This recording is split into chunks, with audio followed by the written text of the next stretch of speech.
Chapter 501 Vietnamese Princess. Translated by Kuan. Edited by Ulamog, Edition.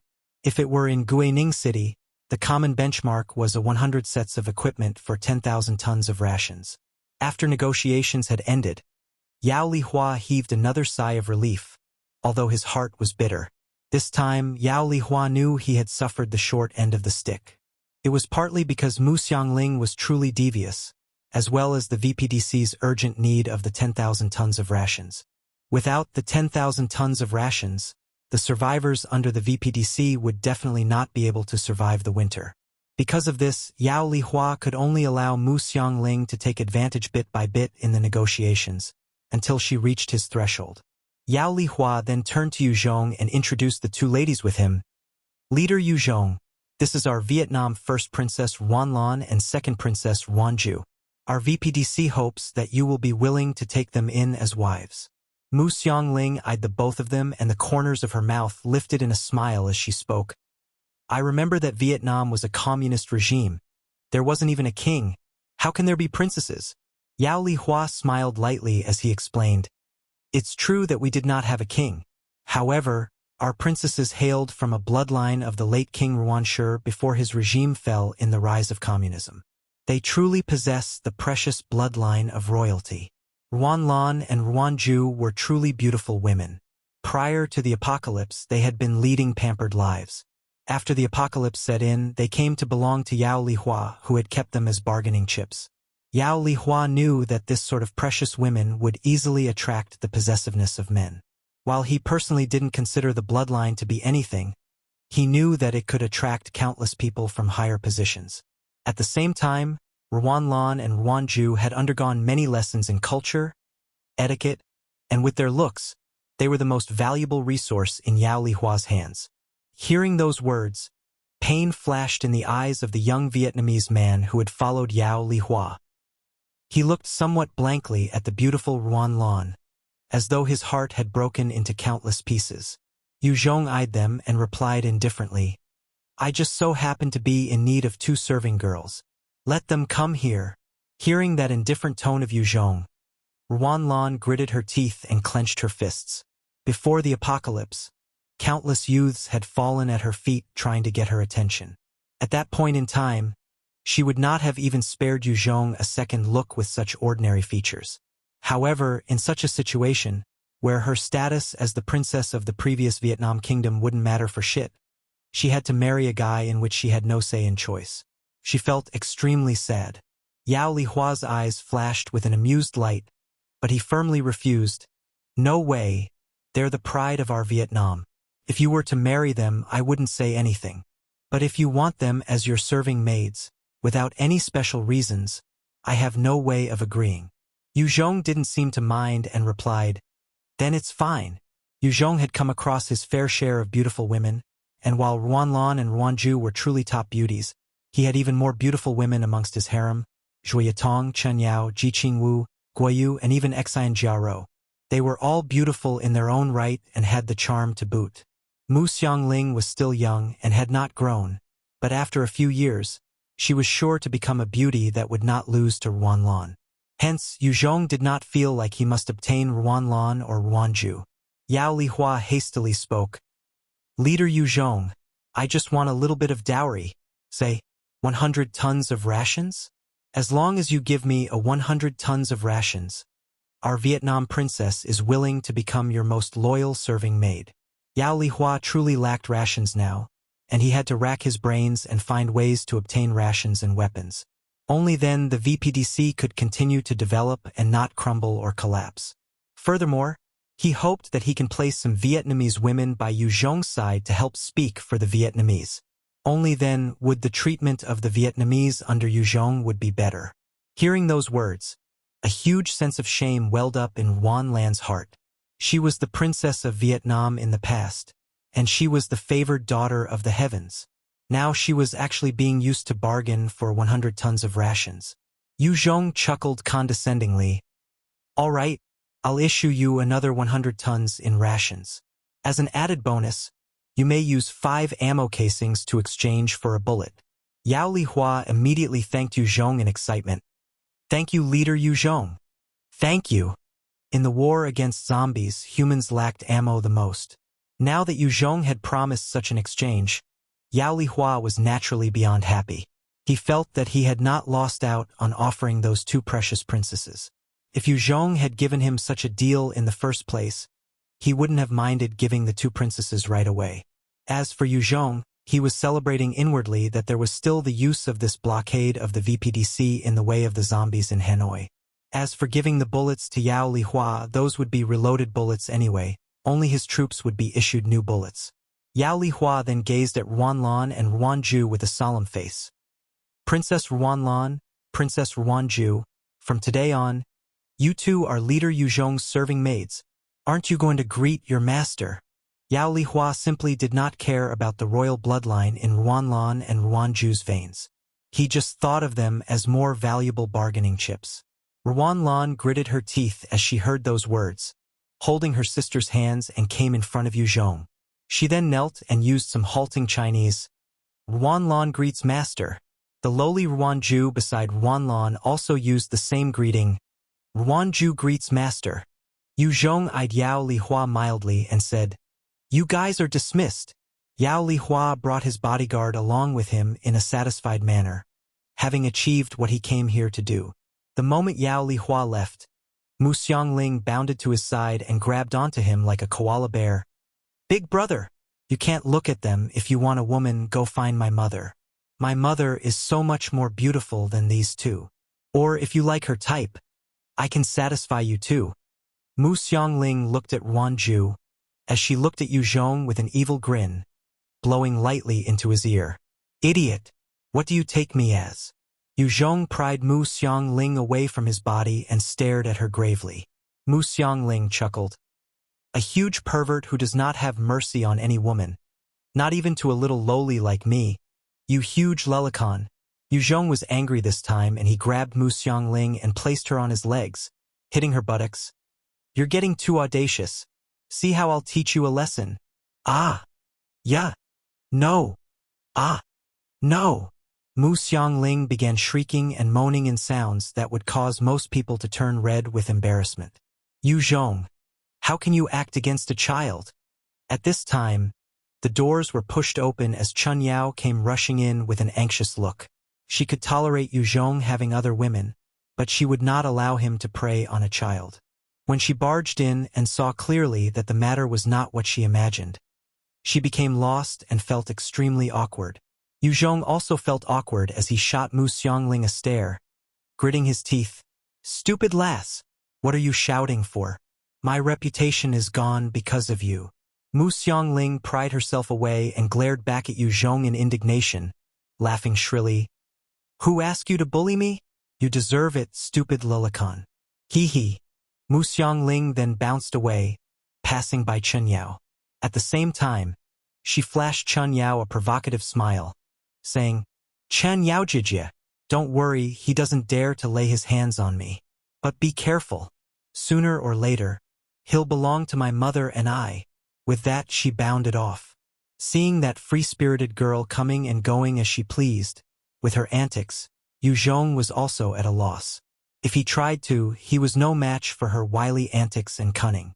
However, he couldn't bear to truly hurt her, nor did he want to affect her character.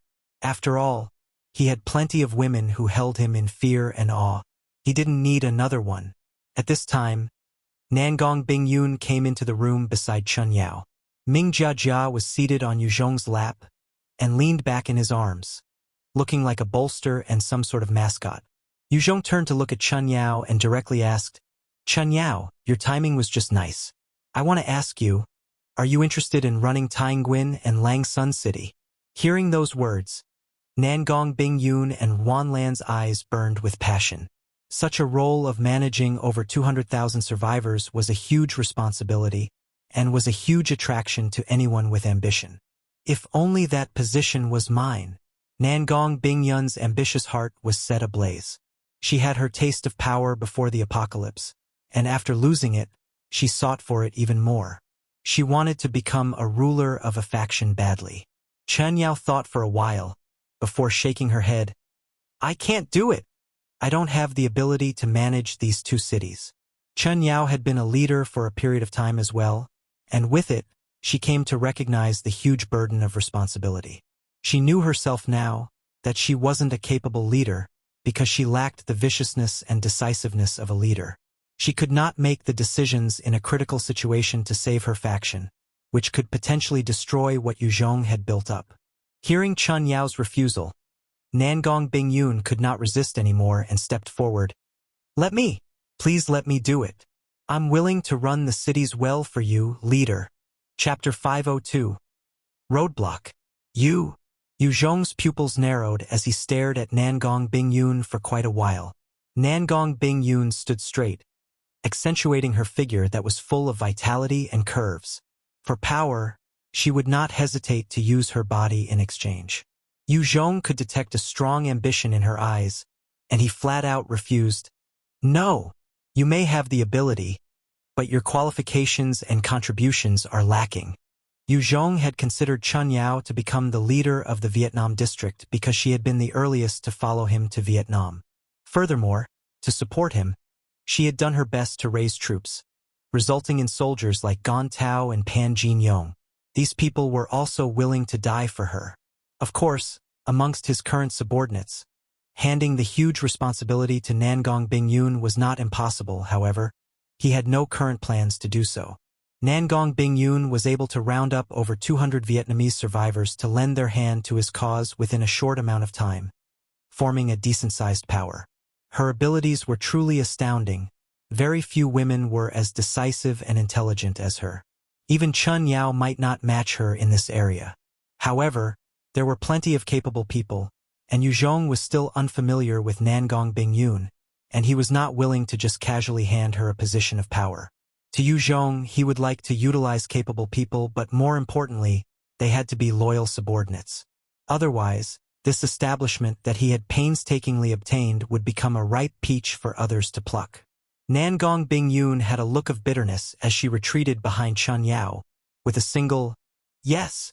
Yue Zhong then thought for a few moments, before asking Ming Jiajia, Jiajia, what about you? Ming Jiajia had fought alongside Yue Zhong all the way to Guangxi, having been with him almost every step of the way. Her position amongst the Chinese survivors in Vietnam was also high. If she was to run the cities, nobody would object. Ming Jiajia looked at Yue Zhong with those bright eyes of hers, replying as though she couldn't bear to. If that is master's wish, Jiajia would definitely listen and do a good job. However, Jiajia hopes to stay by your side and pour tea for you. If she became the leader of a base, then Ming Jiajia would not be able to stay by Yue Zhong's side. She had to run the affairs of the Vietnamese cities. Everyone had different ambitions. Ming Jiajia preferred staying by Yue Zhong's side as a maid compared to running a city. Nangong Bingyun looked at the lowly lying in Yue Zhong's arms with a hint of envy. She had proposed to take up the role and was declined, but that little girl had obtained it so easily. This caused her to be filled with jealousy. Yue Zhong rubbed her little head and said, "Then you just have to stay here for a year. After that, I will send someone to replace you." Yue Zhong had already laid down the regulatory frameworks and basic outline of how things were going to be run. Ming Jiajia just had to be here to ensure it all ran smoothly, and there wouldn't be any major problems. Currently, in the north of Vietnam, Yue Zhong was basically the biggest. Furthermore, he could transport resources from Guangxi. The VPDC that was stuck between Tai Nguyen and the zombies in Hanoi could not compare at all. Ming Jiajia replied softly, "N." Chen Yao hesitated a while before asking, "Are you returning to Guangxi?" "N. I want to go and do some preparations for the future clash in Yenzhou." Yue Zhong nodded in reply. Yenzhou was one of the largest industrial cities in the Guangxi region, and it had the largest steel factories and military plants. If they could obtain Yenzhou, then Yue Zhong's establishments would gain a huge upgrade in power. Hence, his entire attention was going to be focused there. The number of zombies in Yenzhou's direction numbered at least 3 million. At the same time, between Guining City and Yenzhou, there was Binqi City. There were at least another 2 million zombies there. It wasn't going to be a simple matter of taking over Yenzhou. Chen Yao's expression turned resolute as she spoke up. "I'll follow you to Guangxi." Yue Zhong eyed Chen Yao and nodded slightly. Fine. Nangong Bing Yen immediately stepped forwards with a strange glint in her eyes, saying, "Please allow me to join you as well. I want to fight alongside you." Nangong Bing Yun was an intelligent woman. She knew that the old order of society was gone, and things were different. Only by accumulating enough merits would she be able to gain a footing and a high position in this new order. Good. Yue Zhong eyed Nangong Bing Yun and agreed to her request. This woman was ambitious and capable, however, with him around, she would not be able to overstep her boundaries. Out on the vast plains, which was covered by snow, a military jeep, an IFV, a fuel truck, a bus, as well as 10 Humvees drove along the road. Out of the blue, 3 survivors leapt out from the side and knelt in front of the fleet of armored vehicles, their eyes showing hints of despair. The jeep at the front of the fleet came to a stop, and out stepped Yue Zhong, Chen Yao, Xian Jiaro, and Ningyu Xian. Yue Zhong eyed the 3 survivors and frowned. "Who are you people?" "Sir, please help us. Please. If you don't, I'm willing to kneel till I die here." One of the survivors began to kowtow and plead.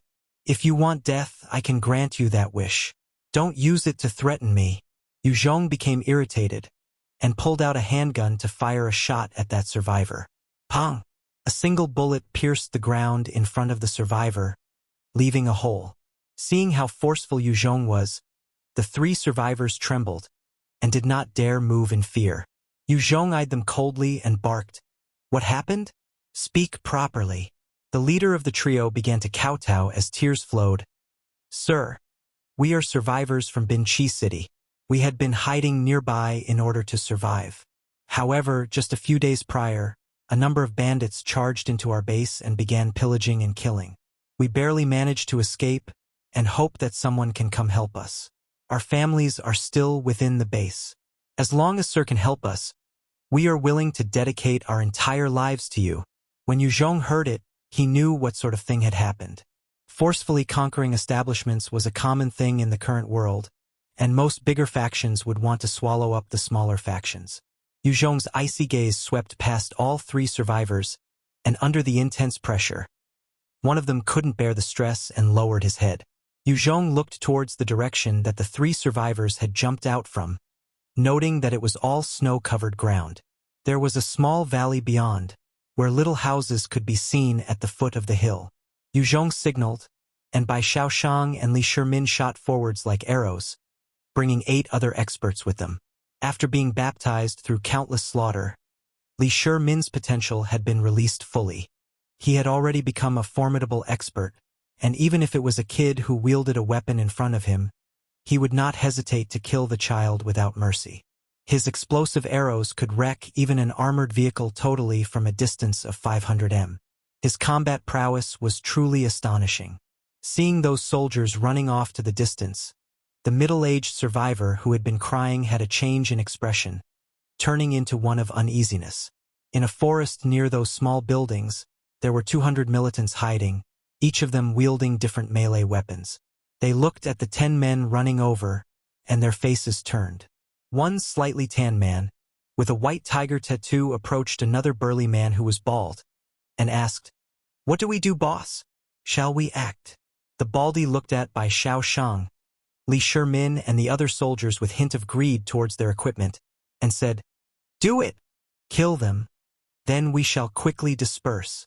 Bai Shaoshang, Li Shimin, and the other soldiers were basically armed to the teeth. Each of them wielded a .05 submachine gun, a Raven combat uniform, 6 hand grenades, 6 magazine rounds, Tang replica blades, 3-edged knives, and Type 2 mutant beast's hide. They were really covered head to toe in valuable items. With those amazing items, each of their combat abilities could be exhibited to the extreme. As for the baldy, amongst his 200 subordinates, only 18 had rifles, 16 had handguns, as well as 200 rounds. The majority relied on melee weapons, and when they saw this group of soldiers with decent equipment, their eyes turned red with greed.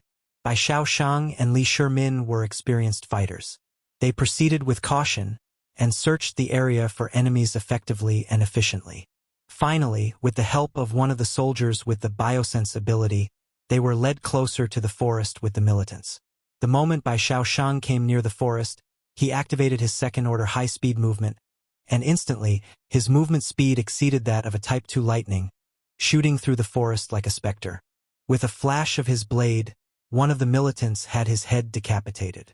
Taking down a militant in one move, Bai Shaoshang did not stop there as he flashed about, firing his gun, and a number of militants were shot full of holes before they even had the chance to react. The Baldy saw how easily Bai Shaoshang had killed over 20 of his subordinates, and his face turned pale and his back broke out in cold sweat. He bellowed, "Do it! Kill them! Only then will we live." Under that command, the militants began to charge at Bai Shaoshang with their melee weapons, only to hear multiple gunshots, as the militants were sprayed with bullets, and they slumped to the floor. Surrender! Or die! Right as the Baldy was thinking of escaping, a sharp blade stopped at his neck, with Bai Shaoshang's cold hiss sounding behind him. Chapter 503, Terrifying Hailstorm, translated by Qidian, edited by Ulamog, Edition. I surrender! The Baldy did not hesitate to scream out his choice, as he knew he had no way of standing up against these fearsome experts. He still wanted to live. The moment the Baldy surrendered, the rest of the militants began to throw their weapons down. They were already collapsing from the rate at which Bai Shaoshang had almost eliminated them. Yue Zhong eyed those militants as they were marched out of the forest towards them, before he turned to look at the middle-aged man coldly. Being looked at by that piercing gaze, the middle-aged survivor began to shake uncontrollably as he kowtowed, "Sir! Sir! Please! I was forced by them. Please spare my dog life. Please!" Chun Yao eyed the middle-aged survivor and spoke coldly, "Tell me your background." "Yes." The middle-aged man kowtowed profusely before he proceeded to explain. It turned out that this middle-aged survivor was called Zhang Xiao, and he was an ordinary mechanical engineer prior to the apocalypse. After the apocalypse happened, his profession was not as popular since farming and other sort of manual labor was sought after. Hence, his circumstances had been dire ever since, until he met this bunch of bandits, and became their bait, to lure kind-hearted souls to fall into the trap set by these bandits. However, they never imagined for a huge shark like Yue Zhong to bite, causing them to suffer, on top of not being able to get anything. The bald leader was called Hu Fei, and he was a level 23 enhancer. However, he had never learnt any skills, and relied on enhancements to improve his body attributes. Since the apocalypse, a year had passed, and the chances of drops from killing zombies and monsters were decreasing rapidly. In fact, to gain any skill book, one had to hunt at least a high-level mutant beast or high-level zombie. However, these were not easy existences to deal with. Plus, since Hu Fei had missed the best time to become stronger, without any backing, it became even harder for him to get strong. Zhang Xiao pleaded sincerely with Yue Zhong. "This lowly servant knows the area well. Please spare this lowly servant's life, and this lowly servant is willing to lead the way." At the initial stages of the apocalypse, Zhang Xiao had still maintained an aura of a know-it-all. However, when he accidentally offended the leader of a small faction, he had been thrown into a pit to wallow for one day. Ever since, he had lost his arrogance and was willing to stoop to any level, forgoing any backbone or self-pride just to survive. Yue Zhong then asked, "Are you clear on what factions are there around here?" Zhang Xiao began to ramble on. Yes, I know them all. At about 50 miles from here, Mao County is the territory of the Greater China Alliance. West of here, about 40 miles, there's the all-female Snow Palace. And about 60 miles north of here, there's the Thousand Hero Alliance. There are also a few other mid-sized factions like the Green Wolves Triad, Tigerhead Triad, Huge Blade Triad, Small Blade Association. Yue Zhong's thoughts grew when he heard, "So many factions." With the huge Greater China Alliance, the Snow Palace, and the Thousand Hero Alliance, all the other factions would at least have 500 or 600 survivors per faction. This meant a whole resource out there for him. There were many in China who had the habit of pulling together scattered groups to form gangs. The moment things went to shit, there would be all sorts of random factions appearing. Such ambitious little warlords would also jump out at the chance. When Yue Zhong heard about the Greater China Alliance again, he sank into his own thoughts. The Greater China Alliance, Seems like we have some old friends. The Greater China Alliance had left a deep impression with Yue Zhong back during his Guining period. At that time, their power was decent, but they were led by bumbling fools and thrashes. That was why it was easy for Yue Zhong to have defeated them. However, while he had crushed half of their strength, the remaining half was not a faction Yue Zhong and his 100-plus soldiers could deal with at this point. Yue Zhong looked out at the snow-covered plains and sighed, "What a pity! Damn this weather!" If it wasn't for the weird weather, Yue Zhong would be able to lead his entire army to just steamroll their way across the country. With the 800,000 people at Guangxi, Yue Zhong was definitely the strongest in this area. Right at this time, the weather suddenly turned dark. A cold and harsh wind began to blow, as snowflakes began to fall. Yue Zhong's face fell as he shouted, "No good! Everyone, heed my command. Immediately head to the town to wait out this snowstorm." With the skies turning dark and the roaring of winds, as well as snowflakes, these were all signs of a snowstorm or worse, a hailstorm. Without a satellite, Yue Zhong had no way of predicting the weather in the next few days. However, he could rely on his experience to deal with it. After the apocalypse, the weather had really turned unpredictable. Originally, Guangxi was a region that would not snow, yet now, there were various hailstorms of different magnitudes. Even the smallest one could cause a number of trees to be uprooted. A huge one would be able to even destroy a building. The moment they heard Yue Zhong's words, everyone's faces fell and began to scramble onto their vehicles, driving towards the town. The moment they just go on their vehicles, the entire sky had turned completely overcast, and the snowflakes were becoming bigger. Some hail began to fall on the vehicles, resulting in loud, plick-plack sounds. As everyone rushed for the town, the might of the hailstorm began to increase exponentially, as a few trees were uprooted and began to soar through the air, threatening to crash into their vehicles. Shit! Yue Zhong eyed the incoming trees, his expression turning ugly. If they were hit by that tree that was at least a dozen meters long, the jeep would be overturned. With a thought, a huge nether hole appeared in mid-air, as a sharp bone spike shot out from the hole, piercing the tree. The moment White Bones stepped out from the nether hole, a violent gust blew and swept it up to the sky. White Bones shot out two sharp bone spikes with its hands towards the ground, but before they even hit the ground, it was blown at least 100 meters up into the skies. Witnessing this, Yue Zhong's heart ran cold. If it was him, after falling from that height, even if he used all his skills, he would at the very least be heavily injured, if he wasn't already dead. Behind, the bus began to tremble, and Hu Fei brought his men to escape from the bus. This was the only chance they had, and since they didn't know Yue Zhong and wasn't clear on his personality, they weren't willing to take chances. They would rather leave it up to fate. The moment Hu Fei and 4 of his men just exited the bus, another violent gust blew past them, causing 6 tree trunks to knock into their bodies.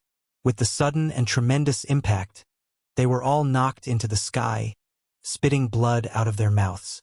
Seeing that, the rest were stunned and did not dare to get out, instead staying docilely inside the bus. After White Bones was blown away, a huge tree struck the jeep that Yue Zhong was on. At that moment, the jeep was sent flying slightly through the air, before tumbling a few rounds due to the winds. "Leader, are you all right?" From behind, Li Shimin used the radio in the other vehicle to communicate after seeing the jeep tumble. "Don't mind me. Continue to rush forwards. Quick into the town. This is an order." Yue Zhong roared back. In the face of nature, humans were truly still so vulnerable. Even if Li Shimin and the rest rushed over, they would not be able to help Yue Zhong. "Continue." Bai Xiaoshang gritted his teeth and passed the order, as the vehicle fleet continued their mad rush towards the town. Once they entered the town and hid within the buildings, they would then be safer. The huge violent gales of winds caused a large amount of snow to fall on the ground, and soon, a thick layer of snow had covered the entire area. At the same time, the speed of increase in the layer of snow could be seen with the naked eye. Under those conditions, Yue Zhong and the rest in the jeep would be buried in the snow. "I'll have to go out." Yue Zhong immediately leapt out the jeep. "Be careful." From the car, the worried voices of Chun Yao, Xian Jiaro and Ningyu Xian sounded.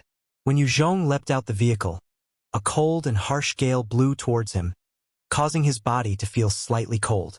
Due to his increased body attributes and constitution, the current cold was not threatening to him yet.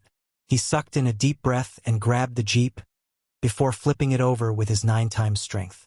Just as he was about to board again, another violent gust swept through the area, bringing with it a number of uprooted tree trunks. Chen Yao gritted her teeth and revealed a flash of green in her eyes, as a number of vines appeared instantly to defend against the incoming assault. Backed by the power of the wind, the trees carried a mighty force, and as they slammed into the shield formed by the tree vines, the impact caused her to spit out a mouth of fresh blood, her face turning slightly pale. In such weather, Chen Yao's ability suffered a huge decrease in efficiency. If they were in the forest, then it would be a different story. Chapter 504 Fracture. Translated by Qidian. Edited by Ulamog, Edition. You guys go on ahead. I'll handle the rest. Yue Zhong pulled out his 2M long black tooth blade and hollered to the rest. With a casual wave, he sliced the incoming tree trunks apart. Chen Yao had been a leader before, and she wiped the blood from the side of her mouth and started the jeep. Go! Yue Zhong activated his shadow steps, as he charged alongside the jeep to its front, slashing out once in a while to deal with the tree trunks. Every step he took felt extremely tedious. The harsh cold wind sliced his skin. If it wasn't for his toughened body, his blood would have long since frozen over. His stamina was slowly being depleted in this weather. Ningyu Xian looked at the man braving the dangers in front of the jeep, and a look of warmth passed in her eyes. She knew that this man was lacking in many ways, but when the situation called for it, he was willing to shoulder every and any problem. Such a man was already extremely rare in this apocalyptic world. Her heart was already moved by Yue Zhong, and as she watched the back of her man, her legs twisted slightly. She was obviously wet. Under his protection, the jeep managed to enter the town with difficulty. The moment it reached the town, the effects of the hailstorm would be slightly bearable, due to the structures around dispersing the winds. Right as Yue Zhong prepared to enter the town, a dozen landscape trees by the entrance were uprooted by the strong winds and flung towards the jeep. If it were just Yue Zhong himself, he would be able to dodge those incoming projectiles easily. However, at this time, he couldn't afford to do so, and used his body to shield the jeep, the black-tooth blade in his hands slashing out towards the trees. With the sword shadows shooting out in a fury, the trees were all chopped up in pieces. However, because he had expended much of his stamina earlier in braving the storm, he was struck by a stray tree trunk, knocking him to the ground. The next instant, a strong gale blew and brought Yue Zhong along with the pieces of debris into the sky. No! As Ningyu Xian watched Yue Zhong being swept into the sky, she screamed out in a wail. She had just truly felt herself falling hard for him, and felt so secure, and the next moment he was taken by the storm. It was too cruel. Chen Yao glanced at Yue Zhong with a complicated gleam, and gritted her teeth as she continued to maneuver the jeep towards the town. She might have been naive and innocent when she first left school, but through her various experiences, especially in Vietnam, she had matured and grown. She was not rash anymore. Yue Zhong, on the other hand, was brought up towards higher altitudes, reaching a 100m height. In the skies, the temperature was freezing, and even with an endurance 10 times that of a normal person, Yue Zhong felt the chill. Forced by the freezing temperatures, Yue Zhong had no choice but to activate his devil flames, as a layer shrouded him, providing him with warmth. It was just that amidst the harsh and merciless weather, the usage of his devil flame caused his stamina to be depleted fast and its effect little. Barely 5 seconds, it was snuffed out from the violent winds. Like Chen Yao and her plant manipulation, Yue Zhong's devil flame suffered greatly in the snow. Within the storm, Yue Zhong had equipped himself with the kabuki mask, covering himself from head to toe. Even so, the cold seeped in from the gaps in his clothings, chipping away at his body temperature. His hands were almost frozen solid. Left without a choice, he could only cast his devil flame for another 5 seconds, warming himself up. Otherwise, he would be frozen rock solid. Yue Zhong was blown for quite a distance before the winds started to slow down. Chance! Yue Zhong felt the winds subsiding and immediately activated his gravity manipulation. A strong gravitational force weighed down on him, increasing his weight by twofolds. He then descended like a falling boulder. After a certain height, he activated his gravity manipulation again, changing his weight to half its original. His descent began to slow down. When the winds brought him up, he would double his weight again, ensuring that he kept on descending. Yue Zhong had truly expended much of his stamina and spirit, having utilized the gravity manipulation 8 times, before exhausting himself. He then dropped straight from a height of 30 m. When he landed on both legs, a terrifying force traveled up from below, instantly shattering both of them. The excruciating pain and impact caused him to crumple onto the ground. "I've become a cripple again," he chuckled bitterly, swallowing a life-saving grass and began to crawl with his hands towards the distance. Most ordinary people would require at least 100 days to recover from something like this. For Yue Zhong, due to his regeneration ability, coupled with his high vitality, it would take at most a single day to return to his tip-top condition. The area he had landed was still experiencing some strong winds, but fortunately, it was not too violent or dangerous. However, Yue Zhong didn't dare to be careless, and continued to drag himself. He had expended all his strength. Staying at one location was dangerous. The summoning of white bones through the nether hole also had a cooldown, and Yue Zhong had no means of summoning it out yet. In the snowstorm, Yue Zhong's fingers were like hooks, as they dug into the ground, dragging himself forwards without stop. He definitely did not want to die out in the snow. After some time, goodness knows how long, he finally came across an unknown town, and his eyes lit up. Mustering the remainder of his stamina, he dragged himself there. The various houses were all closed, their windows and doors shut tight. A number of cool and indifferent faces peered out the windows, looking at Yue Zhong without a hint of pity. No one wanted to let him in. They just wanted to see if this cripple was a zombie or not. In this apocalyptic world, where ration was precious, the various families were naturally less willing to hand out any. Yue Zhong did not beg as well. He just wanted to look for a place to hide from the storm. As long as he could rest properly for one night, he wouldn't be afraid of anything. Within such a town, there would usually be some rundown buildings, and those were Yue Zhong's targets. Right at this time, a door suddenly swung open, as a young woman stuck her head out and looked at Yue Zhong, pity flashing in her eyes. "Do you want to come in?" Yue Zhong eyed the young woman warily. In this apocalypse, most humans were selfish, and with the problem of scarce food, some people were even forced to resort to cannibalism. Yue Zhong had come across numerous factories processing human meat. He did not want to become someone else's dinner. However, Yue Zhong did not discover hunger nor greed in her eyes, and he nodded silently before crawling into the house. The moment he went in, she closed and locked the door. A slight warm current was circulating within the room, allowing Yue Zhong's body to recover from its cold state. It was practically heaven compared to outside. Although the room was still cold to normal people, to Yue Zhong and his insane body constitution, it was good enough. After he entered, he silently crawled to a corner and eyed everywhere else with a guarded look. He discovered about 8 children of different ages, and the young woman who let him in and another housewife of about 35 or 36. The young woman had a slightly oval-shaped face, wheat-colored skin, and a skinny figure. Her looks were ordinary, and nothing could be said about her figure. She was even incomparable to the slightly older housewife. 10 of them squeezed in that small house, and they looked at Yue Zhong with curiosity. In truth, anybody with broken legs were considered to be having both legs amputated. In such an apocalypse, doctors were a rarity. Even if one was found, if it didn't happen to be an orthopedist, it was hard to treat such a case. "This is for you."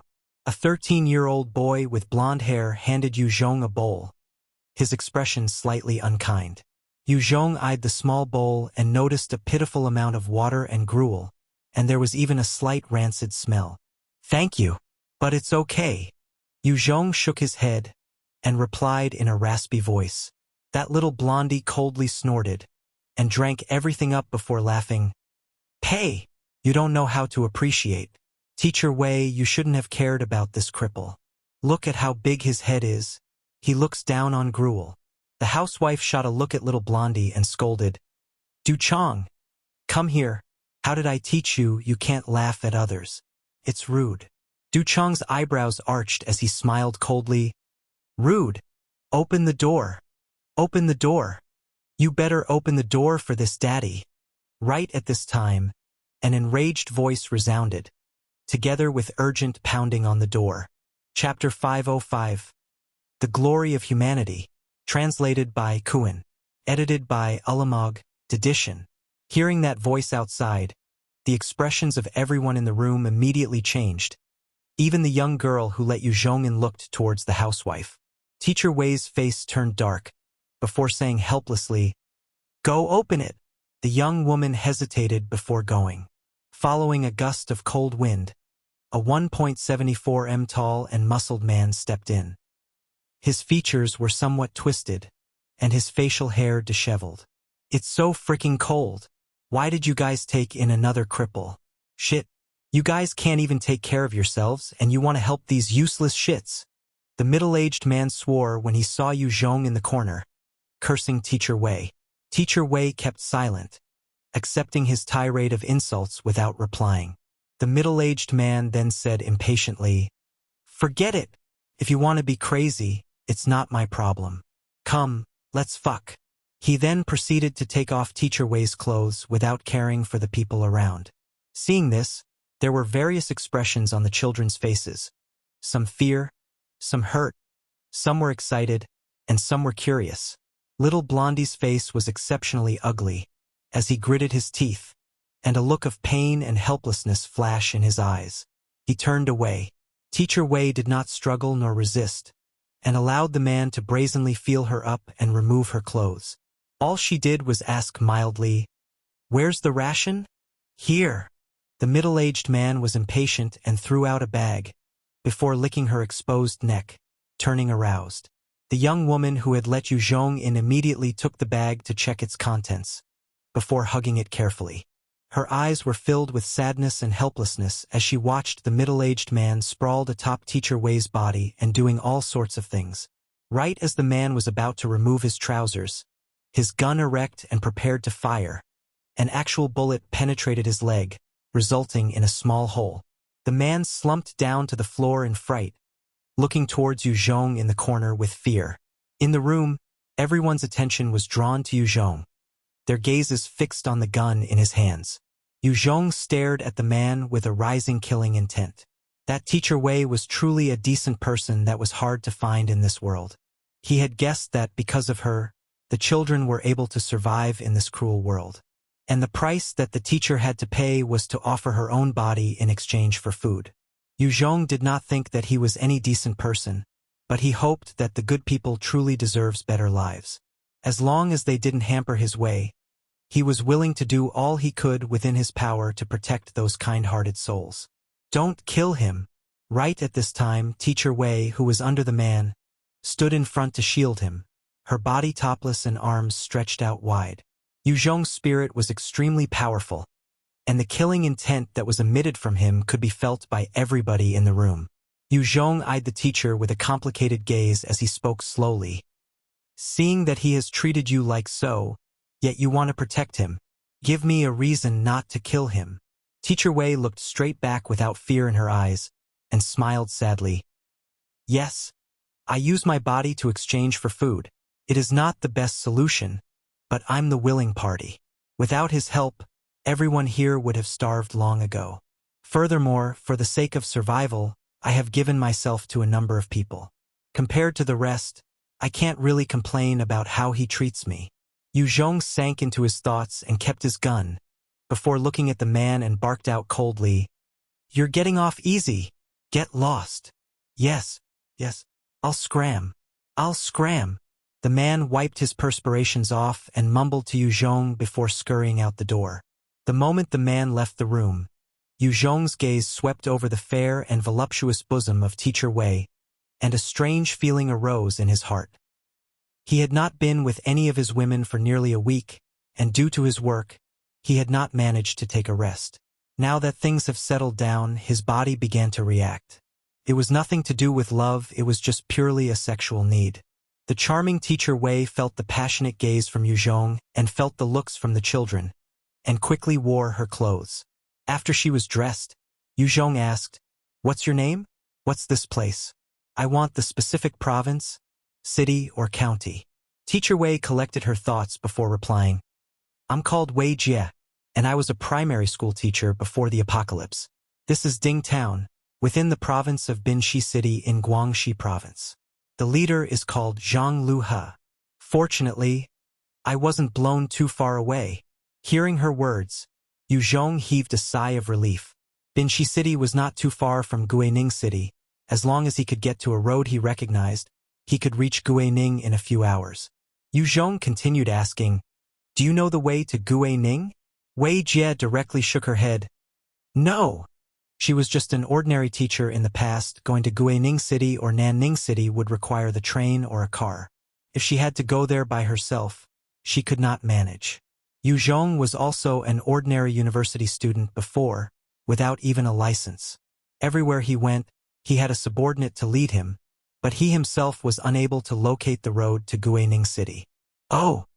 He sunk back into his thoughts and brought out 2 chocolate bars from his chest, and threw one to the girl who let him in, the other to Wei Jie. This was the repayment for letting him stay. Even if she had not allowed him to enter, he would have ways to survive. However, her kindness and sympathy was rare in a world where humanity was almost eroded. To Yue Zhong, that was something precious. Wei Jie's eyes lit up as she received the chocolate and thanked him. "Thank you." Chocolate was a high-calorie food and was also tasty. In times of trouble, it could be a lifesaver. "Thank you. I'm called Lu Xiaohong."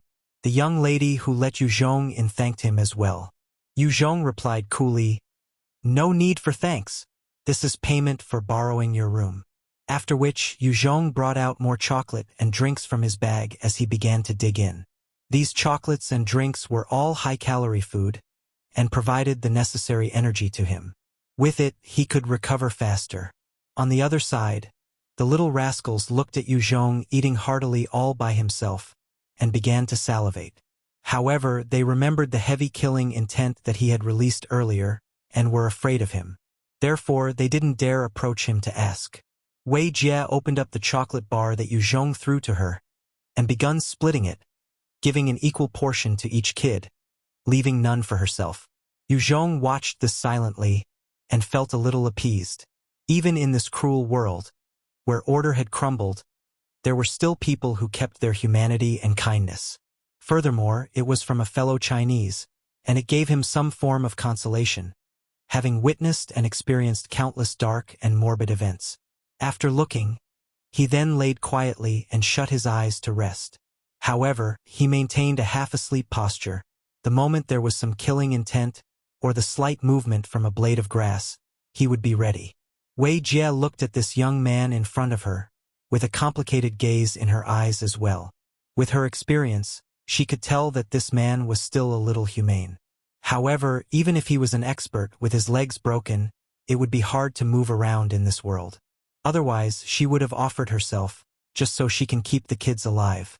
Even as he laid quietly, everyone could still feel the pressure emitted by him, and they maintained their silence. Only Du Chong was staring at Yue Zhong fixedly like a hungry wolf with cold eyes. At the same time, his gaze would turn to Wei Jie from time to time, with hints of love, hate as well as jealousy and all sorts of complicated feelings. Like this, the night passed quietly. Early the next morning, the snowstorm had subsided entirely. Du Chong pushed open the door and began to walk out. Wei Jie eyed the boy and could not help but call out, "Du Chong, where are you going? You haven't eaten your breakfast." Du Chong retorted briskly without even turning his head. "None of your business." She watched him go and sighed. Lu Xiaohong reached out to assure her, "Teacher Wei, don't bother about him. We're different from him." Du Chong's personality was rebellious, and in this little group, it was hard for him to fit in. Other than Wei Jie, the rest hated him. Wei Jie didn't say much, and just replied, "Time for breakfast."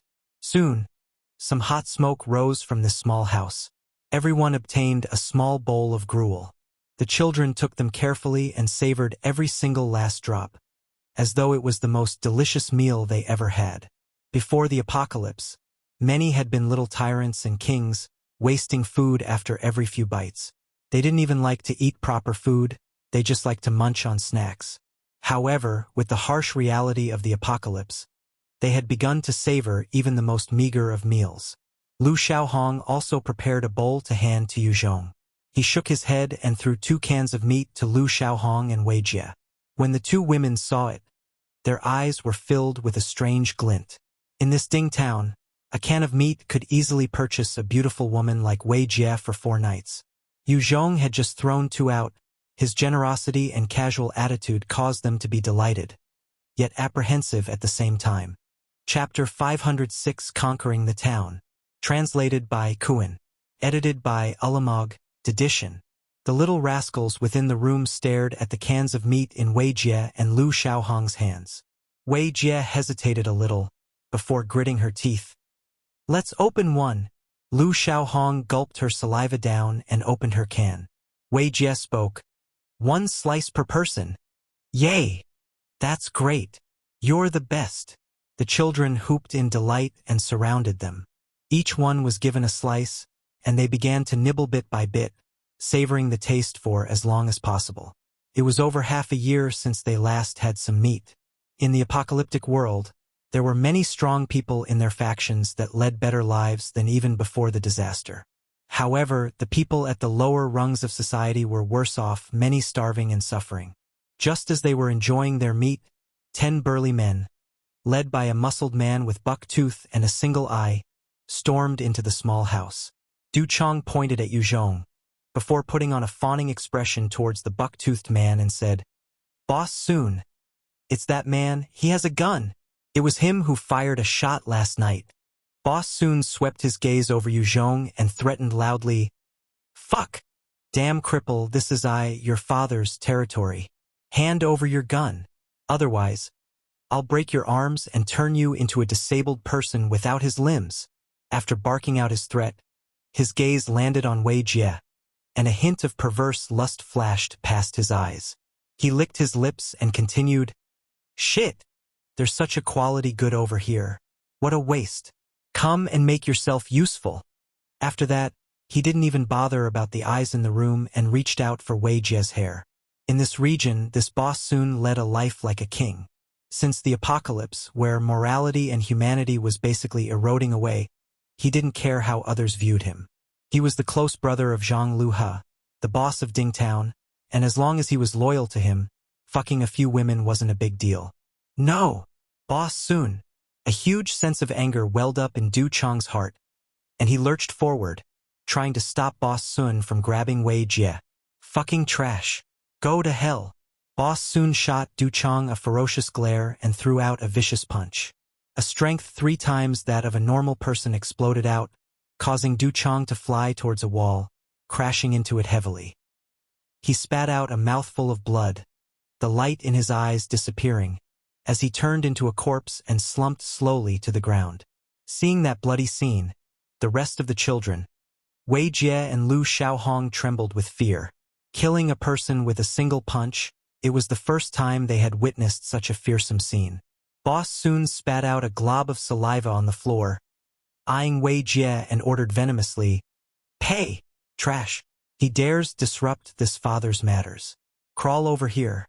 You better lick my boots clean." Boss Sun was a lowly farmer prior to the apocalypse.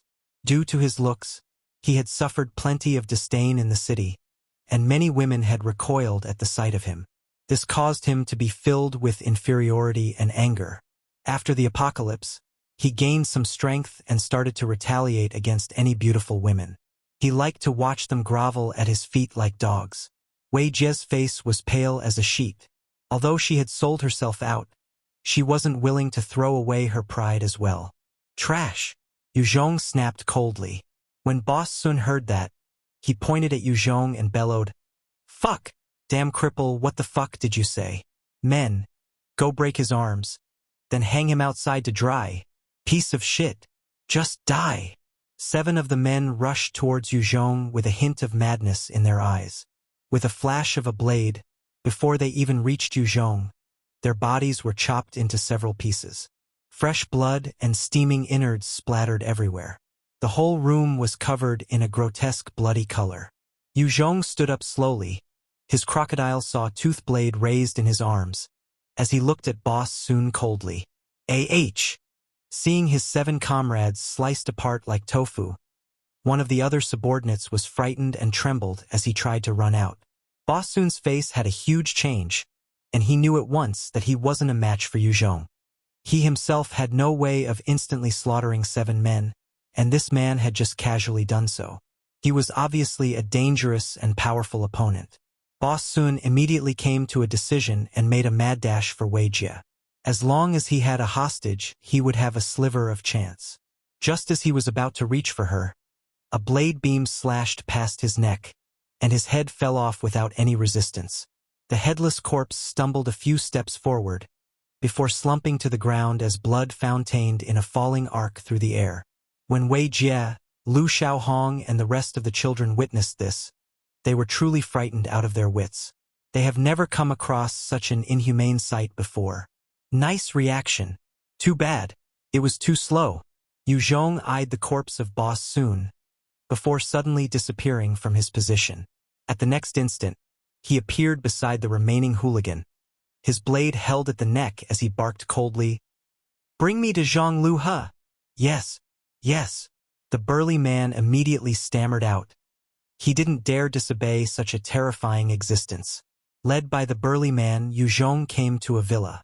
The man pointed to the villa and spoke, "Zhang Lu He is inside." At the same time, a middle-aged man stepped out, exuding an imposing aura. He had huge coarse hands, his face was slightly tanned, but his eyes were sharp. He was accompanied by 8 other enhancers. Zhang Lu He eyed Yue Zhong and his eyes narrowed. "Friend, I'm Zhang Lu He. Is there some sort of misunderstanding between us?" Yue Zhong eyed him coldly and said, "Ding Town is now mine.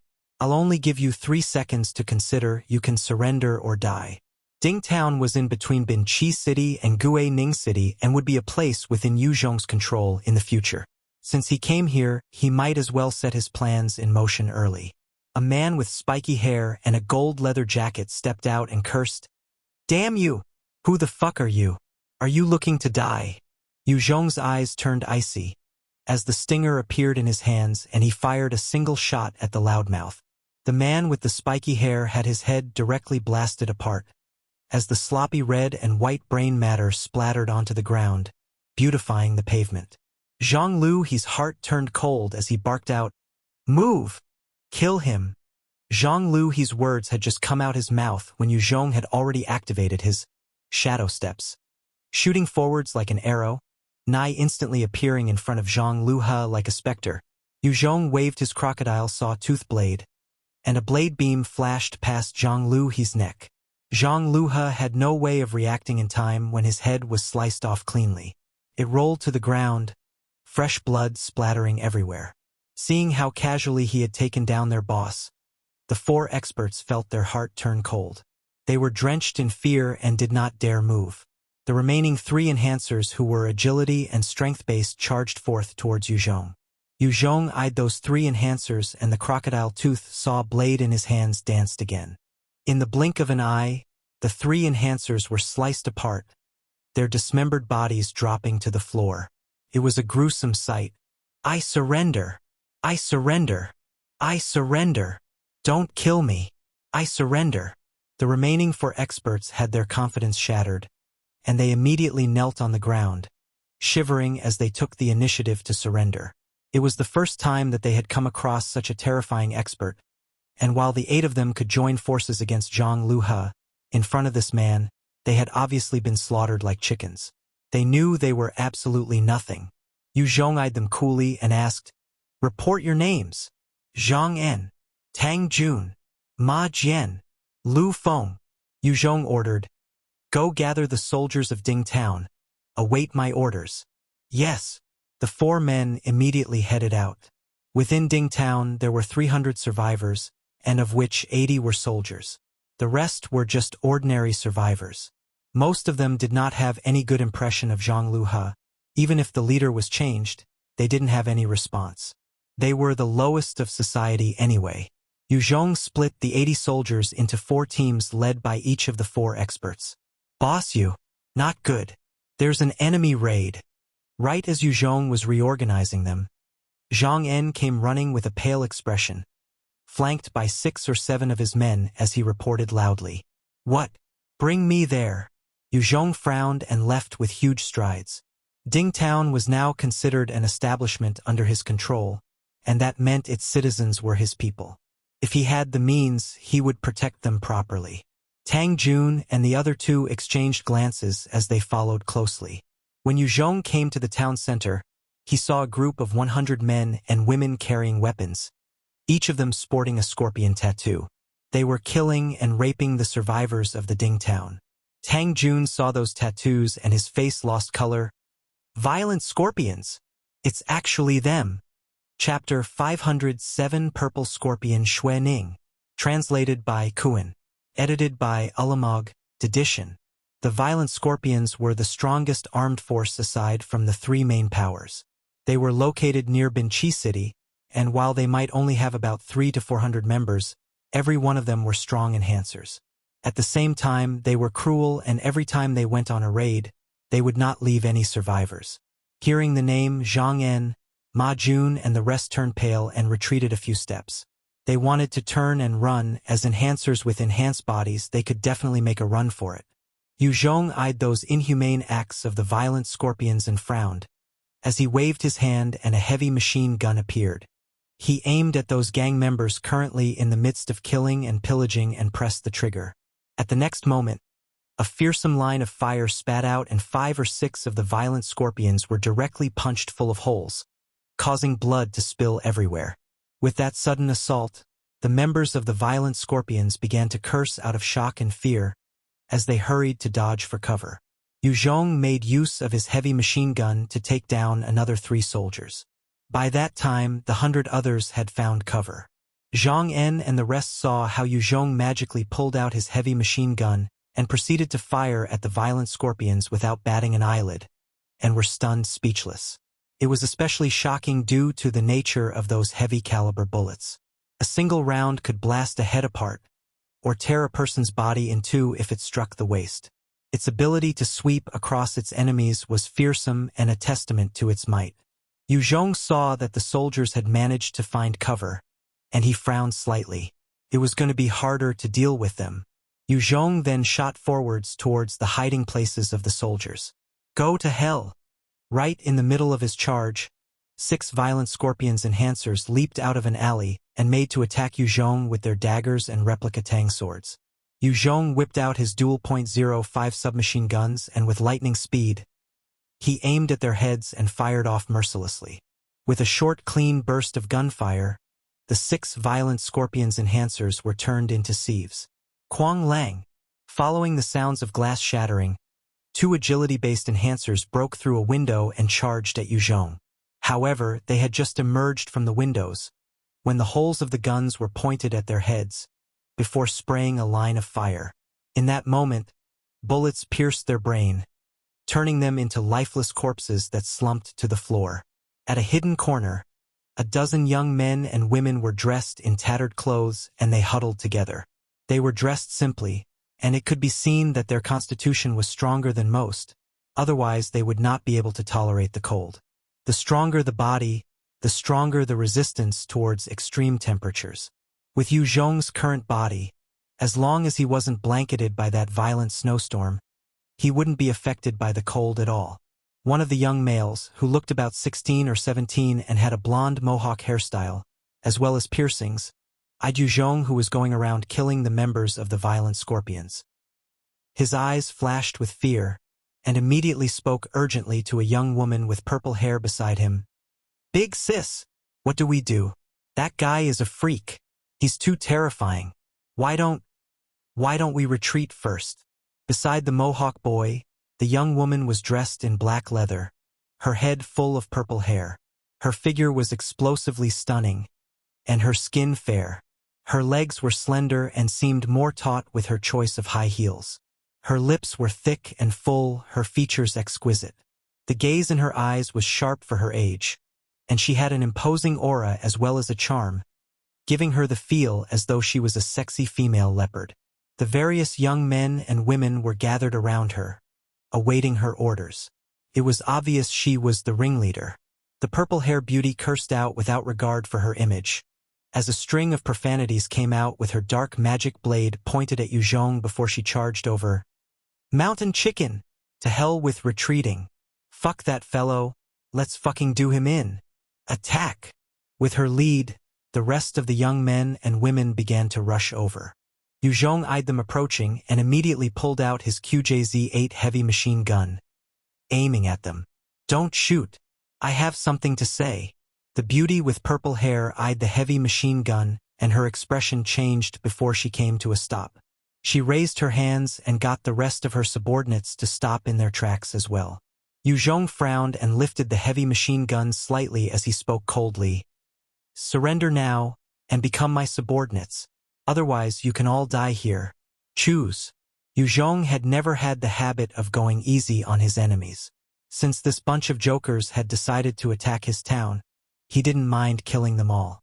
The vivacious woman licked her alluring lips and pointed at Yue Zhong with her dark magic blade. Her sharp eyes were fixed on Yue Zhong, as she spoke with an excited and passionate look. "My name is Xuanning, the big sister of the violent scorpions, purple scorpion Xuanning. What's the point of using a gun? If you have the balls, come and take up your blade against this queen.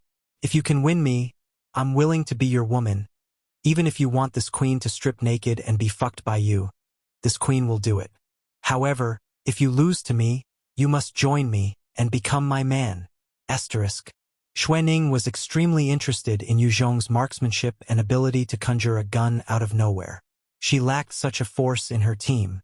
If he joined her, her purple scorpion team would then become the top force amongst the three factions of the violent scorpions. "Let's see if you have the ability."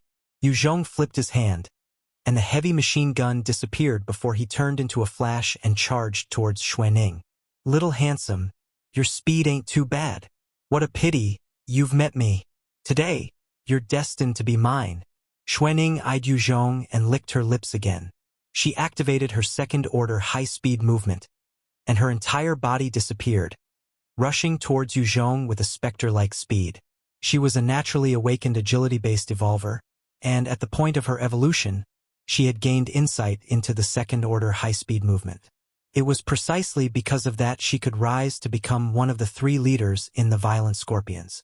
After activating her skill, Xuanning's speed exploded out with double her original speed. It exceeded a normal person by at least 13 times, as that slender leg of hers lashed out viciously towards Yue Zhong's waist. She wanted to beat down this man thoroughly, to get him to submit to her totally. Too slow. Yue Zhong's hand easily grabbed her leg, as he took a casual step forwards, and his right hand locking onto Xuanning's throat like a venomous snake. Xuanning was over level 30, and facing Yue Zhong, who was over level 60 and equipped with an entire set of equipment, she was simply powerless. "You've lost." Yue Zhong's eyes flashed with a cold gaze as he strengthened his grip, resulting in his handprint to cause a deeper impression on her fair neck. "Let go of Big Sis." A few of the young hooligans exploded out in rage and raised their weapons towards Yue Zhong. The Mohawk youth was the most devastated, as he had a long-time crush on Xuanning. Seeing another man grabbing his saintess like that, his heart was brimming with fury, and he pulled out a gun to aim at Yue Zhong. Yue Zhong stood quietly, but a nether hole appeared in midair, with White Bones taking a step out, and immediately shooting out a bone spike to pierce Mohawk Boy's head. With the flash of White Bones' blades, the 7 or 8 other young hooligans that rushed forwards were instantly sliced into multiple parts, dropping onto the floor. That ruthless and gory scene shocked everyone present, as they trembled. Their fear towards Yue Zhong had reached an apex, causing them to stay still. When the other violent scorpions at the other locations saw this, they were also filled with fear. Their number 1 expert purple scorpion Xuanning had been easily subdued but his man, and there was a freakish monster by his side that could slice out with bone blades. Every single one of them instantly stopped what they were doing, for fear of angering Yue Zhong. Yue Zhong grabbed Xuanning's snow-white neck for a while, sweeping his gaze around, before loosening his grip.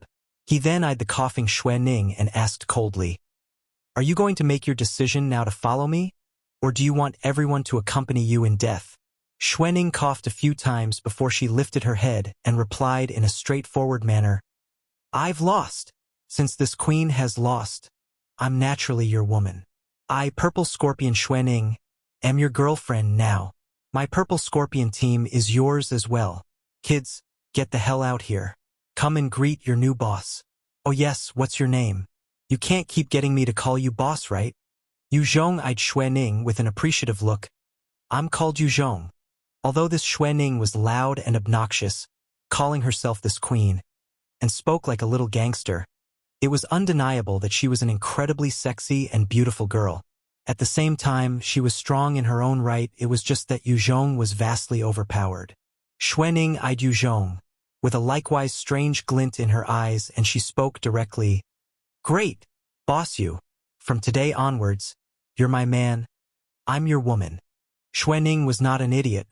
She could tell in that instant during their exchange that the gap between them was truly too huge. If she insisted on being at loggerheads with him, the Purple Scorpions would be wiped from the earth on this day. Chapter 508 Hidden Concern. Translated by Qidian. Edited by Alamog, Edition. This Purple Scorpion team was originally Xuanning's private troop. Under her orders, they began to gather quickly. Xuanning pointed to Yue Zhong and ordered her subordinates. "This is your boss. Quick, acknowledge him." The youths immediately called out loudly, "Greetings, boss." Yue Zhong carefully observed this group of hooligans, a bunch of teenagers ranging from age 15 to 19. Every one of them had strange outfits, and their hair were dyed different colors. Adding on to the bits of gold they wore, it was even more strange. Zhang En and the other enhancers saw how easily Yue Zhong had subdued and controlled this faction of the violent scorpions and were speechless. Yue Zhong proceeded to ask Xuanning, "Why did you guys decide to attack Ding Town?" Xuanning's eyes flashed with helplessness. The crazy bitches from the Snow Palace had launched an attack out of nowhere on the surrounding powers. Our violent scorpions were not a match against those crazy women, and had no choice but to run in this direction. We had intended to shrug, say fuck it, and relocate here. Yue Zhong asked curiously, "Snow Palace? I heard that they were an all-female bunch. With your power, going there should be more beneficial for you. Why didn't you do so?" Xuanning was not weak. With her second-order divine speed, on top of her agility-based evolver status, she would be welcomed anywhere. That was why Yue Zhong was curious. Xuanning's voice turned solemn. "No can do.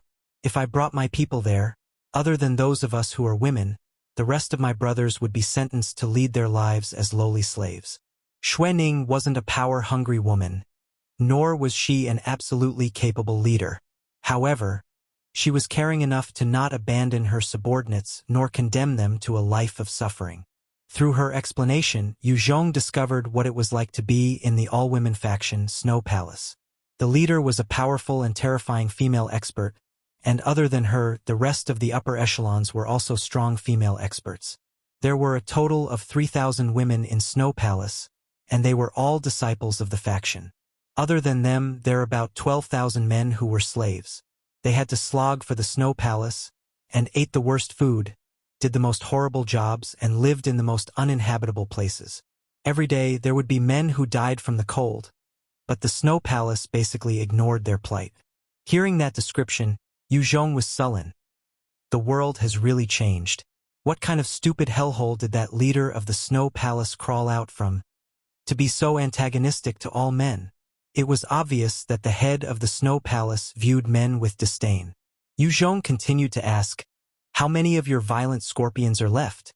Xuanning did not hide anything and replied, "Of the original 3 factions of the violent scorpions, the Purple Scorpions, the Yellow Scorpions, and the Scarlet Scorpions, the Yellow Scorpions have been wiped out. The Red Scorpions under Toilet and this group are all that's left." Yue Zhong continued, "Is there any way to get in contact with Toilet?" Xuanning looked straight at Yue Zhong with her beautiful eyes and shook her head slowly. "Boss Yue, this queen might be your girlfriend, but this queen will not betray her brothers even if you got people to torture me. You can force me to do anything, but this queen will definitely not betray her brothers." Yue Zhong could not take it anymore and rebuked her. Can you stop using this queen and just speak normally? Looking at such a hot and beautiful little minx actually refer to herself as queen caused Yue Zhong to be uncomfortable. Xuanhuan replied, albeit a little awkwardly. Got it, from now on, this queen? No, I will take note of it. Right at this moment, following the loud roars of motors, 2 assault helicopters flew overhead, passing this small town as they headed into the distance. Yue Zhong saw those assault helicopters and a strange glint flashed in his eyes. Those are the Eurocopter Tigers? Are they from the Kingdom of God? The Kingdom of God originated from Europe, Germany, and the Eurocopters were the most common form of weapons they had utilized when they were expanding in Vietnam. Yue Zhong pointed at the direction which those Eurocopters flew towards and asked Xuanhuan, what faction lies over there? Xuanhuan took a look before replying. It should be the territory of the Thousand Heroes Association. The boss, Dan Ba, is a lustful sex pervert, but his strength is genuine. I heard they are on equal footing with the Snow Palace, with over 10,000 survivors. Yue Zhong eyed that direction and a bad premonition arose in his heart. Seeing that this streetwise mouthy female leader knew the area well, he continued to ask, I want to go to Guining City. Do you know the way? Xuanhuan asked. I know, but to get there we need to pass through any of the 3 major powers. Which road will you prefer? Which road is the fastest? The road that passes through the territory of the Greater China Alliance. He immediately brought an end to the discussion. Then let's head to the Greater China Alliance. Xuanhuan looked at her subordinates within the town, her face turning slightly downcast. But boss Yue, what about my brothers, sisters, and the people of Ding Town? Through the experiences of the apocalypse, Xuanhuan had grown accustomed and distant to the loss of lives, but she was extremely loyal to her people. Since this band of rogue teenagers had followed her, she was determined to be responsible for them. That was why, even though she was an evolver that possessed a second-order skill, she was only level 30 because she focused on empowering the rest. Due to her tireless efforts to support and protect them, they were all loyal to her. There's enough food to support everyone here for a week. Wei Jie, come over. Yue Zhong eyed Wei Jie, who was standing a distance away, and called for her. Wei Jie came to his side and asked with a little apprehension, Boss Yue, what's the matter? Yue Zhong's measures were decisive and vicious, and his merciless attitude to his enemies had thoroughly shocked this kind-hearted teacher who only had the best interest of her children in mind. She found it hard to breathe just by standing beside him. Yue Zhong swept his gaze over the people present, before pointing to White Bones and said coldly, Everyone listen up, from now on, Wei Jie is the temporary leader of the town. Zhang En, you and the rest will assist her in the running of the town. White Bones will be aiding you as well. Whoever does not listen, it will directly kill the offender. The whole lot of you better run the town properly. Wait for my return. Is that understood? Zhang En and the rest felt a chill down their spine as they replied respectfully, Yes, leader. Although they were not wholeheartedly submissive to Yue Zhong yet, they had been frightened by his fearsome methods. As long as he was not dead, or without the assistance of any other larger power, they would not dare to entertain any strange thoughts. Xuanhuan also lectured a few of her little leaders, before deciding to bring along a 13 or 14-year-old, whose hair was dyed tea green. She had thick makeup on, and her figure was just beginning to blossom. Xuanhuan pointed to this girl with tea green hair and introduced, This is Lu Xiaocha. You can call her Little T. She has the ability to forecast the weather up to a day in advance, and she's extremely accurate. She can even predict how long before the next rainfall, and how long the rain will take. Lu Xiaocha looked at Yue Zhong and shot him a provocative smile. Boss Yue, you're really cool. I'm all wet from watching you. If you want to fuck, just find me hee. Get on. He eyed them impassively, and pointed to the swift shadow bike that he retrieved from his storage ring. The girls in the current society were truly audacious and open. There were many young females who were not closed to experimenting with their bodies, and when the topic came to sex, they were even more daring than most guys. Yue Zhong did not view such people with contempt. After all, it was their choice. However, it did not mean that he liked them. However, her nature-predicting ability was important to Yue Zhong, who did not control a satellite. If he had someone like her earlier, he wouldn't have been blown away by that monstrous snowstorm. Lu Xiaocha took one look at the sleek and powerful-looking motorcycle, and her eyes shone with anticipation. Wah! What a cool motorcycle! Xuanning slapped Lu Xiaocha's perky butt and said, "Get on, you havoc vixen." "Yes, big sis," she exclaimed and leapt on. Xuanning chuckled seductively at Yue Zhong and got on as well. "Boss you. Little T is not a bad girl. She's one of the 2 virgins I have in my troupe, and she's relatively clean. There are no problems if you want to fuck her. Am I some lustful sex maniac in your eyes?" Yue Zhong was speechless as he got on the bike. The moment he climbed behind Xuanning, he could smell the bewitching scent of the young girl in front of him, and felt her perky and bouncy figure in front of him. He instantly got aroused, and his rod pressed against her bottom. Xuanning nestled deeper into his arms and teased, "Hee, you're hard? Aincha? Shut up and sit tight." He was a little embarrassed and irritated, barking out before flooring the accelerator, causing the motorbike to roar to life and charged into the horizon. Before the apocalypse, this Yang County had over 100,000 residents. Now, the entire place had become the territory of the Greater China Alliance. Yue Zhong brought Xuanning and Lu Xiaocha to the outskirts of Yang County, observing and making their preparations. Chapter 509, Evil Youth. Translated by Qidian. Edited by Alamog. Edition. Outside Yang County, there was a river of about 6 m width that flowed around it. Prior to the apocalypse, the moat didn't exist. It was apparent that the Greater China Alliance had gotten manual labor to be carried out, digging such a moat and redirecting water to flow in it. Furthermore, there was a city wall of about 5 m surrounding the city within the moat. There were all sorts of defense fortifications on top of the wall. There were also numerous heavy machine guns pointed outwards, prepared to tear any enemy into shreds. With the combination of the 6 m wide moat and the 5 m high city wall, even if 100,000 zombies attacked, Yang County could defend itself comfortably. Even mutant beasts hordes and other human factions would have to think twice before launching an assault. The fortifications and structures were built impressively, and the huge moat having been erected at the expense of a huge amount of manual labor was also a stroke of genius. It was also partly because the county was near a water source that was why it was possible. If it was a city, the moat would be too huge, and the amount of manpower required would be overwhelming. It would not have been possible to do it in a short time. If it was a small town, then the number of survivors would be too little to dig an effective moat. With such defenses in place, even if Yue Zhong activated his elite troops, he would have to pay quite a price to be able to take it down. Yue Zhong scrutinized every available detail before saying, "Let's go." Xuanning and Lu Xiaocha followed behind as the trio made their way towards Yang County. For the sake of preventing unwanted attention, both the girls had ruffled their hair and wore distasteful clothes, hiding their looks and figures. When the sentries saw this small group approaching harmlessly, they waved them in with disgust.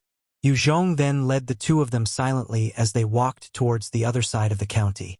The current atmosphere in the county was bleak, as most of the survivors were hiding in their own homes, avoiding the cold. The homeless were huddled together at various corners, their eyes blinking soullessly awaiting their deaths. There wasn't a sign of life on the streets, and it felt as though the inhabitants were already zombies. At this time, there was a loud commotion resounding from a distance away. "Get the hell out of the way! Get the hell away!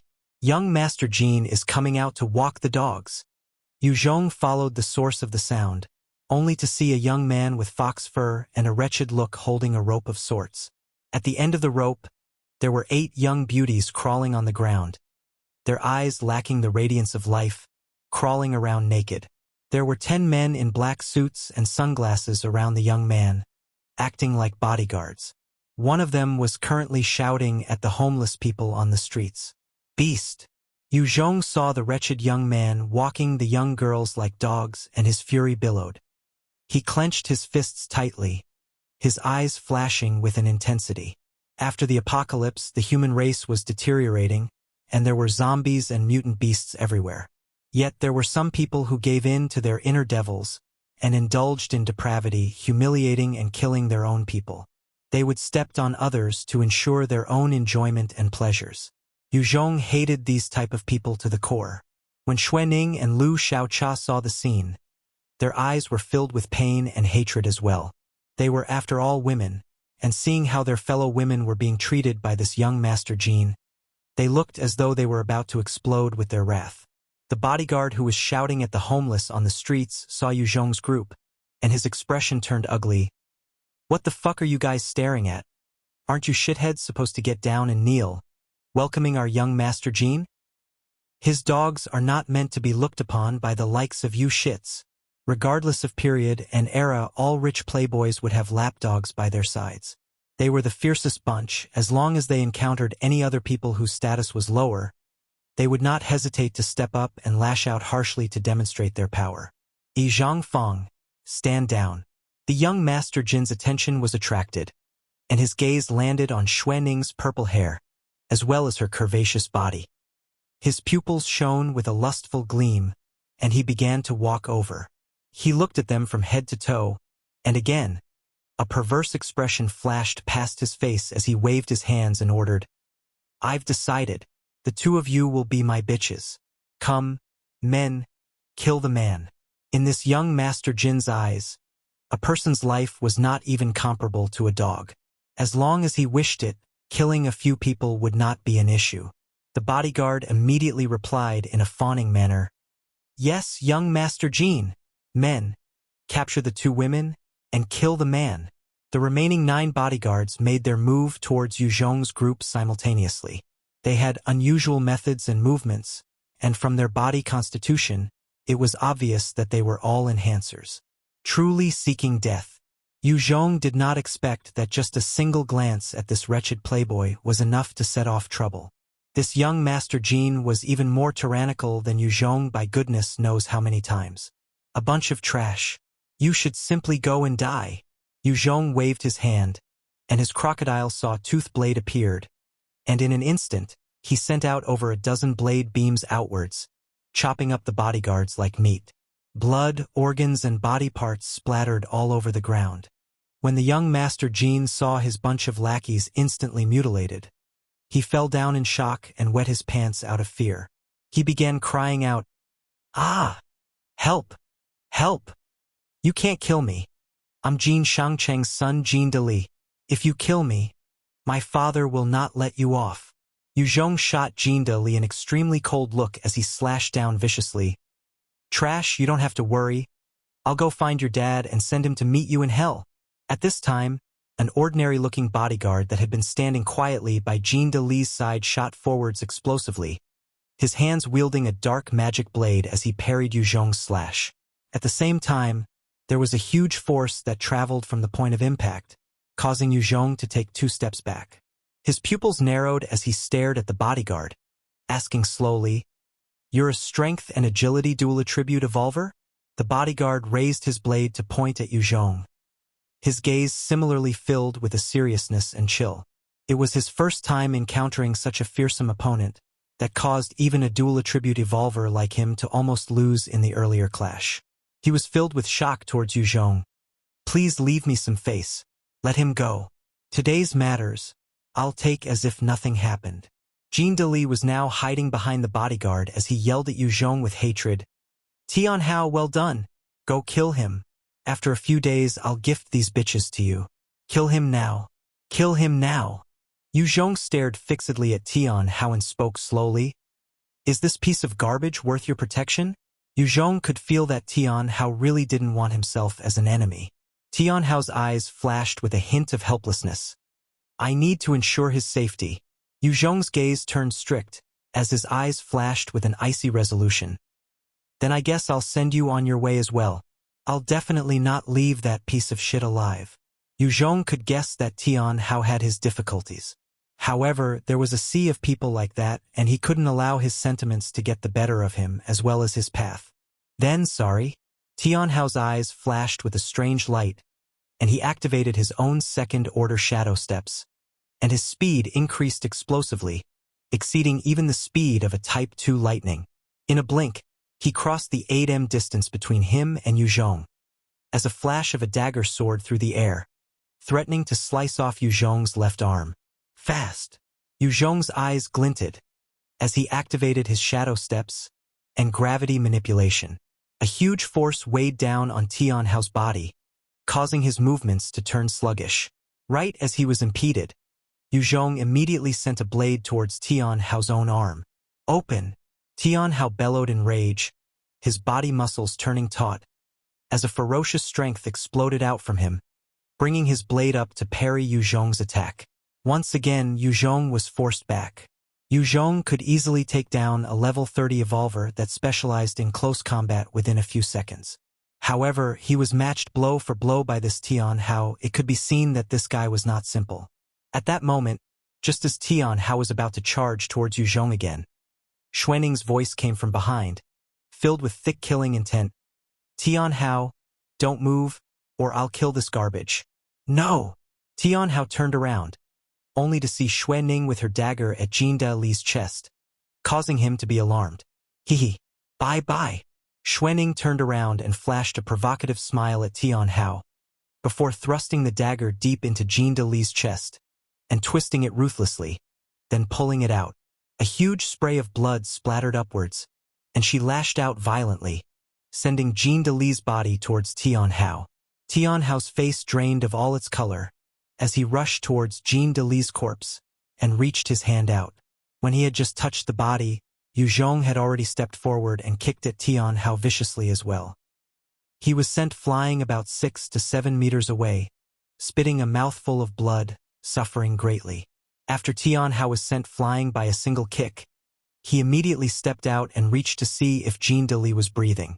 His face then turned ashen and he spat out a mouthful of blood. Shit. Yue Zhong observed Tian Hao, who had seemed to lose all will to live, and coldly barked. What's the deal with him? Speak. I'll see if I can help. Chapter 510 Truth. Translated by Qidian. Edited by Ulamog, Edition. Yue Zhong was a level 66 expert, and his power was at a terrifying degree. If he really went all out, he could take down Tian Hao with 80% confidence. However, if he could get him to submit, then he would have gained a powerful subordinate. Tian Hao replied with a downcast face. My sister Tianjing was captured by Jin Li. Only he knows where my sister is. I had to continue to work for him to ensure her safety. With his death, my sister is sure to die as well. At this time, one of the women who was sprawled on the ground naked, of about 31 or 32, had a strange glint in her eyes as she laughed coldly. Tianjing?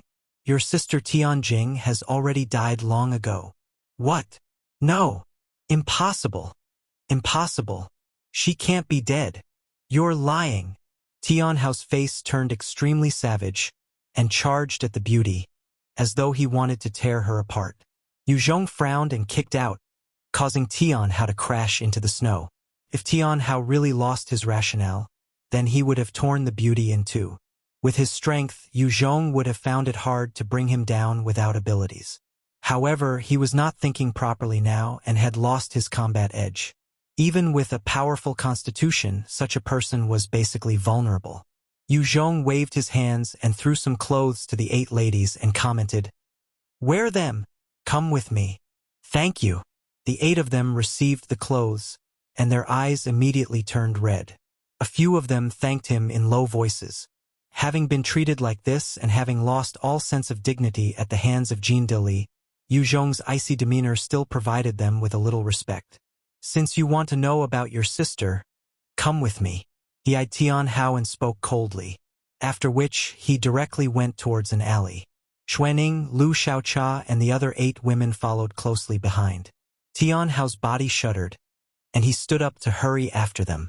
Yue Zhong's killing of Jin Li was witnessed by many people on the streets. At this time, many of the survivors that had soulless eyes began to stir. Some pounced on the dead bodyguards, hoping to get some items, while some made their way towards the headquarters of the town to relay what was happening. Very soon, the corpses of those bodyguards were stripped clean and transported away, leaving nothing behind. Xuanning followed Yue Zhong closely and asked curiously, Where are we heading to now? Jin Li had been killed, and the Greater China Alliance would definitely not let things rest. They would flip the entire town over just to find the culprit. Xuanning wanted to know what Yue Zhong's next move was. Yue Zhong glanced at the lady that had opened her mouth earlier to say that Tianjing was already dead, and ordered, "Take me to Jean de Li's living quarters." This beauty was the most mature and charming of the lot, exuding an attractive aura from head to toe. She also exhibited a hint of intelligence, and was obviously a person of position in the past. In truth, this woman was called Zhao Ling. She had been the head of a successful group, and her net worth was in the millions. She was intelligent, strong, and independent. After the apocalypse happened, she had landed in the hands of Jean de Li, and her independent nature had infuriated Jean de Li. That was why he treated her like a bitch. Before that, she was the subject of his adoration and love, and knew many of his secrets. Zhao Ling looked at Yue Zhong with immense respect and replied, "Yes." After being punished to live like a slave, Zhao Ling found that her independence and strength as a person of position in the past didn't count for nuts in the present world. Those who were not as capable or good-looking as her would be treated nicely just because they obeyed Jean de Li. Although she was beautiful and sexy, because she wasn't willing to submit, she had been banished to the lowest rungs of Jean de Li's slaves. It caused her to suffer a huge blow, and her pride had been thoroughly destroyed. She brought Yue Zhong and the rest to a villa, pointing to it and said, "This is the villa that Jean de Li resided in. However, there are many experts in there. There's also some form of alarm installed. The moment it rings, the entire Yang County would know of any strange movements here." He followed the direction which Zhao Ling pointed, noting that there the villa covered over 100 acres. Surrounding the villa, there were ponds, lush green trees, swimming pools. There was a basketball court even. It was built quite beautifully. It was also likely that the cost of the place must have been a few million. Around the villa, 10 bodyguards were patrolling, and within the villa, God knows how many other experts there were. "You guys wait here." After that, Yue Zhong disappeared in a flash.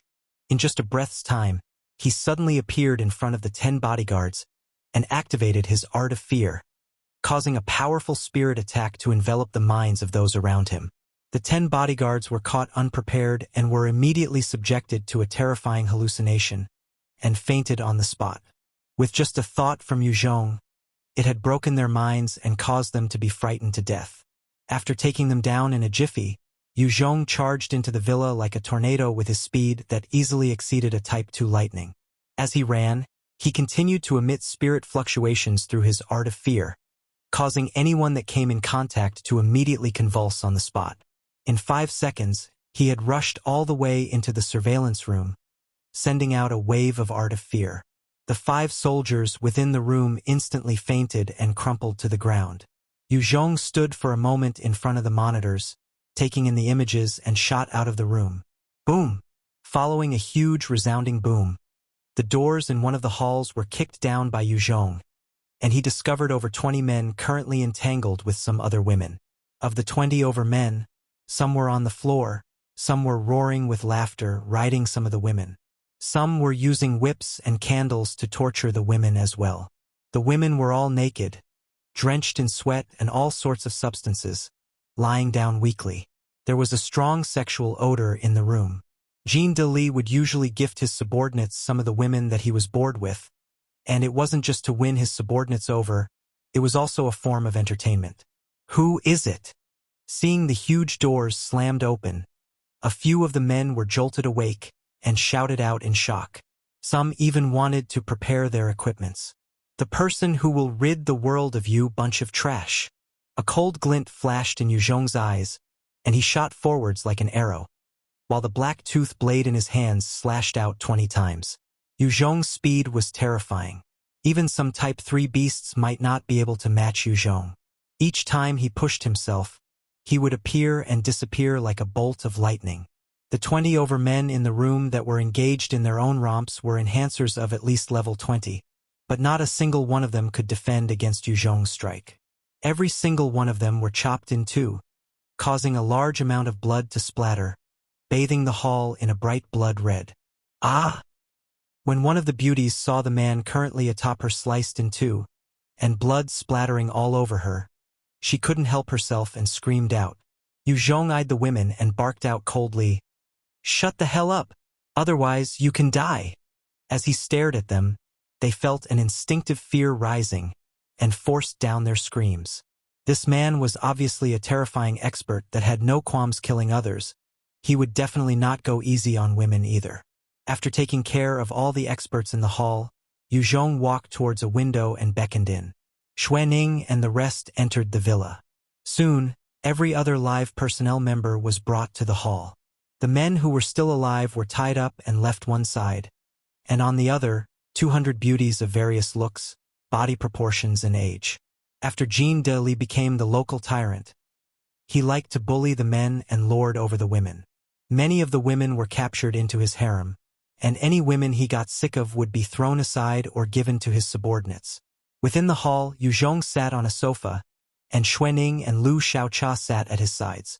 By now, Lu Xiaocha had cleaned her face of her disguise, revealing her clean and pretty face. She had a look of veneration and awe as she looked at Yue Zhong. Zhao Ling stood quietly by one side, glancing at Yue Zhong from time to time, her heart still in shock. So powerful! This guy could actually take down the entire villa without a sound or alerting anybody. Incredible! Yue Zhong sat at the sofa and eyed Zhao Ling, asking mildly, "So what's the deal with Tianjing's death?" Tianhao had been standing one side silently like a soulless man twitched a little, as his eyes shone with a complicated gaze when he stared at Zhao Ling. Zhao Ling replied with respect. This lowly one replies. After Tianjing had been captured by Jean de Li, she was toyed with for a while before being thrown to the subordinates. One of the perverts under him had caused her to die in one of his games. Tianhao was pale white with shock as he hollered in disbelief, "You're lying! I saw the video of her as well as her voice in his phone. You're lying to me." All the sisters here knew about this.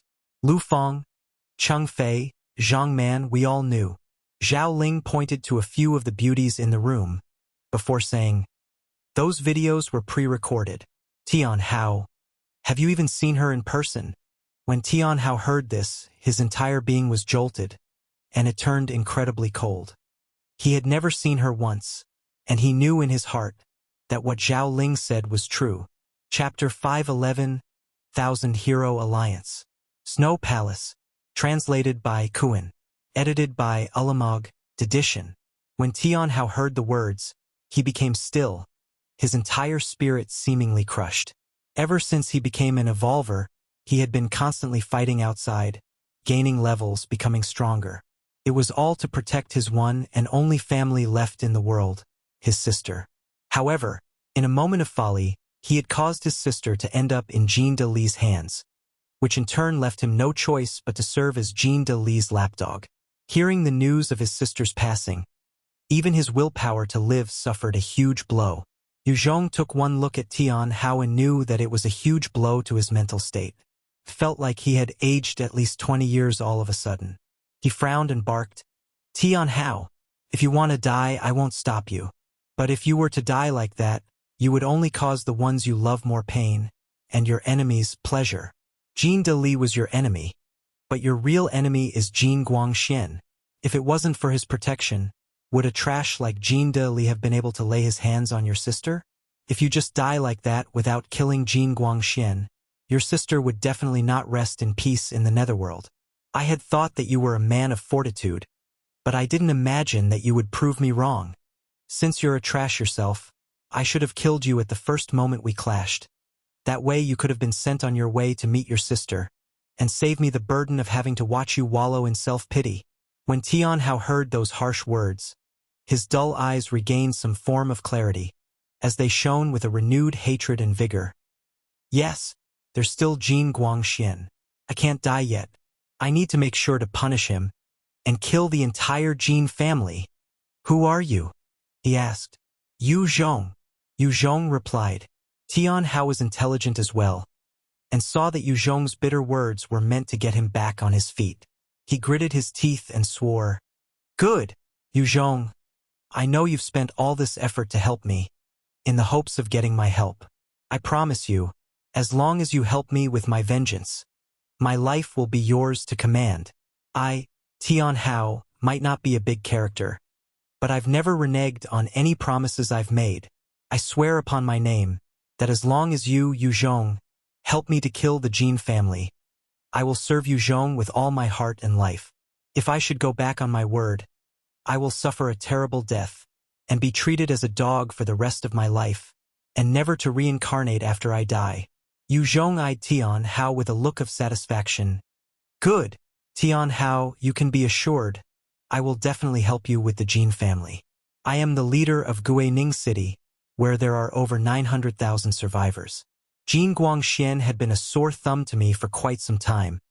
Once I've returned to Guining City, I can deploy my troops to annihilate them easily. Tian Hao was a man of integrity and valued relationships. He would do what he set his mind to do. With a character like Jin Dali, if Yue Zhong was in Tian Hao's shoes, he would have long since killed Jin Dali off, as well as his entire family. He wouldn't have allowed himself to be blackmailed.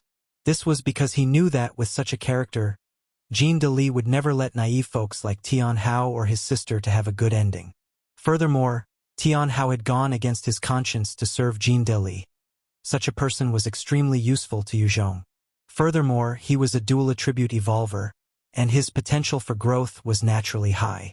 When Tian Hao heard Yue Zhong's words, he nodded slowly and sunk in his thoughts. Everyone's gazes also fell on Yue Zhong. Their eyes filled with shock.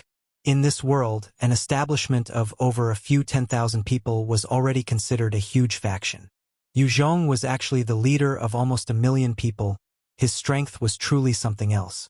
Yue Zhong was about to say something else, when a loud alarm resounded throughout Yang County.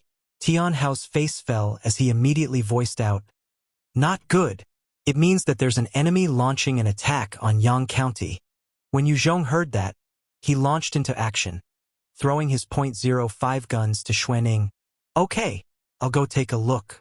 Tian Hao, follow me. Xuanning, Lu Xiaocha, Zhaoling. I'll leave this place to you. Xuanning will take the lead. Don't let anything untowards happen here. If those fellows try anything funny, just execute them." Xuanning was not only hot, but vicious in her methods.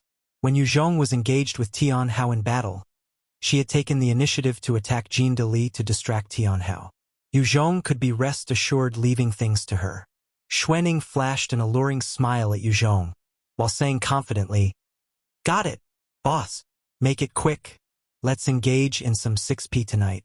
I'm a virgin myself, and based on my judgment, there are a few beautiful ones here that are virgins as well."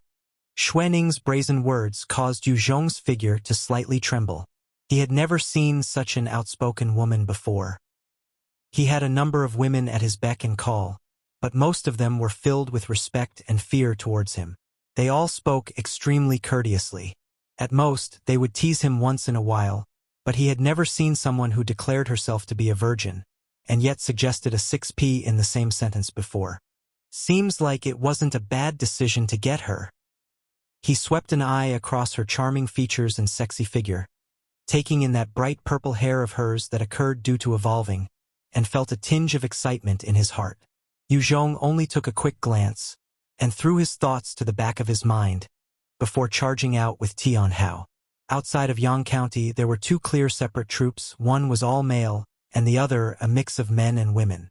Of those troops, the men numbered in the 6,000s, while the women counted above 10,000. With such manpower in this day and age, they can only be powerful factions, and they were precisely the Snow Palace and the Thousand Hero Alliance. The Thousand Hero Alliance had a battalion of soldiers currently marching on Yang County, with a large number of its soldiers firing wildly. As for Yang County, the defense mechanisms were engaged, as the heavy machine guns on the city walls began spewing fire, suppressing the Thousand Hero Alliance soldiers. From time to time, there would be a Thousand Hero Alliance soldier that fell. Behind those soldiers, there were 2 self-propelling rocket launchers firing projectiles towards the city wall as well. Every projectile packed a powerful punch, as one round from the rocket launcher caused a huge hole in the city wall. City walls were a form of defense that was used in ancient times, but had been relegated due to modern warfare. It was because the firepower from modern weapons were too powerful, and a city wall would not be able to withstand the blast impact from those weapons of destruction. In between the 2 troops at the back, There was a joint forces command post, in charge of commanding the assault by the Thousand Hero Alliance and the Snow Palace. A man stood in the command post, his height towering at 1.9 m, his entire frame bulky and muscly. He had a full beard, his hair grizzly, his eyebrows thick. He wore a clean white shirt and black trousers, and while his attire didn't match his aura, it could not be denied that he was imposing and powerful. He was looking at a stunningly beautiful woman beside him, whose hair was a silvery white and her body curvaceous. She had an otherworldly aura and incredible features, which shone with an intense coldness and aloof nature. The man's eyes were filled with an undisguised lust as he spoke. "Snow Palace Master, it's your turn to send your people." The middle-aged man was precisely the leader of the Thousand Hero Alliance, Zhu Xiongba. He had single-handedly brought up this faction of 50,000 people and had over 7,000 direct subordinates. As for the cold and proud beauty, she was naturally the palace master of the Snow Palace faction, Shangguan Bingshui. Attack!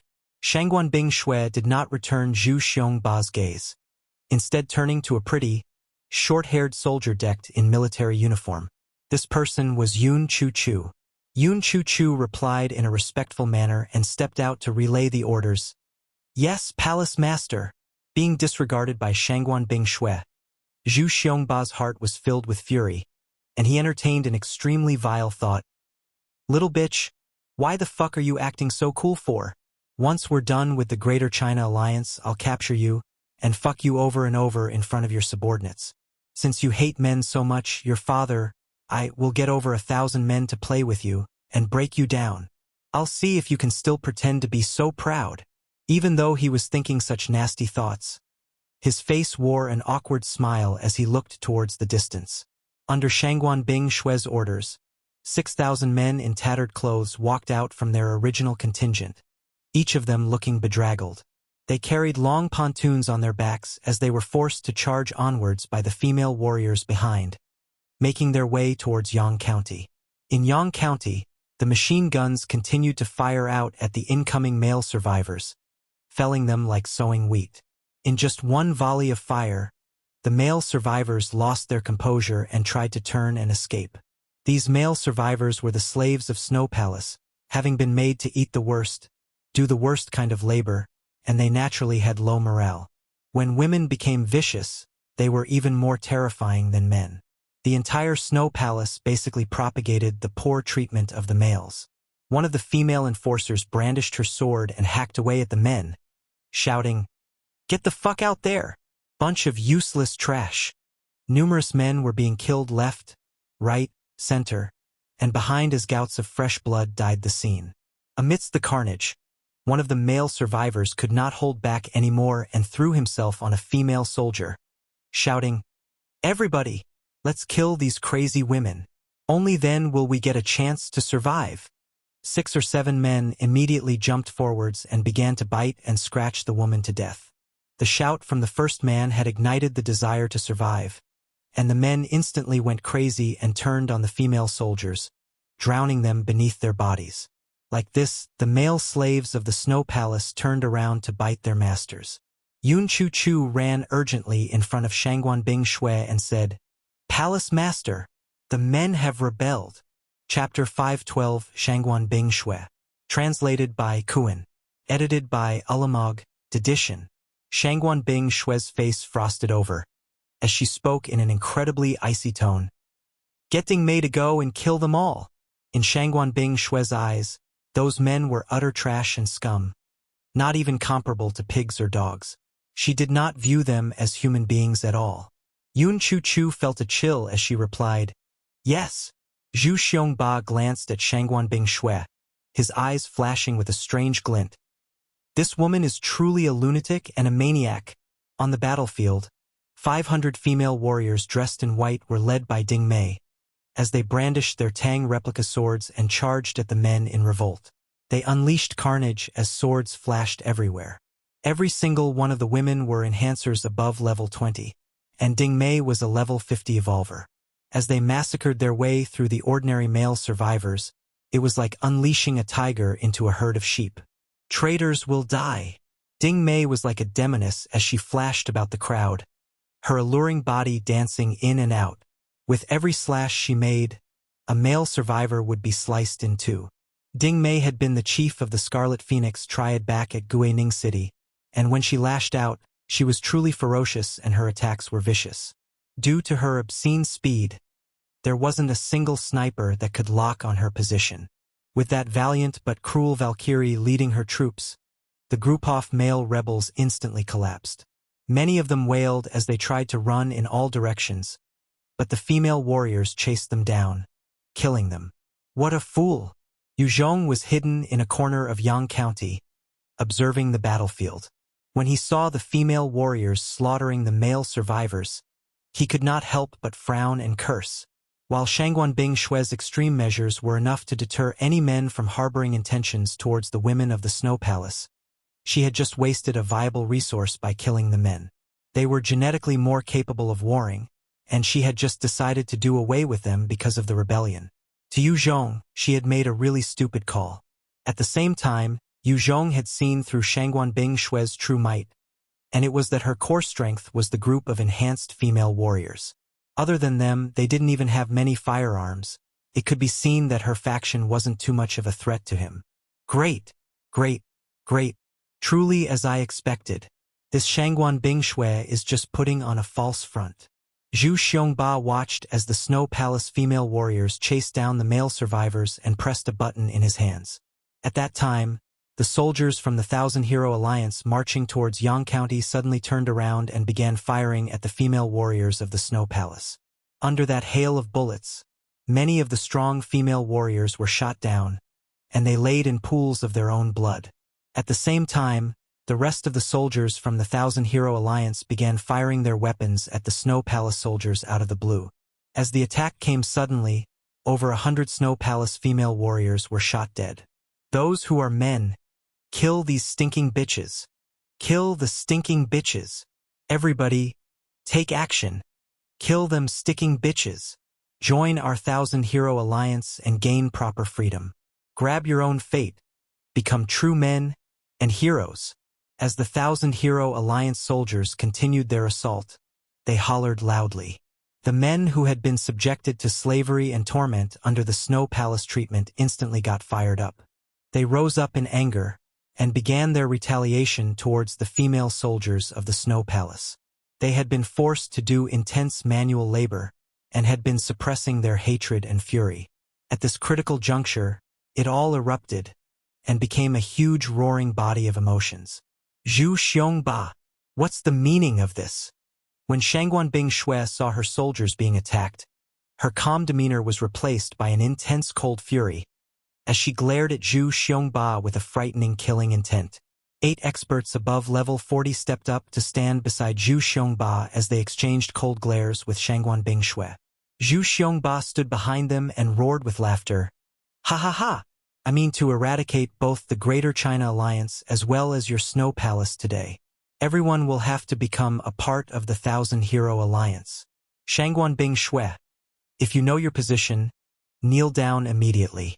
Get your entire Snow Palace to submit, and you shall swear to become my woman. I will then dote on you.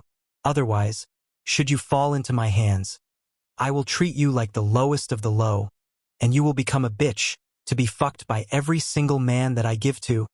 By now, the Thousand Hero Alliance had gotten the upper hand in the betrayal. Together with the uprising by the male survivors of the Snow Palace, the Snow Palace faction was being bombarded by attacks on all sides. Many female warriors had just gotten into formation when they were blasted by fire. Although there were many experts in the Snow Palace, even if they activated their skills and took down a number of the Thousand Hero Alliance soldiers, they were quickly disposed of as well. Shangguan Bing Shui did not falter nor display too much of a shock. Instead, she assessed the situation coldly in her mind. She replied, without a hint of emotion in her cold exterior. Without our Snow Palace, how would your Thousand Hero Alliance take down Yang County? Even if you defeat us, you will suffer casualties on your side, and you will fail in obtaining Yang County. Zhu Xiongba stared at Shangguan Bing Shui with undisguised excitement, his mind full of thoughts of this absolute beauty groveling and moaning beneath him. His entire body quivered with adrenaline and excitement. "Ha ha! You're right. At first, it would have been extremely tough for my 1,000-hero alliance to have to deal with both of you. However, we have received the aid of the Kingdom of God. They have provided sufficient firepower.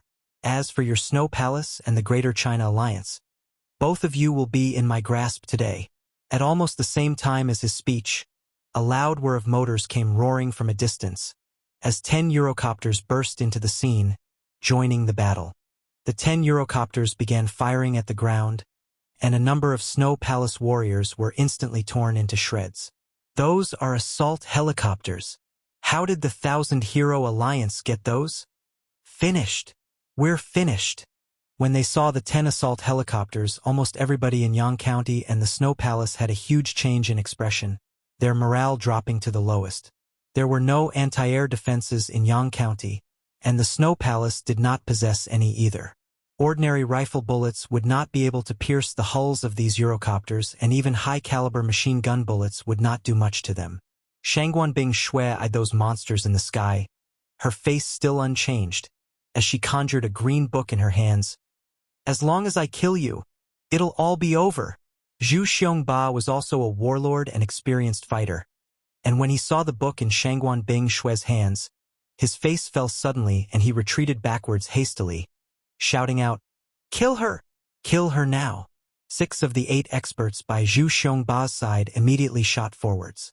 Amongst those 6 experts, one was an agility-based evolver, and in just a second, he had crossed a distance of over 13 m, appearing in front of Shangguan Bing Shui with a dagger in his hands, slashing towards her abdomen like a vicious snake. The move of the agility evolver was quick and vicious, and even an enhancer of level 60 would have to take him seriously. At the very least, there would have been an injury. "Freeze!" Shangguan Bing Shui's eyes flashed coldly as the level 6 treasure, Bronze Book of Snow and Ice in her hands opened. A white beam of ice shot out and swept across the agility-based evolver, directly turning him into a block of ice, extinguishing his life.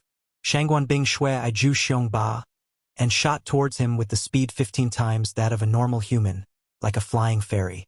"Go to hell, bitch!" A 2 m, tall burly man wielding a huge mace swung towards Shangguan Bing Shui. If a low-level Type 2 mutant beast was struck by that blow, it would be flattened instantly. The Book of Snow and Ice in Shangguan Bing Shui's hands lit up one more, and a beam of ice shot at the burly expert, also turning him into ice. Another 2 experts charged forwards, one turning into a wereleopard, the other into a werewolf, as they attacked her with a frightening strength and speed. Shangguan Bing Shui quietly activated her book again, as 2 beams of ice hit the 2 experts squarely on the chest, turning them into ice sculptures as well.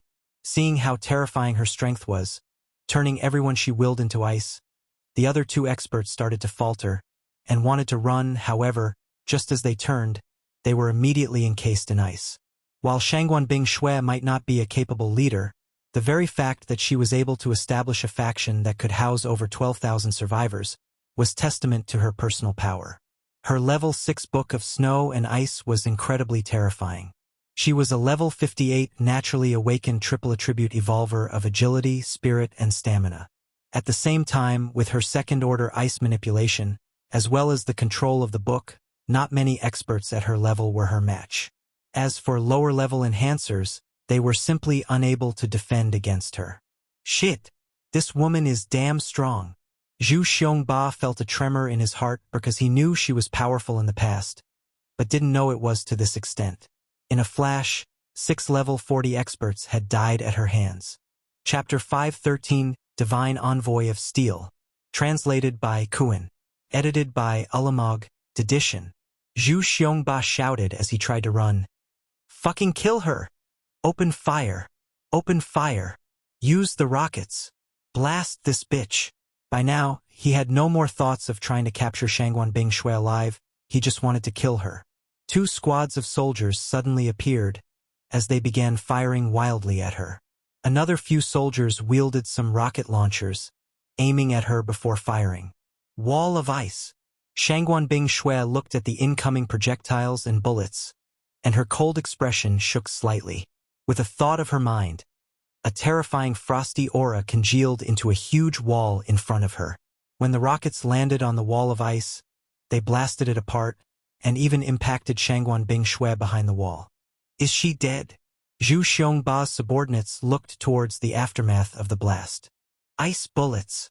Following a high, cold voice, thousands of ice beads shot outwards in various directions. These ice bullets were like rifle bullets, easily piercing the bodies of the 1,000 Hero Alliance soldiers present, causing them to fall to the ground, dead. Shangguan Bingshui walked out from behind the debris and destruction, still holding on to her book of snow and ice, looking like a fairy, as she swept her eyes around. There was indeed a possibility of the rockets taking her life, however, they had to land on her face. She had employed a number of means to deal with those rockets, causing them to be ineffective at the end. Shangguan Bingshui looked around, noting the numerous soldiers lying on the ground, but the leader Zhu Xiongba was nowhere to be seen. Shit! Her icy expression finally broke to reveal an expression of fury. She waved her hands, and countless ice bullets congealed to finish off the soldiers. If it wasn't for their interruption, she could have killed that damn Zhu Xiongba already. They're fighting internally. Now's a good chance. The various members of the Greater China Alliance within Yang County saw the crazy slaughter between the Snow Palace and 1,000 Hero Alliance and became excited. Attack! Attack! Now's our only chance. The city gates opened, and elite soldiers of the Greater China Alliance rushed out towards the 1,000 Hero Alliance. If the Snow Palace was eradicated by the 1,000 Hero Alliance, with the support of the Kingdom of God, the 1,000 Hero Alliance was bound to swallow the other two factions. No matter how strong Shangguan Bingshui was, she was only one person. Killing many would require the expenditure of stamina and spirit. At the end, against the mighty firepower of the 1,000 Hero Alliance, she would have to escape as well. The moment the Greater China Alliance joined the fray, it became an all-out clash between the 1,000 Hero Alliance and the other two factions. However, the Eurocopters in the skies were truly terrifying, unleashing their rain of bullets like a cleaving blade that tore through the body of many soldiers. Numerous experts fell as a result. Even when working together, the soldiers of the Greater China Alliance and the female warriors of the Snow Palace could not withstand the might of the 1,000 Hero Alliance. Technology had the upper hand in large-scale battles. In front of those assault helicopters, it didn't matter if the soldiers were level 30 or level 40 enhancers. As long as they were hit by the firepower, they would be torn to shreds or blasted to pieces. The assault helicopters had cannons on them, and with each rocket fired, the blast would shake the ground. The projectiles would turn numerous experts into ashes and dust within a second. The soldiers of the Greater China Alliance were trying to use their rifles to fire at the assault helicopters, and some of the experts with firearms proficiency-related skills managed to hit the assault helicopters. However, the bullets would just ricochet off the armor. All of a sudden, with a bright flash, a bullet shot through the air and punctured the armor of one assault helicopter, causing it to combust and explode. Yue Zhong took a look at the fireball in the sky that was falling to the ground and thought quietly, "Enhanced bullets." That was definitely an expert firing a powerful enhanced bullet. With one assault helicopter down, the rest of the helicopters went crazy. They increased their firing output and blasted towards the direction where the shot came from. The entire area was bombarded in seconds and swallowed up by countless blast impacts. The expert that had fired that enhanced bullet was blasted to smithereens, together with the entire area. "Come with me. Let's go get rid of Jin Shangcheng now." Yue Zhong ordered Tian Hao beside him. Tian Hao's eyes flashed with a fiery gaze. Yue Zhong disappeared from his position, making his way towards the command center in Yang County. The command center at Yang County was within a villa. There were many Greater China Alliance soldiers stationed everywhere, numbering at least 200, every one of them possessing a firearm and decent equipment. At the same time, the villa had quite a number of security cameras. What a thick defense! Yue Zhong approached the villa and he frowned. The defenses were tight, and the soldiers were numerous. With his might, other than charging in headlong, there were no better options. Just as he was pondering, 12 technologically advanced-looking helicopters that were coated with a silvery luster and loaded with weapons thrice that of an Apache, as well as a body that was also more than 3 times the size of an Apache flew over. Yue Zhong looked at those 12 armed helicopters that looked technologically advanced, and his heart was filled with shock. What are those? I've never seen them before. Yue Zhong had seen a number of designs for the various modern weapons before the apocalypse in school, but he had never seen anything like those in front of him now. The 12 futuristic assault helicopters began to launch a volley of rapid fire, consisting of bullets and projectiles of different sizes and calibers. The hail of metal rained down on the entire villa and its region, blasting various parts and killing many of the soldiers. In one of the helicopters, there was a blond man with blue eyes, wearing a suit. He had incredibly good looks, and was holding a wine glass in his hands. At his feet, there were 2 beautiful Chinese girls helping to massage his feet. He was staring out the window in boredom, and as he watched the carnage and devastation happening below, he sighed in wonder. So beautiful. Truly is an experience, watching these wild monkeys being bombed to pieces. However, some of these Chinese women are not too bad. They can be our toys. Another man who was dressed in a silver military uniform raised his own glass of wine towards the handsome man and chuckled. Esteemed envoy, this time, having completed such a task delegated by the elders, you should definitely be promoted to an apostle. At that time, please do look out for me. The handsome young man was called Halyamanda. He was the 13th seat of the 36 divine envoys of the kingdom of God, known as the divine envoy of steel. He was a dual attribute evolver of the spirit and agility attributes, and was also a paladin, having grasped the skill knight's heart, possessing a terrifying combat ability. There were 12 apostles in the kingdom of God. Each of them were the closest to God in terms of power. Since they had monstrous power as well as absolute command of their soldiers, they were geniuses amongst geniuses, and most of them were heretical Christians. Under the 12 apostles were the 36 divine envoys. Each of these divine envoys were also geniuses, while even the weakest was a dual attribute evolver, and the lowest level was at least 56. Other than that, the kingdom of God actually controlled a newbie village, allowing their experts to enter it to get job changes, becoming much stronger than normal enhancers. Yue Zhong was stronger than most enhancers was because he had went through a job change into his Dark Knight profession in one such village. At the same time, there were various other wondrous items in the village. When Yue Zhong had entered at that time, due to his lack of level, he couldn't fully appreciate what was possible. Asterisk. Halyamanda chuckled lightly. It doesn't work like that. The 12 apostles are all powerful entities, and are far beyond my capabilities. However, after completing this task, I should be able to increase in my ranking amongst the divine envoys list. At that time, I will definitely put in a good word for you. Dus became excited when he heard that. As long as Halyamanda helped to say some complimentary words, he would likely be transferred back to the European quarters. He loathed being here in the Asia-Pacific region, where there were countless zombies and mutant beasts. Many thanks, esteemed envoy. Halyamanda then replied indifferently, All right, take action. Dus' face turned serious as he ordered, Yes, all stations stand by. Operation Silver Fox activated. With Dus' order, a number of soldiers dressed in black military uniforms and armed to the teeth leapt from the assault helicopters, employing their parachutes as they landed. Every single one of these soldiers were quick and agile in their actions, and they were experienced. They were special forces that had went through body enhancements, and the moment they landed, they went into formation. They began taking down any soldiers that were still alive. The assault helicopters that hovered in the air also began to descend, as a number of soldiers in silver military uniforms and cold looks came out to set up a perimeter, while Halyamanda strode out like a lord.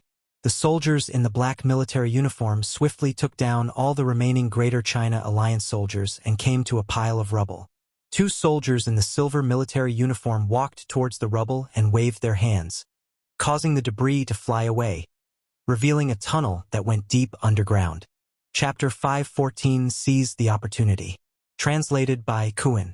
Edited by Ulamog. Edition. What is that place? When Yue Zhong saw the tunnel, he was shocked.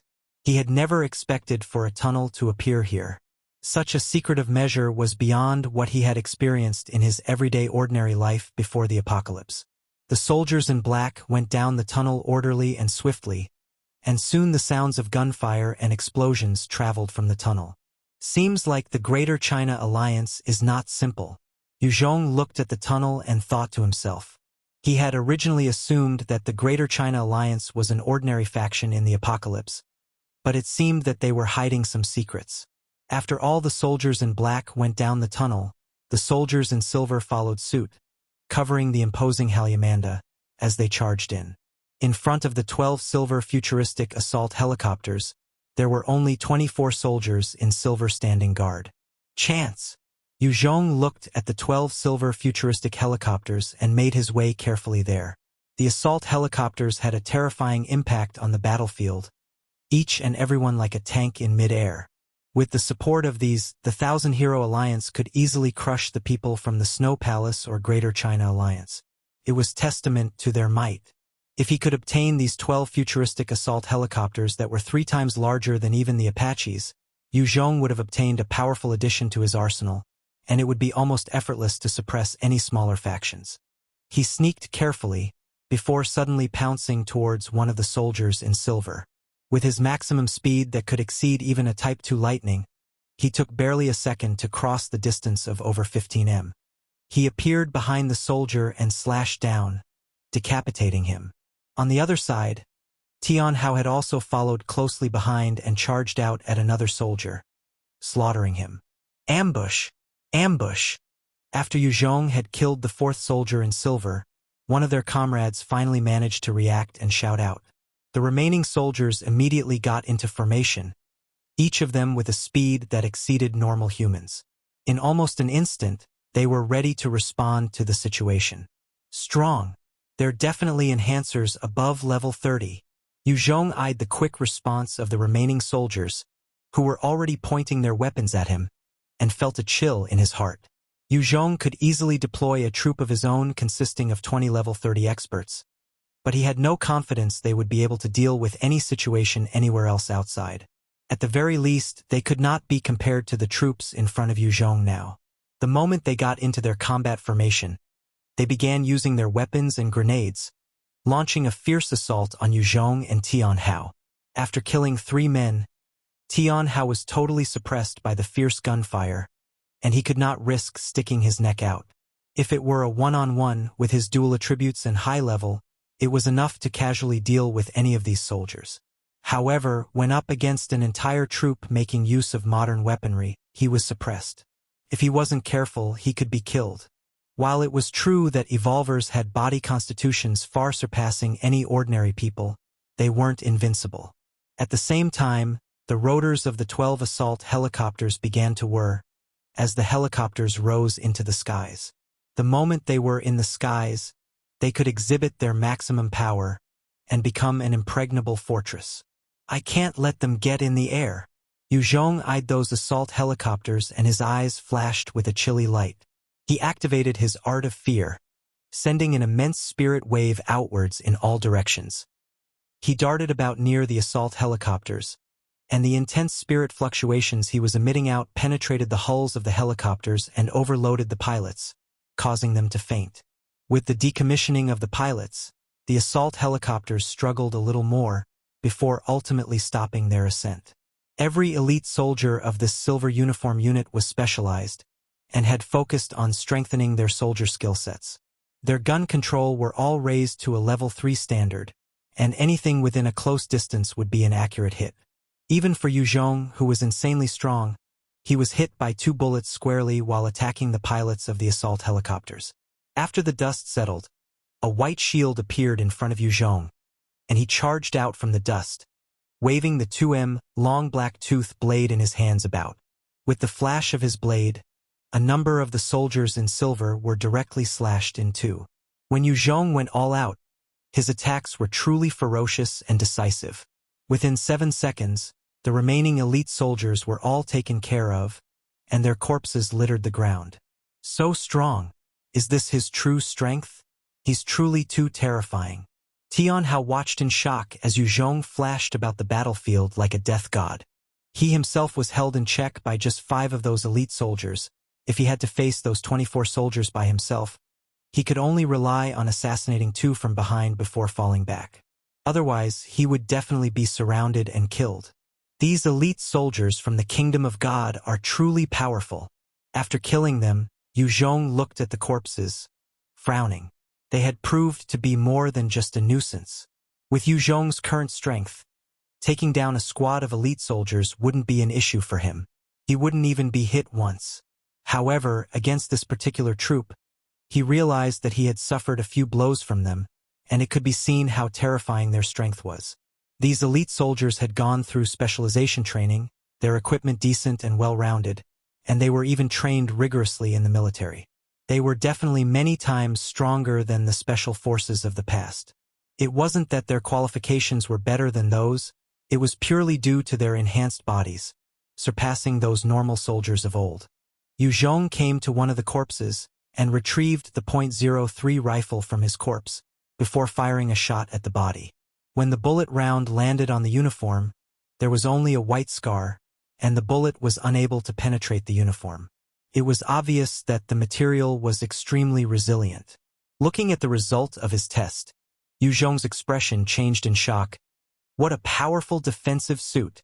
Yue Zhong had something similar, but he required the hide of those Type 2 mutant beasts, and it was hard to manufacture.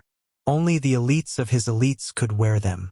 These silver uniforms of the Kingdom of God was obviously a result of technology, and the technology behind it was extremely refined and mature, being able to repel bullets yet remain light at the same time.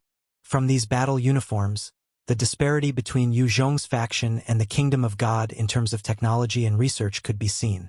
Come with me. Yue Zhong shot a look at Tian Hao before dragging out all the pilots. Tian Hao was of only one mind to kill Jin Shengcheng.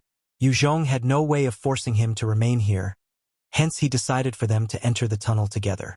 Hearing his words, Tian Hao's eyes flashed, and he followed closely behind. Such tunnels were most likely built as a means to hide from any bombs during warfare. Every part of the country would have some sort of bunkers and tunnels like these, and the locations would usually be secretive, not known to many. Even if a nuclear bomb were to went off on Yang County, it could desecrate everything above ground, but the underground would be safe from the impact.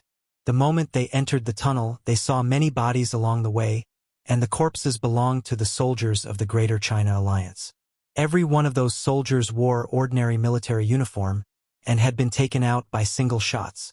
Many of the automatic defensive systems were disengaged or destroyed. Although it was underground, their surroundings were well lit by lamps hanging on either side of the walls, caused the entire tunnel to be bright. The expenditure just to maintain the lights must be costly. The tunnels were numerous, like some ant hive.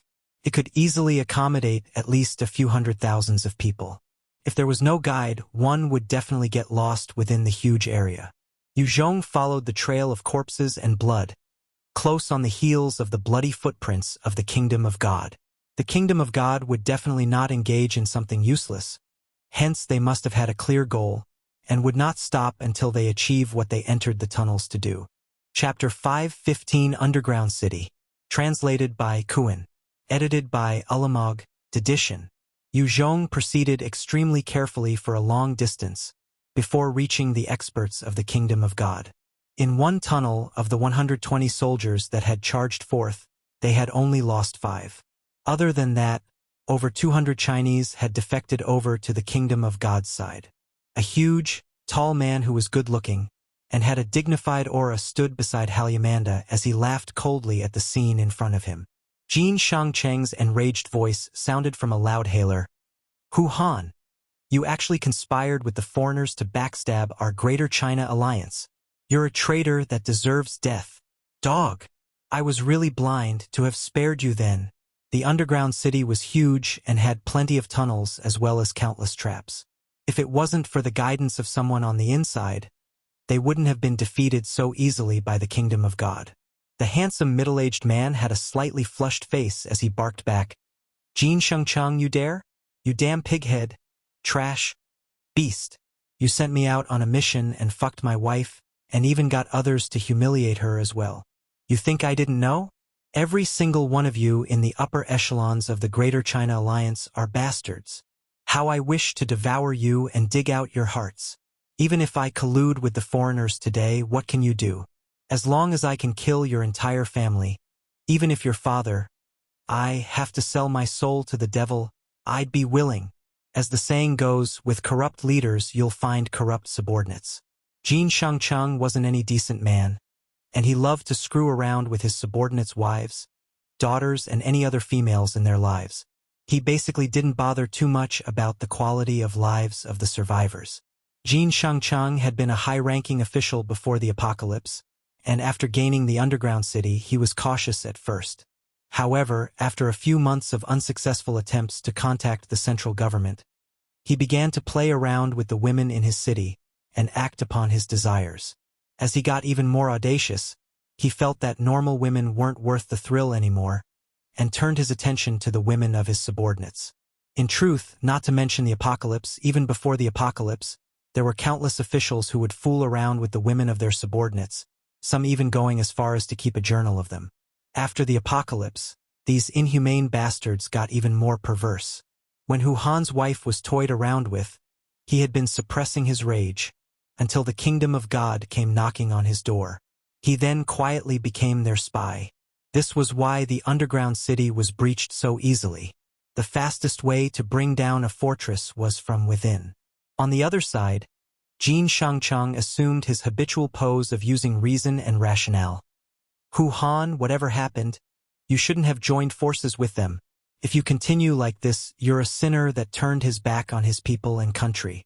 You will be shamed in history and be cursed by our fellow Chinese. Turn back now while it's still not too late. Kill those foreigners beside you, and you're still a hero to us Chinese. Hu Han immediately spat, his face savage and furious. Pay! Jin Shangcheng, I swear to fucking kill your family today.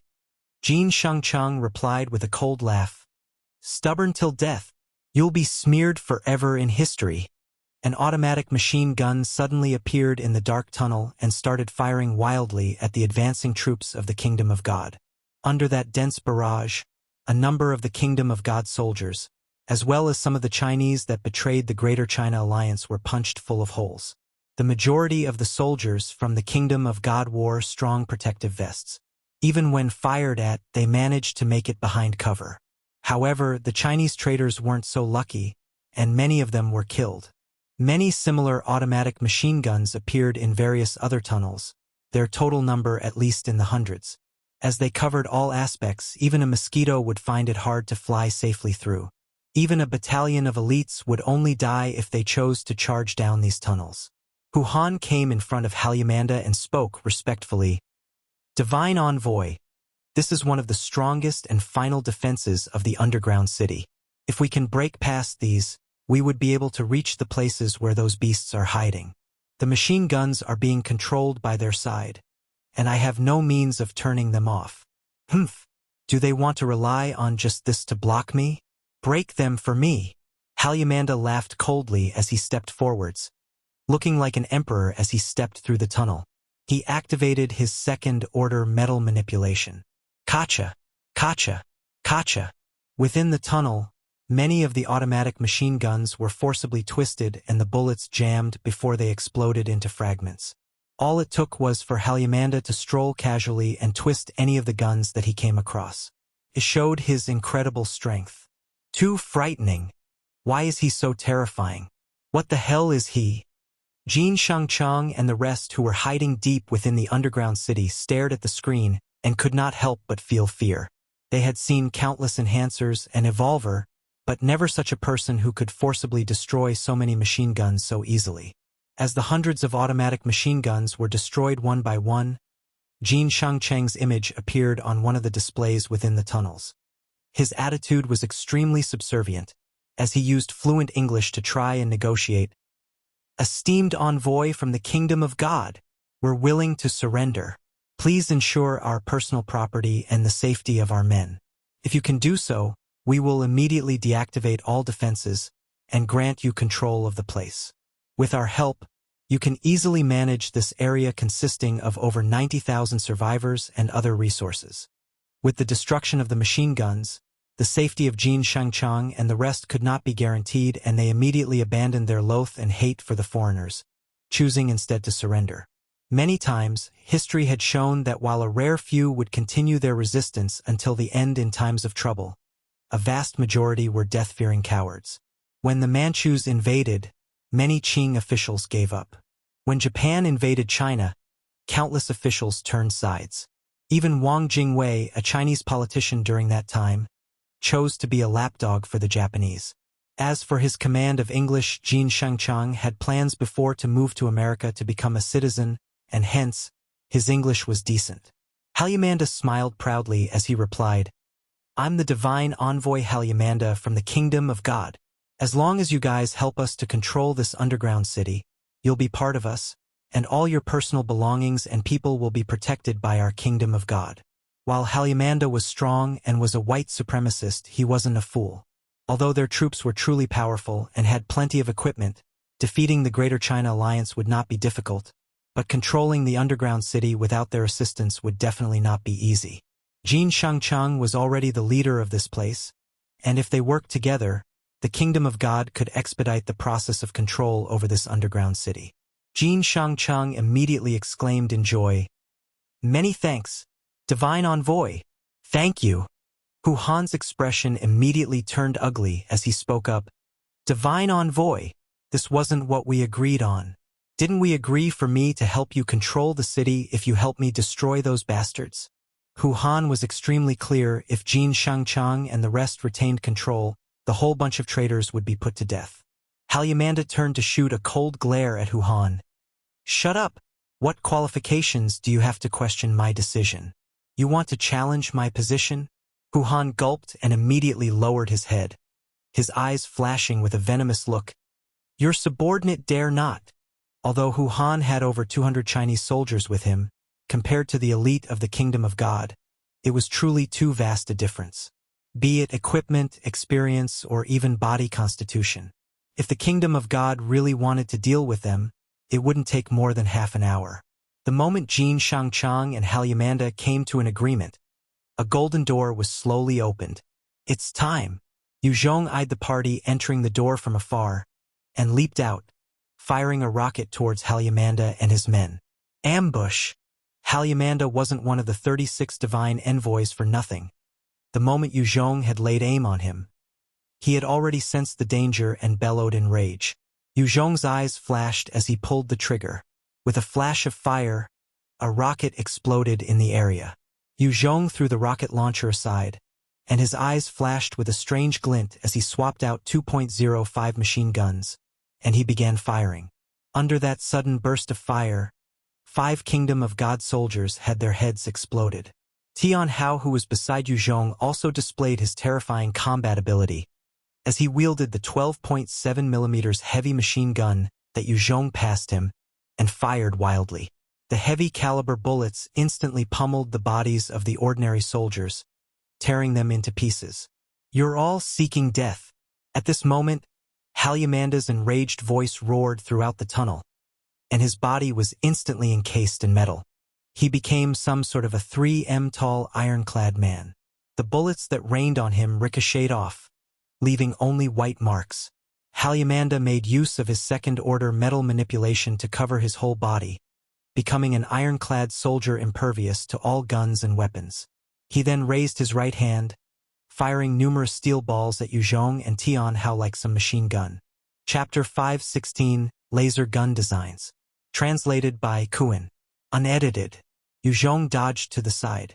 Tian Hao's speed wasn't slow, but he was still struck by a few rounds, causing bloody holes in his body. He didn't possess any Type 2 mutant beast hide or similar defenses, hence his defenses were low. He could not defend against that strike. As an agility and strength-type dual-attribute evolver, he was efficient in his assassinations. However, he was countered by spirit-type experts with defenses. Yue Zhong used a mirror to catch a glimpse of Halyamanda, before a grenade appeared in his hands and he flung it over. Halyamanda's eyes flashed with a chilly light as he fired more metal beads with his metal arm. The grenade instantly detonated in midair, and the ball bearings shot out in all directions, yet not injuring Halyamanda in the slightest. Yue Zhong swapped out a rocket and leaped out, firing a single round at Halyamanda. "Fool! Rockets are ineffective against me. Halyamanda waved his hands as he grinned savagely, and countless metal ball bearings were fired at Yue Zhong again. The rocket immediately exploded upon impact, once again not doing any damage to Halyamanda. Strong. Yue Zhong's heart turned cold and knew that he had come across a tough opponent. The ironclad Halyamanda seemingly invulnerable, and the impact from any heavy-caliber bullets only served to blast the armor, leaving behind only faint marks. While the rockets could possibly deal damage, how would Halyamanda allow them to reach him? Amongst all his enemies, Halyamanda was truly the strongest enemy that Yue Zhong had come across. Yue Zhong's pupils narrowed and he sent out a blast of Art of Fear. Spirit attacks? It's useless too. I'm also a spirit-based evolver, and such an attack is useless against me. When Halyamanda received the attack, he shook it off and laughed coldly.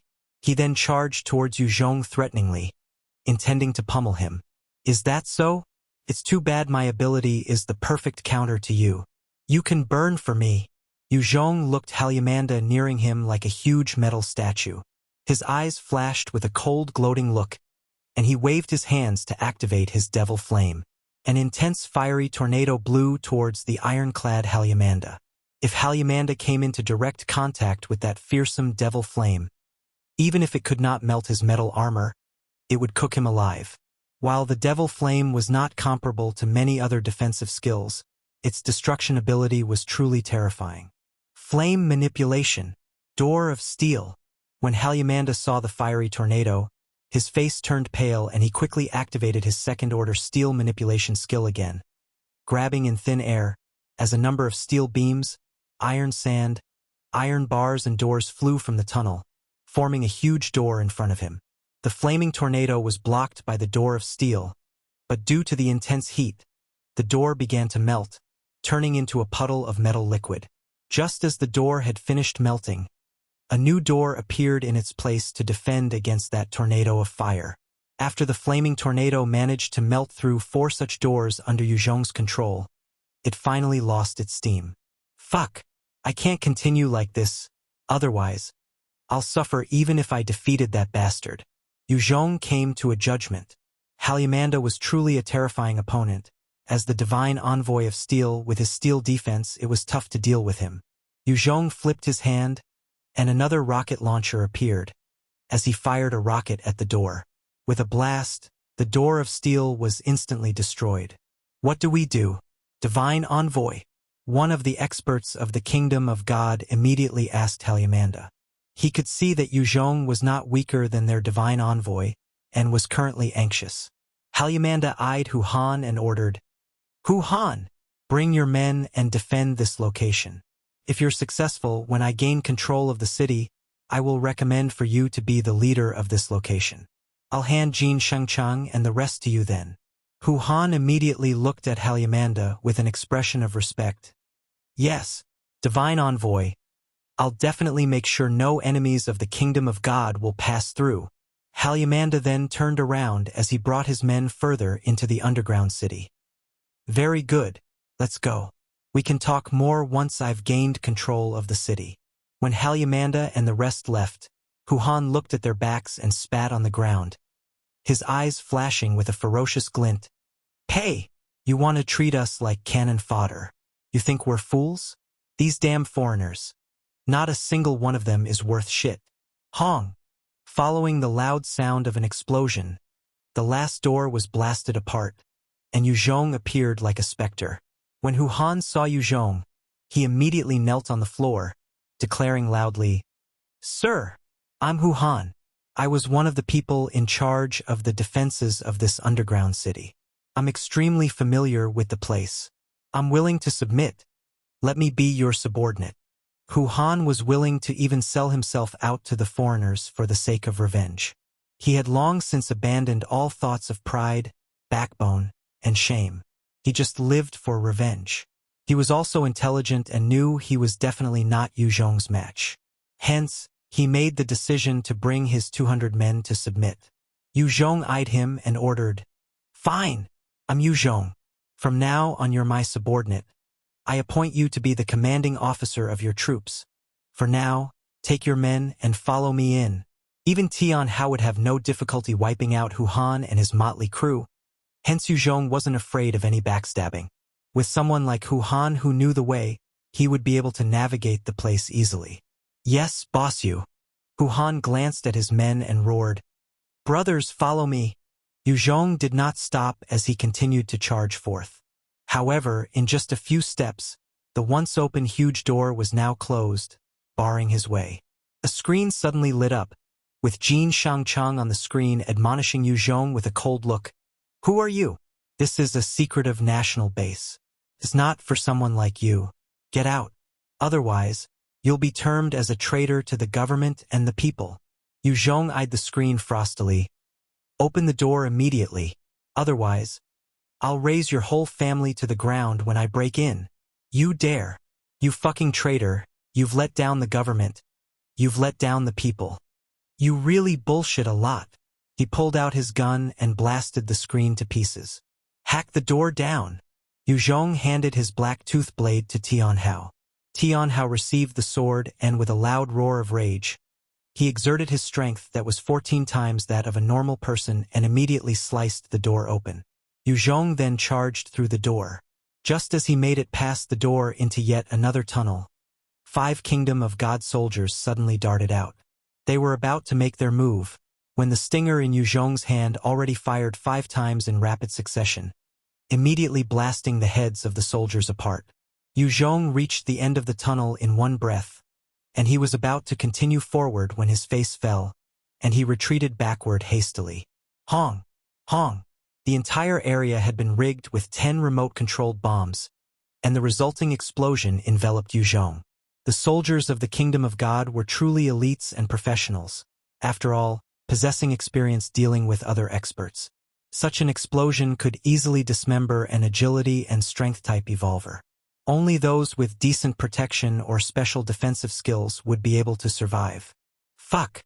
We're finished. Should we run? Hu Han saw Yue Zhong being enveloped by the explosion, and he gulped, his expression ugly and his heart filled with regret and fear. Is he dead? A few elite soldiers from the Kingdom of God looked at the direction of the explosion and wondered. As the dust settled, Yue Zhong's white shield shone as he leaped out, charging towards the soldiers of the Kingdom of God with lightning speed. As he slashed out with his blade, those soldiers were immediately sliced apart. They never stood a chance. He didn't die. Be on guard. Ah! Yue Zhong was truly unstoppable as he darted about, killing the soldiers from the Kingdom of God. No one could stop him, and everywhere he went, carnage ensued. Any soldier at a distance could still try to fire their weapons to suppress him, but the moment he got close, no one was his match. Strong. He's too scary. Hu Han saw Yue Zhong slaughtering the soldiers of the Kingdom of God like a tiger amongst lambs, and his heart was filled with excitement and a desire to do battle. He had some hope for his revenge. Within a brightly lit room, Halyamanda and 12 soldiers in silver eyed a middle-aged man who was extremely fat and had fat for brains. Laser gun designs. Hand them to me. Halyamanda looked at the pale white fat man and ordered. This middle-aged man was precisely the leader of the underground city, Jin Shangchang. Yes, these are the designs. Jin Shangchang handed the designs over with a toady look. Chapter 517, Burning Halyamanda. Translated by Qidian. Unedited. Halyamanda held up the laser gun's design and his eyes lit up in excitement, laughing wildly. Good!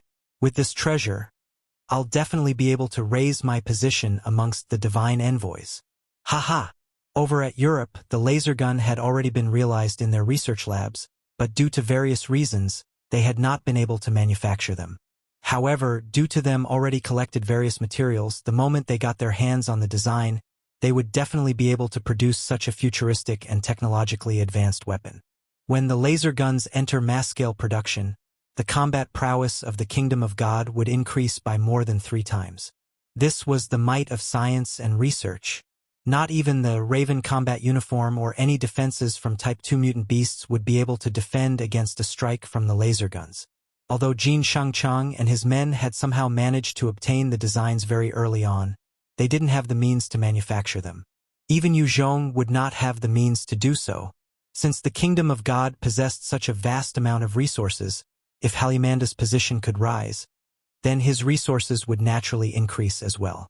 Just as Halimanda was laughing, a huge gold door was blasted open, as Yue Zhong strode in, and he saw the blueprints immediately. Those advanced designs must not land in those people from the kingdom of God. Yue Zhong's eyes narrowed.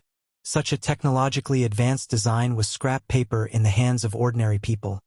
But if the kingdom of God obtained it, they would quickly become a terrifying force with no equal. Yue Zhong sent a fistful of devil flame shooting over with a thought of his mind, intending to incinerate Halimanda. Kill him! Halimanda's face fell and retreated backward. He quickly activated his second-order steel manipulation again, and the surrounding walls, computers, and all sorts of items crumpled unto themselves, becoming a wall of steel in front of him. At the same time, some of the metal congealed into ball bearings and shot at Yue Zhong. It was as though there was a Gatling cannon firing at Yue Zhong, with countless bullets threatening to take his life. Such a strike from Halimanda was extremely tyrannical, and not many evolvers were able to deal with it. Since the attacks came from all sides, even Tian Hao, who was strength and agility-based, would be turned into a sieve if he were caught in it. A strange white glow enveloped Halimanda, causing all his 6 attributes to receive a raise, and this was the skill as a paladin that he had obtained after reaching level 30. It was known as Holy Light Protection. Since his 6 attributes received a raise, his combat strength increased by twice. This was the strength of the divine envoys. Every single one of them possessed the capability to destroy an elite troop. Because of this, the kingdom of God had only sent 100 special forces soldiers as well as Halimanda to take over a whole city of over 90,000 survivors. The devil flame Yue Zhong sent out caused the doors of steel to melt one by one. Any ball-bearing shot at him were blocked by the white light shield surrounding him. The noises of the metal bearings ricocheting off resounded constantly. Yue Zhong eyed the puddle of metal and frowned. This bastard is really tough. What a pity. My devil flame is not yet at second order. Otherwise, it would be so much easier to melt the wall of steel.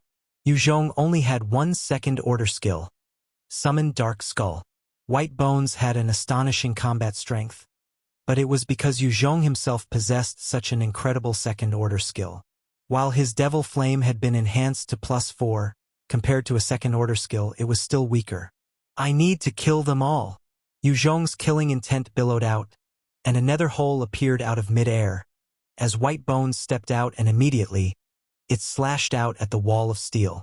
Following the sharp, grating sound of metal striking metal, the huge wall was cleaved in 2. After splitting one steel wall, it was like an indomitable devil that continued to slash out, splitting the rest of the walls. Strong. Who is this guy? He can actually destroy my walls. Halimanda saw how easily White Bones was splitting apart the various steel walls, and his face fell. He then formed a suit of steel again, before charging at White Bones, intending to take it out first. Each time Halimanda cast the suit of steel or the wall of steel, it would take a huge toll on his stamina and spirit. If it wasn't for the holy light protection that raised his attributes, he would have no way of holding out for so long. The stronger the skill, the greater the expenditure of stamina and spirit. Second-order skills were terrifying, but their consumption was likewise straining on the body. If he didn't take out Yue Zhong or White Bones fast enough, Halimanda's stamina and spirit would be depleted soon. With the suit of steel around him, he weighed a total of 2 tons. With such a weight, even an expert with over 10 times the endurance would not be able to withstand the weight. However, since the suit was formed from his usage of the skill, the weight was negligible on himself. He continued moving forwards, charging like the wind towards White Bones, launching a fist with the force of empty tie behind it. Such a forceful punch carried over 2 tons behind it. Even an elephant would be pummeled to death. The world's boxing champion would also explode from such a force. White Bones raised its huge axe, blocking in front of it. At the same time, it shot out countless bone spikes from its body towards Halimanda. Following some intense noises, the sharp bone spikes actually pierced through the suit of armor, but they were ultimately unable to penetrate all the way through. Halimanda's punch caused White Bones' axe to immediately disintegrate, as White Bones itself was also sent flying into a wall. Many of its bones were broken and deformed. This fist from Halyamanda was even more ferocious than most strength type, its might overbearing and without equal. On the other side, Yue Zhong carried his stinger and fired 6 shots at an instant, as 6 of the soldiers from the Kingdom of God were killed, their heads exploding like watermelons. Yue Zhong shot forward like an arrow, appearing in the midst of the remaining soldiers. His pupils narrowed as he activated his Art of Fear, and a strong spirit blast shot outwards, enveloping those soldiers. When assaulted by that intense Art of Fear, they either fainted directly or their bodies crumpled to the floor as they twitched. The crocodile tooth saw blade in Yue Zhong's hands flashed, and he sliced the defenseless soldiers into multiple pieces. Every single one of those elite soldiers was above level 40 and had similar combat strength to Yue Zhong. However, because they were just ordinary enhancers who were either strength-based or agility-based, and were more susceptible to spirit-type attacks, they had no means of defending against Yue Zhong's move. Fucking monkey! I want to turn you into minced meat. Halyamanda saw all the soldiers that had followed him being killed, and roared out in rage, sending a powerful fist viciously towards Yue Zhong. Yue Zhong activated his shadow steps, and he dodged towards the side in a flash, evading that strike that was sure to kill. At the same time, he congealed a devil flame spear in his right hand, and he tossed it towards Halyamanda's head. Door of Steel. Halyamanda immediately cast the skill with a thought, and a huge door of steel appeared in front of him. At the same time, the multiple steel lumps from behind him was absorbed into the suit around him, replenishing the consumption required of the door. The devil flame spear struck the door and instantly burnt a hole through as it continued to shoot towards Halyamanda.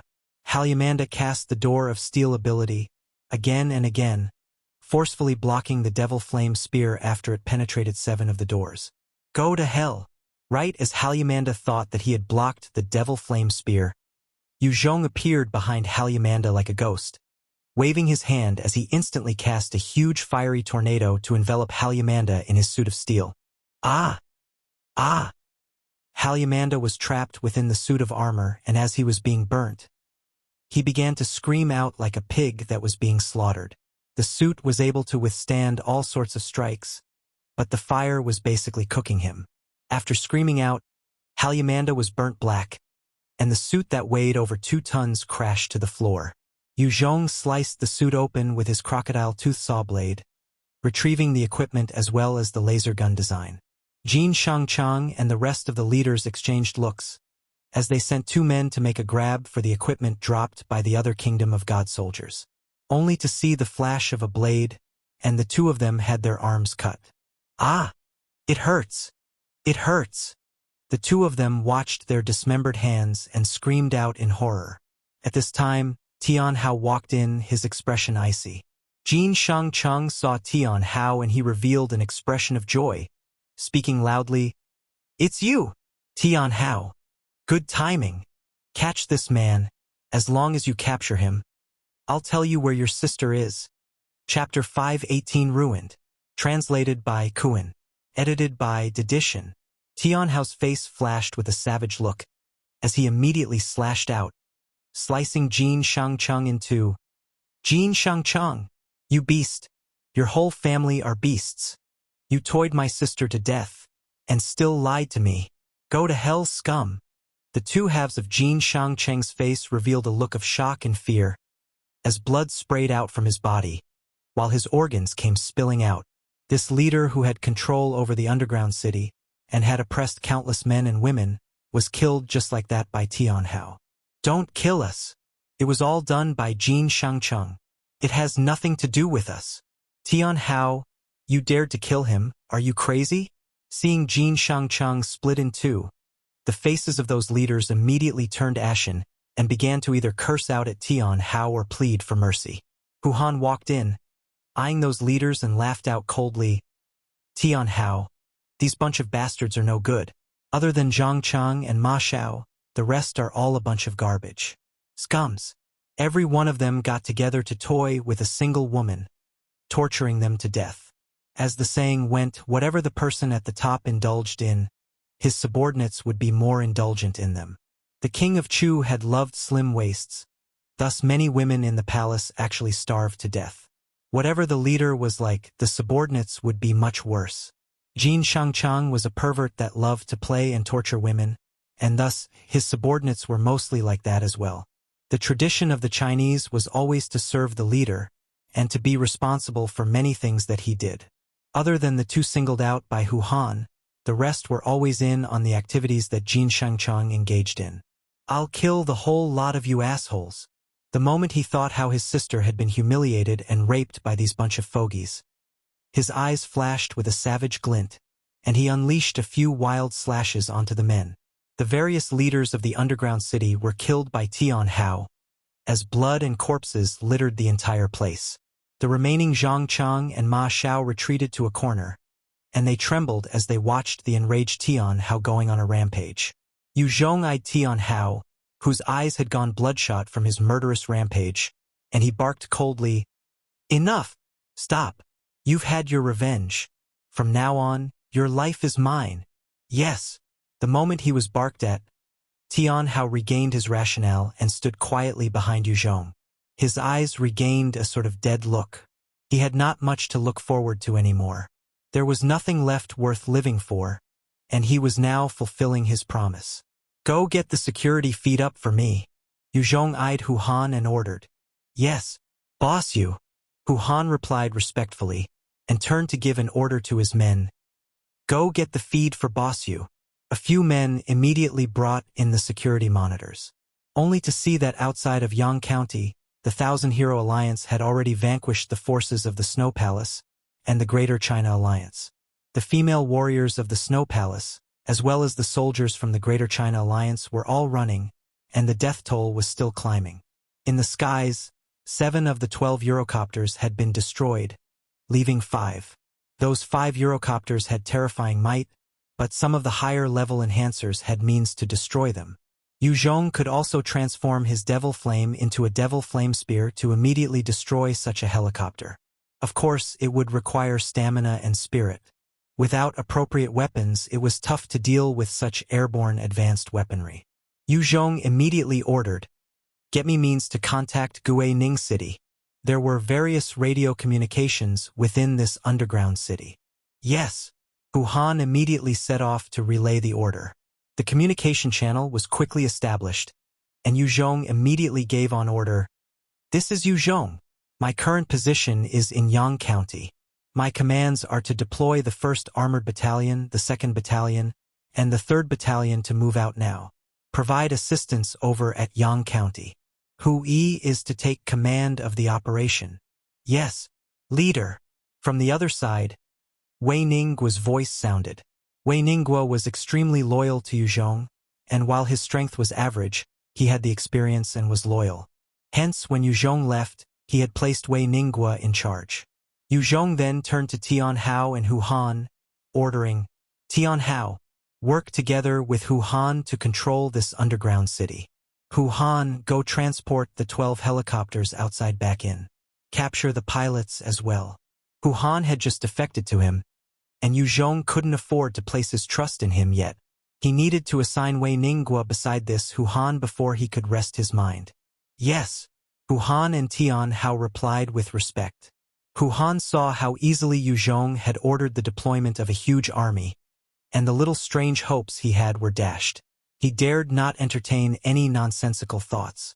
Yue Zhong was terrifyingly strong, and once his army was here, if Hu Han dared to mobilize his troops to rebel, they would only face death. From the various scenes that he witnessed today, he knew Yue Zhong was not some merciful leader. If he really dared to rebel, he would suffer terribly. "Tian Hao, go send someone to get Xuanning and the rest, and bring them over here." Since the Thousand Hero Alliance had done in the Greater China Alliance and the Snow Palace, they would definitely storm through Yang County, and it meant that the buildings at the surface weren't safe anymore. Tian Hao, "Yes." After making his preparations, Yue Zhong retrieved his swift shadow bike, before he hopped on it and charged out. Since the situation was grim, he wanted to quickly take care of the Eurocopters in the sky. The Eurocopters possessed a terrifying presence on the battlefield, exceeding even those experts above level 60. Yue Zhong had to destroy them, otherwise, his elite troops would suffer a huge loss. Yue Zhong charged out the long tunnels of the underground city, only to discover that the whole Yang County was in chaos. A large number of rioters were engaging in arson, killing and raping. It was like a scene straight out of hell. Regardless of the place or time, as long as there was unrest, there would be such happenings. It was because of this that governments before the apocalypse would emphasize on stability and security. Yue Zhong had seen such chaos each time an establishment was facing a critical situation. At this time, Yue Zhong didn't have his troops, and it was hard to deal with such a situation on his own. Get to the underground city beneath the Green Garden. Rioters will be put to death. Yue Zhong readied his .05 machine guns and killed some of the outlaws as he ran about shouting. Hearing his voice, the survivors who were running around cluelessly began to make their way towards the Green Garden, forming a steady stream of humans. There were 20,000 survivors in Yang County and 90,000 survivors in the underground city. In truth, as the underground city was vast, it could accommodate at least 200,000 people. However, in order to ensure the resources and living conditions, and with the requirement of Yang County still running to provide the support for the underground city, not every survivor had the qualifications to live in the underground city. Yue Zhong had just reached the entrance of Yang County when he saw countless soldiers running towards him, their guns long abandoned. Over 1,000 scattered soldiers squeezed through the entrance, trampling over one another. In order to have a shot at survival, many even chose to open fire on their own comrades. Fuck off! Fuck off! Don't block your father's way, otherwise, I'll execute you. A commander was leading 20 other soldiers to run towards Yue Zhong, and he bellowed loudly, raising his gun at the same time. Yue Zhong immediately shot forward, slapping his gun away, and using his own stinger to point at the commander's head. He spoke coldly. I'm Yue Zhong. You are my captive now. Report your name, soldier. Otherwise, I'll execute you directly. The commander broke out in cold sweat and replied, I'm called Changjiang, the captain of the 3rd Battalion, 2nd Company of the Greater China Alliance Forces. I'm willing to surrender. Changjing wasn't some stubborn mule and chose to surrender to preserve his life. He was a man who had experienced much, and he could tell Yue Zhong's strength wasn't something that he could handle. Yue Zhong ordered solemnly, take your men and go collect all the scattered troops. Execute those who resist. Yes. Under Yue Zhong's orders, Changjiang decided to toughen his skin and headed off in the directions of the soldiers. At this moment, the soldiers were like a bunch of dragons without a leader. The moment Changjiang came over to command them, they began to settle down. The helicopters are here. A sudden shout of fear resounded, and the people gathered at the entrance were plunged into chaos. For the sake of survival, many of the soldiers began to use all sorts of means to attack their former comrades. Go to hell, you monkeys! An assault helicopter piloted by a Kingdom of God soldier eyed the soldiers at the entrance of the city, and a savage glint flashed in his eyes as he began to pull the trigger. A line of fire sprayed out from the machine guns by the sides of the Eurocopter, killing many of the soldiers gathered at the entrance. They fell like dumplings into the moat. Ha ha ha ha! The pilot watched the scattered soldiers being killed and laughed sadistically. War could turn a person like that. At this time, Yue Zhong leaped up the wall and formed a devil flame spear before throwing with all his strength. It turned into a flash of light and pierced through the Eurocopter before exploding. The Eurocopter combusted in a ball of flames, killing the 2 pilots within. The Eurocopter started to descend in a ball of flame before crashing explosively on the ground. Chapter 519 Chaotic Battle. Translated by Qidian. Unedited.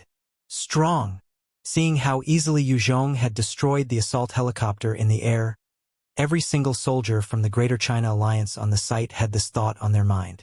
Many of the scattered soldiers began to swarm towards his location.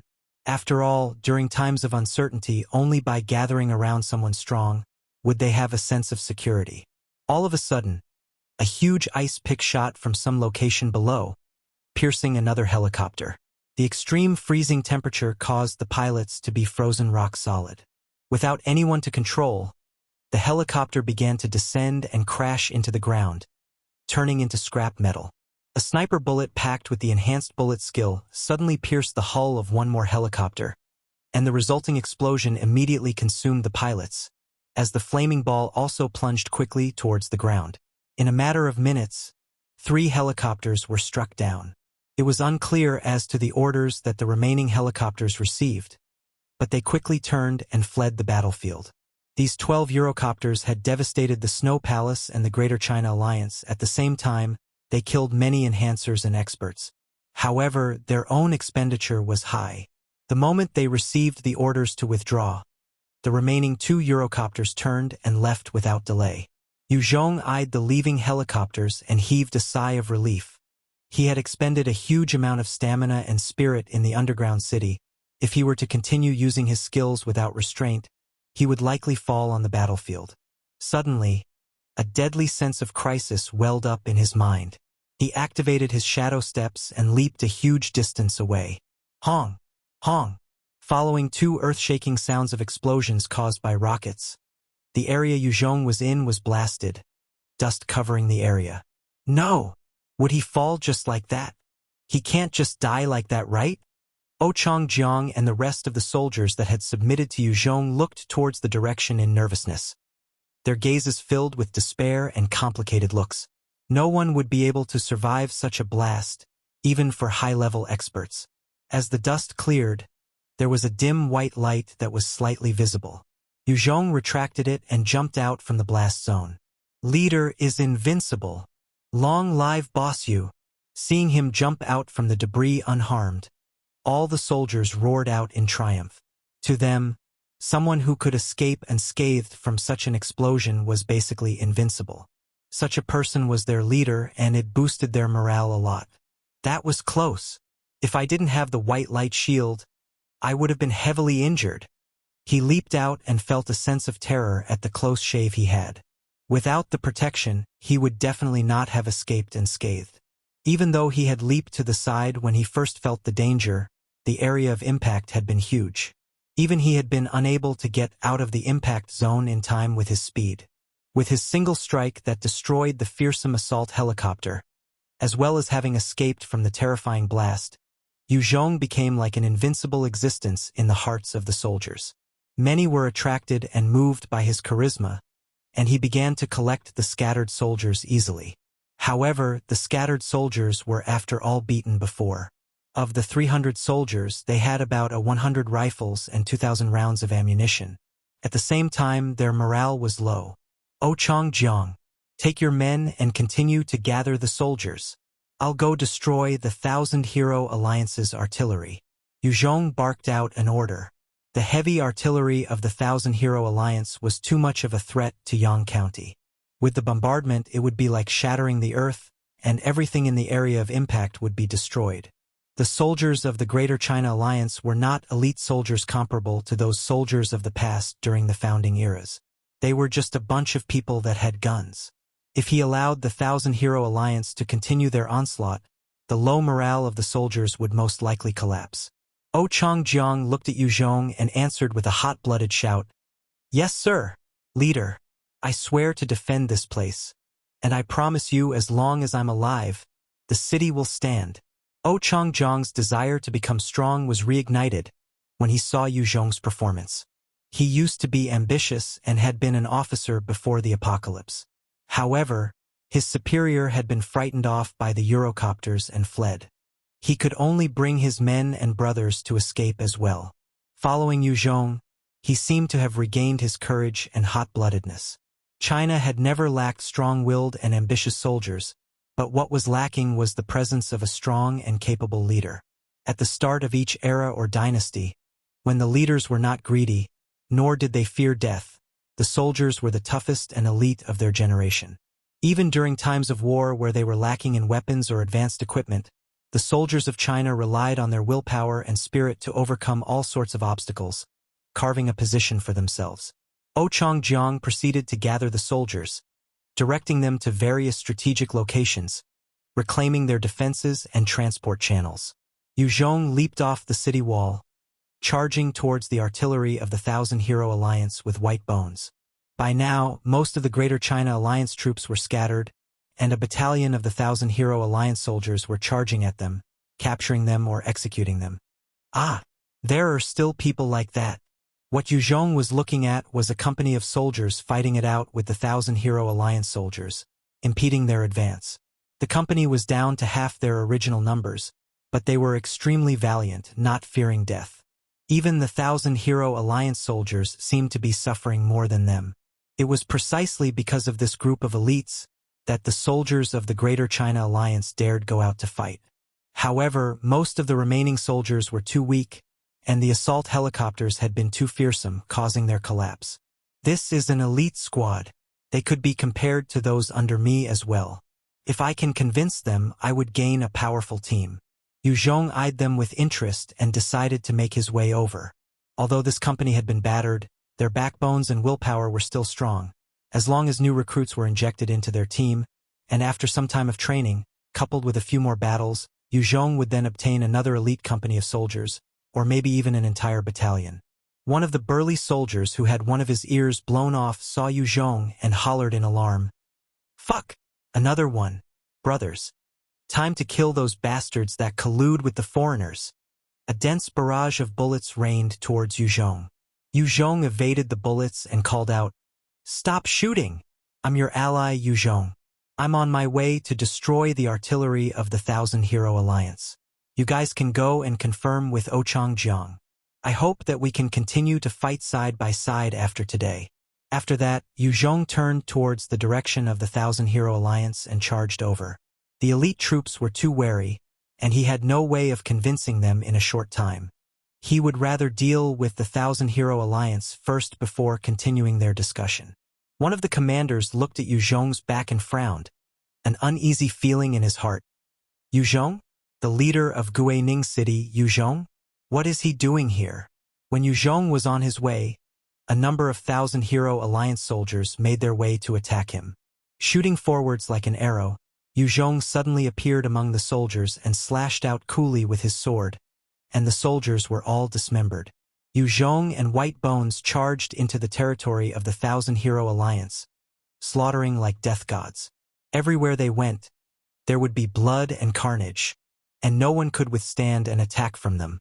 Within 10 minutes, over 100,000 Hero Alliance soldiers had died at their hands, and the remaining soldiers decided to run for their lives. When the other soldiers saw them from afar, their hearts were filled with dread and didn't dare launch an assault for fear of Yue Zhong retaliating and killing them. Yue Zhong and White Bones quickly slaughtered their way through the forces of the Thousand Hero Alliance and made their way to the artillery. When Yue Zhong came to the grounds, he noticed that the entire area was deathly quiet, and the temperature had plunged. He noticed an incredibly beautiful and attractive woman with a sexy figure standing by herself. This was, of course, Shangguan Bing Shui. "Who's that? What a beautiful woman!" When Yue Zhong saw her, his eyes lit up. Just based on her demeanor and figure, she was definitely the most beautiful woman he had come across. Chan Yao, Ji Qingwu, Guoyu, Zhuiyatong, Xian Jiaro, Ningyu Xian and the rest had their own charms and exquisite looks that could topple countries. But even then, they could not be compared with this icy beauty in front of him. Of course, it was just a slight disparity in comparison. They were still beautiful. However, this lady in front of him was truly exceptional. Amidst the area, all the artillery soldiers had been frozen rock solid, and the two self-propelled rocket launchers had become two huge ice lumps. Only Shangguan Bing Shui stood by herself among the icy area and ice sculptures like a fairy. She had also seen Yue Zhong and White Bones coming over, and her eyes flashed with an icy killing intent as her gaze landed on Yue Zhong. Chapter 520. The situation is reversed. Translated by Kuan. Unedited. Both parties exchanged glances before Shangguan Bing Shui turned to leave for the distance. Her condition wasn't good, having been through an intense bout of battles, and she had no confidence in dealing with Yue Zhong. Yue Zhong saw that Shangguan Bing Shui was retreating, and he did not chase after her. Instead, turning to face the incoming troop of soldiers from the Thousand Hero Alliance. "Kill him!" One captain saw Yue Zhong and shouted loudly. Countless bullets flew towards Yue Zhong and White Bones. Yue Zhong exploded out with all his speed, turning into a flash. Ordinary people could not catch up with his movements.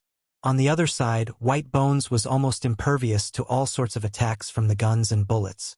Both of them charged into the midst of the elites of the Thousand-Hero Alliance, and their blades flashed, as well as bone spikes piercing, causing large amount of blood to be splattered everywhere. Most of the soldiers were taken down almost instantly. Monster! Monster! Don't kill me! I don't want to die! Don't kill me! Don't kill me! Within 10 minutes, the half of the squad of elites were already killed, causing the rest to break down, and they tried to run with their lives.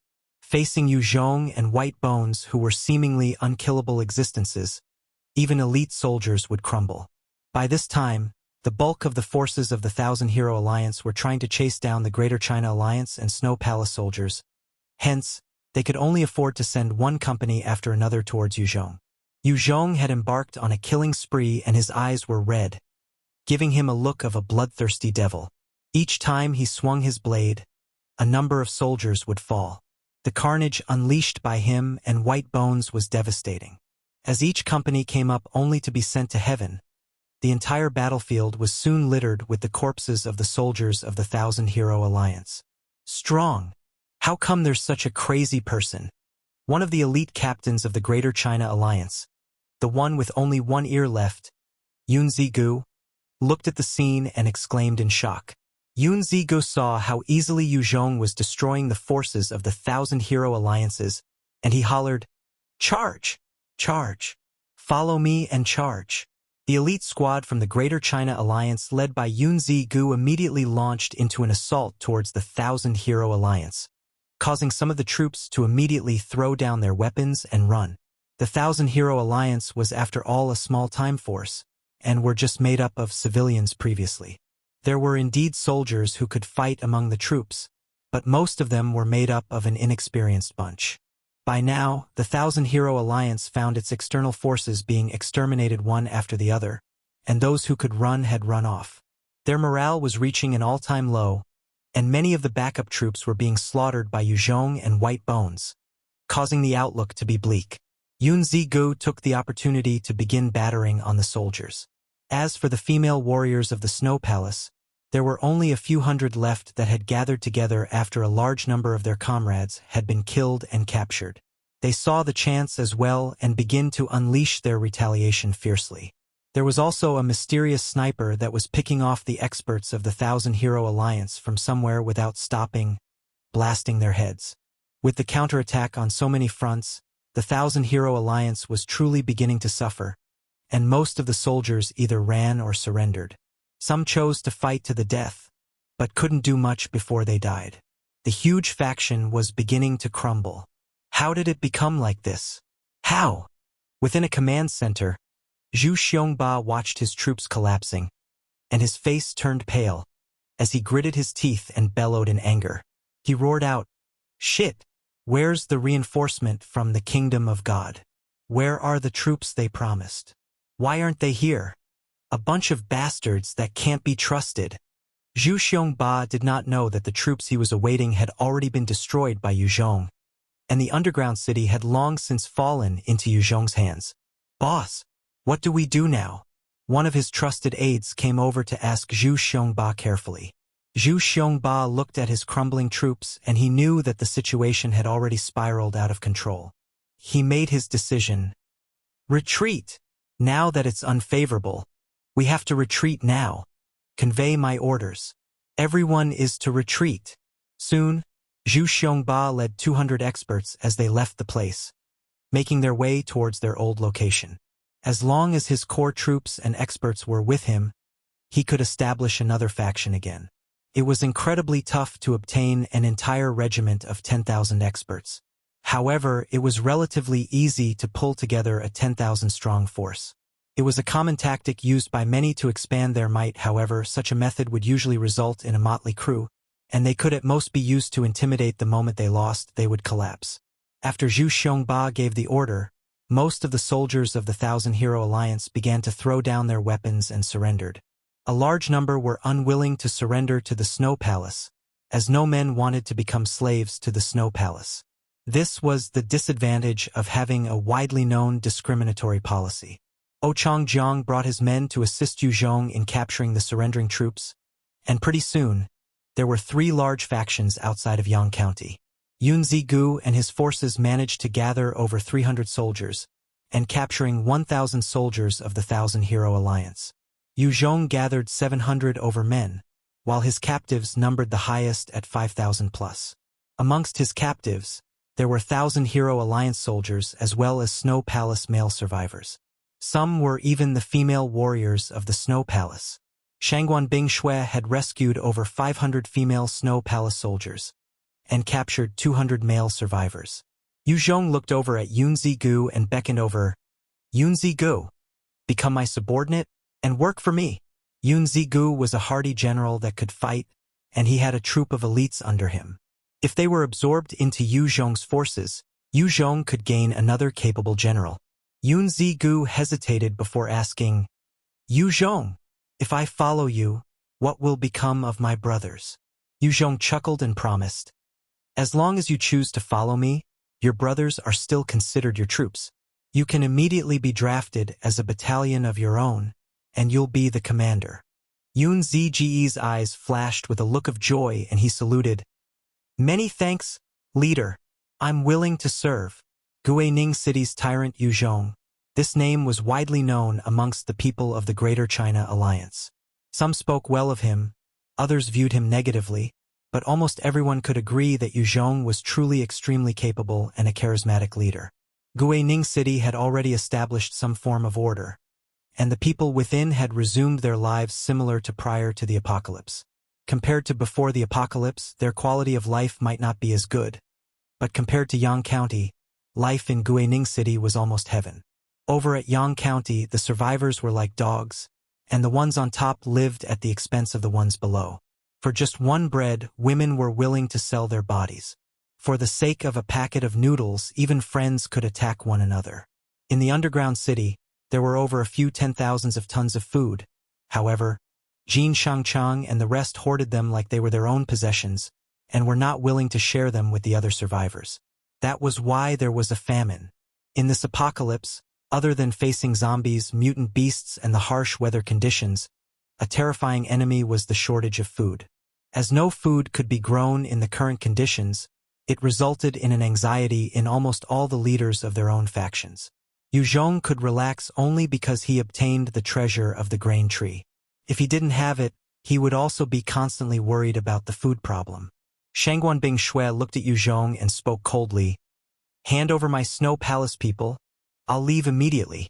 Yue Zhong replied directly, "Not an issue, but I want all the men from your Snow Palace."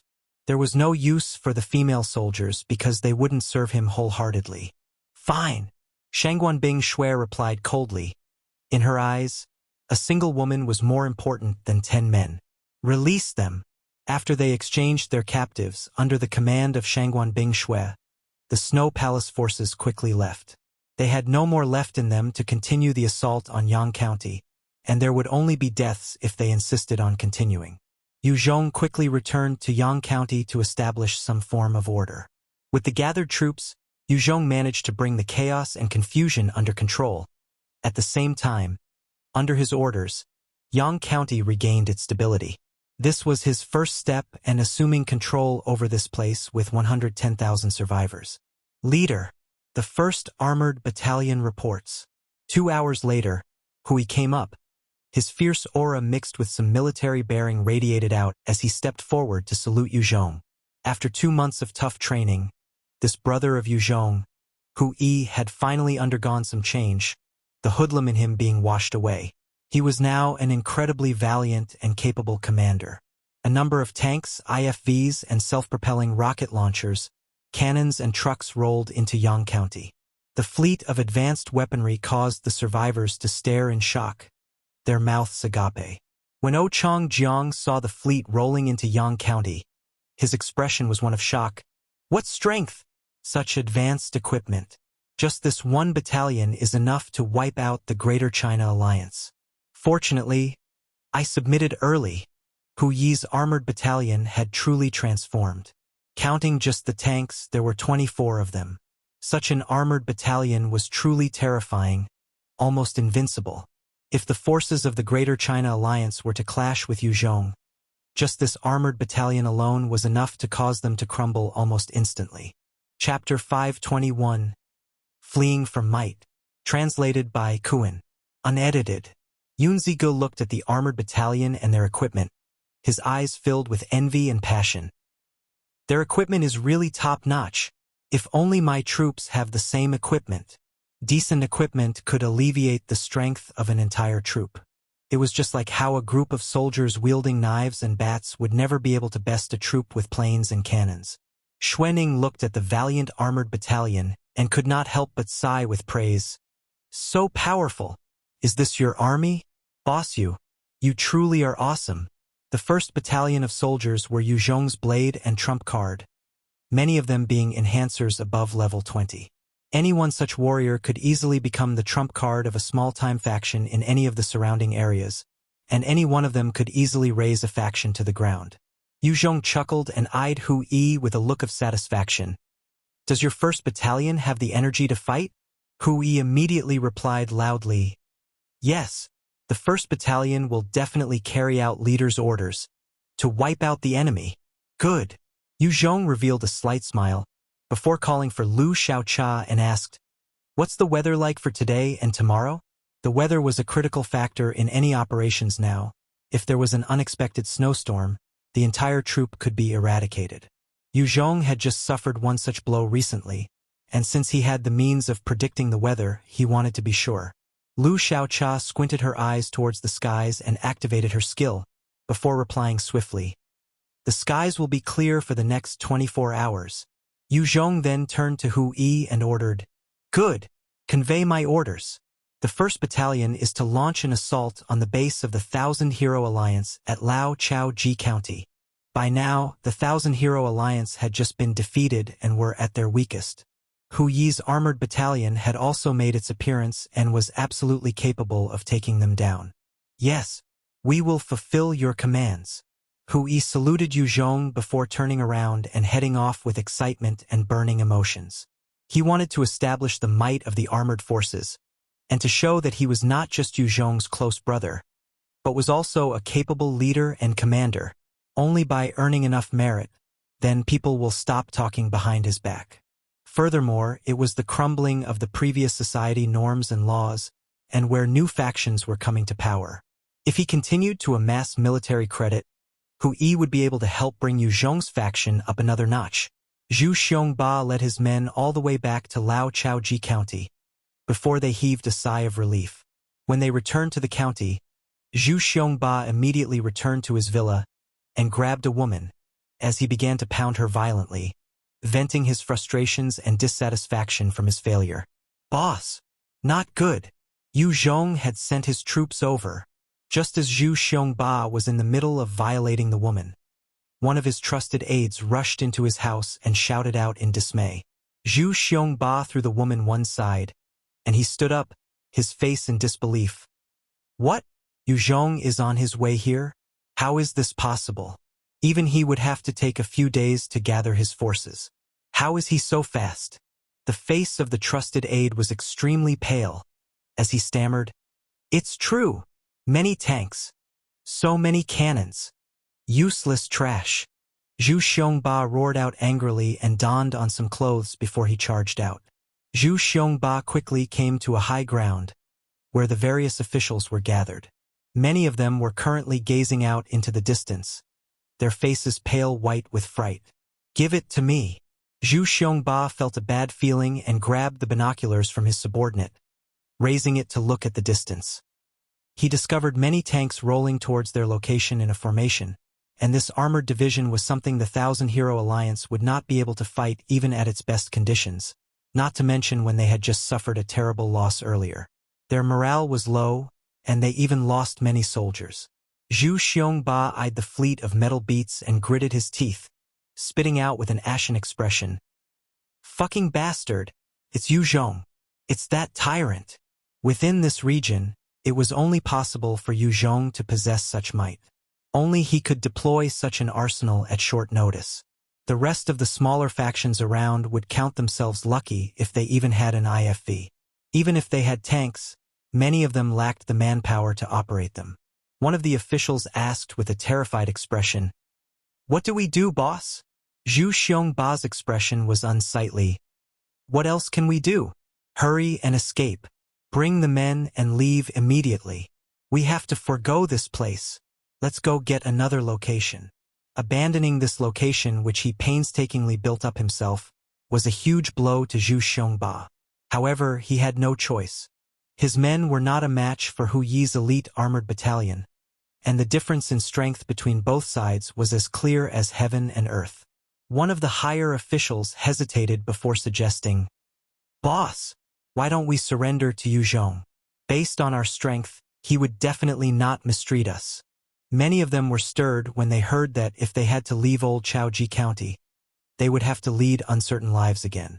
Every day would be a struggle to search for food, and they would also have to face zombies and mutant beasts as well. They wanted secure and comfortable lives. "You want to betray me? You can go to hell." Zhu Xiongba's eyes flashed with a vicious light, and he slashed out with his blade, chopping the miserable official in two. Fresh blood splattered everywhere, including on Zhu Xiongba, giving him a devil-like appearance. Zhu Xiongba stared coldly at the rest of his subordinates. Yue Zhong is not Buddha. He's well known to be a tyrant.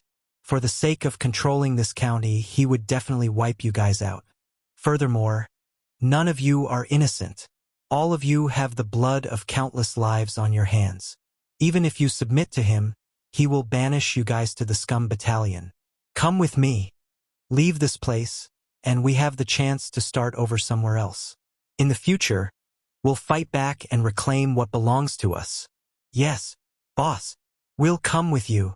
I'll come with you. Under Zhu Xiongba's threats, the rest of the officials cried out, although somewhat unwillingly. "Let's go."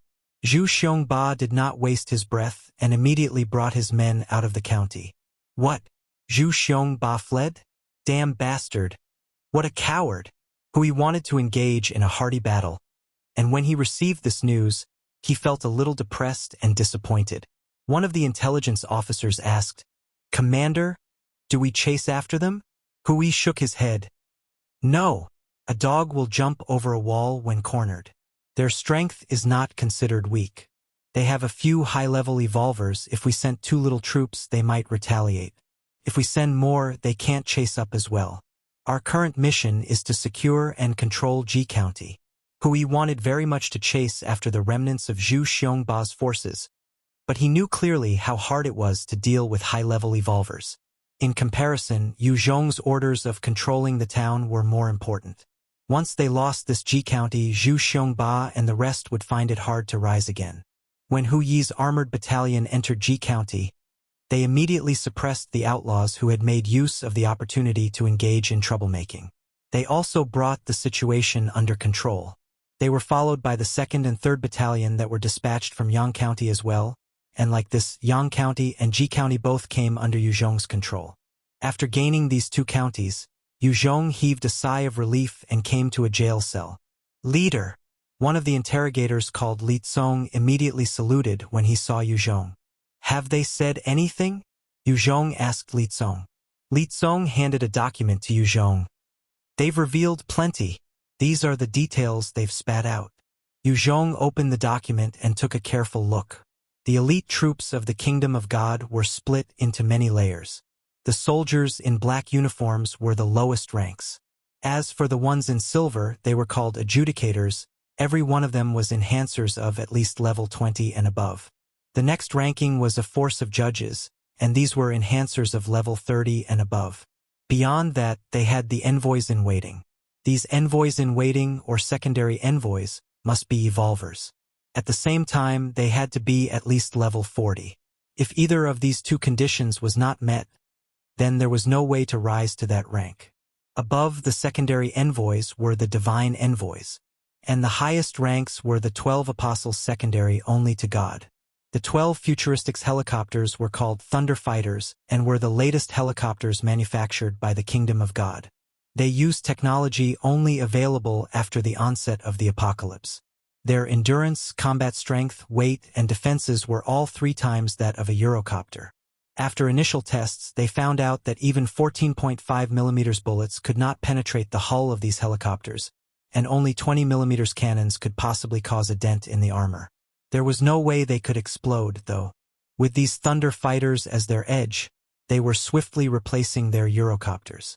However, the current mode of transport and aerial combat was still the Eurocopter. This was because they were available from even before the apocalypse. As for the new thunder fighters, there was a huge requirement of manpower and resources. The thunder fighters were only used by those divine envoys or apostles. They were specialized for all sorts of combat, and could easily annihilate a small faction just to obtain their technology or blueprints. When Yue Zhong read up to here, his heart became heavy. The apocalypse had only begun for a year, yet the kingdom of God had already reached the point of developing their own advanced technology, causing a huge gap between others and themselves. If they continued to develop like this, their technologies would far surpass any other powers, and they could easily dominate the entire globe. Chapter 522, Opportunity. Translated by Qidian. Unedited. The capitals. If only I can get them under my control. Yue Zhong sighed in his heart with some bitterness. There were two blueprints in Yue Zhong's hands. One was the nucleus energy converter diagram, the other the laser gun design. If he could start manufacturing the items from these two blueprints, the might of his factions would grow by leaps and bounds. However, the technology over at Guangxi region was seriously lacking. It could not match with the capitals, and even if he wanted to get started on the manufacturing of the items, he could not. Based on the current rate of advance of technology, it would take at least another 15 years for there to be the slightest hope of developing the laser guns. However, after destroying the Greater China Alliance and Thousand Hero Alliance, Yue Zhong had gained some decent rewards. Outside of the 170,000 survivors, he had gained a powerful underground city with its own defense systems both under and above ground. The underground city was spacious with various tunnels, and it could easily accommodate 300,000 survivors. There were even small factories inside, and given enough manpower and materials, they could produce 80,000 rounds of ammunition each month. Inside these factories there was 8 months' worth of materials. That was to say that they could produce about 800,000 rounds of ammunition. Asterisk. Leader. There are signs of strange movements from the zombie hordes over at Binqi City and Yenzhou region. The majority had been blown and scattered by the snowstorm. Please relay your instructions on our next move. Right as Yue Zhong was preparing to consolidate and reallocate the forces of the Greater China Alliance and Thousand Hero Alliance, Wei Ningguo suddenly came up to Yue Zhong and reported excitedly. What? Bring me the pictures. Yue Zhong's eyes brightened up. Yes. Soon a number of pictures were transmitted over at the underground city. The photographs showed Binqi City and Yenzhou, both that were crowded with zombies previously, were now largely free by more than half. When Yue Zhong took over Guining City, he had a few unmanned drones that could be used, and they were precisely sent to investigate the situations over at Binqi City and Yenzhou City. Yue Zhong swiftly passed his next order. Good. Good. Relay my next orders. Deploy Lang Sun City 2nd and 3rd Battalion, Guining City 6th, 7th, 8th, 9th, 10th, 11th, and the Scum Battalion to gather at Yang County. Initially, the number of zombies over at the two cities had numbered over 5 million, and a horde of this size deterred Yue Zhong from making a frontal assault, as it would spell casualties of unknown proportions. However, the sudden snowstorm that blew over had caused a large number of them to be scattered, and this was a huge opportunity for Yue Zhong. He could easily take control of 2 cities at one go. If it hadn't been for that snowstorm, then Yue Zhong would have to take slow and painstaking steps to nibble at the hordes. Yes, Wei Ningguo replied excitedly. Under Yue Zhong's orders, his troops began to move in the direction of Yang County. Countless firearms, ammunitions, rations were all being transported towards Yang County. Other than the large trucks, there were survivors also pushing their handmade carts, helping to transport rations and uniforms as well as other equipment and logistics. Among Yue Zhong's establishments, he had plenty of vehicles, but fuel was too precious in comparison. Manpower was cheaper and much more abundant. Hence, the support and logistics divisions were made up of survivors. If he had the resources, Yue Zhong would make use of vehicles and trucks to transport them over. However, it was a matter of being prudent now. This upcoming battle was vital to the future of the entire Guangxi region. If Yue Zhong could not take down Yenzhou City, then the lack of ammunition would spell the demise of Guining City should there be a large-scale horde attack. The moment Guining City falls, it would be incredibly difficult for Yue Zhong to take on the Kingdom of God. Therefore, this was a battle he could not afford to lose. When the 6th Battalion of Guining City arrived, Yue Zhong handed the defenses to them, while he brought the 2nd and 3rd Battalion, as well as the 1st Battalion of Yang County that he had just reorganized 2 days prior towards the direction of Ji County. He had to make use of this window when the numbers of zombies were still manageable at Binqi City and Yenzhou City to quickly control them. The zombies might be blown away, but not necessarily dead. As long as they were still alive, they could gather again. The moment he gained control over these 2 cities, his strength would not only go through an earth-shattering change, but his factions would also increase in might. After today, with enough resources, he would be able to churn out ammunition as well, and it would be one less problem on his mind. Furthermore, once he gained the factories in Yenzhou City, his establishments would truly be considered to have some decent military support. The small factories in the Yang County's underground city or Langsun City could not compare with the large-scale industries over at Yenzhou City. With a decent military power enterprise, he could produce better weapons. Otherwise, the designs he had were just scrap paper. Yue Zhong quickly brought his troops and made for Binqi City like a sharp sword, with Hu Yi leading the 1st Armored Battalion.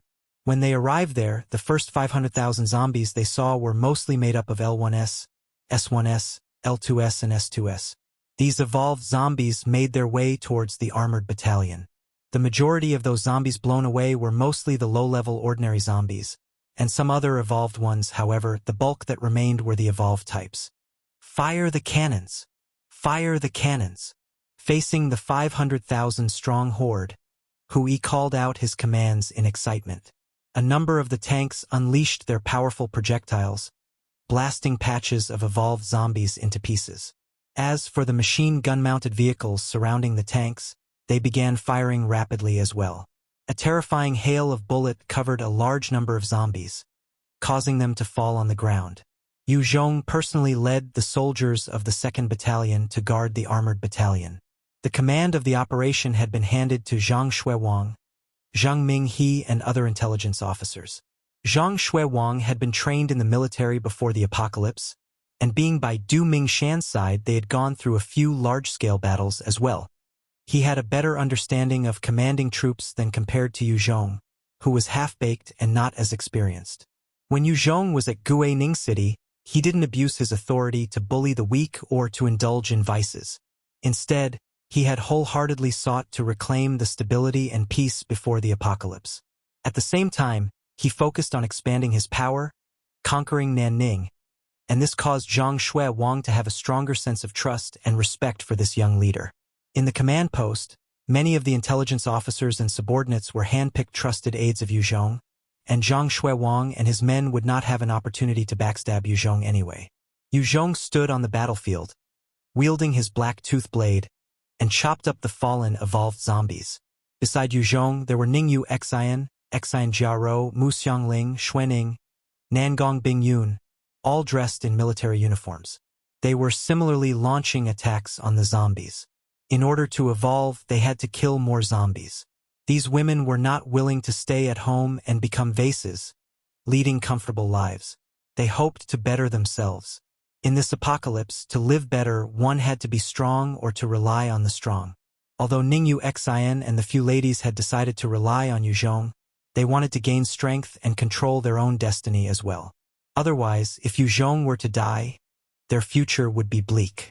A large number of the evolved zombies were eliminated by the Armored Battalion, when all of a sudden the horde parted and 80 devourers of different levels pounced out, making their way towards the tanks, machine gun-mounted vehicles, and IFVs.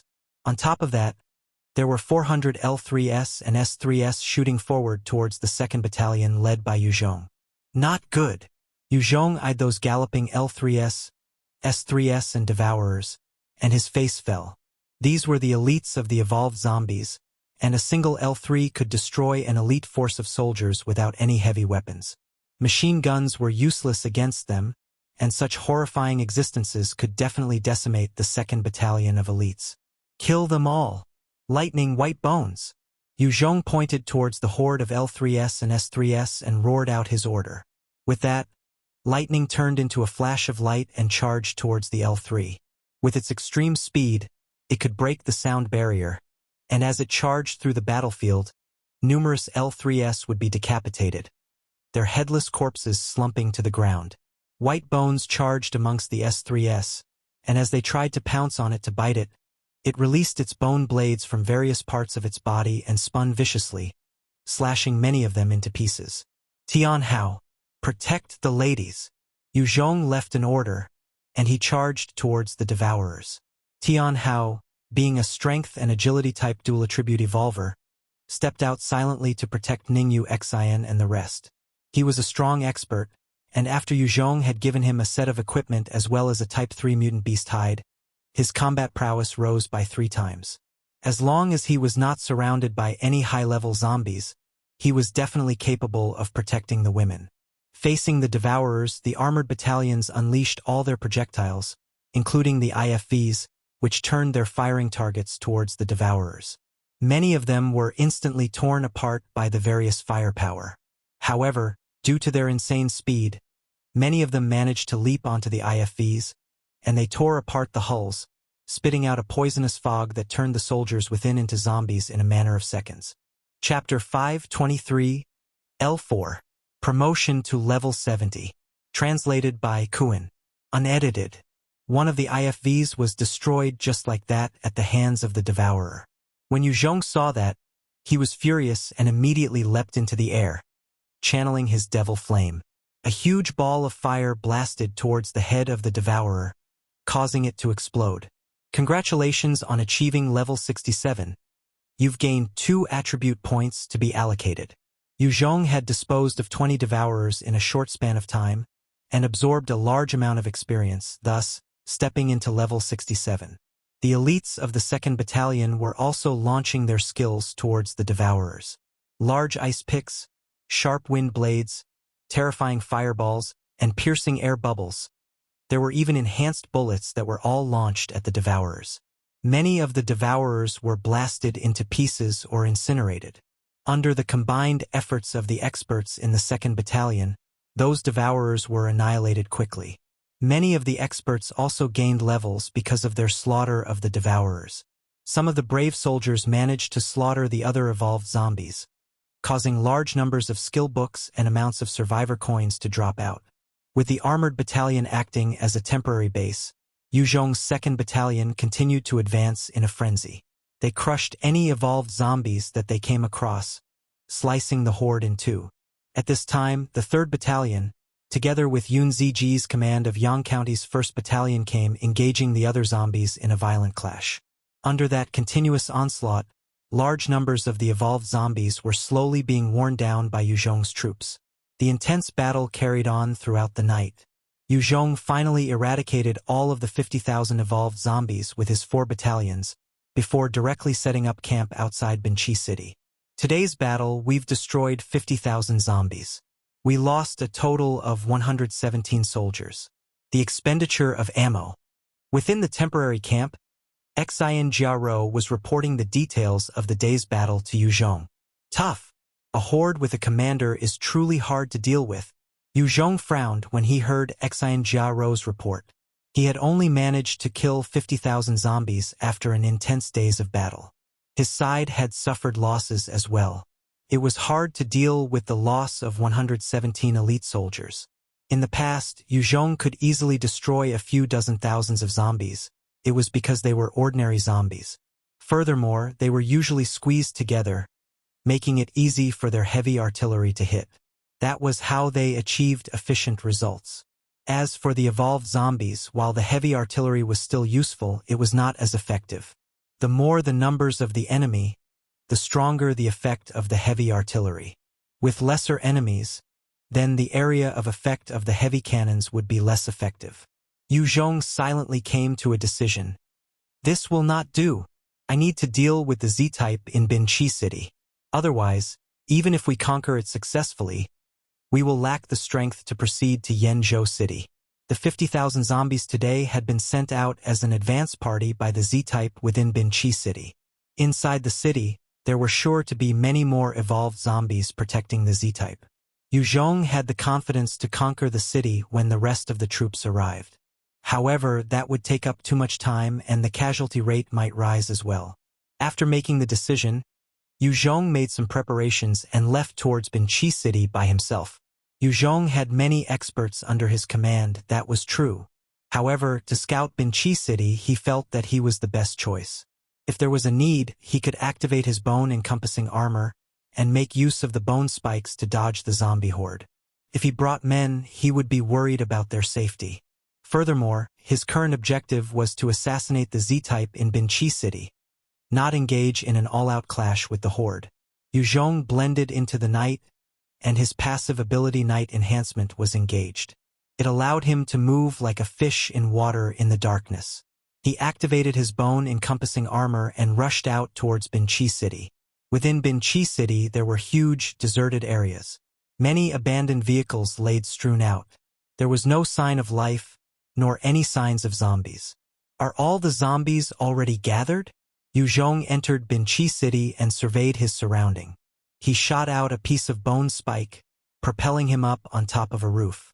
Yue Zhong's hands shot out bone spikes that supported him as he scaled the sides of the tall buildings, searching for signs of the zombie horde.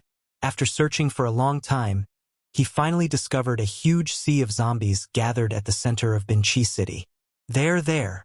Yue Zhong stood atop a building and looked down at the vast sea of zombies, and determined the location of the Z-type. The Z-types were like the top echelons of human hierarchy. They were fearful of death. They would stay within the protection of their strongest subordinates. Yue Zhong laid on top of the skyscraper and kept his gaze fixed on the center. When he concentrated, his eyes became powerful enough to absorb all the information even from a distance.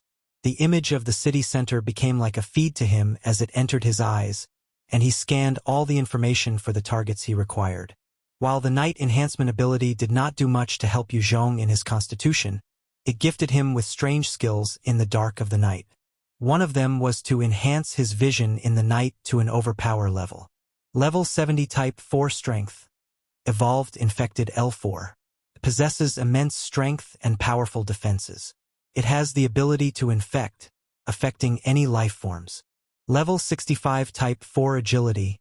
Evolved Infected S4. A monster with terrifying speed.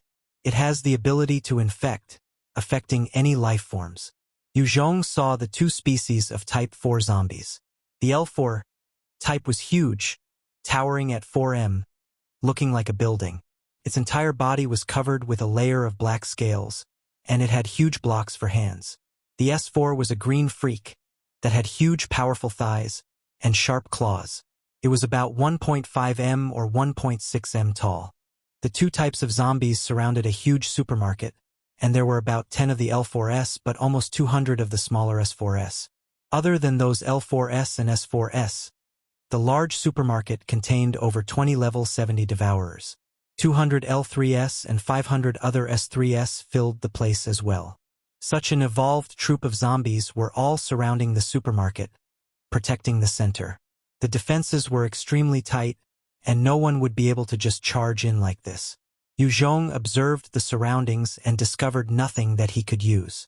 He sank into deep thought for a moment, before using both his hands to aim at the entrance of the supermarket and activated his devil flame.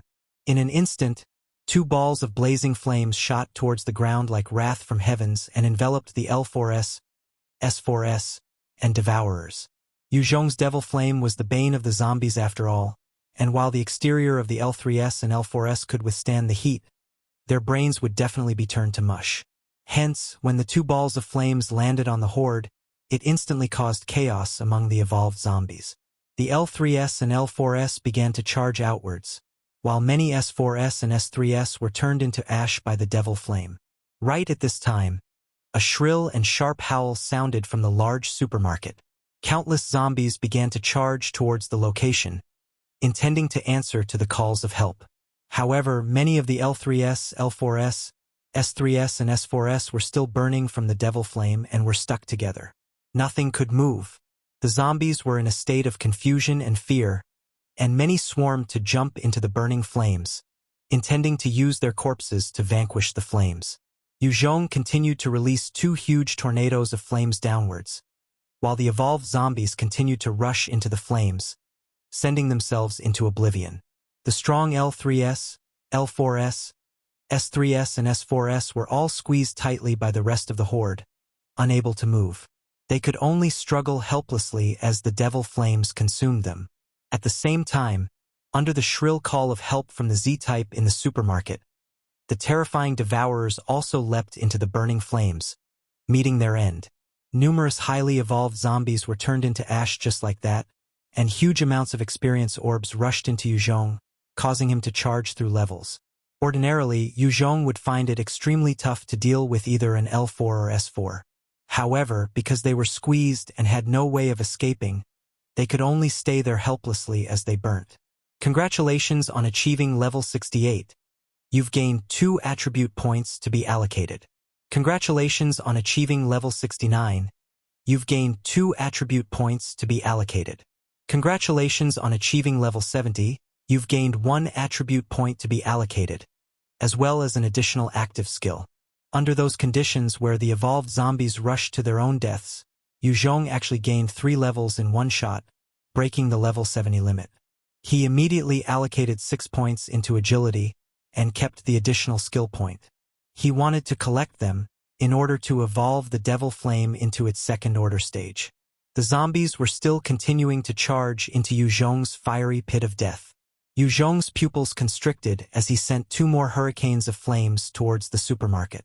Immediately, a shrill scream sounded out from the supermarket as it began to combust and burn. Yue Zhong slapped his hands together, and the 2 raging tornadoes of fire enveloped the entire 3-story building, causing the whole supermarket to burn. With a crash, the windows of the 2nd story broke, and an L4 charged out from the shattered glass. A number of L4S and S4S, as well as level 70 devourers, leapt out from the supermarket, their total numbers reaching 200. There were even 30 overheads of the tank-like L4S. Powerful! Fortunately, I didn't go in. Yue Zhong eyed those 200 Type 4 evolved zombies and celebrated in his heart. Chapter 524. Promotion. Second Order Devil Flame. Translated by Qidian. Unedited. If Yue Zhong had encountered 200 Type 4 zombies or even those level 70 devourers, he did not have the confidence to deal with them. Yue Zhong saw the Type 4 evolved zombies and devourers jump out from the supermarket and waved his hands. A huge devil flame tornado blasted towards the 2nd level of the supermarket. He had to force the Z-type out. Under the pressure of Yue Zhong's blazing tornadoes, the entire 2nd level was covered in flames, creating a burning hell. It didn't appear. The Z-type should be within those zombies that jumped out just now. With a thought, his eyes swept over the fleeing group of Type 4 zombies. He concentrated his spirit, and his pupils constricted, and the entire scene was taken in. Those 200 zombies that had escaped from the supermarket were now gathered in a tight bunch, making their escape in a hurry. A sudden shrill scream sounded from the group of 200 Type 4 zombies, and the surrounding horde immediately made way, creating a path for the group to run. Yue Zhong waved his hands as he watched the escaping zombies, and his swift shadow bike appeared beside him. He quickly adjusted the cannons on the bike and fired rapidly at the zombies. All of a sudden, thousands of projectiles bombarded the horde of zombies. Under the assault of the cannons, holes were blasted in the bodies of the S4S, and even some devourers were injured as well. However, the rounds only bounced off the scaly defenses and exploded without hurting the zombies, not even shaking them in the slightest. These zombies are truly fearsome. Yue Zhong sucked in a breath of cold air as he watched the bullets having no effect on the tank-like L4S. The L4's armor could not even be pierced by the bullets from a Gatling cannon. The only weapons available to men that could possibly threaten it were heavy rockets, tanks, and missiles. Even the IFVs would be useless against them, only serving to be hammered. The bullets seemed to have frightened the Z-type, and it suddenly screamed. Under that rallying call, a few hundred Type 3 zombies charged over and surrounded it. Got it! Within that darkness, Yue Zhong's eyes were unparalleled. He instantly located the source of the scream, with many of the zombies around shuddering at the time of the scream. Only one L4 was special, not moving even after that rallying cry. After locking on to his target, Yue Zhong fired out a bone spike, supporting him towards the direction of the Z-type. At the same time, he waved his hands and a fearsome fiery tornado was sent in the direction of the Z-type. As though it had sensed the danger, the Z-type immediately screeched out. A number of S3S and S4S leaped up to take the blow. They were burnt black as a result. A number of the L4S and S4S were also assembled around the Z-type, acting as some form of meat shield. The terrifying devil flame tornado burnt for a while, incinerating the brains of the Type 4 zombies. Yue Zhong activated his shadow steps atop the building and his speed exceeded a Type 2 lightning. It was almost 22 times that of an ordinary person. In just 10 mere seconds, he had managed to catch up to the group of zombies. He jumped down from the building, aiming at the opposite roof. He shot out some silk from the spider silk ring, and he swung towards the zombies like Spider-Man. There were 2 S4S remaining and they jumped high into the air. Their obscene leg muscles enabled them to reach a height of 15 m, and they slashed out viciously at Yue Zhong. Yue Zhong immediately responded by firing 2 bone spikes with just a thought, slicing the 2 S4S in two, their blood spraying everywhere. After Yue Zhong took down the 2 S4S, he waved his hand to send out another devil flame tornado towards the L4S that surrounded the Z-type. Urged by fear, the Z-type hiding in the body of the L4 continued to screech out sharply as a powerful spirit attack was launched towards Yue Zhong. Yue Zhong's spirit and endurance had reached a powerful degree. He only frowned a little when the attack landed on him. At the next moment, the fiery devil flame tornado enveloped the entire body of the L4, cooking it. The L4's body could even block cannons, so the level 4 devil flame had no way of breaking down the body. Just as the devil flame was burning, a hole appeared in the body of the L4. The Z2 hiding within immediately jumped out in a bid to escape. Go to hell! Yue Zhong immediately waved his hand to envelop the Z2 with his devil flame when he saw it jumped out. The Z2 screamed out and was incinerated within seconds. The moment the Z2 died, the entire horde began breaking apart. The remaining zombies started to escape in various directions. As for the Type 3 and Type 4 evolved zombies, they began to pounce towards Yue Zhong. The scent of fresh meat and blood was the strongest attraction to them. The spider silk in Yue Zhong's hand allowed him to be pulled back up the roof and escape from the clutches of the zombies. He had cast the devil flame many times in succession and the toll on his spirit and stamina was huge. It was not that he could not continue fighting against the zombies, but it was too dangerous. If he was not careful, he might be swallowed by the zombies. Yue Zhong then made his way towards the supermarket entrance, where the flames were starting to die out. All around the entrance there was ash and a few L4 corpses. The devil flame had easily consumed the zombies other than the L4S. Since the L4 had incredibly tough defenses, it would take more time with the burning to turn the L4 into ash. Yue Zhong made use of the spider silk to swing himself towards the entrance of the supermarket, where he picked up over 20 skill books, 10 green treasure boxes, 25 white treasure boxes, and 2,000 survivor coins. After keeping the loot, he disappeared into the night. When he went back to the camp, he started to go through the loot thoroughly. All right, I made a killing this time. As he counted, his eyes were filled with joy. In taking the risk to kill the Z-type, his spoils were truly abundant. He had gotten a total of 25 skill books, of which there were 8 level 2 skills, 13 level 3 skills, and 4 level 4 skills.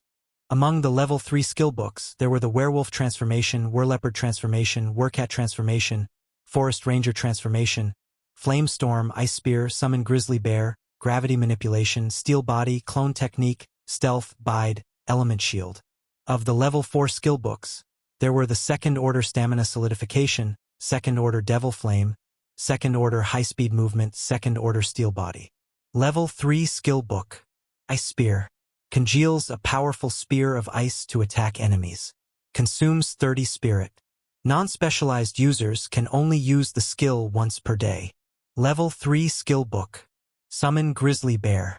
Summons a powerful grizzly bear to attack enemies.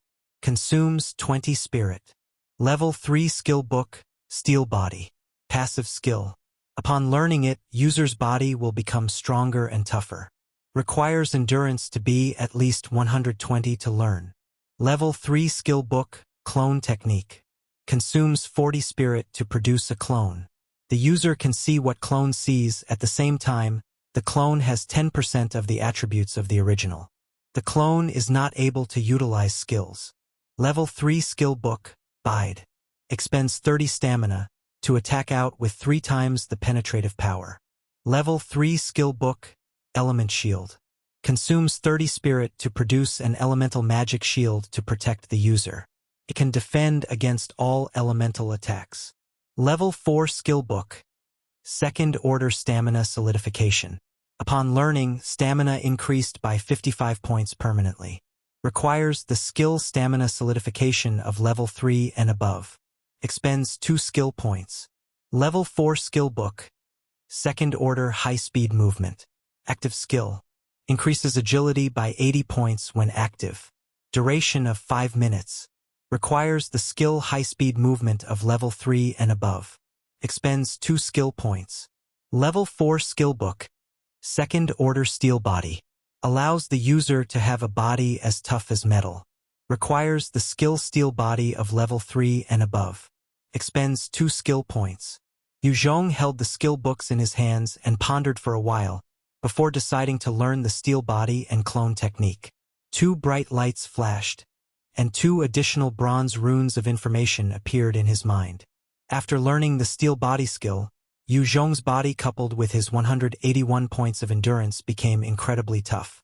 He was now impervious to even heavy caliber bullets. He had become even more powerful. Of course, even if the heavy caliber bullets could not penetrate his body, the recoil and impact were not negligible. It would still be able to cause some degree of harm. Of the 10 green treasure boxes, 6 had ordinary level 3 treasures, while the remaining 4 produced level 4 treasures. One of them was the Falcon Sniper. Level 4 treasure, Black Wind Hook. Extremely sharp hook. Level 4 treasure, Black Steel Mace. A huge mace weighing over a ton. There's no defense it cannot break, and no item it cannot smash. Level 4 treasure, Gauntlet of Strength. Upon equipping, plus 15 strength. Yue Zhong equipped the Gauntlet of Strength and his strength raised by 5, exchanging with the Glove of Strength. His strength now reached 100 points and was just perfectly at 10 times a normal person's strength. The night passed peacefully, as the zombies hid within the city after losing their Z-type commander. None dared come out to attack Yue Zhong. Early the next morning, Hu Yi led the armored battalion to launch an assault on Binqi City. Inside Binqi City there were numerous zombies, but they lacked all form of order. Instead, they had become easy fodder, taken out by the armored battalion and the experts under Yue Zhong. At the same time, the reinforcements arrived quickly, charging into the fray. The pressure mounted against the zombies in Binqi City, as the elite troops and army of Yue Zhong continued to slaughter their way within. With the constant reinforcements, the entire cleanup took about a week. Only then, Binqi City became free of zombies. Congratulations! You have conquered Binqi City and obtained the title Binqi City Conqueror. This title grants you 2 points increase in all attributes. The title can't be earned again. Effects of titles can be stacked. You have brought troops and conquered Binqi City, gaining 3 levels and obtaining 6 attribute points to be allocated. You have brought troops and conquered Binqi City, earning 10,000 survivor coins. You have brought troops and conquered Binqi City, earning a level 4 defense vest. You have brought troops and conquered Binqi City, earning 1 additional skill point. When Yue Zhong's forces cleared Binqi City of the zombies, a number of notifications rang out in his mind. Great! Evolve Second Order Devil Flame. The moment Yue Zhong heard the notifications, he exclaimed out in surprise and chose to evolve his Devil Flame. The skill book Second Order Devil Flame in his hands disappeared into his mind. At the same time, 2 skill points were deducted and transformed into light, merging with the skill book. The merged light flashed and turned green, inscribing more characters on the bronze rune of the Devil Flame. The moment the mysterious characters were finished inscribing, another notification resounded in Yue Zhong's mind. Congratulations, Your devil flame has evolved to its second-order stage. Chapter 525. Pointing towards Yenzhou. Translated by Qidian. Unedited. When Yue Zhong's devil flame skill had evolved, he casually conjured out a devil flame ball with a thought. The second-order devil flame was more than twice as strong as the devil flame at its level 4 stage, when comparing the similar spirit expenditure. Back at Guining City, the city was back to its usual hustle and bustle, and not a single idle person could be seen.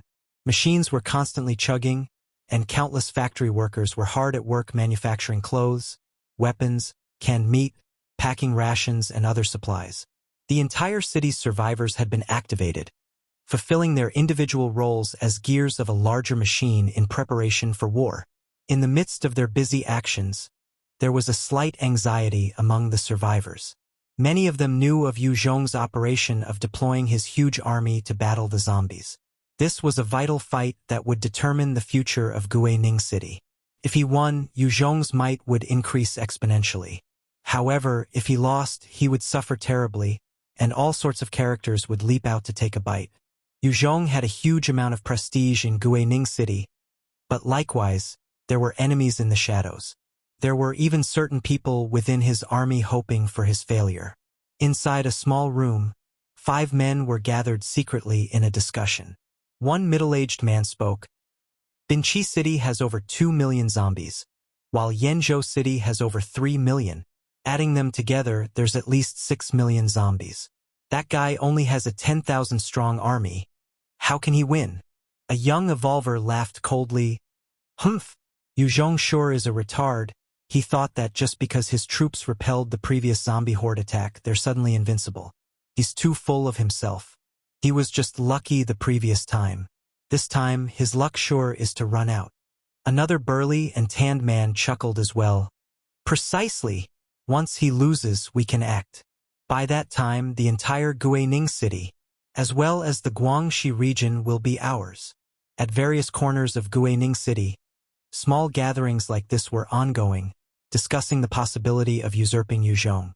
At this time, Guining City was under the strict rule of Yue Zhong and his subordinates. All these little factions had no way of stepping out to show themselves. However, should Yue Zhong fall, they would seize the chance. One soldier rode a bike all the way into Guining City and brought explosive news. Leader Yue Zhong had conquered Binqi City with the troops. The entire Binqi City is under our control now. Long live Yue Zhong! Awesome! We gained another city. This exciting news caused the entire Guining City to be in an uproar, as numerous survivors roared with delight.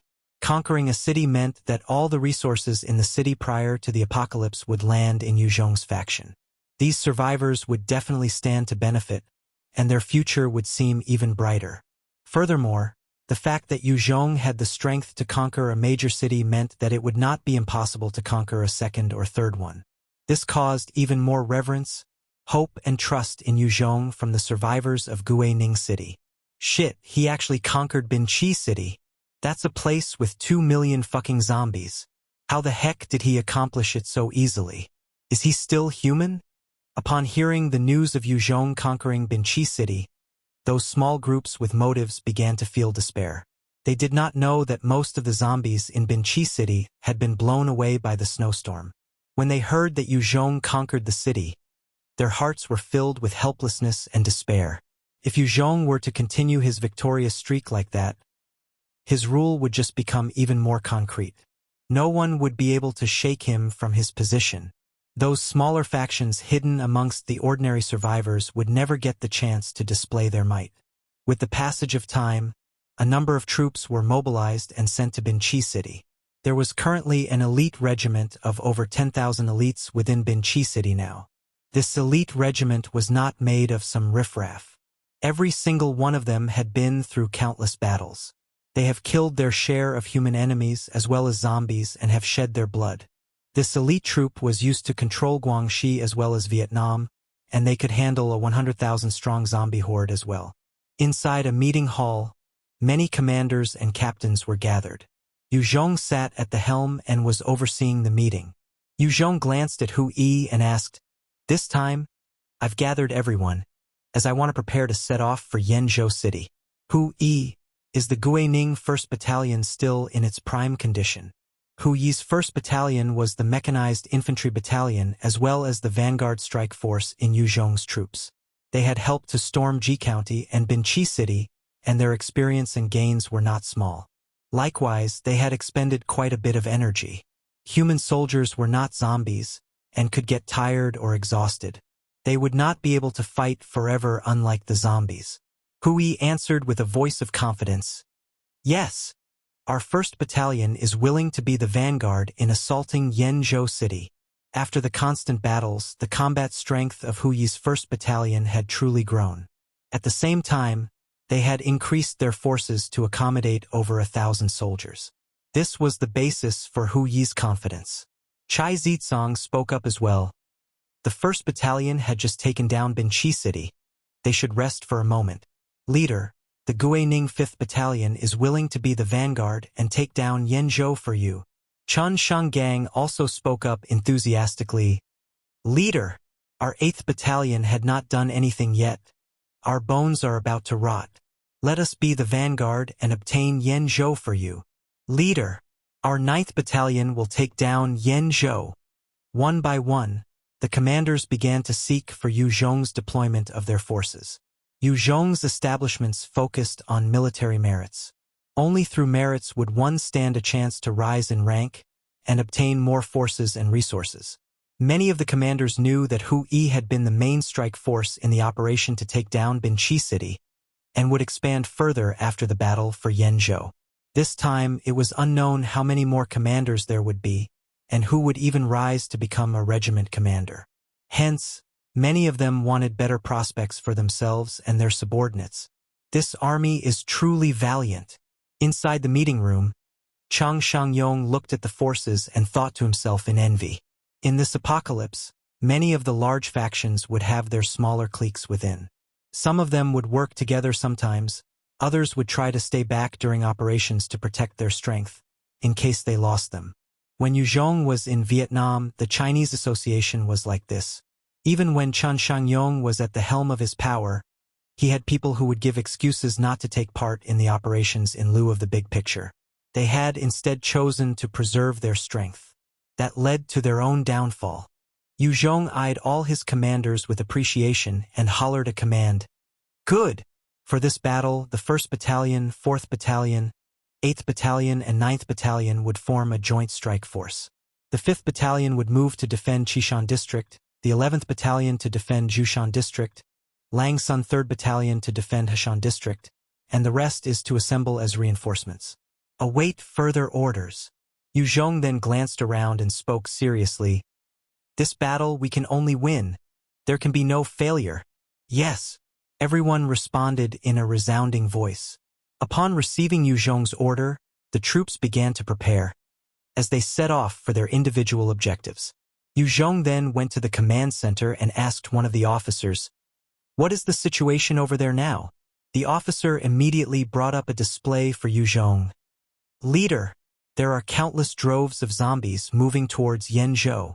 Please take a look." Yue Zhong looked at the screen and frowned. On the screen, many waves of zombies were currently making their way towards the direction of Yanzhou.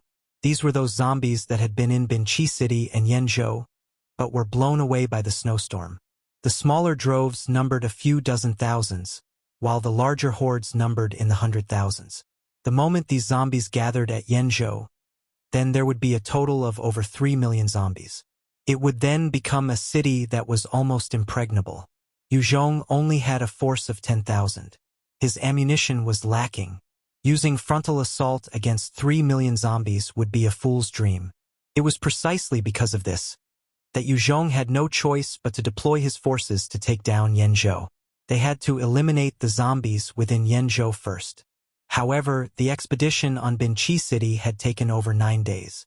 As for Yanzhou, the gathered zombies were already numbering in the 400,000s.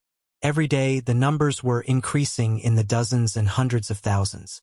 The officer pointed to the screen and explained, "Based on the current situation, these 3 main hordes of zombies would enter Yanzhou in another 3 days. The moment they enter, the total number of zombies in Yanzhou would cross 1 million. Yue Zhong looked at the screen and thought to himself, we need to take down Yanzhou in the next 3 days. At the very least, I need to force the death of the Z-type there. He handed the command of the place over before stepping out. All of a sudden, he felt a sudden strange feeling in his mind, and he lifted his head. He discovered a huge Type 2 Green Eagle flying in the distance, and there was a huge transport aircraft and an assault helicopter beside it. Greenie! Yue Zhong saw the Type 2 Green Eagle and his eyes lit with joy before he ordered loudly, "Do not fire!" Under his command, no anti-air defenses were activated, and the huge bird, as well as the 2 aircraft, landed. The moment Greenie landed, it began to snuggle against Yue Zhong with its head affectionately. "Good, good. This is for you," Yue Zhong exclaimed with joy and handed a whole bunch of Type 2 nuclei and Type 3 nuclei to Greenie. Chapter 526. Attacking Yanzhou. Translated by Qidian. Unedited. When Greenie saw those nuclei, it also immediately swallowed them in joy. It gobbled up the 20 over Type 2 nuclei and 3 Type 3 nuclei before its body shuddered. It then laid on the ground and fell asleep, undergoing evolution. When most mutant beasts go through evolution, they would do so in their own nests or amongst their own kind to be protected. Greenie had been tamed by Yue Zhong and had always stayed beside him to evolve. Trusted Yue Zhong very much. At the same time, 2 beautiful women walked out from the aircraft carrier. They were Ji Qingwu and Yao Yao. Other than them, there were 20 soldiers that followed behind, each of them carrying a huge bloody aura. Yue Zhong saw Ji Qingwu and Yao Yao and his eyes lit up in joy. "Qingwu, Yao Yao. You guys are here too." Ji Qingwu glanced at Yue Zhong and asked, "Lu Wan and Yatong are asking, when are you going back?" Although her tone was mild, Yue Zhong could detect the slightest dissatisfaction. It was obvious that even Ji Qingwu was begrudging him for staying so long at Guangxi. Currently, Yue Zhong had 3 huge territories, Guangxi, Vietnam, and Longhai. Of them, Guangxi had the most number of survivors and had the highest potential to expand and develop. Yue Zhong had been staying over here for so long. The people in Longhai City were getting restless. After all, Yue Zhong had established his place at Longhai first. If Yue Zhong stayed at Guangxi for too long, then there was a potential for Guangxi to become the major base for Yue Zhong's government. Yue Zhong chuckled. "Yanzhou. After we conquer Yanzhou, I'll go back." Yanzhou was of the utmost priority to Yue Zhong now. The moment he conquered it, his establishments would get a constant supply of arms and ammunition. At the same time, with Yanzhou, he would finally have a proper military base. Ji Qingwu grunted mildly in reply, before pointing towards the 20 soldiers and introduced them. "These 20 are the elites of the special forces. Every single one of them is above level 50 and they're here to do your bidding." "Great!" Yue Zhong eyed them and exclaimed his appreciation. Enhancers that could reach level 50 and above were truly the elite amongst elites. They must have killed countless zombies and mutant beasts. Each of them could easily kill 200 or 300 zombies.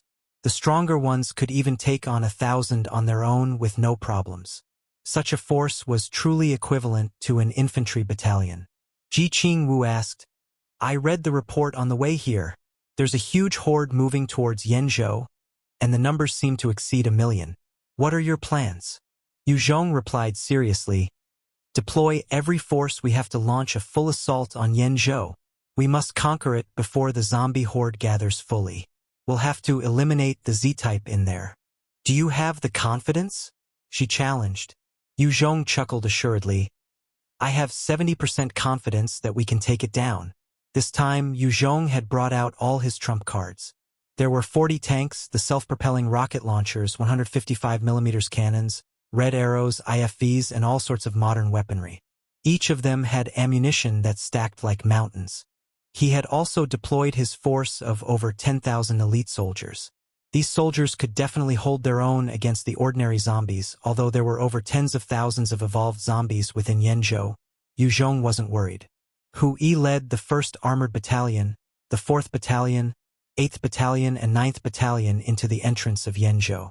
200,000 evolved zombies immediately charged towards them like huge waves on the sea. Yue Zhong's troops had already done their preparations and dug up numerous trenches. They had also constructed some simple traps and obstructions, including steel beams, wire meshes, and even road cones. The sea of zombies had just rushed out and was instantly met with an intense volley of fire. Rocket rounds and heavy artillery bombarded the zombies, obliterating huge numbers of them at one go. The entire battlefield shook consistently, as though it was struck by an earthquake. The intense firing did not cease. Under that volley of bullets and heavy rounds, many zombies were blasted to pieces. An L3 was invulnerable to guns and bullets. Even heavy machine guns would not be able to take it down easily. If such a terrifying zombie was given enough space to wreak havoc, it could easily take down an entire squad of soldiers. Yet, such existences found it hard to hold up against that endless rain of heavy artillery, many bombed to bits and pieces. Within the horde, a 4M tall L4 was charging towards the soldiers like a tank. A round from the self-propelled rocket launchers exploded on the body of the L4. As the blast roared out, the huge L4 was immediately blasted apart, its head rolling to one side. It was taken out. The might of the modern weaponry were truly effective against the zombies that were packed tightly together, and countless zombies were incinerated as the firing went on. What a pity! If only I had enough cannons and ammunition. The zombies would be nothing. Yue Zhong stood at the front lines and watched the countless evolved zombies being turned to dust, and shook his head. If only they had an unlimited ammunition supply, they could just support a modern army to eradicate even millions and tens of millions of zombies. After the heavy artillery bombarded the entire area once and blanketed the entire area, the huge sea of zombie was almost reduced to nothing. By the time it ended, there were only about 60,000 evolved zombies left on the battlefield. A total of 140,000 zombies had been wiped out in the volley of fire. Among the 60,000 zombies, there were still about 4 L4s and 50 L3s. These L4 zombies were huge and garnered the attention of everyone present due to their freakish size. The remaining 60,000 continued their charge towards the humans. There were no Z-types among them, and even if they were eradicated, they would still not feel despair or fear. This was the terrifying point of zombies. The faster S-types managed to reach the humans first. In their charge, they would be entangled in the countless wire meshes and fell to the ground, before they were grounded to paste by the zombies behind them. After the various ground traps had served their purpose in stopping many S-types, the L3s easily tore through them, pulling them up from the ground. At various areas around the battlefield, the steel wires, bars, and traps would hamper the S-types. The moment they were caught in the traps, they would be fired upon by the human soldiers. However, the situation did not last long. As with the charge of the L3s, which pulled with their might, all the traps were either ripped from the ground or torn apart. The evolved zombies then continued to charge towards the humans. Another round of heavy artillery blasted towards the L3 and L4s. Other than those rounds, all other ammunition was basically ineffective. Countless bullets and heavy machine gun fire would just ricochet off the bodies of the L3s and L4s, not hurting them in the slightest. Even the impact from the 12.7mm bullets from could not shake the L3s at all. As for the L4s, they basically did not feel anything from such rounds. Powerful! Yue Zhong looked at those L3s and L4s and thought to himself. The L3s and L4s demonstrated their usefulness that outstripped the S4s on the battlefield. They were like indestructible tanks and could tear apart anything that blocked their way, especially the L4s, which could flip tanks easily. Come with me. Ji Qingwu watched the L3s and L4s and immediately charged towards them like a gust of wind. Yao Yao and the 20 enhancers over level 50 immediately followed behind, their strike as sharp as a sword. Tell the 1st Battalion 2nd Company to stop. Yue Zhong saw Ji Qingwu and the rest charging and immediately gave the order to an officer beside him. After that, his own figure flashed towards their direction. Against the terrifying L4s, Yue Zhong was still concerned about the safety of Ji Qingwu and the rest. With the tremendous strength of the L4s, if even a fist were to land on Yue Zhong, he would be heavily injured. As for others whose endurance was not high, even an evolver would die the moment a fist from the L4 landed. However, Ji Qingwu's performance led Yue Zhong's expression to brighten. Her body flashed about gracefully, As she leaped into the midst of the zombie horde like a fairy, a green-colored divine sword in her hand streaking with a long blade light. Countless shadows were emitted from her blade as she danced apart, and each time the blade shadows touched the L3s, their heads would be sliced off, with blood spraying everywhere. She continued to weave in and out of the zombie horde, and many L3 heads flew.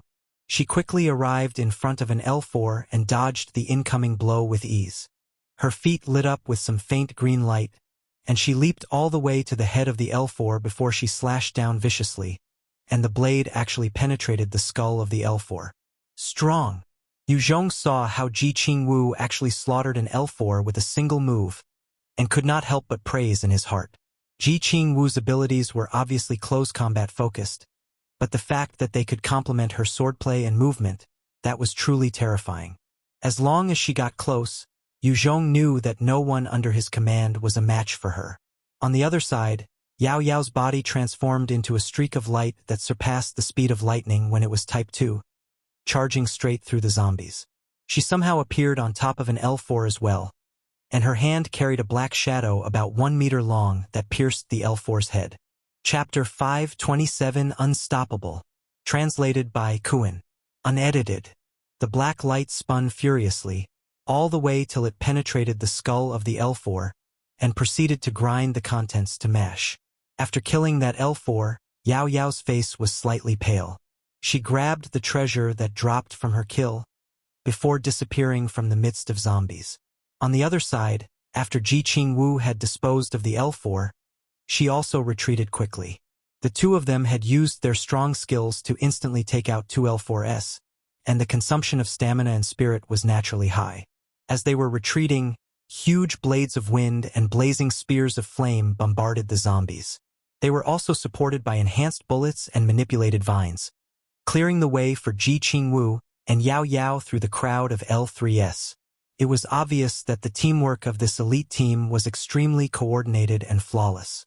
They were formed with Ji Qingwu and Yao Yao as the core fighting members, and the rest as support. As the experts were helping Ji Qingwu and Yao Yao to retreat, Yue Zhong waved his hand. A devil flame spear of blazing temperatures surpassing its previous form was sent towards the head of one L4 in a flash of light. With a loud explosion, the devil flame spear combusted, incinerating the head of the L4 instantly, leaving a headless corpse. The huge bulky zombie slumped to the ground. Strong! The elite soldiers saw Yue Zhong taking the L4 like nothing, and their hearts ran cold. Not one of them had the ability to do what Yue Zhong did. After destroying the L4 in 1 second, Yue Zhong waved his hand, and a number of devil flame balls conjured out of thin air, exploding on the heads of the L3s. The sounds of explosions rang out constantly, and the remaining L3s were all taken out easily by Yue Zhong. After his devil flame evolved, it had become even more terrifying. Killing the L3s no longer needed the devil flame spear. Any one fireball would do the job. When the L4s and L3s were all taken care of by Yue Zhong, the remaining zombies were impeded by the various traps, and could not display their might. Yue Zhong's forces just continued unleashing heavy fire, slaughtering as many as they could. Yue Zhong had brought all the ammunition and weapons he amassed to this battle at Yenzhou. Hence his troops did not spare any expense and just fired at will. Even if the evolved zombies were at least 10 times stronger than the ordinary zombies, or even a 100 times under that fearsome fire by Yue Zhong's troops, they were blasted to bits. Soon after, the Tian Xian County's 1st Battalion, Longtung County's 1st Battalion were brought into the fray. The intense battle went on for an entire day, and Yue Zhong's army expended a huge amount of their ammunition before finally eliminating all 60,000 evolved zombies. After eradicating the zombies, Yue Zhong's forces continued into Yenzhou. Congratulations! You have conquered Yenzhou and obtained the title Yenzhou Conqueror. This title grants you 2 points increase in all attributes. The title can't be earned again. Effects of titles can be stacked. You have brought troops and conquered Yenzhou, gaining 3 levels, and obtaining 6 attribute points to be allocated. You have brought troops and conquered Yenzhou, earning 10,000 survivor coins. You have brought troops and conquered Yenzhou, earning a level 4 defense vest. You have brought troops and conquered Yenzhou, earning 1 additional skill point. The moment Yue Zhong set foot in Yanzhou, a flurry of notifications rang out in his mind. When Yue Zhong heard it, he was alarmed. Shit! Did the Z-type in Yanzhou escape? One officer came up to him and quickly reported, "Leader! The Z-type in Yanzhou had escaped. They're currently fleeing towards the direction of Heshan district." The unmanned tactical drones had been monitoring the movements of the zombies and discovered about 100,000 evolved zombies escaping. Yue Zhong's face fell and quickly ordered out ruthlessly, "Shit! We cannot let them converge with the horde at that side. Otherwise the consequences will be dire. Relay my order, get Chang Shangyong to hold out. They had better protect Heshan. If the 2 hordes join forces, I'll see that his head rolls." There was a total of 400,000 zombies moving towards Heshan district, and the moment the Z-type was allowed to gather those ordinary zombies, it would pose a huge threat to Yanzhou. In Heshan, when Chang Shangyong received the order from Yue Zhong, he laughed bitterly and grumbled, "We have only 2,000 men here. How can we withstand 100,000 evolved zombies?" One sentry officer stepped up to suggest, "Captain, why don't we take our men and escape? We'll die if we stay here. I suspect that Yue Zhong is purposely sending us to our deaths, and to whittle our Vietnamese strength down." Chan Shangyong chuckled bitterly and replied slowly, "Escape? Where can we escape to? The moment we run, our comrades will be slaughtered by him anyway. Our families would become slaves. Furthermore, we're not at all familiar with this Guangxi region. Our language is a barrier as well. The moment we lose the resources from Yue Zhong, we won't even last more than a month." Chang Shangyong's eyes shone with a strange light as he spoke each line deliberately. "Now we can only follow his orders. We have to stay here and protect this place. Even if we all die, Yue Zhong will not let our efforts go to vain, and he would protect our families and comrades. Therefore, this battle we have to guard here. Not because of Yue Zhong, but because of the future of our fellow countrymen."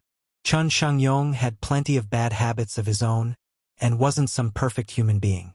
However, he valued his fellow comrades very much, and when he had submitted to Yue Zhong, it was partly to protect his own life, as well as the possibility of survival for his Vietnamese comrades. If Yue Zhong was merciless, then not a single Vietnamese would live to see another day, especially those in Hanoi.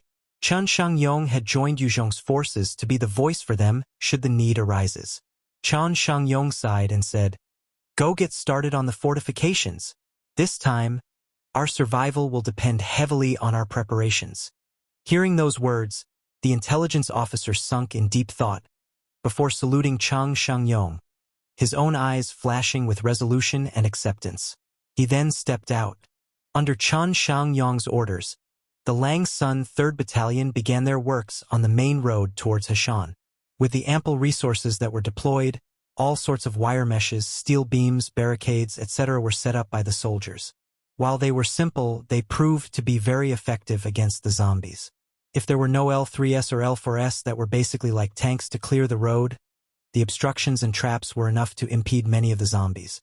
Just as the forces of Chan Shangyong had finished the fortifications, a group of over 4,000 S-types consisting of S2S, S3S, and S4S appeared on the horizon. These speedy zombies were sent as a vanguard by the Z-type also to scout. With the passage of time, the intelligence of the Z-types were growing. Initially, they would just command huge group of zombies to charge recklessly. However, they had already begun to grasp tactics and strategy, even knowing to retreat when things turned bad. Chan Shangyong saw the S-types approaching and begun to holler to raise the morale of his troops. "They're here, brothers. Fire at will. We must block them from crossing here. We cannot even allow one to pass us. Once we win this, everyone can raise ranks and get some wives." With his words, the morale of the soldiers was bolstered. Soon the group of S-types reached the areas of fortifications and were met with huge obstructions. The obstacles and traps showed their effectiveness. Usually, the S4 speed could exceed a Type 2 Lightning. In an ordinary battle, an S4 could easily wipe out a company of soldiers. However, in a charge with a dozen S4s acting as the vanguard, the moment they slammed into the multiple fortifications, their legs were either sliced off or they would fall on the ground. Even if they weren't finished off, they would lose their speed.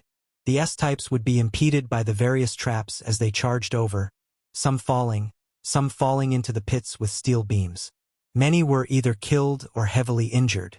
A number of the S-types were smarter as they tried to jump over the obstacles, but they were stopped by the steel wires.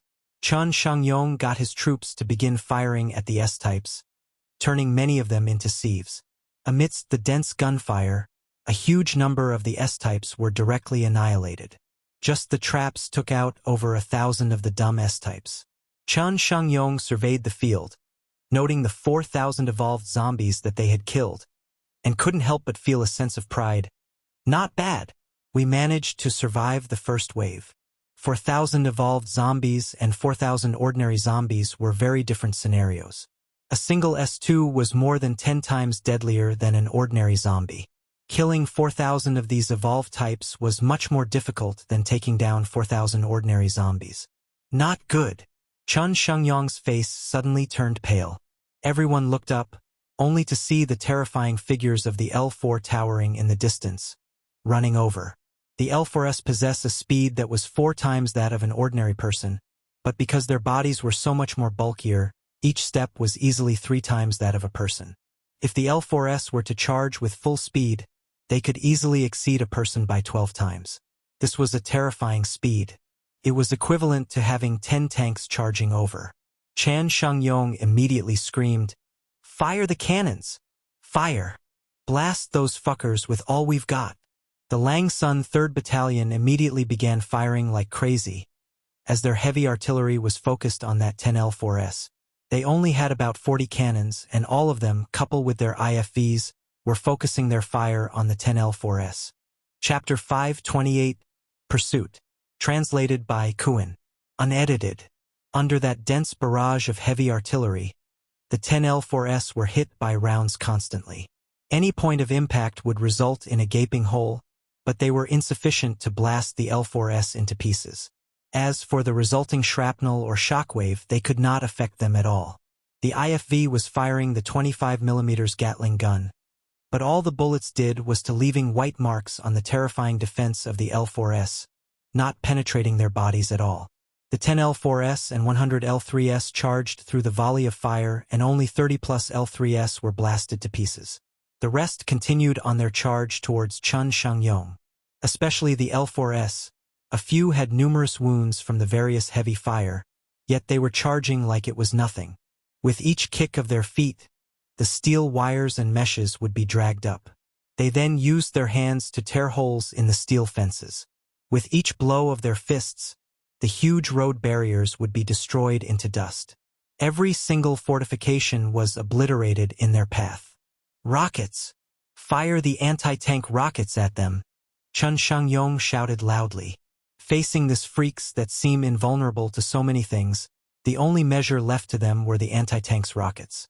Originally, the Lang Sun 3rd Battalion was not a stable force, and would not have been given any cannons. However, Yue Zhong had taken into consideration the importance of the mission at hand and had decided to arrange for them to possess 40 anti-tank cannons. With Chen Shangyong's orders, the soldiers in charge of the anti-tank rockets began to deploy towards the front lines, aiming at the L4s and firing. A number of the rockets exploded at a few of the L4s, causing them to be blasted, as dust and debris were scattered everywhere. As the dust settled, a number of the L4s appeared, with various huge holes in their bodies, but only 3 had their heads blown off. The remaining 7 L4s immediately charged through the troops and unleashed carnage. One L4 came in front of a soldier and slapped out with its hand. It was like slapping a fly, as the human soldier was flattened to a paste. It then grabbed another soldier, before throwing him into its mouth. It then chomped down and caused blood to flow out its jaws, looking extremely terrifying. The speed of the 7 L4s was extremely fast, and the normal soldiers had no means of escaping their clutches. They could only be swatted like ants or grabbed and eaten. Seeing the L4s, which were demon-like existences, a chill came over the hearts of the soldiers. These freaks were indestructible and had monstrous strength. Nothing in their arsenal could kill them. How could they fight such monsters?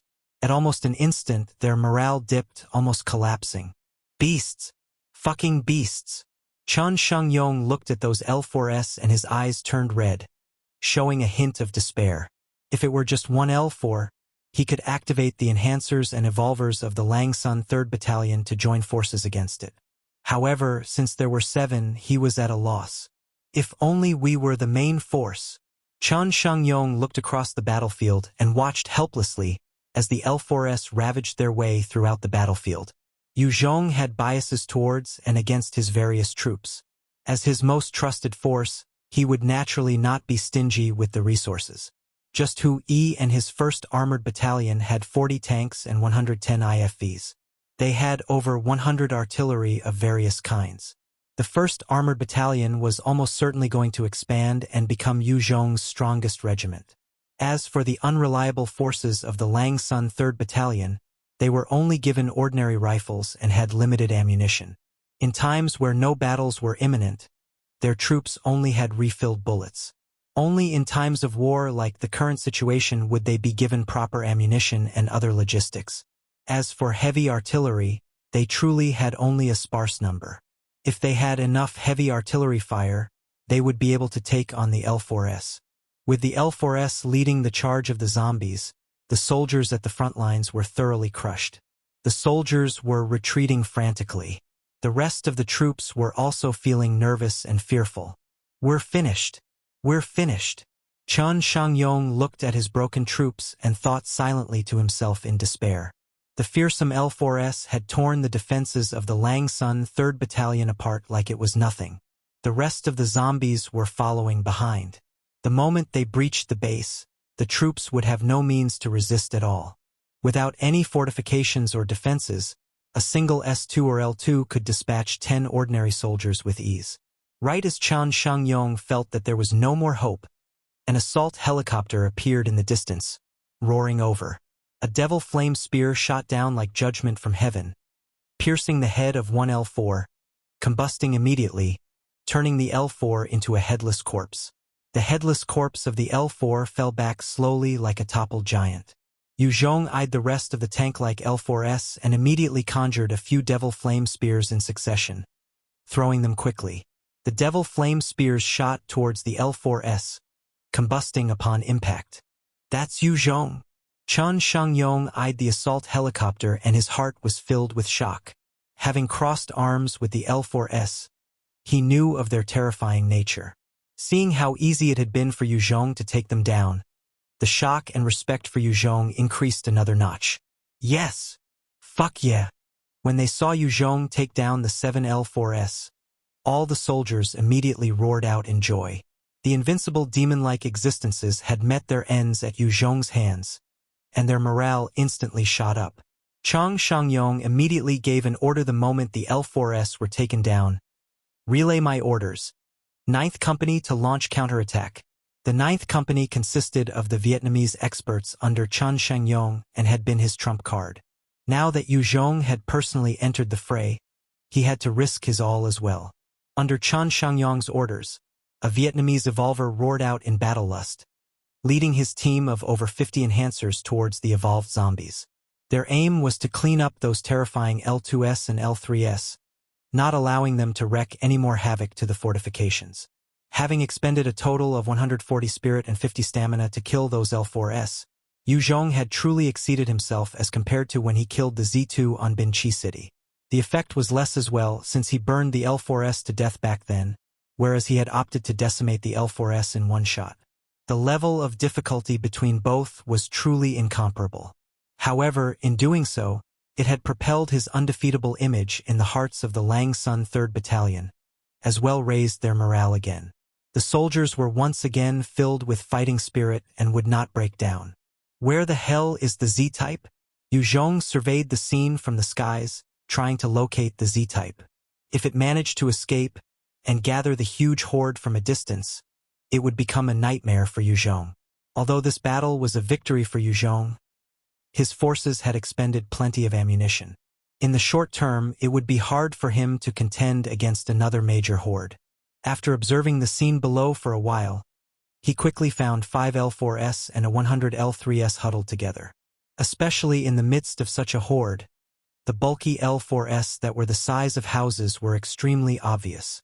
Attack that side! When Yue Zhong discovered that group, he immediately ordered the pilot. The assault helicopter immediately fired numerous rockets towards the 5 L4s. At the same time, the heavy machine began firing wildly towards the group of zombies. Hong! Hong! Wherever the rockets blasted on the L4s, they would result in huge bloody wounds. However, even with that bombardment, only one L4 had suffered a headshot. The rest were injured, but not dead. However, the attack served to frighten the Z-type, as the remaining L4s immediately separated and ran in 4 different directions. Yue Zhong saw this and his eyes flashing with a strong killing intent. Splitting up! This Z-type has already evolved to such a level of intelligence. I cannot let it escape. We must kill it. There were over 40 million zombies in Guangxi. Even with Yue Zhong and Du Shanxiong's past efforts, the total number of zombies killed were about 3 million. If such an intelligent Z-type were to escape, it would become a disaster for humanity. Yue Zhong unleashed a piercing howl towards the skies and Type 3 lightning appeared in the distance. It brought 300 of its little kin, engaging the evolved zombies. To those mutant beasts, evolved zombies were a special treat. Although they couldn't compare with gobbling nuclei, swallowing evolved zombies would allow them to evolve as well. Yue Zhong eyed the horde below and waved his hands. 2 huge flaming tornadoes appeared and shot towards 2 of the L4s.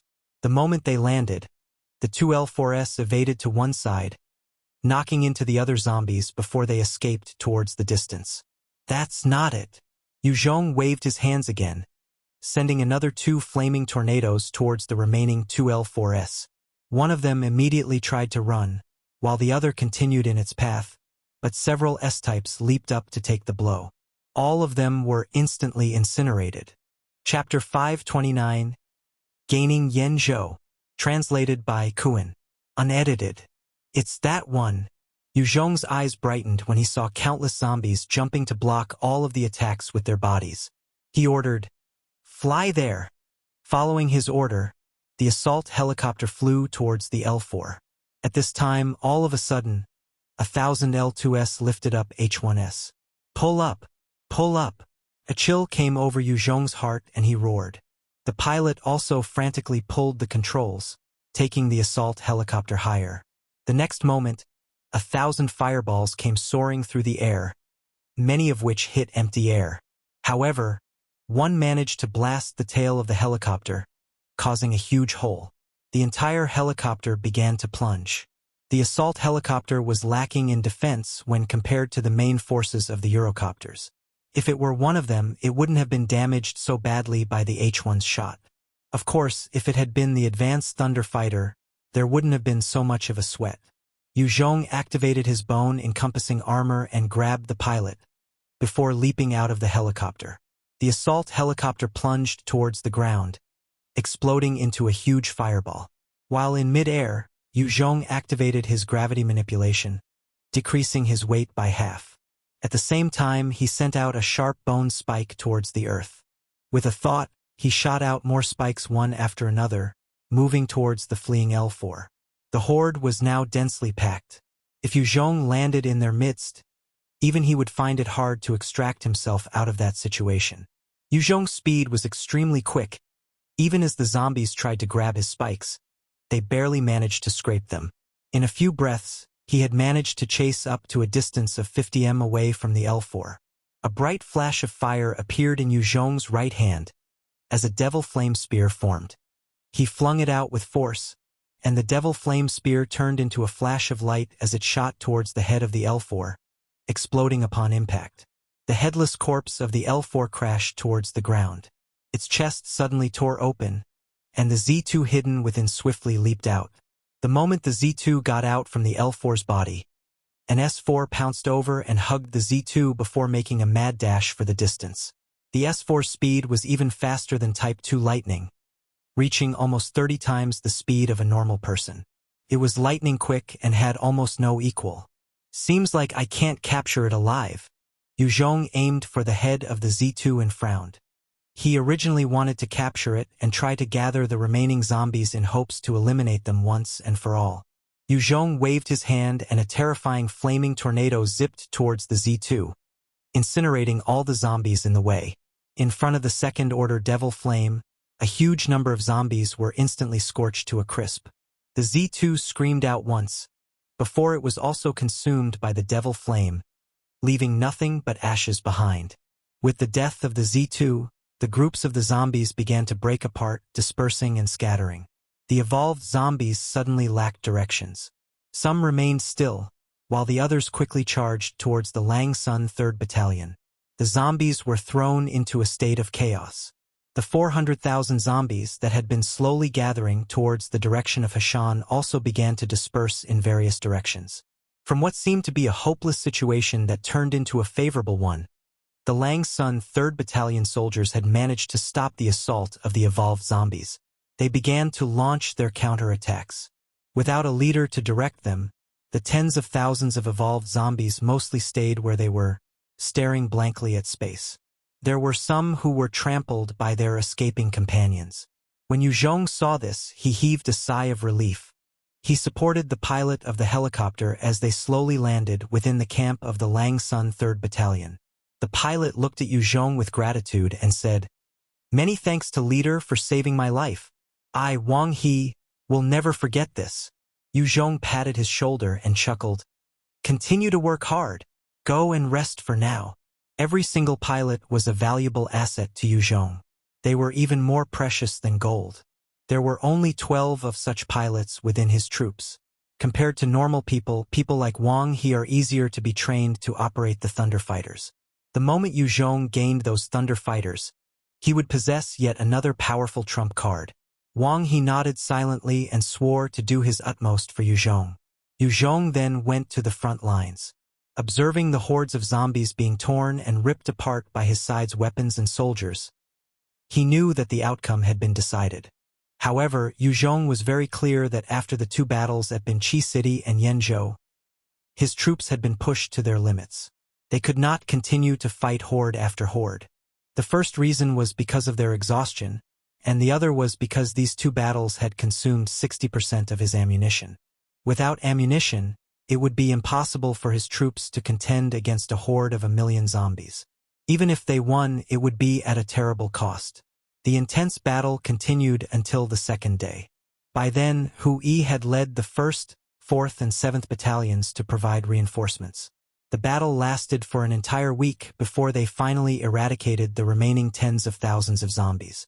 They didn't use their heavy artillery, and in order to prevent as many casualties as possible and allow more troops to be enhanced, the flow of the battle progressed slowly. However, since they made use of those tens of thousands of zombies, many of the soldiers had become enhancers, and they gained decent levels as well. The majority of them reached level 10 or higher. After all, the zombies that had remained behind were at the very least evolved zombies of level 10 and above. After both Binqi City and Yanzhou fell into Yue Zhong's hands, the entire Guining City went into an uproar, as celebrations broke out everywhere. The respect and veneration towards Yue Zhong reached an all-time high. Yue Zhong began moving batches of survivors over to Binqi City and Yanzhou. In Yanzhou alone, Yue Zhong had arranged for over 300,000 survivors to settle in. All the slaves and people from the Scum Battalion were deployed at Yanzhou as well. Many of the survivors were put to work the moment they settled in.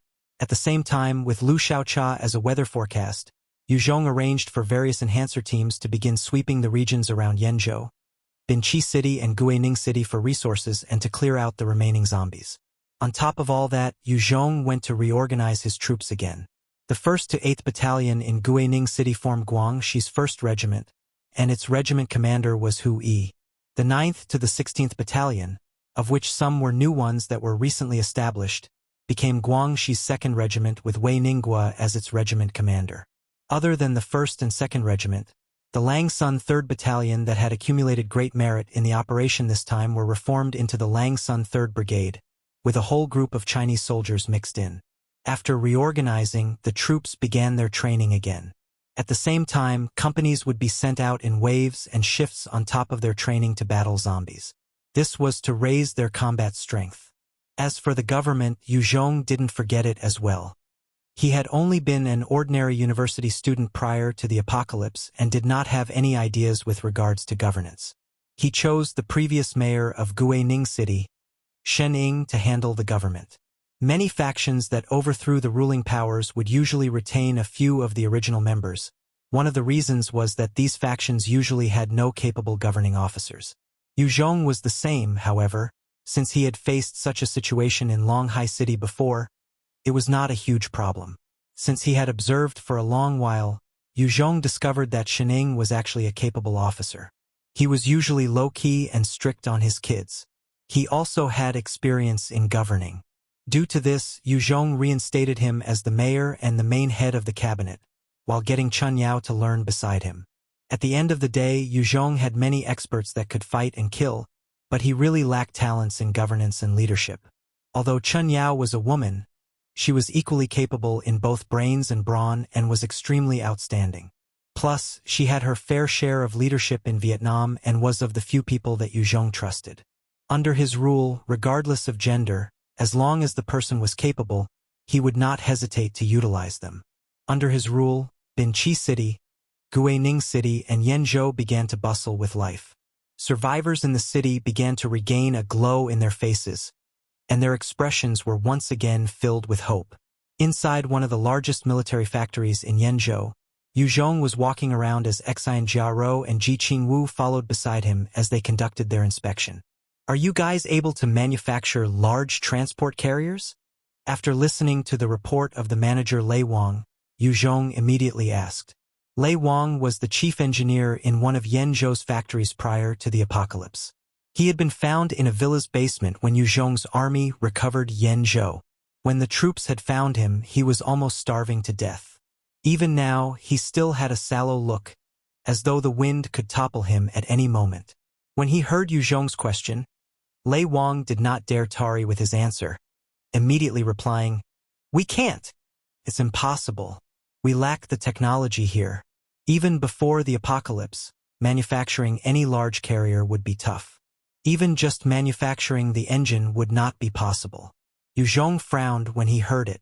Chapter 530, Evolving Liquid, translated by Qidian. Unedited. Without any large transport carriers, Yue Zhong would lack the means to deploy his troops throughout the country.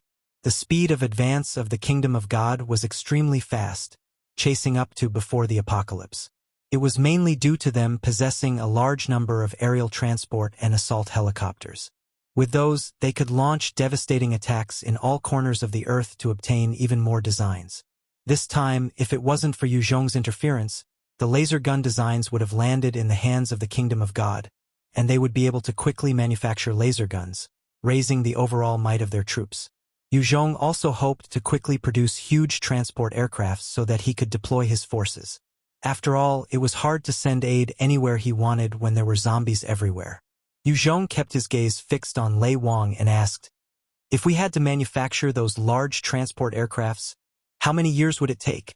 Lei Wang hesitated a while before gritting his teeth and replied, "Leader, constructing an aircraft would require the support of a few key industrial sectors.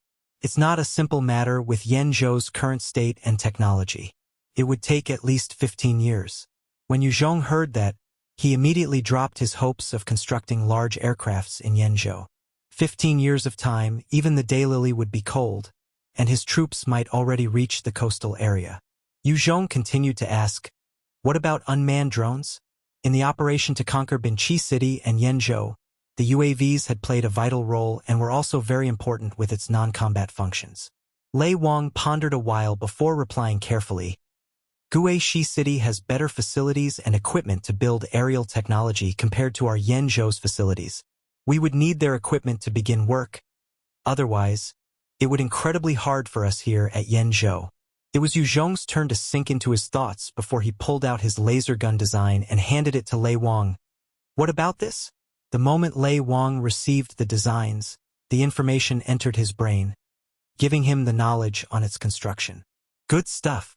If I had this before the apocalypse, I would have been rich." Lei Wang gripped the design tightly in his hands, his eyes flashing with a look of excitement then pity. He was in the defense research sector and knew of the value of this laser gun design. It was something that could easily cause all current technology to be obsolete. Yue Zhong looked at Lei Wang and frowned slightly before asking, "Is it possible?" Lei Wang shook his head dejectedly. "No, leader. Many of the components are not what Yenzhou is capable of producing.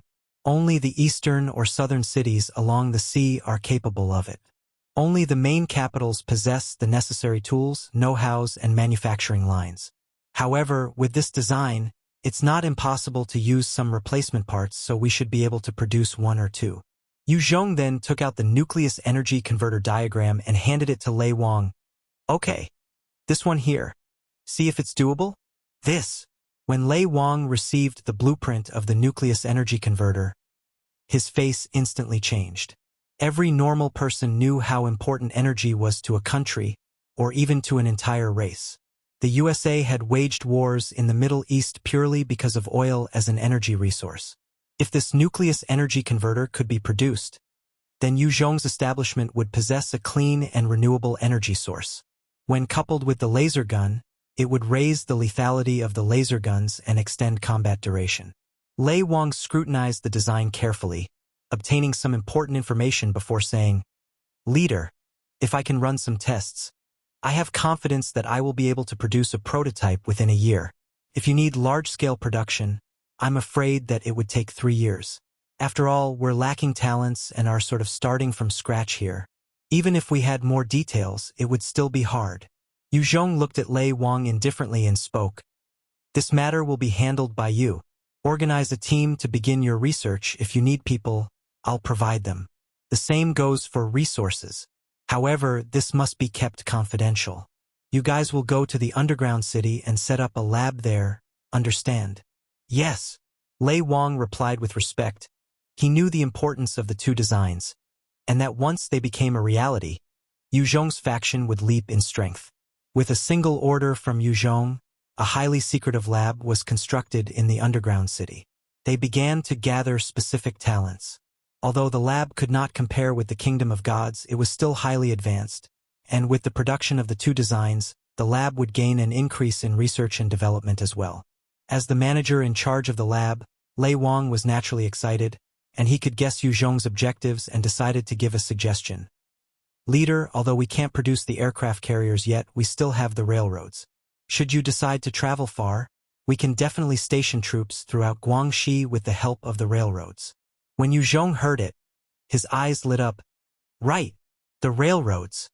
Yue Zhong had always been following the major highways and roads to travel towards cities. With Lei Wang's reminder, he remembered that the whole country was accessible by railroad. If they gained control of the railroads, Yue Zhong could reach any corner of the country. He could then station his troops and advance from there. Because of the existence of these railroads, China had not been as excited about the development of air travel. In times of peace, it was more than enough to use their rails for troops and resources to be transported anywhere that has a railroad and station. As for the trains, since Guining City, Binqi City, and Yenzhou were all in Yue Zhong's hands, he could utilize them anytime. But there's still the possibility that the railroads were destroyed. That would be troublesome. Yue Zhong noticed the issue almost instantly. Prior to the apocalypse, the railroads were indeed useful and could reach all parts of the country. However, because of the apocalypse, there might be some major tunnels or roads that were damaged, and it would pose a problem.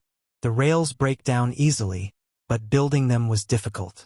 Using the rails to get to the nearby cities would be easy, but to reach the coastal areas, if they were not careful, the troops would be lost to the tracks. However, with Lei Wang's reminder, Yue Zhong could pour some attention to deploying some troops with the trains to protect the tracks around Guining City, Binqi City, and Yenzhou. If they could protect these vital channels, then his troops would be able to relocate easily between the three cities, using them as a center point for branching outwards and attacking. Leader, the Snow Palace escaped. Right as Yue Zhong was prepping his troops to swallow the Snow Palace, he received the sudden news. Yue Zhong frowned. When was this? Which direction did they escape to? The officer immediately replied, 3 days ago. They made their way towards Heshi City. They're smart, escaping so early. Yue Zhong chuckled. His next target would have Heshi City anyway, so he decided to allow them the head start for now. There was also a huge horde over at Heshi City, and if the Snow Palace ran there, they would have to clear those zombies. Their existence would help Yue Zhong attract the attention of the zombies first. Thus Yue Zhong decided not to make things difficult for them for now. Otherwise, it would just take an elite infantry brigade to eliminate the Snow Palace entirely. However, due to the palace master Shangguan Bing Shui being a powerful expert herself, he might lose a number of his troops. I've produced Oming Ver 2 evolving liquid. Come and get it. When Yue Zhong was busy with settling the affairs of Yanzhou, Binqi City and Guining City, he received news from Oming in Long'an County. Yue Zhong did not say another word and immediately got on his swift shadow bike and rode straight for Long'an County, all the way to Oming's research lab. The moment Yue Zhong entered the lab, he saw numerous scientists scurrying around conducting various experiments. Compared to the last time he was here, the whole place looked bigger, more spacious, and it was bustling with more people and equipment. Yue Zhong was very clear on how talented Oming was, and hence he had provided a huge amount of resources for him. The moment he saw Yue Zhong, Oming held up a vial. You're here. This is Oming version 2. Evolving liquid. Upon consuming it, enhancers with a total attribute points of less than 120 would gain +5 in all 6 attributes. Enhancers with more than 120 points would gain +1 in all attributes. It is only effective once. Further consumption would have no reaction. The main ingredient is the snake birth fruit and the sap from the green spirit vine plant. The research is complete, and with the ingredients we can begin mass production. Truly a good item. Yue Zhong eyed the vial and his eyes lit up. With this liquid, he could forcefully increase the strength of his soldiers. Of course, the effect of the version 1. Evolving liquid was better, but with the core ingredient being the brain of a Type 3 mutant beast, it was a problem to manufacture.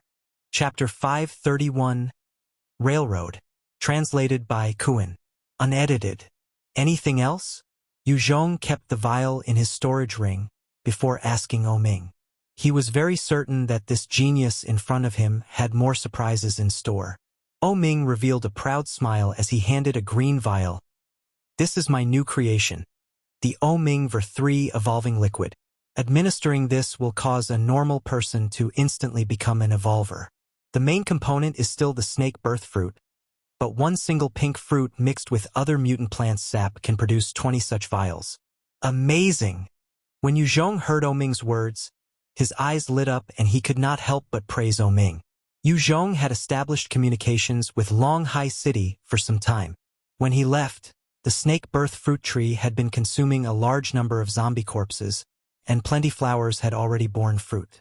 Over 100 green snake birth fruits had also mutated to the pink variant.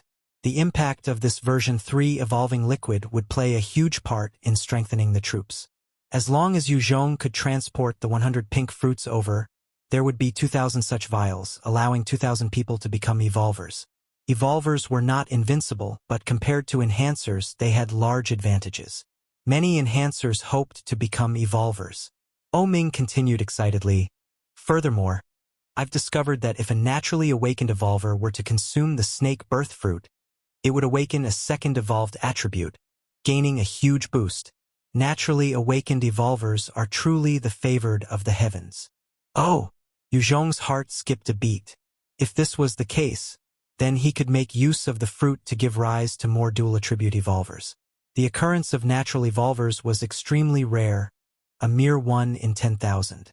Even Yue Zhong was not a natural evolver. Those who awakened naturally were truly favored by the heavens, and they would become good at what they do easily. They also had more potential to evolve compared to others. Oming took out a gold case and handed it to Yue Zhong. These are 500 vials of the version 3, enough to produce 500 evolvers. This time, when Ji Qingwu and her party came, they had brought 25 snake birth fruits, fully utilized in Oming's research. In the end, he produced 500 such vials. Yue Zhong's mood was greatly elevated, and he viewed Oming more favorably. Great! Oming, you have done well this time. What would you like? Oming's face flashed with a feverish passion. I need the corpse of a Type 3 mutant beast, fresh blood, blood essence, brains. The bodies of those new L4S, L3S, and devourers as well. The best would be to include new or recent samples of any mutant plants, for our lab to have priority over them. Since Yue Zhong had established 3 major bases, he naturally had research labs in all 3 as well. Each of these labs was running their own research into the mutant plants, mutant beasts, and zombies. Ming was expressly requesting for first priority over the samples. Yue Zhong nodded and promised, "Fine." Ming had shown ample results to Yue Zhong. He naturally would adhere to this talent's requests. Ming regained his calm and waved Yue Zhong away somewhat impatiently. "All right, you can go now. I still have experiments to get back to."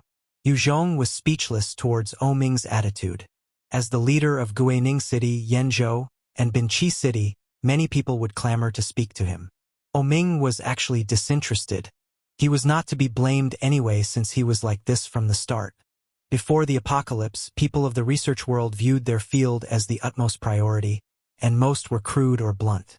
If it wasn't for the right backer, even with his talents, Ming might not have been able to exercise his abilities, due to his poor communication style. Yue Zhong chuckled lightly and shook his head before leaving. Even with the weather forecast Lu Xiaocha, after going through intense battles, Yue Zhong's army could not afford to launch another expansion mission. Hence, over at the Guangxi region, Yue Zhong tried to ramp up the production of ammunition, while deploying small troops out to clear the zombies in the surrounding areas. Yue Zhong had only managed to deal with the zombies in those 3 cities, but in truth, there were over 4 million zombies still scattered around the 3 cities in the various settlements. At the same time, after Yue Zhong had obtained the Ver-3 evolving liquid, he could focus on establishing a form of economy and currency like that of Longhai City. $1 would be able to exchange for 1 gene of maize. Since he had conquered the 3 cities, Yue Zhong had obtained a huge amount of resources. He could take them out to sell and drive the economy again. Killing an ordinary zombie and bringing the corpse back to exchange gets $1. Killing a Type 1 zombie would net $50. Type 2 zombies went for $500 and Type 3 zombies were at $5,000. The exchange rate for a Type 4 zombie was $50,000.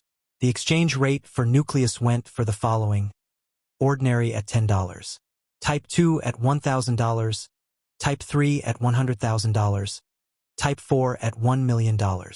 Type 5 nuclei were worth at $10 million. Furthermore, Ming Ver-2 and Ver-3 evolving liquids and Type 3 mutant beasts packed into cans were put up for sale. A Ver-2 would require $500,000, and a Ver-3 required $10 million. Type 3 mutant beast meat went for $1 million a can.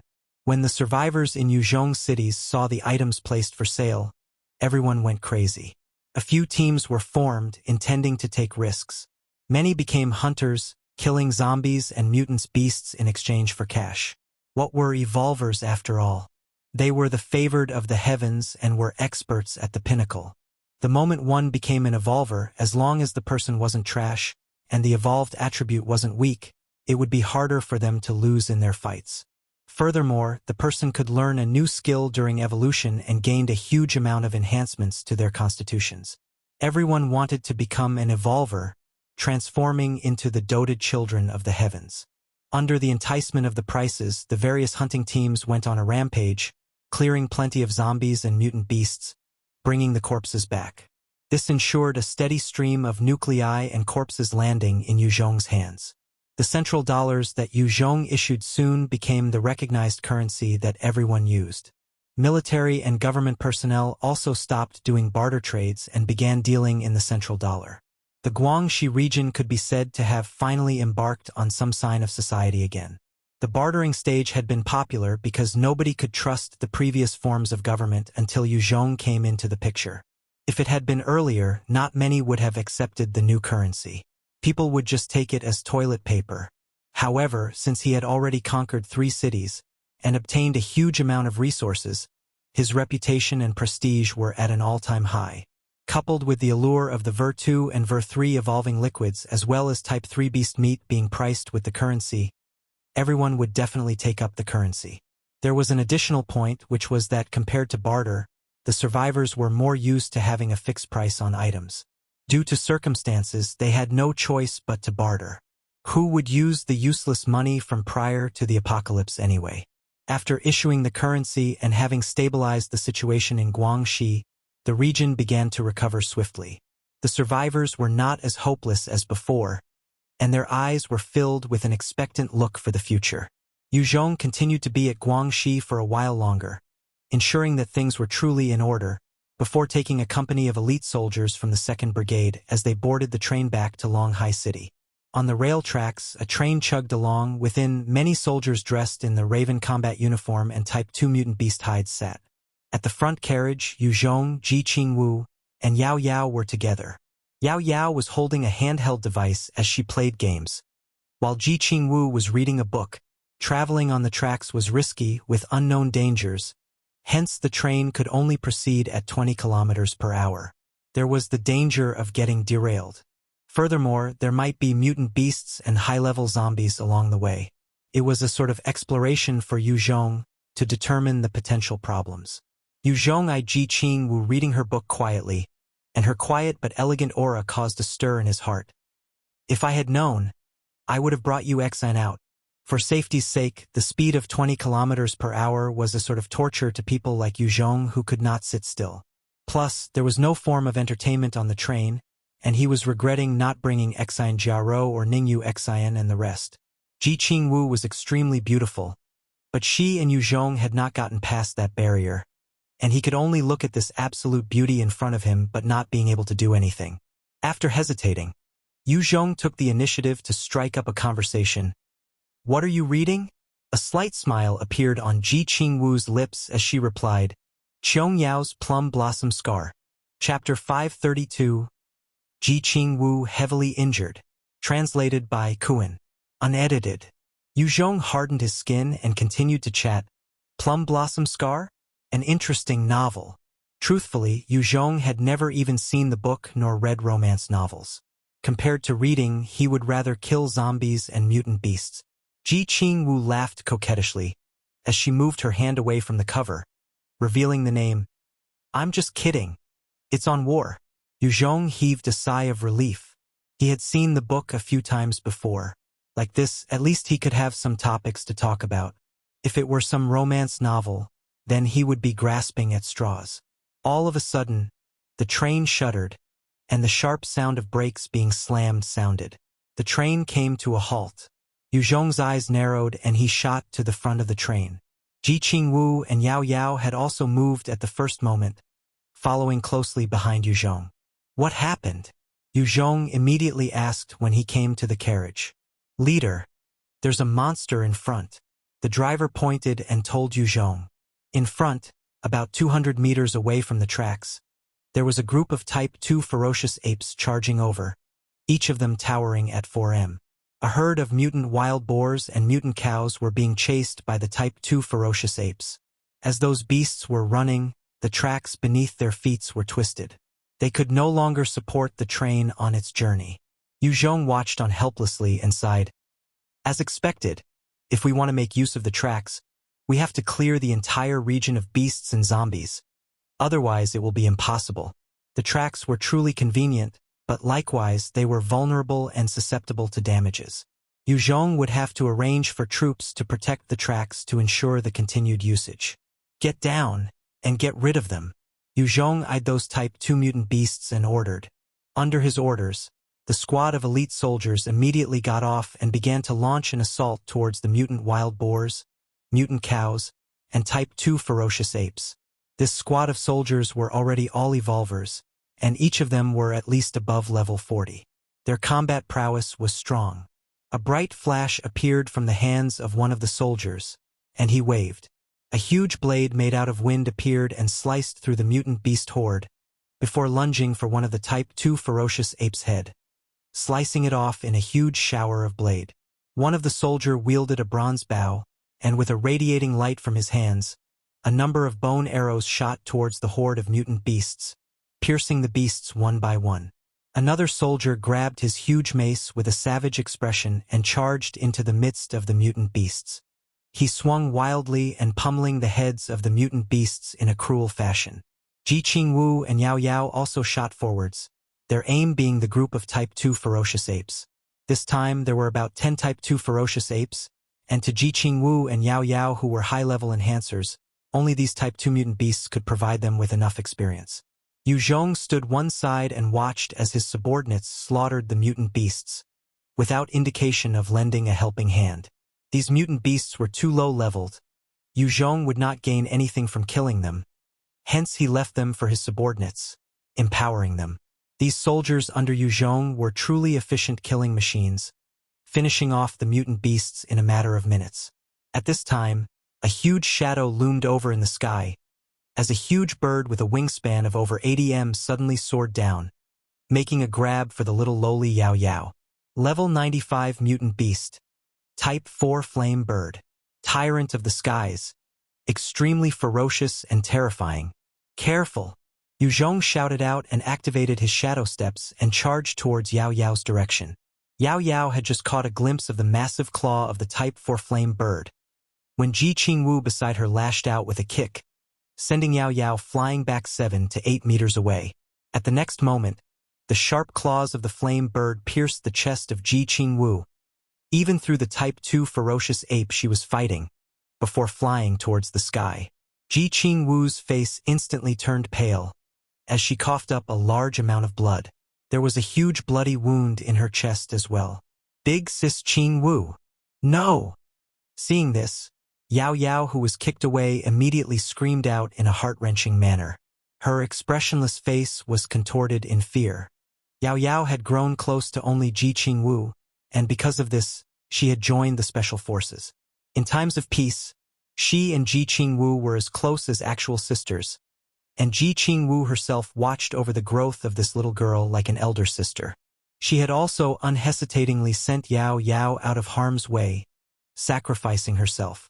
Yao Yao was afraid that she would lose this one person that was the closest to her and the one she looked up to the most. Even Yue Zhong, who saved her, could only place number 2. Ah, you beast! What have you done to my woman? Yue Zhong saw Ji Qingwu pierced with the claw of the Type 4 Flame Bird, and his eyes turned bloodshot as he screamed. He immediately conjured out 2 devil flame jets, expending 100 spirit and 30 stamina. The jets propelled him like a cannon towards the body of the Type 4 Flame Bird. At almost the same instant, Yue Zhong knocked into the body of the Type 4 Flame Bird, and he grabbed onto the feathers. The flame bird flapped its wings, and it soared upwards with a terrifying gust of wind. It then shot towards the distance with a Mach 2 speed, disappearing from its original spot in a flash. What do we do? The leader had been brought away by the Type 4 Flame Bird. One of the elite soldiers eyed the distance and frowned. The captain sighed, "Quickly report to headquarters." Yao Yao looked towards the distance and the pool of blood from Ji Qingwu and kneeled down. She began crying profusely, as the tears flowed down her cheeks. "Wait for me, big sis. I'll definitely come and find you. I'll find you. Yue Zhong, please save my sister. Please save my sister. I'll listen to you in the future." Yue Zhong was currently atop the body of the flame bird, and he was blanketed by the roaring winds. Fortunately for his 10 times strength, he held on steadfastly, otherwise he would have been blown off. "Please don't die. Please don't die. Heavens, as long as you're listening, save Qingwu's life. I'll build a totem for you." Yue Zhong continued to brave the winds as he slowly climbed downwards, praying hard for the first time. Yue Zhong never believed in gods, only in himself. Even after he heard the voice of the one claiming to be God at the start of the apocalypse, he continued to only believe in himself. Regardless of the situation, he would always find a way. However, this time he was really out of options. He could only beg in his prayers, hoping for a miracle. The flame bird continued to fly through the air at its Mach 2 speed, and the opposing winds were as sharp as knives. Even with Yue Zhong's constitution, he came close to being blown off a few times. If he were to fall from such a height, only death awaits. Yue Zhong continued to brave the winds as he climbed towards the claws. He looked at Ji Qingwu and his eyes turned red. In front of his eyes, Ji Qingwu's entire chest had been penetrated, and the claw had also gone through her spine. If it wasn't for her constitution exceeding a normal person, she would have died long ago. Even so, she was on the brink of death. Her blood continued to flow from her grievous wound, and when she saw Yue Zhong, she managed to stay awake, although her consciousness was fading. You should not be here. Cough? Ji Qingwu's eyes flashed as she looked at Yue Zhong, barely managing a sentence before she coughed out more blood. Tears flowed down involuntarily from Yue Zhong's eyes as he shouted out with some madness.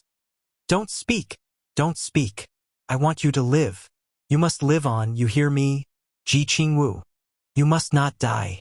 You cannot die. I like you. I love you. Please, live on for me. Please. Yue Zhong had never spoken those words to any woman, and in truth, when he had first seen Ji Qingwu, he was already enraptured by this beautiful woman who was full of confidence and grace, and her charming aura when she fought. He had always kept the feeling in his heart, and the constant flow of beautiful girls who had embraced him caused him to put the feeling aside. Until today, as he watched her about to die, he couldn't hold back anymore, and the usually fearless him began to feel afraid to the point that he was crying. Any other day, it would be extremely embarrassing. Chapter 533, Biological Armor. Translated by Qidian. Unedited. Ji Qingwu heard Yue Zhong's confession and the corners of her mouth lifted slightly. This was what she wanted to hear the most, and it was all she needed. Her lips trembled, as though she wanted to speak. Don't speak. Please, don't say anything. Look at me. I'll definitely save you. I'll save you. Yue Zhong became anxious when he saw that Ji Qingwu was struggling to speak, and stopped her frantically while trying to climb towards her. The Yue Zhong now did not have the bearing of a cold, ruthless tyrant, nor was he the same leader that viewed survivors like ants. He was just a pitiful person struggling to save his loved one, trying his best to snatch back the ball from the death god's court. Since Ji Qingwu's spine had been pierced through together with her chest, her injuries were critical. Yue Zhong was worried that she might expend her energy to speak and lose her strength to hang on. She had a smile on her face as she watched Yue Zhong struggle to reach her. Her heart was filled with a warm feeling, and she could see that this was Yue Zhong's true feelings for her. She coughed once more, and a mouthful of blood was expelled, before her eyes started to dim, no longer seeing Yue Zhong clearly. Yue Zhong, I love you. Cough. Just as Yue Zhong reached her, he heard her using her last breath to slowly speak those words, before coughing a mouthful of blood. Her body trembled slightly, then she went limp. Ah! Don't die! Don't die! Don't die! Please, I'm begging you. Open your eyes, please. Open your eyes. He was about 7 m away from her. He used all his strength to drag himself towards her, and fumbled with his treasures. He poured the life-saving grass, Oming Ver 1, Ver 2, Ver 3, the 13 recently ripened purple jade fruits into her mouth. Even the type 3 blood essence he had been keeping was not spared. The countless valuable treasures entered Ji Qingwu's mouth, causing her body to shudder slightly. Her body also became less cold. I need to calm down. Be calm. I will tear this beast apart. But Qingwu cannot remain like this. What do I do? He heaved a slight sigh of relief when he felt her body regaining some color. However, he was still at a loss on her situation. The injuries to Ji Qingwu's chest and abdomen were serious, and if Yue Zhong were to suffer such injuries, it was also unknown if he would survive them or not. Ji Qingwu's vitality and endurance were all vastly below Yue Zhong. Surviving would truly be hard to say. White bones come out. With a thought, White Bones stepped out of the nether hole in mid-air, its huge hands grabbing on to the claw of the huge bird. Secure her body. Don't let it move about. Yue Zhong pointed at Ji Qingwu and ordered. White Bones immediately shot out a few bone spikes, locking Ji Qingwu's body in place. Yue Zhong eyed Ji Qingwu and gritted his teeth before climbing towards the head of the Type 4 flame bird. If he did not kill this beast, Ji Qingwu would definitely die. Killing it might mean only a 1 in 10 chance of survival, but at least there was a chance. Yue Zhong climbed up along the body of the monstrous bird before he expended 100 points of spirit to conjure a devil flame spear that was 8 m long. After evolving the skill to its second-order stage, Yue Zhong's expenditure to form a spear shot up from 50 to 100 points. However, this new spear that required 100 points to prepare was at least 6 times mightier than the previous one. The Type 4 flame bird seemed to have detected Yue Zhong's strong killing intent. It twisted its body in a bid to peck at him. The blow almost caused him to lose his grip. Yue Zhong grabbed the back of the flame bird tightly, and the devil flame spear in his hands became a shooting star as it shot towards the head of the flame bird. The resulting explosion was extremely gruesome. With such a terrifying strength of the devil flame, the combustion blasted a huge hole in the head of the flame bird, incinerating at least half its brains. The flame bird might be a Type 4 mutant beast, but its strength laid in its Mach 2 speed. With that alone, as long as it managed to launch an attack, even Yue Zhong would be heavily injured. However, its defense was not as tough, and it was at most capable of defending against 12.7 mm rounds. Congratulations on achieving level 77. Congratulations on achieving level 78. You've gained 2 attribute points to be allocated. The moment the flame bird's head was blasted by Yue Zhong, a huge orb of experience flowed into his body, causing him to instantly shoot up 2 levels until he reached level 78. At the same time, a blue treasure box dropped out and fell downward. Before it could plunge any further, White Bones fired out a small bone net to retrieve the blue treasure box. With the death of the flame bird, its massive body began to plunge towards the earth as well. Remove her from the claw. Bring her to me, Yue Zhong ordered White Bones. White Bones quickly removed Ji Qing Wu's body from the claw, and at that moment a large amount of blood and some fleshy parts flowed out. White Bones didn't seem to notice and directly extended out its bone spike to deliver her to Yue Zhong. Yue Zhong had already worn a parachute, and he grabbed Ji Qing Wu, waving his right hand, and a transparent silk shot out, sticking to the body of Type 4 flame bird. Yue Zhong hugged Ji Qing Wu tightly as he gazed downwards with a calm look. When there was a distance of about 1.5 kilometers from the ground, he opened the parachute. At the same time, he activated the gravity manipulation, lowering the weight of himself and Ji Qing Wu by half. The body of the flame bird plummets straight down, exploding in bits and pieces upon impact. This is an island? Yue Zhong hugged Ji Qing Wu as he surveyed the surroundings, only to discover that the land he was about to land on was only about 1 kilometer wide, and there didn't seem to be any greenery. It was as though it was like a coral reef in the middle of a sea. Yue Zhong carried Ji Qing Wu as they landed gently on the island. He retrieved a blanket and placed Ji Qing Wu on it. Seeing the huge wound in her chest, he felt slightly helpless. Although she had already taken in all those precious medicines and enhancements, her eyes were shut tight, and she was still in her coma. What should I do? Oh right, there's still that. As he was about to wring his hands in exasperation, he remembered the corpse of the Type 4 flame bird. He went over and retrieved the nuclei that looked like a ball of flame condensed into a physical form, as well as the blood essence that was fiery to the touch as well. He came to Ji Qing Wu's side, and with the extremely priceless Type 4 flame bird blood essence in his mouth, he bit it and broke it apart, before bringing his lips to hers. He then guided the flow of the energy towards her chest. The blood essence from a Type 4 mutant beast was not ordinary. The moment it entered abdomen, it transformed into a warm energy source that began to nourish her body. Nourished by the blood essence, Ji Qing Wu's wounds stopped bleeding. However, the gaping hole and shredded organs were not something that could just repair instantly. These were wounds beyond the help of the blood essence. A blood essence could enhance a person's constitution and vitality, but it could not regenerate body parts. What can I do? Oh right, there's still that. Who knows? There might be something useful. Yue Zhong eyed Ji Qing Wu's pained expression and began to panic again, before he opened up the blue treasure box dropped by the flame bird. With a bright flash, a strange humanoid equipment about 2M appeared in front of it. There were strange blue lines running around the machine like veins. There was also a huge gem right in the middle. Level 7 treasure. Biological armor type 1. A cosmic warfare battle armor, providing high defense and allows the user to fight under extreme conditions. Provides enough oxygen. Also, possesses the ability to automatically heal the user. Requires mutant beast nuclei to operate. Level 7 treasure. This is actually a level 7 treasure. Yue Zhong was momentarily stunned when he saw the biological armor type 1. It was the first time he came across a level 7 treasure. After all, he had fought so hard and the highest grade of equipment he ever got was his trusty and useful storage ring, which was a level 6 treasure. This biological armor was actually higher by a grade. It must truly be exceptional.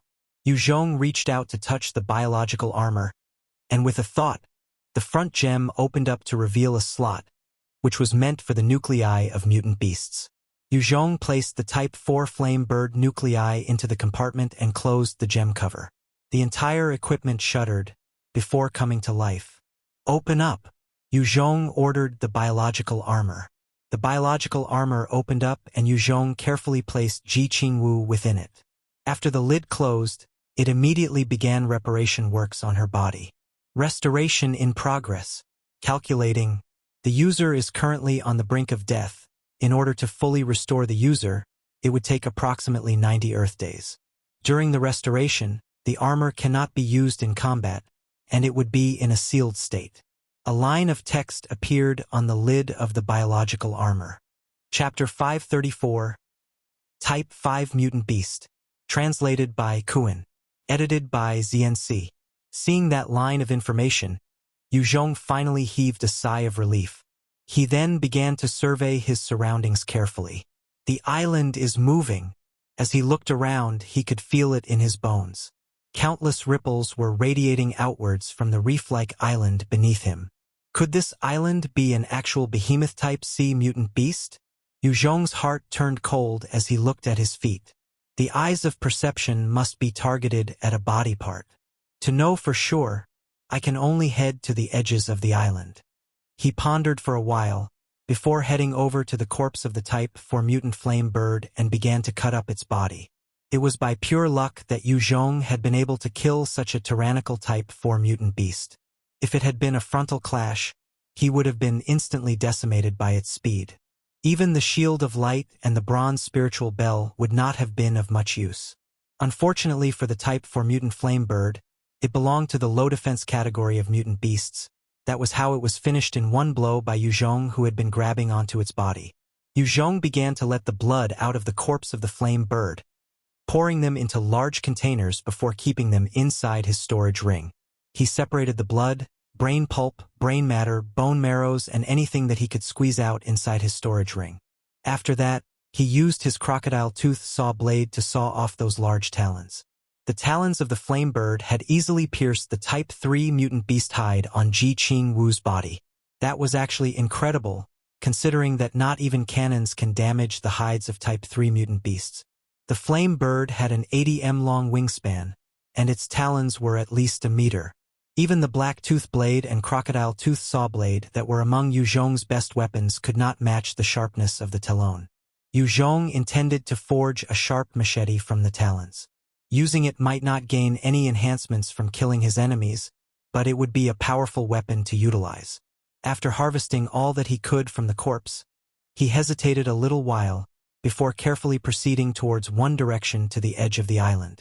Level 118 Mutant Beast. Type 5 Dragon Whale Beast.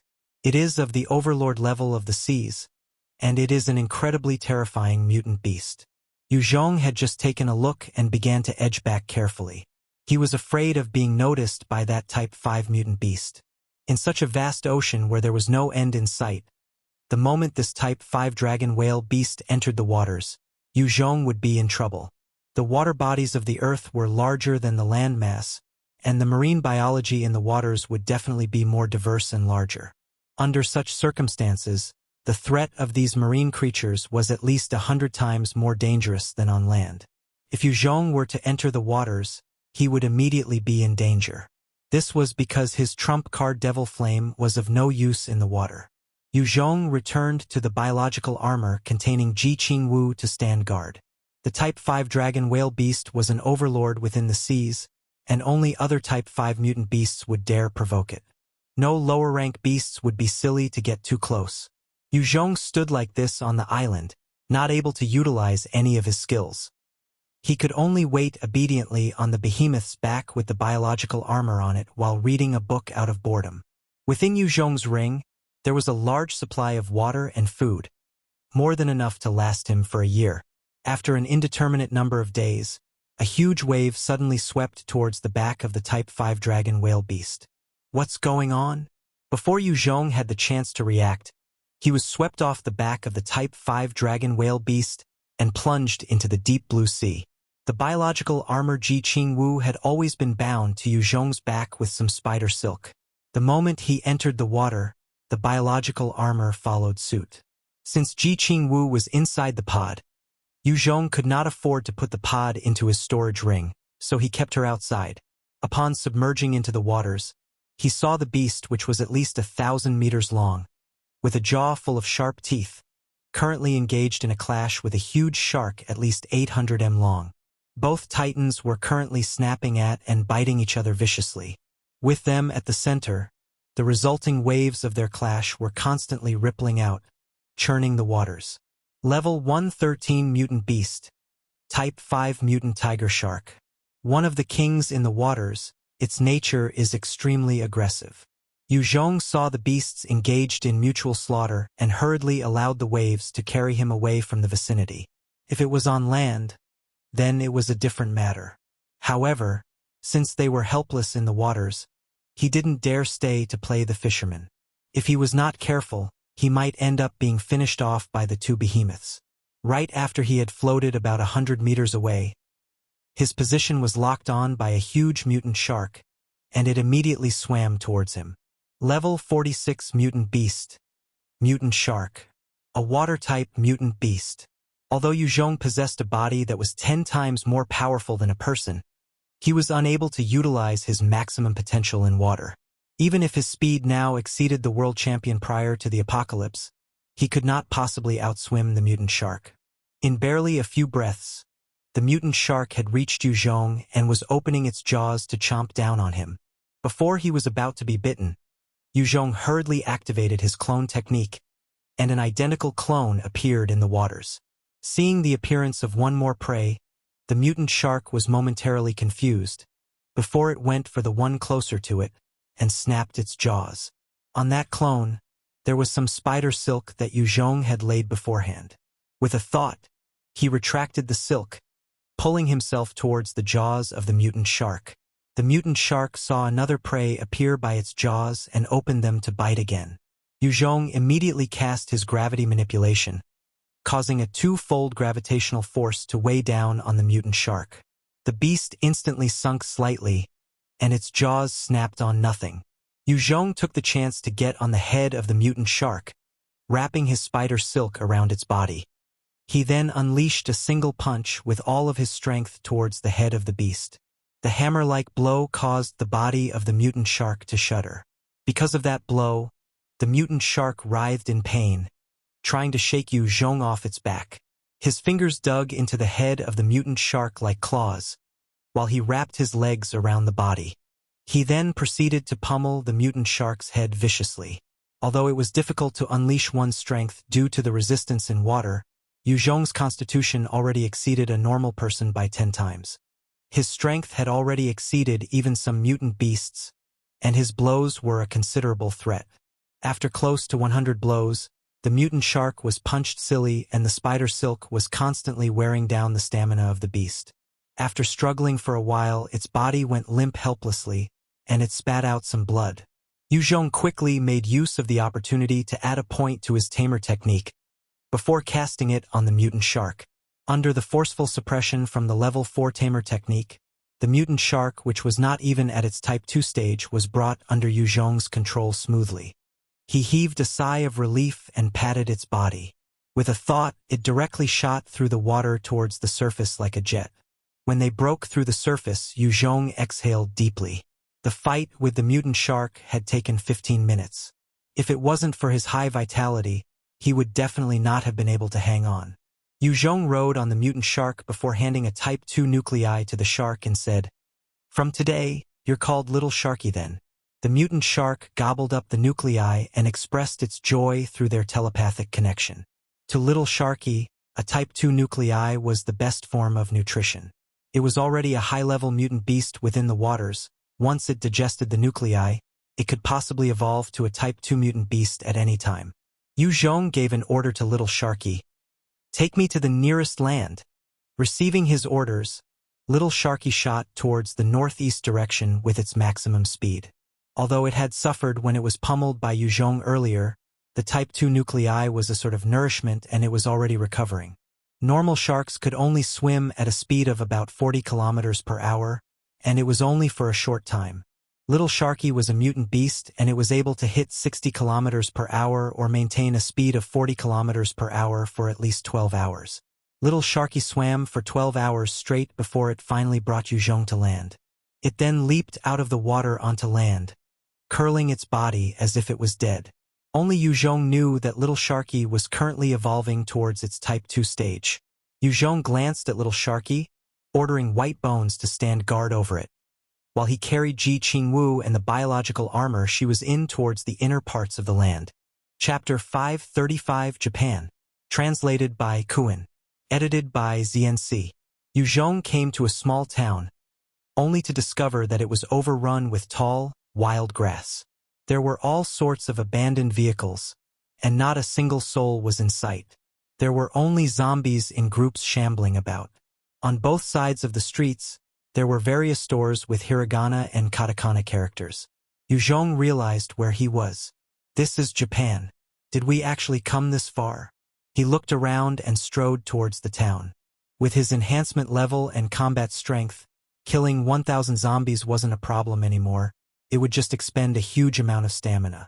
When Yue Zhong stepped into town, the huge group of zombies were attracted by his sounds and scent and began to shamble over. He waved his huge black tooth blade, slicing the zombies in front of him into two. As they come forward, they would be casually dealt with. Just as he was about to reach the center, there was the sound of glass breaking. Two speedy shadows leaped out suddenly and rushed towards him. The huge black tooth blade slashed out twice in quick succession. As two cold blade beams caused the 2S to be sliced apart, blood splattering everywhere. A level 3 skill book, Agility Solidification, appeared in Yue Zhong's hands. Strength Solidification, Agility Solidification, such strengthening skill books appeared more commonly. In comparison, Devil Flame, Plant Manipulation, Ice Manipulation, etc., such skills that were powerful offensively were only dropped from hunting high-level mutant beasts or zombies. Even then, the chances were slim. Tasakit! Tasakit! Help! As Yue Zhong was waving his black tooth blade about to slice the zombies, an anxious cry or help sounded from a supermarket. Human? Japanese? Yue Zhong frowned and looked towards the direction. He saw a huge supermarket, and up on the second level there was a young high school female student. Her hair was long and black, tied in a ponytail. Her eyes were bright and large, her bountiful chest threatening to burst out from her sailor-like uniform. She was currently screaming to get Yue Zhong's attention. Should I save her? Ah, what the heck? Having a local is better. Yue Zhong hesitated before walking over. There were 5S2S and 2L2S as well as over a dozen other ordinary zombies gathered in front of the gate. They immediately pounced towards Yue Zhong when they saw him. He waved his weapon about, easily taking care of them in a matter of seconds. Within the supermarket, there were a dozen ordinary zombies that were once the employees roaming about. He took care of them and directly headed to the second level, kicking the door wide open. When the Japanese student saw him, her face revealed a pleasant look of surprise as she bowed 90 degrees and greeted him with respect. Arigato! Thank you. Yue Zhong eyed the student and asked directly, Do you speak Chinese? Hearing his words, the female student immediately became flustered. It was obvious that she couldn't. He sighed lightly in his heart. Chinese was after all not English, which was the world's most common language. If he hadn't learned the language proficiency skill, it would have been a nightmare to communicate with the student. Yue Zhong continued, I'm Yue Zhong. I'm from China. What's your name? The Japanese student replied, I'm called Fujisaki Kaori, second-year student at Sakura High. I'm 16 this year. Thank you very much for saving me. Yue-kun, why are you here? He assessed her carefully, noting the Japanese katana beside her, and felt that it must be a system equipment. Fujisaki Kaori looked at Yue Zhong with her huge eyes filled with reverence and idolization. I was here to source for food. However, I wasn't careful and allowed those S-types and L-types to surround me. Thankfully, Yuekuin appeared to save me, otherwise, I would have starved to death here. Yuekuin, you're really strong. You can kill so many zombies so easily. It's too amazing. The Japanese were respectful people, and their humble attitude and reverence for the strong were deep set in their bones. As long as there was strength, it didn't matter what the other party was. Only the strong would earn the respect and veneration from the Japanese. Fujisaki Kaori watched how fearlessly Yue Zhong had strolled into the crowd of zombies. He had crushed them like ants, and her heart had fluttered. She felt slightly attracted to him. After all, he had just saved her. Heroes rescuing damsels in distress was a tradition that was almost a surefire way to win the heart of the fairer sex. It was so popular because it was extremely effective. Fujisaki Kaori was silent for a while before she extended an invitation to Yue Zhong. Yuekuin, will you please come with me to our establishment? Yue Zhong looked at her expectant expression and guessed that she might be from a small establishment. Those small-time factions had no way of containing someone like him. If he were to rage, he could easily decimate one or two of such bases. Sure. He agreed, even though he was not of a favorable impression of the Japanese. However, he had no choice because of the foreign land, and he needed someone to guide. Come with me. I'll gift you something from the supermarket. Yue Zhong turned and headed down. Fujisaki Kaori followed him down. He pointed to the entire supermarket and said, "Help yourself." Thanks. After expressing her thanks, Fujisaki Kaori ran and grabbed a huge haversack, before stuffing it with all sorts of things. After filling it up, she then found a trolley, filling it up before pushing it out. This Fujisaki Kaori is pretty intelligent. Yue Zhong eyed her actions and praised her silently.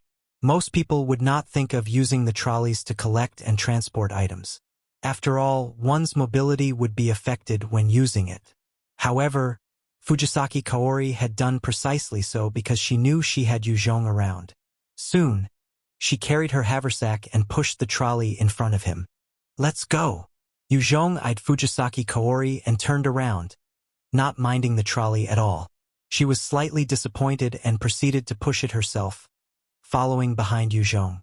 Along the way, many zombies tried to attack Yue Zhong. All he had to do was to slash out casually. The zombies didn't stand a chance, each and every one of them being sliced in two. None could get close enough. Strong. He's even stronger than demons. Fujisaki Kaori watched on as Yue Zhong continued to slaughter the zombies, and her heart trembled. With her leading, Yue Zhong soon came to a small village in between two mountains. Kaori Wanichan. Kaori Wanichan, you're back. When Fujisaki Kaori returned to the village, a number of small kids from the ages of 9 to 13 came running out. Other than them, there were 2 other women that seemed above 30, as well as 3 other younger women of about 16 to 18. There was a total of 15 kids that came running out. Every one of them was scrawny and had visible signs of the conditions of the apocalypse. However, they had no signs of being mistreated and were still as innocent and boisterous as kids should be. At this time, one 17 or 18-year-old young woman with freckles and an obese figure shot Fujisaki Kaori a look and barked, "Kaori, who is this person? How can you bring a man back? Have you forgotten that all men are animals?" Another one, who was shorter and had an ordinary face, looked at the black tooth blade on Yue Zhong's back with apprehension in her eyes and asked, "Kaori, who is this?" There was also a bespectacled and pretty but strict-looking Japanese lady who was assessing Yue Zhong through narrowed eyes. She kept silent. The kids in the village were also curiously looking at Yue Zhong. Fujisaki Kaori started to explain to the rest. "He is Yue Zhong, from China. He saved me from being trapped at the supermarket. Because of him, I was able to get all these." The freckled fatty immediately shouted out in agitation when she heard Yue Zhong was from China. "What? He's Chinese. Shit. Fujisaki Kaori, how can you bring a Chinese here? This is Japan, we're Japanese, this is not a place you can come to. Get the hell out. Get out. We don't welcome you here." This is Japan, we don't welcome the Chinese here. Get out. Utsurijima is ours. When they heard the shouts of the freckled fatty, the rest of the Japanese kids also began to jump up and down as they hollered at Yue Zhong. Various Japanese right-wing forces had been rearing their heads in recent years and influenced much of the public opinion on a general hatred towards the Chinese. As the kids began to shout, some even bent down to pick up stones and pebbles to pelt Yue Zhong. Bunch of unconscientious people. Yue Zhong's eyes flashed coldly and shot forwards. He lashed out with his leg, kicking 5 of the kids, sending them flying about 7 to 8 meters backward. They all spat blood. He then lunged towards the freckled fatty and slapped her harshly across the face, causing her to tumble, and a few of her teeth to be knocked out. She also coughed up blood as a result. Footnotes. Kaori Wanichan. Wanichan. A term of address for older sisters in Japan. This is Japan, we don't welcome the Chinese here. Get out. Utsurijima is ours. Senkaku Islands, a source of conflict between China and Japan. https://en. wikipedia.org/wiki/Senkaku_islands. Various Japanese right-wing forces had been rearing their heads in recent years and influenced much of the public opinion on a general hatred towards the Chinese. Tien. Not sure how true this is, but I'm pretty sure both sides have their own stories to tell. Chapter 536, Xenophobia. Translated by Kuin. Edited by ZNC. Yue Zhong pulled out his huge black tooth blade and pointed it at those Japanese survivors. He barked out coldly, "All of you shall kneel. Those who don't, I'll slice your head off. You dare hit me, I'll kill you." The freckled fatty instantly charged over with a face contorted by fury. "No!" Fujisaki Kaori immediately screamed out. Yue Zhong's eyes flashed coldly, and the black tooth blade sliced through the air like a beam of light. The head of the freckled fatty soared through the air as fresh blood splattered. Her headless corpse struggled a little before slumping to the ground.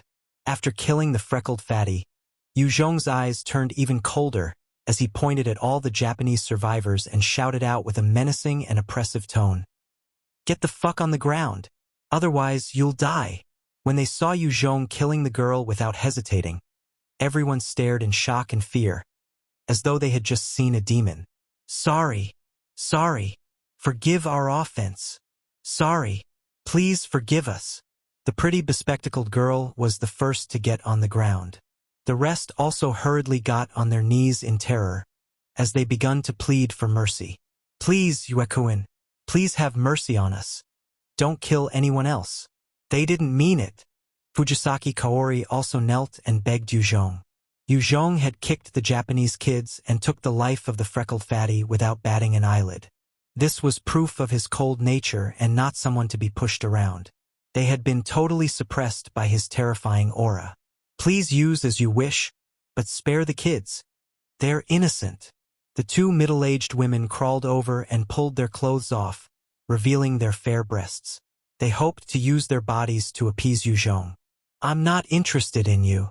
Since you guys don't welcome, then you won't like the food that I had kindly provided. Let me burn them all." He eyed the Japanese survivors coolly and pointed at the trolley. His devil flame immediately ignited the trolley, turning the trolley and its contents into cinders. All the survivors looked at the burning items and their eyes flashed with an intense regret. A few of them began to wail. They were running out of supplies. Otherwise, the weak Fujisaki Kaori would not have risked her life to search for food. The small town might not pose a problem to Yue Zhong, but to those ordinary survivors it was as terrifying as hell.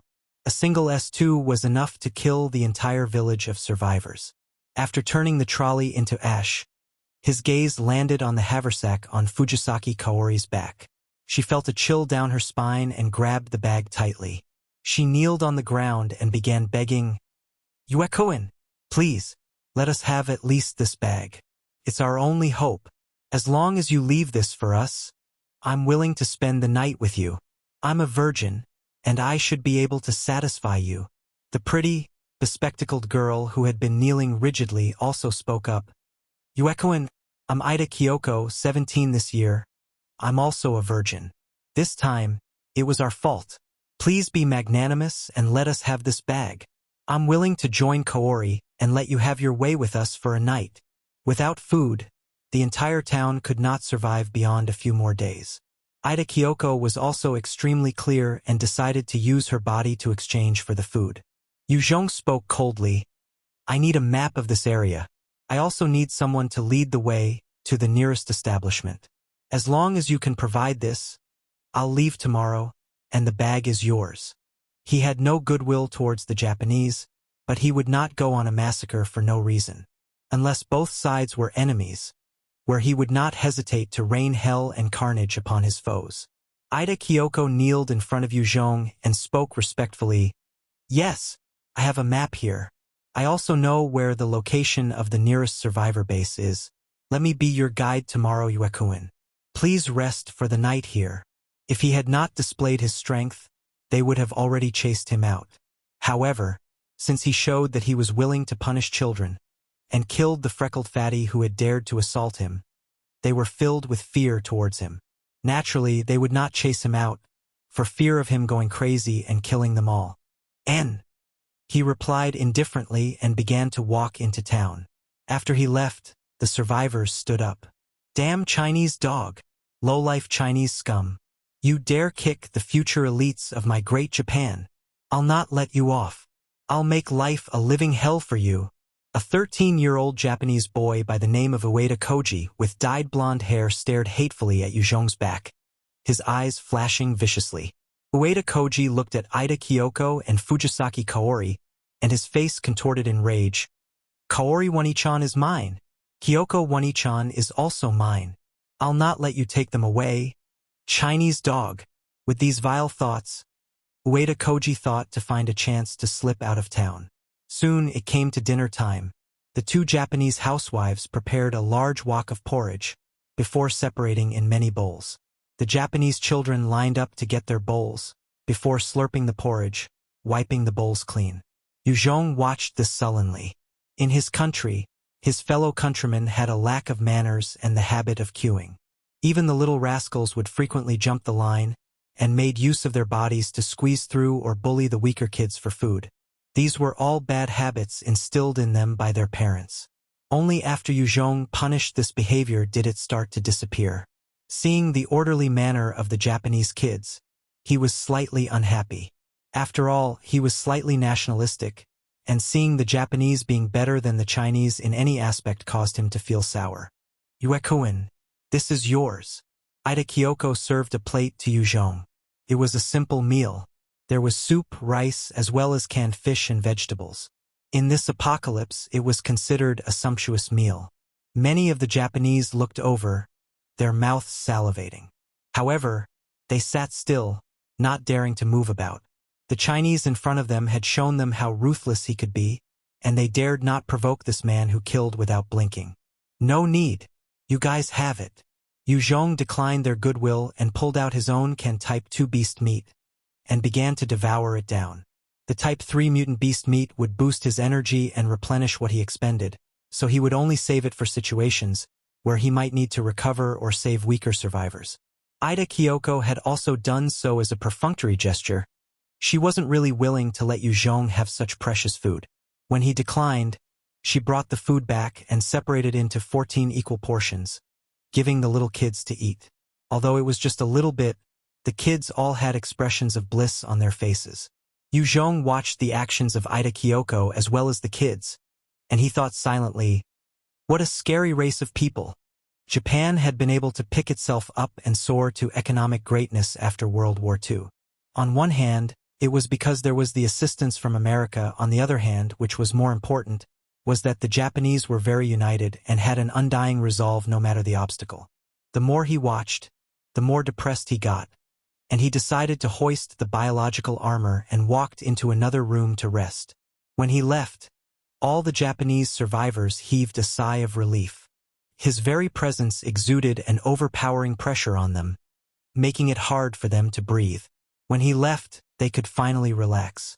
One of the housewives asked, Kyoko, are you really going to lead him tomorrow? Ida Kyoko nodded and, this Yue Zhong seems to be a man of his word. If I help him, he will keep his promise. The other housewife spoke. I wonder what he wants with a larger survivor base? Why don't we all follow him? Maybe joining a larger survivor base would be easier for us all. Right at this time, the sounds of motorbikes and cars came roaring from outside the village. Hearing the commotion, the survivors all stepped out to take a look out of curiosity, only to see a whole bunch of men in tattered and mismatched clothes, each of them wielding weapons like baseball bats, knives, and blades. Ueda Koji was behind the leader, a burly man with a shaven head. He had a huge scar running down his face, and he had plenty of tattoos on his body. Ueda Koji spoke respectfully to the scarred man. Kawada Oyabun, it's here. The bald scarred man was called Kawada Taro. He was the boss of this area and had 60 soldiers under him, and was the king of about 300 survivors. A 13-year-old Japanese boy by the name of Ueda Koji * with dyed blonde hair stared hatefully at Yue Zhong's back, his eyes flashing viciously. * Ross seemed to suggest his name to be either Ryuki Koji or Ueda Koji. Ueda Koji spoke respectfully to the scarred man. Kawada Oyabun *, it's here. Oyabun, a mafia/gang term for boss. Tien. The scene of chapter 536 seems familiar again. OL. Chapter 537 Blade Beam. Translated by Kuin. Edited by ZNC. Kill! Kawada Yutaro revealed a savage smile and waved his hands, leading his subordinates into the village. The dozens of armed men charged into the village in a frenzy. Quick! Escape! Fujisaki Kaori immediately screamed when she saw those men, after which she led the kids towards the village. The two housewives ran over towards the men, hoping to use their bodies to buy some time for the kids. The subordinates of Kawada Yutaro began to surround the two housewives, as they took off their pants and began to rape the two women while laughing in glee. While the two women were surrounded by 10 men, the rest of the armed men charged towards the village while roaring with laughter. Kaori Wani-chan, save me! All of a sudden, a 12-year-old boy tripped and fell, his face wearing a frightened expression as he shouted for Kaori. Ha ha ha ha! Die! One of the thugs swung his blade down with a perverse look of madness, separating the kid's head in a shower of blood. While it was true that the Japanese had a powerful will and fighting spirit, likewise some had an intense side to them. Many had their own mental demons, which when unleashed, would cause them to be worse than beasts. Those subordinates of Kawada Yutaro were capable of all evils, and every one of them had no qualms committing acts of evil. Kenta! Fujisaki Kaori screamed out in misery when she witnessed the cruel and inhumane scene. A 10-year-old girl fell as well, and she sobbed uncontrollably with snot and tears flowing out of her eyes and nose. She pleaded as she looked towards Ida Kyoko. Wani-chan! Save me! Kyoko Wani-chan! Save me please! 3 of the burly thugs instantly surrounded that little girl and took off their pants before proceeding to press the girl underneath them. They basically allowed their primal but perverse nature to go wild. Soon, the screams of pain mixed with the pants of excitement from the thugs filled the air. There was a disgusting tension in the air. Masako! Masako-chan! Animals! Ida Kyoko screamed out as she watched on helplessly. Her beautiful face was an expression of fury, her eyes bloodshot, and her hands were pale white from clenching too tight. However, she was extremely clear that even if she went back, she would just become a sacrifice, not doing any good. Yue Zhong! There's only him left. Only he can save us. Ida Kyoko came to a swift decision and thought of the only person in the village that could save them. On the other side, Fujisaki Kaori was not stupid as well, and brought the kids towards Yue Zhong's location. Ida Kyoko came to where Yue Zhong was staying and saw that he was leaning against the window, watching the events unfold quietly. He showed no intentions of lending a helping hand at all. Yue Zhong watched the Japanese thugs killing and raping their own countrymen, and there was a mix of emotions in him. There was fury, numbness, and a slight sense of gratification. He was furious because these brutes actually had no qualms killing their own people. Numb because he had seen so much of these types of scenarios since the apocalypse began. Each time a faction took over another, there would be such unrest and chaos. He had truly seen too much. And the slight gratification was because he silently thought that even the Japanese were not saints. Seems like there were enough perverts among them as well. Ida Kyoko immediately knelt down in front of Yue Zhong and pleaded, "Wekoen, please lend a hand and save us." If Yue Zhong did not do anything, the survivors would likely be wiped out, leaving at most the women to serve as sex slaves. Yue Zhong's eyes flashed with a look of ridicule. "I'm a hated Chinese of your Japanese people. Why should I save you guys? You should look for your own people to help." When the Japanese survivors had first seen Yue Zhong, they were immediately xenophobic. Yue Zhong was still fuming over their ungrateful attitude towards his goodwill. He was the sort that was clear about his feelings. He would be nice to those who treat him well, and he would be ruthless to those who were his enemies. Ida Kyoko raised her head to implore Yue Zhong with those mesmerizing eyes of hers. There was a resolute look in them. "Yuekuin, I would like to propose a deal. Please save these kids, after all, they're innocent. In exchange, I'll be willing to serve you as a maid from now on. From today onwards, whatever you ask of Kyoko, I'll do it." Ida Kyoko wasn't an idiot. She knew those thugs outside were beyond control. They had no way of talking sense or logic with them. In comparison, although Yue Zhong was a foreigner, he was at least reasonable. In her eyes, there was a chance to negotiate with him. "Kyoko!" Fujisaki Kaori heard those words and turned to look at her, her face pale and her mind blank. Although her abilities were the strongest among the villagers, her adaptability and reaction to situations were not Ida Kyoko's equal. Yue Zhong stared at Ida Kyoko, who was looking straight at him with a resolute gaze, and replied coolly, "Remember all that you've said today. If you dare go back on your word, I have my means to make you regret it for life." Ida Kyoko kneeled in front of Yue Zhong and bowed deeply. Yes, she had received an upbringing from the higher rungs of society and wore those thick old-fashioned glasses to hide her beauty. Ha! So many women. At this time, 13 men barged in.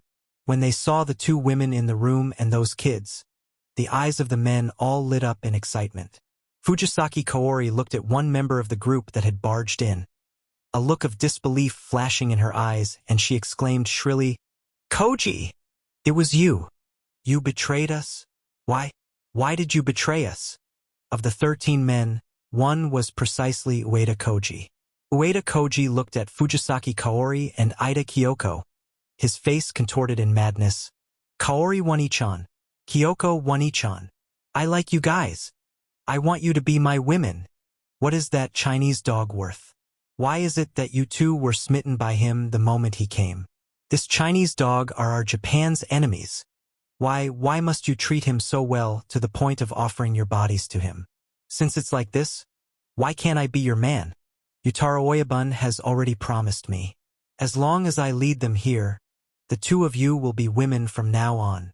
Ida Kyoko looked at Ueda Koji, her eyes flashing with pity. "Koji, you have been deceived. They will not give us to you." The few subordinates of Kawada Yutaro laughed at Ueda Koji with scorn and ridicule in their eyes. With these 2 beauties, Kawada Yutaro would definitely not leave them just for Ueda Koji to enjoy alone. However, Ueda Koji didn't seem to discover anything amiss. Looking at Kawada Yutaro with an expectant look, "Kawada Oyabun will not lie to me. Kawada Oyabun, you can deal with the rest how you like. Kaori Wani-chan and Kyoko Wani-chan are mine. Please capture them for me." Kawada Yutaro's eyes flashed coldly, and he suddenly pulled out a sharp katana and sliced towards Ueda Koji, causing his body to be separated. Ah! With blood splattering everywhere, and his legs separated from his body, Ueda Koji didn't die instantly. Instead, he fell to the ground, screaming out. His face was hideous, his eyes filled with fear and disbelief. Kawada Yutaro looked at Ueda Koji, and there were contempt and ridicule in his eyes. "I'm not lying to you. I will hand them to you. But since you're dead, then your women will be shared by the rest of us." He then turned to Yue Zhong and waved his hands, ordering out coldly, "Chop up that Chinese. I want him alive, and I will cook him and torture. Whoever can remove his limbs, after I'm done with these 2 women, that person will get to be second." "Kill!" The other 11 men that were surrounding the room instantly charged towards Yue Zhong with savage looks. 2 of them were agility enhancers of level 7, their abilities stronger than the rest of the thugs. Seeing the assault of the 11 thugs, the remaining kids immediately darted behind Yue Zhong, their faces filled with fright. Each of the thugs wielded sharp katanas, and they looked positively terrifying.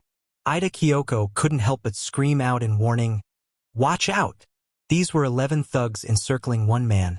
She was afraid that once Yue Zhong was killed, they would all be at the mercy of Kawada Yutaro, and their fates would be worse than death. Thrash! With that mild snort, a blade beam slashed out across the room. The 11 thugs were instantly sliced into pieces, blood splattering everywhere.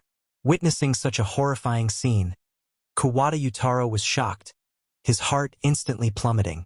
Chapter 538. Dispute. Translator. Translation Nation Editor. Translation Nation. Kyoko, Kaori, and the remaining kids were all shocked when they witnessed this. This sort of technique exceeded what was possible, and they were truly shaken. Kyoko's eyes were filled with veneration. Too terrifying. His technique had exceeded human limitations. Even a sword saint would not be able to block that blow. He's as terrifying as a demon. Kawada Yutaro was afraid, but he was known around these parts as a fierce thug after all. He forcefully suppressed his fear by shouting out loudly, charging at Yue Zhong with a fearsome killing intent. What a fast blade! Kyoko was the chairman of the kendo club back in school, and knew about kendo. She could see that the move of Kawada Yutaro was not simple, and if it was her facing him, she would definitely not be able to defend against the strike. Furthermore, it was backed by his strength of a level 23 enhancer. Kawada Yutaro had just run forwards a few steps and reached Yue Zhong, when suddenly, a blade flashed. Kawada Yutaro's head was sent flying into the sky with a shower of warm blood. His headless corpse continued to stumble a few steps forwards before crashing to the ground. Yue Zhong stepped forward and picked up the katana from the corpse of Kawada Yutaro, and a flurry of information appeared in his mind. Level 2 treasure, Odachi. An incredibly sharp blade. Yue Zhong threw the Odachi over to Kyoko. Take it. I can't be protecting you all the time. Only you can protect yourself. Yes, I understand. Kyoko picked up the Odachi and bowed to Yue Zhong, before taking a few swings. Each and every move of hers was precise and purposeful. This girl definitely has some background. Yue Zhong eyed Kyoko before turning around and walked out. Come with me. Kaori and Kyoko followed behind Yue Zhong. They were joined by the remaining Japanese kids.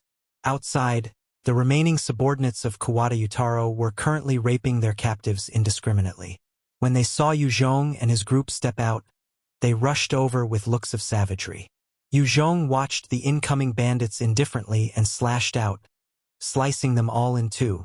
As the scene of carnage unfolded, Yue Zhong strolled through like a bloodthirsty devil. Any bandit that got too close would be immediately sliced. Terrifying. He's like a demon. He's too strong. Kaori stood behind Yue Zhong and watched as he dealt with the bandits, her heart filled with shock and reverence. When the bandits had almost been wiped out, leaving a dozen behind, those remaining ones tried to make a break for it. Get the hell on the floor. Otherwise you'll die. Yue Zhong barked out coldly when he saw them running. He then shot forwards with a speed that exceeded a Type 2 lightning, rushing towards the bandits.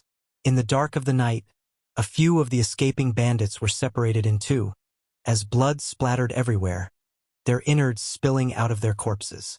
It was a horrifying scene, and the screams rang out through the night. Don't kill me. I surrender. Don't kill me. There were many cowards who feared death among the bandits as well. When they saw their comrades being slaughtered like pigs, they immediately got on the floor and begged Yue Zhong tearfully. In that short carnage, all that was left of the bandit group was 9 people. The rest had become corpses. The 9 of them kneeled on the floor, their bodies trembling uncontrollably as they awaited Yue Zhong's judgment. Along Kaori's path, she had seen the dead bodies of her fellow survivors. With every passing body, the fury in her heart intensified. The housewives were naked, their bodies covered with spots of semen everywhere. Their eyes were opened wide, and their bodies were covered in bruises. They had no life left in them. There were also 4 other Lolis of about 10 to 11. While they were not dead yet, they had been tortured till the point where they're on the brink of death. Their bodies were bruised, and there was blood everywhere. 6 of the boys were also covered in semen, their necks already snapped, and their faces full of fear even in death. In the apocalypse, ration was precious. Girls and women would be used to satisfy desires. That was why they were likelier to survive. To the rotten bandits under Kawada Yutaro, anyone else were just dispensable. They were cruel and vicious, and naturally would not allow the other boys to survive. When Kaori saw the bandits lined up in front of Yue Zhong, she lost her cool and screamed, "Bastards! Yuekuin! Kill them! Kill these fucking beasts!" Hearing her shrill screams, those men began to tremble even more.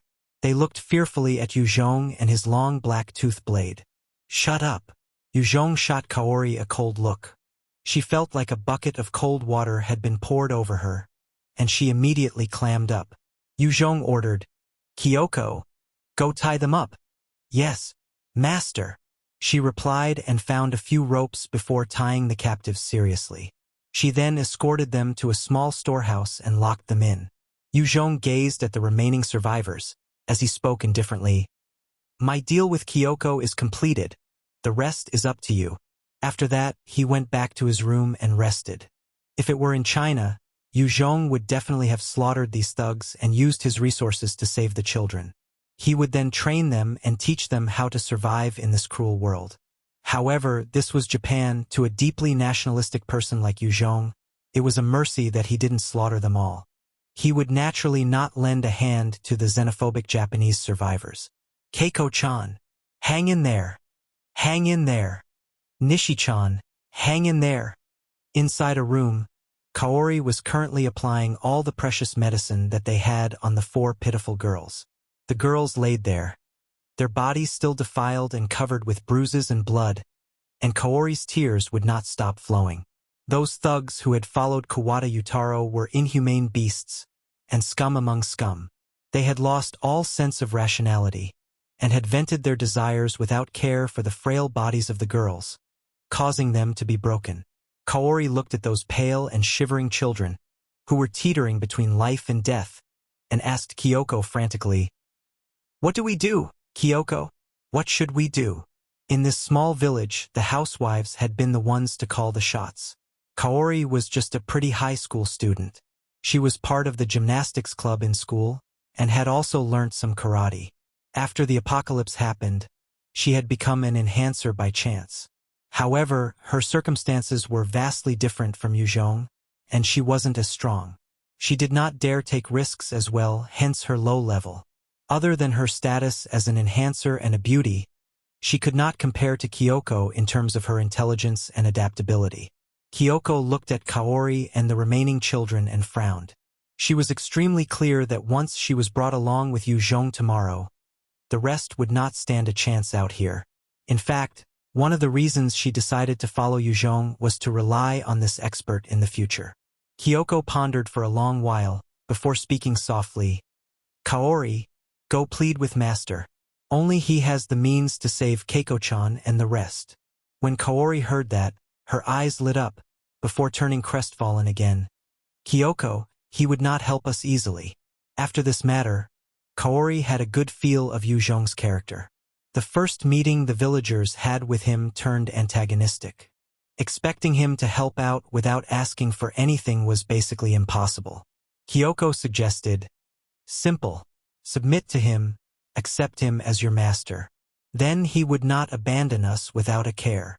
One of the boys of about 12 or 13, Kuramoto Kira, immediately opposed vehemently. "No way. I oppose. He's cruel and he's a Chinese, our hated enemy. I will definitely not accept him as our master. This is Japan, not China. We are the pride and glorious people of Japan. How can we submit to him? No way. He didn't even say he wanted us. We could handle our own problems in the past. We should continue doing so in the future." The village had been fortunate, having found a huge source of rations right at the start of the apocalypse. Also, there had been a moral enhancer who helped to clear the town, allowing them to stay here hidden. They had gone through much lesser hardships compared to survivors outside, and due to that, they had been blinded by the cruelty of the world. Kira-kun. Kaori heard his words and faltered. This wasn't like ancient times. She too wasn't willing to become a maid. As long as a modern person did not go through any sort of hardships, no one would be willing to recognize someone else as master, especially with a Chinese man like Yue Zhong. Kira held up a small kodachi and declared with confidence, "Kaori One-chan, I Kuramoto Kira, swear to work hard to become a hero to protect you guys. With this kodachi in my hands." The kodachi was a first-class weapon. It had been picked up by Kira from one of the dead thugs. With it, he was suddenly filled with confidence. Although he acknowledged that he was not a match for Yue Zhong, he had the confidence to protect Kaori. Chapter 539. Type 3 Liger Beast. Translator. Translation Nation Editor. Translation Nation. Kaori hesitated, before she looked towards Kyoko, imploring her to help with her intelligence and perspective. Kyoko looked back and sighed, "Kaori, I'm not part of you guys already. You'll have to make the decision yourselves." By now, the three Japanese boys had stood up and were wielding their kodachis. Their eyes flickered with an unwavering resolve, obviously not intending to pledge allegiance to Yue Zhong. The three of them were only about 12 or 13, and under the education system they were brought up to hate the Chinese. If it wasn't for the strength of Yue Zhong that was so frightening, they would try to assassinate him in the night. Kira looked at Kaori and spoke loudly, "Kaori One-chan, the Chinese have a good saying, one must be guarded towards those not of one's race. He would definitely not view us as equals, and he might even use us as slaves or cannon fodder." Hearing Kira's words, Kaori sunk into contemplation again. "I'll be going." Kyoko saw the three boys filled with hostility towards her, and left the room. She could tell that she was no longer welcomed. Early the next morning, Yue Zhong brought out the remaining 9 thugs from the locked storehouse. Yue Zhong approached one of the shorter man who looked about 26 or 27, with ordinary features, and asked, "What's your name?" The young man replied somewhat hesitatingly, "My name is Takashi Honda. I'm 28 this year." These thugs did not refrain from committing evil acts in the apocalyptic world. They had seen their fair share of things, and knew that this man in front of them was a truly strong expert. The Japanese revered the strong, and having witnessed Yue Zhong's might, they were both in fright and in awe. Yue Zhong stared at Honda and questioned, "Where's the nearest radio broadcast station?" "Radio station? Please let me think for a while." His brain began to work, before his eye lit up and he responded, "Yama County, Hinoki Station. There's a large survivor base in that vicinity. There should be a radio station there." Yue Zhong then shot out a flurry of questions. "What is the faction ruling over there now? Who's the leader? How many survivors are there?" Honda thought hard before replying, "The ones governing Yama County should be the Shimazu clan. The current leader is Shimazu Yuji. There are over 10,000 survivors there. They're considered the strongest faction, and no one dares provoke them." When Yue Zhong heard that, his brows furrowed. If it were just 1,000-strong establishment, he could definitely charge by himself to suppress the faction and forcefully obtain the station. However, a base of more than 10,000 survivors was bound to have a number of strong experts. Furthermore, Japan had plenty of thick forests, which would mean more diverse mutant beasts and mutant plants. There would definitely be plenty of experts. Yue Zhong pondered before making a decision. "I just need the radio station anyway. Let's just see how it goes." Yue Zhong gave Honda an order. "From now on, you are the captain of this small team. This is my maid Ida Kyoko. Her position is higher than yours. Now move out." "Yes, I got it." When Honda heard those words, he was overjoyed. He was originally just a small-time thug among the group of bandits. Now he had become a captain. Furthermore, following someone as strong as Yue Zhong wasn't too bad. With his strength, it was possible to trample over many obstacles. In fact, any enhancer above level 30 could go around sourcing for survivors to form a small faction. Of course, expanding from there wasn't as easy. Yue Zhong had always been a man of action, coming and going like the wind. He brought Honda and Kyoko, leaving Kaori and the rest of the children as he walked towards the direction of Yama County. He was not a nanny and had no obligation to look after those that had nothing to do with him. Seeing Yue Zhong turn around without so much of a care, Kaori's gaze was complicated. She felt uncertain about the future of the village and was slightly at a loss. About 67% of Japan were forest areas. Other than the major cities, the rest were forests. Yue Zhong escorted the captives while being led by Honda through one particular forest.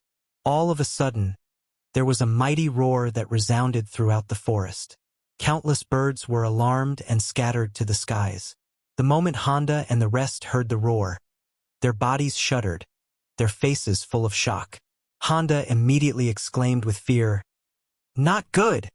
It's a liger beast, a Type 3 liger beast. We should escape now, otherwise we'll die." Type 3 mutant beasts? When Yue Zhong heard it, his eyes lit up in excitement. He was now at a high level and he had already promoted his devil flame into its second-order stage. Against a Type 3 mutant beast, he possessed some means to go against one. It was unlikely that he would be killed quickly. Hence, he had the intention to hunt it. Yue Zhong immediately gave a gun to Kyoko and ordered, "You guys stay here. Kyoko, this is for you.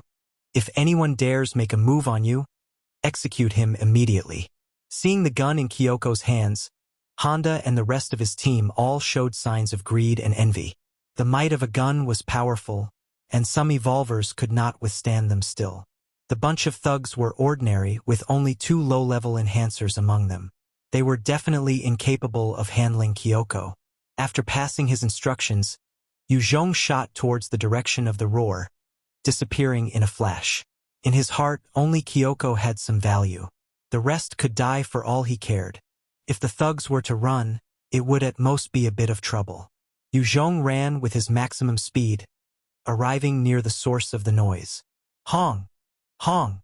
When Yue Zhong was approaching the area, sounds of huge explosions rang out. There are people. Yue Zhong's heart turned cold and he immediately became cautious. He hesitated before retrieving the stealth skill book and immediately learnt it. He was in a foreign land. Japan's advanced technology coupled with their xenophobia towards China meant that he was in a more dangerous situation compared to Vietnam.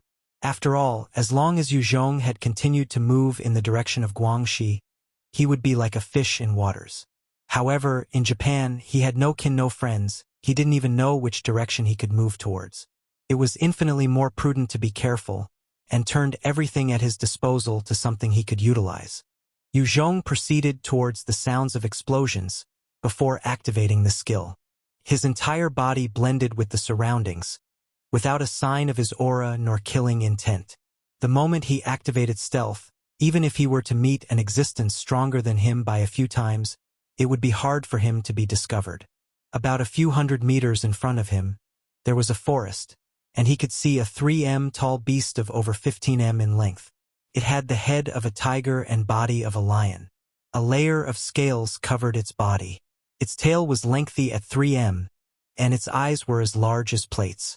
The fearsome beast was currently engaged in a fierce battle with a bunch of people. Level 88 Mutant Beast. Type 3 Liger Beast.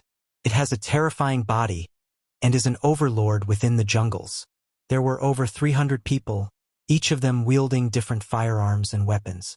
The group of people were all high-level enhancers, each of them possessing powerful offensive abilities like the Ice Pick, Flame Arrows, Earth Spikes, Air Cannons, Gravity Lock, Plant Manipulation, Summon Beast, etc. All sorts of abilities were casted towards the Type 3 Liger Beast. The 300 enhancers were all working in tandem without any flaw in their teamwork. With their smooth cooperation, even Yue Zhong would be dead if he engaged them. The Type 3 Liger Beast leaped with all its might, using its pure strength and power to break away from all the shackles. Even with the power of the various gravity and vacuum users, it still possessed a speed that exceeded a Type 2 Lightning. However, because it was still slowed down considerably with the numerous abilities being casted on it, parts of its scales were chipped away. There was no considerable damage dealt to it, however, but the attacks served to enrage it further. The Type 3 Liger beast pounced into the midst of some of the humans and caused one enhancer to be trapped under its paws. With a bite, the enhancer had his throat ripped out. The Type 3 Liger beast then swept its powerful tail, smashing into the head of one other enhancer, separating it from his body. The Type 3 Liger beast was like a tiger among sheep as it smacked a number of enhancers to the ground, before biting into their throats, killing them in showers of blood. As the Type 3 Liger beast was massacring the elite enhancers, 4 men stood a distance away observing the situation. A young man with a 2.5 huge sword on his back looked at the Type 3 Liger beast with a hint of greed in his eyes. Powerful! It truly is a Type 3 mutant beast. I wonder what will drop out once I kill it. A middle-aged man frowned slightly. Ogawa-kun, that beast is not something you can handle alone. Only by working together we can take it down. Plus, whatever that drops doesn't belong to you alone. It belongs to Emperor Amaterasu, the whole of Takamijihara. Ogawa stared at the Type 3 Liger beast and licked his lips. Yes. Go to Senpai. Let us join hands and deal with this beast then. Chapter 540.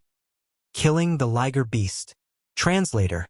Translation Nation Editor. Translation Nation. When the Type 3 Liger beast decimated those 20 enhancers, Ogawa's eyes flashed with a chilly light. He waved his hands, and a number of translucent spider silk shot towards the Type 3 Liger beast noiselessly. The Type 3 Liger beast had just slapped a high-level enhancer in two, when the spider silk stuck themselves to its body. However, the Type 3 Liger beast didn't seem to notice the spider silk hanging from its body. As the Type 3 Liger beast continued to rampage and tear 6 other enhancers apart, Ogawa shouted, "Kawada-senpai!" A burly man who was about 2 tall with rippling muscles shot forwards. His name was Kawada Kotaro. He activated his second-order explosive strength, and his strength index shot to a whopping 28 times. He grabbed onto the spider silk released by Ogawa and bellowed in rage, before activating his level 3 might, causing his strength to further increase to 56 times. He then pulled savagely, and the 3 tall Type 3 Liger beast with a body length of over 15 was instantly shackled down. Kawada Kotaro was a strength-based evolver, and the second-order explosive strength could cause him to increase his strength by 10 times that of a person. The level 3 might would also double his strength as long as it go beyond 400 points. This allowed him to drag the body of the Type 3 Liger beast down. When the Type 3 Liger beast was forcefully suppressed onto the ground, the enhancers all around immediately launched all their skills on it, causing the entire body of the Liger beast to be covered in wounds. Divine Spear Break. Kamama Ichiro, an expert wielding a 2-long black spear, roared out. His spirit was pushed to its maximum, and his entire body seemed to become one with the black spear as they turned into a flash of light that shot towards the Type 3 Liger beast viciously. Divine Spear Break was a powerful second-order skill, and when Kamama Ichiro transformed into a shooting star, he managed to pierce the scales of the Type 3 Liger beast, and even tore a huge wound in its body. Seems like Japan has its experts too. Yue Zhong watched as Kamama Ichiro exhibited his powerful spear move, and he thought silently to himself, if it was him who was faced with that strike, even he would be severely injured. The Type 3 Liger beast released an earth-shaking roar as its claw swung down like a clap of thunder. Kamama Ichiro's head was instantly separated from his body, and blood splattered everywhere. This was a level 58 evolver, and he was just killed in an instant by the Type 3 Liger beast. The Type 3 Liger beast then tugged on the spider silk, as a powerful strength traveled along the silk to reach Kawada Kotaro. He was immediately sent flying through the air towards the direction of the Type 3 Liger beast, which seized the chance to lift itself up and bite Kawada Kotaro into two. The scene was gory. Ogawa's reaction was fast. The moment he saw Kamama Ichiro's head being slapped away, he quickly cut off the connection between the silk and himself. That was how he avoided being sent into the mouth of the Type 3 Liger beast as well. The Type 3 Liger beast's muscles became taut as its eyes turned bloodshot. It drew a ragged breath and leaped forwards while still under the effects of the gravity manipulation.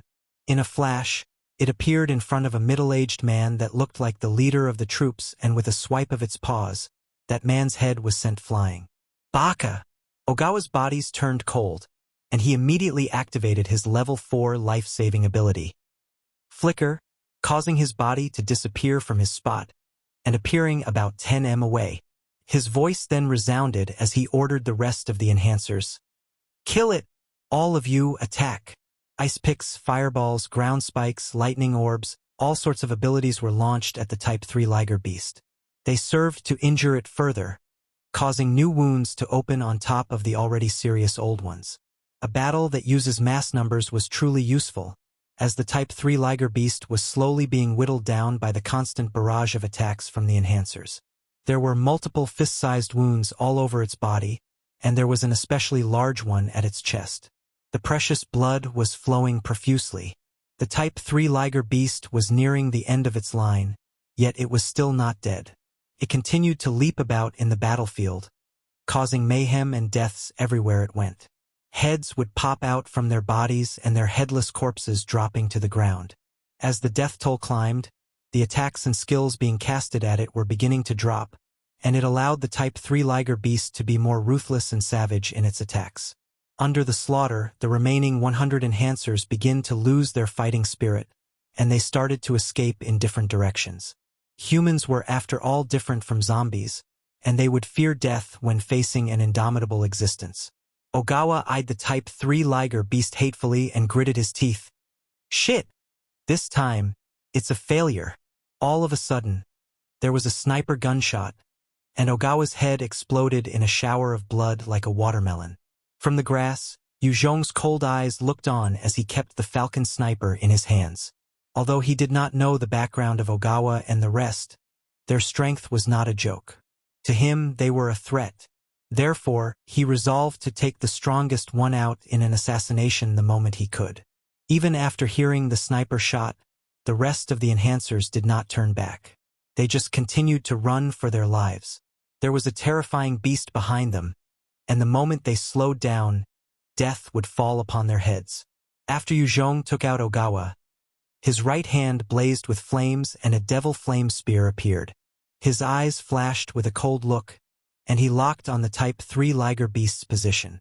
Taking a few breaths, he then threw it towards the Type 3 Liger Beast as the spear turned into a flash of light and exploded on the body of the Type 3 Liger Beast. With a large explosion, the devil flame spear penetrated the front leg of the Type 3 Liger Beast, causing the leg to be blasted into bits and pieces. The Type 3 Liger Beast immediately came to a halt as it kneeled down. Yue Zhong shot forwards with both his hands blazing with devil flame, and he fired 2 more devil flame spears without wasting a beat. At this time, the Type 3 Liger Beast recognized Yue Zhong as its greatest threat. It forced itself to evade one of the devil flame spears, but was unfortunately besieged by the other. The devil flame spear combusted on its body, causing a large wound with blood flowing out. Waving his hands, Yue Zhong brought out his stinger and fired 6 consecutive shots at the Liger Beast. All 6 bullets found their target, causing the wounds on the beast to worsen. Even after suffering such extensive damage, the Type 3 Liger Beast still did not die. Its eyes flashed fiercely, and it tensed its body, leaping towards Yue Zhong with a speed that was just slightly slower than a Type 3 lightning. It slashed out with its claw, intending to take Yue Zhong's head off. Yue Zhong was expecting that move, and before the Liger Beast had appeared in front of it, he had already activated his shadow steps and pulled out his black tooth blade to block in front of him. The remaining front paw slapped onto Yue Zhong's black tooth blade, and a tank-like force traveled through the blade, causing Yue Zhong to be sent flying backwards. As the Type 3 Liger Beast launched its assault, Yue Zhong's left hand also conjured out a devil flame spear that expended 80 spirit and 20 stamina to strike at the face of the Type 3 Liger Beast. With a loud blast, a huge bloody hole appeared in the head of the Type 3 Liger Beast, as flames still burned around the wound, causing the brain to be fried. On the other side, as Yue Zhong was about to smash into a huge rock, a white shield appeared behind him. He crashed into the boulder, but the resulting force caused the shield to disintegrate before he slid to the ground, his face pale. Congratulations on achieving level 79. You've gained 2 attribute points to be allocated. A large experience orb flew into Yue Zhong's body, causing him to level up. A blue treasure box also dropped beside the corpse of the Type 3 Liger Beast. Seeing the dead Type 3 Liger Beast, a few of the escaping enhancers immediately turned back, their eyes red as they charged towards the blue treasure box. A blue treasure box definitely meant something valuable. Even if it was a blueprint, it would be a technologically advanced blueprint. If they could bring it back to Takamajiehara, they would instantly leap up the ranks to become important personnel. A rope suddenly shot down from a nearby large tree as it coiled towards the blue box, seemingly alive. "You're seeking death!" Yue Zhong roared out with anger as he fired a devil flame ball towards the tree, causing it to combust and burn. The Japanese enhancer fell out of the tree, wailing in agony as he was burned alive. Yue Zhong didn't spare a glance for the burning Japanese enhancer, and in a flash, he appeared beside the blue treasure box and grabbed it. "Damn Chinese dog! Put that down! That's ours!" One enhancer who was agility-based and level 46 wielded an odachi as he charged towards Yue Zhong with bloodshot eyes. "Go to hell!" Yue Zhong shot forwards, and the black-tooth blade in his hand swung down, slashing the level 46 enhancer in two. Chapter 541, Takamajiehara, translated by Qidian, edited by ZNC. Seeing the level 46 agility-based enhancer being sliced in two in a single slash, the rest of the Japanese enhancers felt their hearts turn cold. This time, the hunting of the Type 3 Liger Beast had gathered enhancers of at least level 30 and above. However, the majority of them were precisely around that level. It was hard to break past the level 40 stage.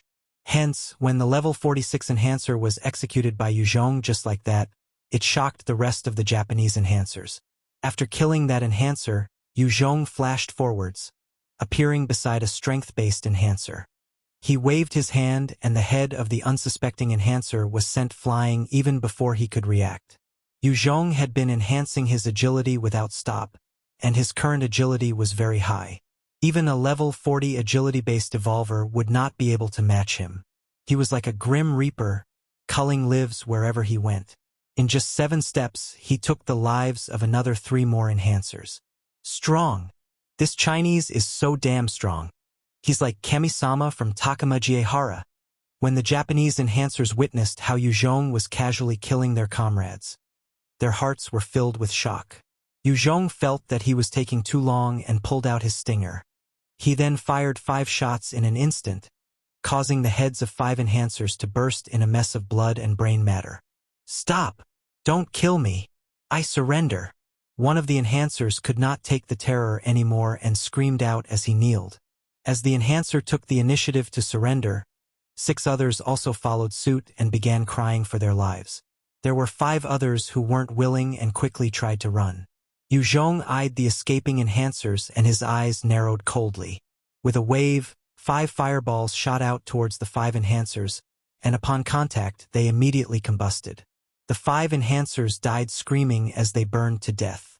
When the 7 enhancers witnessed this, their bodies trembled uncontrollably, and they turned to look at Yue Zhong, unsure of how this Chinese would deal with them. All of a sudden, 4 transport carriers lifted into the skies, before flying into a cluster of clouds and disappearing. Transport carriers. This Japanese faction actually has them. If only they were mine. Yue Zhong eyed those vehicles, as his eyes flashed with a hint of jealousy and pity. Yue Zhong was currently lacking large aerial transport means. If he had those large transport carriers, then he could deploy his troops anywhere he liked. In China prior to the apocalypse, the rails went everywhere and fulfilled the needs of transport. Deployment of troops was mainly through the movement of trains. However, when the apocalypse happened, there were zombies and mutant beasts everywhere. Many areas were now inhabited by monsters. It was impractical to rely on the tracks to deploy troops. Only the usage of transport carriers would make sense. The Kingdom of God was conquering Europe, but they had managed to spare some attention on Asia. This was because of their possession of such carriers, which allowed them to travel to all corners of the world. Yue Zhong stood and eyed the surrendered Japanese enhancers, asking coldly in Chinese, "Who knows how to speak Chinese here?" The 7 men looked at each other helplessly. Chinese was not like English, which was more widely used. Unless there was someone with the intention to expand in China, there were few Japanese who went to pick up Chinese on their own. One middle-aged man who had a medium build and ordinary looks hesitated a while before speaking up. "I know some Chinese." "Your name?" "Ability." "My name is Muto Shin. My ability is the level 2 high-speed movement." Yue Zhong fixed his piercing gaze on Shin and asked, "Good. From now on, you're the leader of this group. They are your subordinates. I'll ask you this. Who are you people, and what faction were you from?" Muto Shin hesitated for a moment before gritting his teeth and spilling his background. "Yes, sir. We're servants of the gods from Takamajihara. Every country would possess those with no backbones." This Muto Shin was a classic example. He literally spilled the beans on all that he was and knew, hoping to gain favor with Yue Zhong. Hearing Muto Shin's explanation, Yue Zhong finally understood their background. Takamajihara was, according to myths, the land of the Japanese gods. Right as the apocalypse started, a wealthy leader of a large business conglomerate had survived due to luck. His successor had also awakened as an evolver.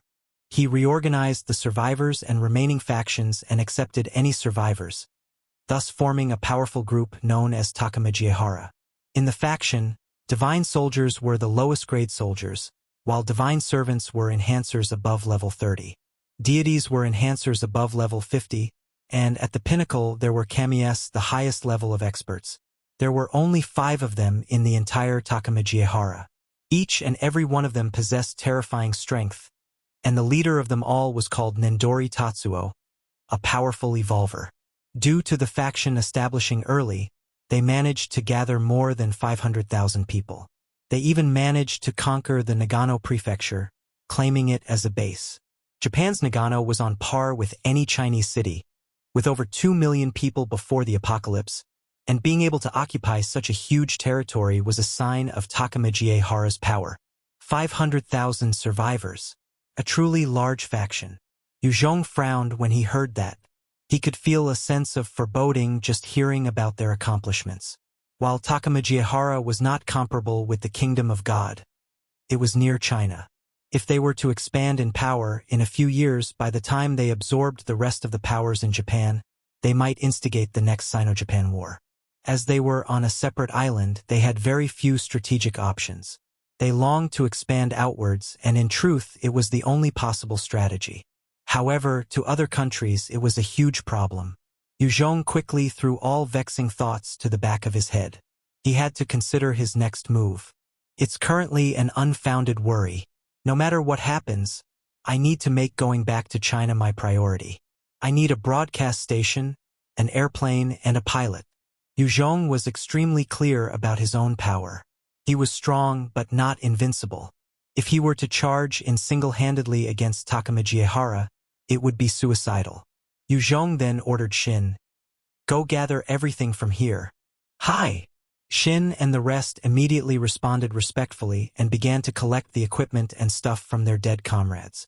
Yue Zhong opened up the blue treasure box, and with a bright blue flash, a blueprint appeared in front of him. Level 7 treasure. Sky Fortress Laser Secondary Cannon Diagram. One part of the full Sky Fortress design. The components of the designs consist of power furnace, main cannon, outer hull, secondary cannons, structural design, power system, and operating system. A total of 7 separate diagrams. When all 7 are collected, the full and complete Sky Fortress diagram will be obtained. Yue Zhong eyed the diagram in his hands and his eyes flashed with a glint of pity. Sky Fortress! This is definitely a powerful war fortress. Otherwise, it wouldn't require so many diagrams and components. What a pity. It requires 7 of them. Who knows how many donkey years it will take to collect them. However, the might of the secondary laser cannon was not to be disregarded. Even if there was no way to fit it on a Sky Fortress now, it could still act as a powerful weapon. He kept the design carefully in his storage ring, before going over to collect the blood essence and nuclei from the dead Type 3 Liger beast. On the other side, since Yue Zhong had left for a long period, Honda's eyes gleamed strangely. One other thug exchanged a look with Honda before they took a step towards Kyoko. Their gaze was unkindly. "Don't come over. What are you guys doing?" Kyoko was on extreme alert, and she retreated while staring at the thug. Honda tried to plead with Kyoko. "Kyoko-san, let's run together. That Chinese man is like a devil, and he obviously has some bias against us Japanese. He might just kill all of us." Kyoko eyed them coldly and barked. "Master has ordered us to stay.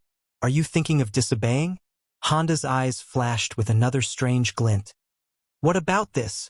You let us go, Kyoko-san. You can stay here on your own." As long as they could leave, Honda would bring the rest back to the village and rape Kaori and the rest. Kyoko lifted the guns and retreated further, her gaze piercing. "No way! You guys have to stay here." Honda's face sunk and he barked. "Do it! Capture her!" The remaining thugs leaped into action, their eyes gleaming with a greedy and perverse look. They wanted to press this beautiful woman beneath their bodies and rape her thoroughly. At this point, Kyoko also took action, as she took 5 steps back while firing her gun at the thugs. Pong! Pong! A few rounds penetrated the bodies of the thugs, and they fell on the ground, their blood flowing profusely. Chapter 542, Surrender. Translated by Kuan. Edited by ZNC. Go to hell. The thugs knew that this was a critical moment, and they charged towards Kyoko in rage, intending to subdue her.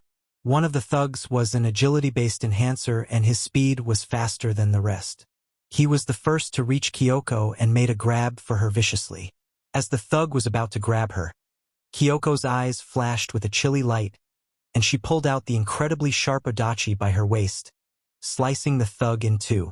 Fresh blood splattered onto her, covering her beautiful looks with a huge bloody stench. It was as though she was a blood-colored rose with thorns. As they saw their comrades sliced in two, the lack of Kyoko's hesitation caused them to feel a chill in their hearts. They were momentarily stunned and stopped in their tracks. A person who could use guns and swords to kill was not easy to deal with.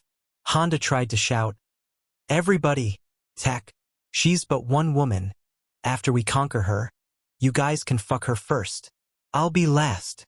We don't have a choice anymore. The moment that Chinese dog discovers that we want to escape, we will all be killed without fail. Now's the best chance to do what we need to do." With his words, the rest were pushed to step forwards, having lost their rationality. Kyoko's eyes gleamed, and she employed a strange footwork, charging into the midst of the thugs like a female leopard. The odachi in her hand danced, and she began to slaughter the thugs. Soon, the field was littered with corpses, while Kyoko stood alone. She was covered in blood and was panting slightly as she looked at the corpses. As she looked around, her face turned pale and she began to double over near a tree and threw up whatever she ate the day before. It was the first time that she had actually slaughtered real humans, and seeing the result of her actions, she could not help but become nauseous. There were 2 experts from the small Japanese village. One was Kyoko, the other was Kaori. They were both enhancers. It was just that their levels were low. Kaori had been a kendo practitioner before the apocalypse, while Kyoko was a successor of the Tenshin-style sword arts. After becoming an enhancer, she was even stronger than common enhancers her level with her elite swordsmanship. Killing is truly unbearable, Kyoko thought to herself. She had killed a number of zombies, but when it came to killing a live human, it was hard for her to accept. Yue Zhong brought Mutoshin and the rest at that time, and he looked at Kyoko with a little surprise. "You didn't go?" He had assumed that Kyoko would have left stealthily. After all, most modern people weren't willing to be another's slave. Just one look at a beauty like Kyoko would cause one to believe she had been brought up under the most care, and would definitely not be willing to submit to others. "Your orders were to stay here." Kyoko looked straight at Yue Zhong and explained, before pointing to the corpses of the thugs and continuing. "These men not only tried to escape, they also wanted to make a move on me, so I killed them. If I didn't handle it well, please punish me accordingly." Yue Zhong chuckled mildly and threw a set of equipment to her. "Well done. This is your reward." When Mutoshin saw the set of equipment, their eyes turned red. That was one of the equipment that Yue Zhong had obtained from one of the deity-level experts of the Takamajihara, It was sufficient to give a person a heaven-shaking transformation. Upon receiving the equipment, a look of excitement passed in Kyoko's eyes, and she could not help but express her gratitude. "Thank you, Master, for your gift." The set of equipment was enough to bolster her combat strength to at least 4 times her current power, so she was naturally excited. "Let's go." Yue Zhong did not even spare a glance for Honda's corpse as he continued forward. The group continued their journey through the forest, and it wasn't long before over 100 mutant Japanese monkeys appeared. This group of mutant Japanese monkeys was easily taken out by Kyoko, who had worn the equipment. She also swiftly rose another 2 levels. Due to the large areas that the forests covered in Japan, there were many mutant beasts and a wide diversity of life. Soon after they cleared the mutant Japanese monkeys, a whole group of lower-level mutant lizards and mutant yellow snakes appeared. They were also quickly taken care of by Kyoko and the other enhancers. Yue Zhong only struck out thrice to save Kyoko when she was in peril. After all, each and every single type and variant of the mutant beasts were not simple to deal with. Without Yue Zhong's protection, Kyoko would have died thrice over. "Kill! Wipe them out!" As Yue Zhong's group continued through the forest, they suddenly chanced upon enraged cries. He swiftly led them towards the source of the commotion. Out in a field, there were 2 groups of Japanese survivors currently facing off against each other. There were over 100 people in one group, each of them wielding odachis, and their movements were nimble. They were obviously enhancers, just that their levels were not too high. The other group only had 60 of them, and they were on the losing end. There were only about 13 guns shared among them, and they were relying on these guns to hold their ground. Otherwise, they would have long been killed. In their midst, there were 20 women and children, which greatly affected their combat strength. So it was just dogs biting dogs. Yue Zhong eyed the 2 groups without a look of concern. Yue Zhong could see that there were only 2 enhancers above level 30 among the 2 groups, and facing such a group, he wouldn't even need to employ any skills. He could single-handedly take them all out. Just as Yue Zhong's group arrived to watch the events unfold, one of the enhancers of above level 35 had just chopped off the head of one gun-wielding enhancer, breaking the stalemate. Another gun-wielding survivor was suddenly stabbed in the back by a level 36 enhancer that had stealthily appeared behind him, striking his heart. With the 2 defense points crumbling, the odachi-wielding survivors immediately surged forth like tigers, making their way towards the gun-wielding survivors. Many of the survivors immediately abandoned their guns and kneeled to surrender. However, the odachi-wielding survivors just roared out with laughter and carried out their slaughter. The female survivors within the losing group were dragged and thrown to the ground before being raped on the spot. Since the apocalypse began, many people had already succumbed to their inner demons, and these thugs were no exception. "Grab them!" Just then, the leader of the odachi-wielding group caught sight of Yue Zhong and his people, and he roared out. Hearing that order, 60 of the assailants immediately made for Yue Zhong's direction. "Kill them all!" Yue Zhong watched as they came closer, and gave a cold order to Mudoshin and his men. "Hi!" Mudoshin immediately saluted and shouted to the rest in Japanese. "Yue Zhong-sama has ordered us to kill those trash. Charge with me." After that, he led the 6 enhancers who were divine servants level that had submitted to Yue Zhong and charged towards the assailants. While these 7 divine servants might not be much to Yue Zhong, they were truly invincible existences when compared to ordinary survivors. As they charged into the midst of the enemy that were 10 times their number, their blades flashed about and the assailants were slaughtered mercilessly. After all, divine servants were an elite group that was nurtured by the Takamajihara faction through their resources. Their combat prowess was comparable to Yue Zhong's elite soldiers. Mudoshin and the rest killed over 23 of the assailants before the rest started to feel the regret and tried escaping backward. The Japanese leader saw this, and a look of shock flashed past his face, as he muttered, "Why is it like this? Who are these people? How come they're so strong?" All of a sudden, a shadow shot down from a tree with lightning speed towards Yue Zhong. His speed had reached over 10 times that of a normal person. This was the level 36 enhancer that had assassinated the gun-wielding survivor earlier. Even an ordinary level 40 enhancer would not have a nice ending if caught unprepared. Just as the shadow was about to reach Yue Zhong pulled out his crocodile tooth saw blade and slashed down. The two parts of the body fell to the ground in a gory manner. Surrender! I surrender! Don't kill me! I surrender! The Japanese leader watched in horror as his comrade of a similar level was taken out in one move, and his heart chilled. He immediately knelt down and began to beg for mercy. The moment the leader surrendered, the rest of the assailants began to abandon their weapons and cry out for mercy as well. Go to hell! Go to hell! Go to hell! The 7 Takamagahara divine servants continued to slaughter the assailants who had surrendered. This Takamagahara people were ruthless, and killing gave them a morbid sense of excitement and pleasure. Kyoko watched on in horror and screamed out, "Stop it! Stop killing! They already surrendered." Shin replied coldly, "Kyoko-san, Yue Zhong-sama has given the order to wipe them all out. Without completing his order, we will not stop." Chapter 543 Valley. Translated by Kuin. Edited by ZNC. Kyoko immediately kneeled in front of Yue Zhong and begged, "Master, please command them to stop. Otherwise those innocent survivors will be killed by them." Yue Zhong looked at Muto Shin and his men slaughtering the other Japanese with glee, thinking silently for a while before giving an order indifferently. "All right, enough." Indeed, Yue Zhong had intended for Shin and his group to eradicate all the Japanese survivors. After all, it would be the Japanese against each other, and he didn't really feel any emotions. However, he caught sight of 2 little girls amongst the survivors and suddenly felt unwilling to go through with the massacre.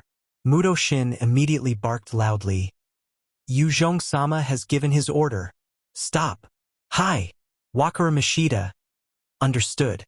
Hearing Shin's orders, the 6 enhancers immediately kept their weapons, looking at the survivors as though they were livestock. The nature of reverence for the strong was etched deep in the Japanese bones. Yue Zhong's strength was comparable to the kami's of the Takamagahara. After submitting to him, they really complied with his orders. Japan was a country that focused on hierarchy, regardless of context, work, school, gatherings, even the Yakuza. The strong and upper class would always be treated with respect. Otherwise, it would be hard to survive. Honda and the rest of thugs were still youths of the society and had no intention of truly submitting to Yue Zhong. Hence, they had wanted to rebel and escape from him. That was why they disobeyed his orders. With the threat of death looming over their heads, the 100-plus Japanese survivors trembled. They were unsure of how Yue Zhong was going to deal with them, given that he was Chinese.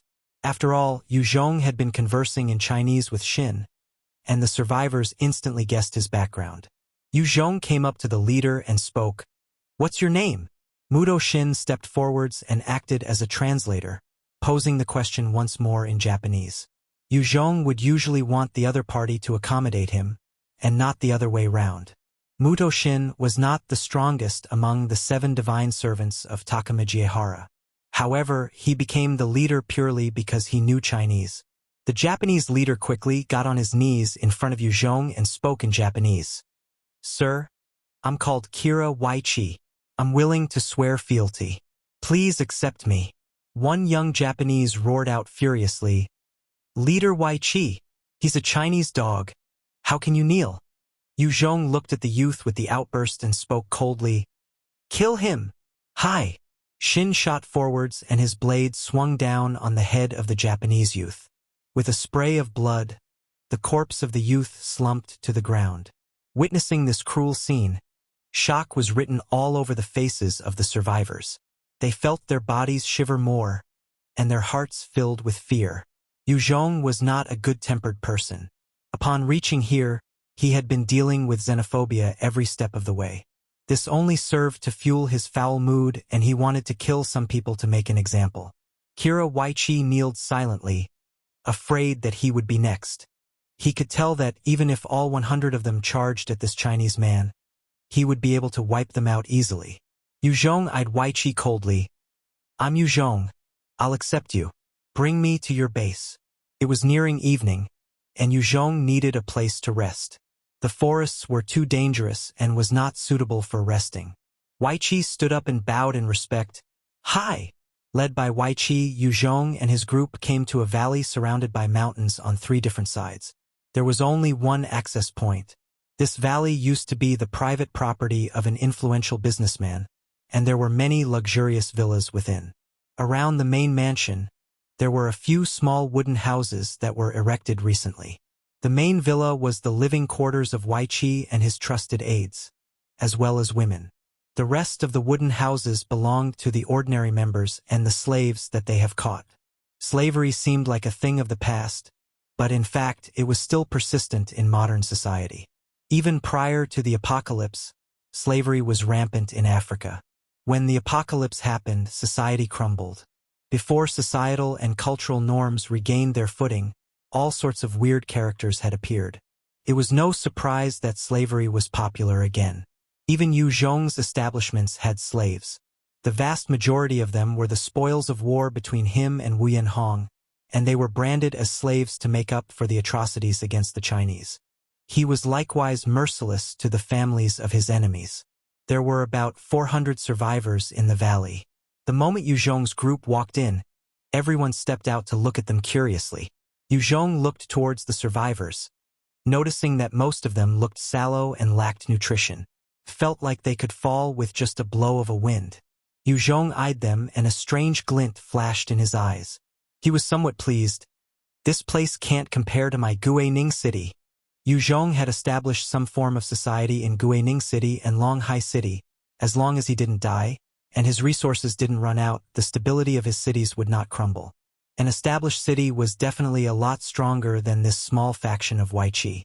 Welcome back, master. The moment Weiqi and Yue Zhong stepped into the villa, 6 beauties between the ages of 18 to 25 immediately came up to greet them in a bow.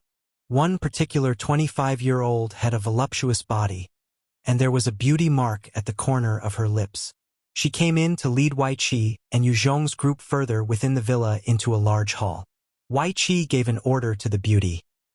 Masako, from today onwards, this Yue Zhong-sama is our leader.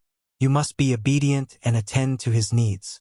Go get Shiroyuki and Asami to come and serve Yue Zhong-sama. Yes, Masako replied respectfully, before retreating. Weiqi then turned to Yue Zhong with a smile. Sir, Masako is the butler of this villa. She specializes in training other women. Regardless of the type of women, under her training, they would become obedient and docile. Oh! Yue Zhong replied absent-mindedly. Not long after, Masako led 2 beautiful Japanese women in kimonos into the hall. One had doll-like features, long slender legs and fair skin. Her bountiful chest threatened to push out of her clothes, and she wore an extremely sweet smile on her face. The other had an oval-shaped face, her skin as fair as snow, and her frame slender. Her chest wasn't as impressive as the other, but her exquisite features looked as though she was a beautiful painting that had come to life. Masako immediately introduced them to Yue Zhong. Yue Zhong-sama, this here is Sakura Shiroyuki and this is Amano Asami. Both of them have never been touched by any men and are still virgins. Shiroyuki. Asami? Come over here to greet the master. The 2 beauties were reserved by Weiqi to tend to experts, or to be given as gifts as a form of a bargaining chip. He had a number of beauties with him, but they were the only 2 remaining virgins. The busted doll-like beauty was Shiroyuki, while the other exquisite beauty was Asami. We greet master. The 2 beauties stepped up and executed a Japanese-style greeting. Yue Zhong replied mildly, Get up. He had seen his fair share of beauties and would naturally not lose himself over the sight of 2 more. The 2 beauties continued to smile sweetly, as they sat down on either side of Yue Zhong and began to massage him. Damn it! Kyoko thought unhappily to herself as she watched the 2 women. Weiqi looked on before asking carefully, Sir, what is your next step? Yama County. I'm making my way there. Yue Zhong replied indifferently while on the sofa. Shiroyuki, who was kneeling by Yue Zhong's left side, carefully placed his hands into her clothes, in between her deep cleavage. Yue Zhong twisted forcefully, as a bouncy yet smooth and alluring feeling traveled up his fingertips. Shiroyuki's face flushed red. However, She continued to help Yue Zhong massage his leg.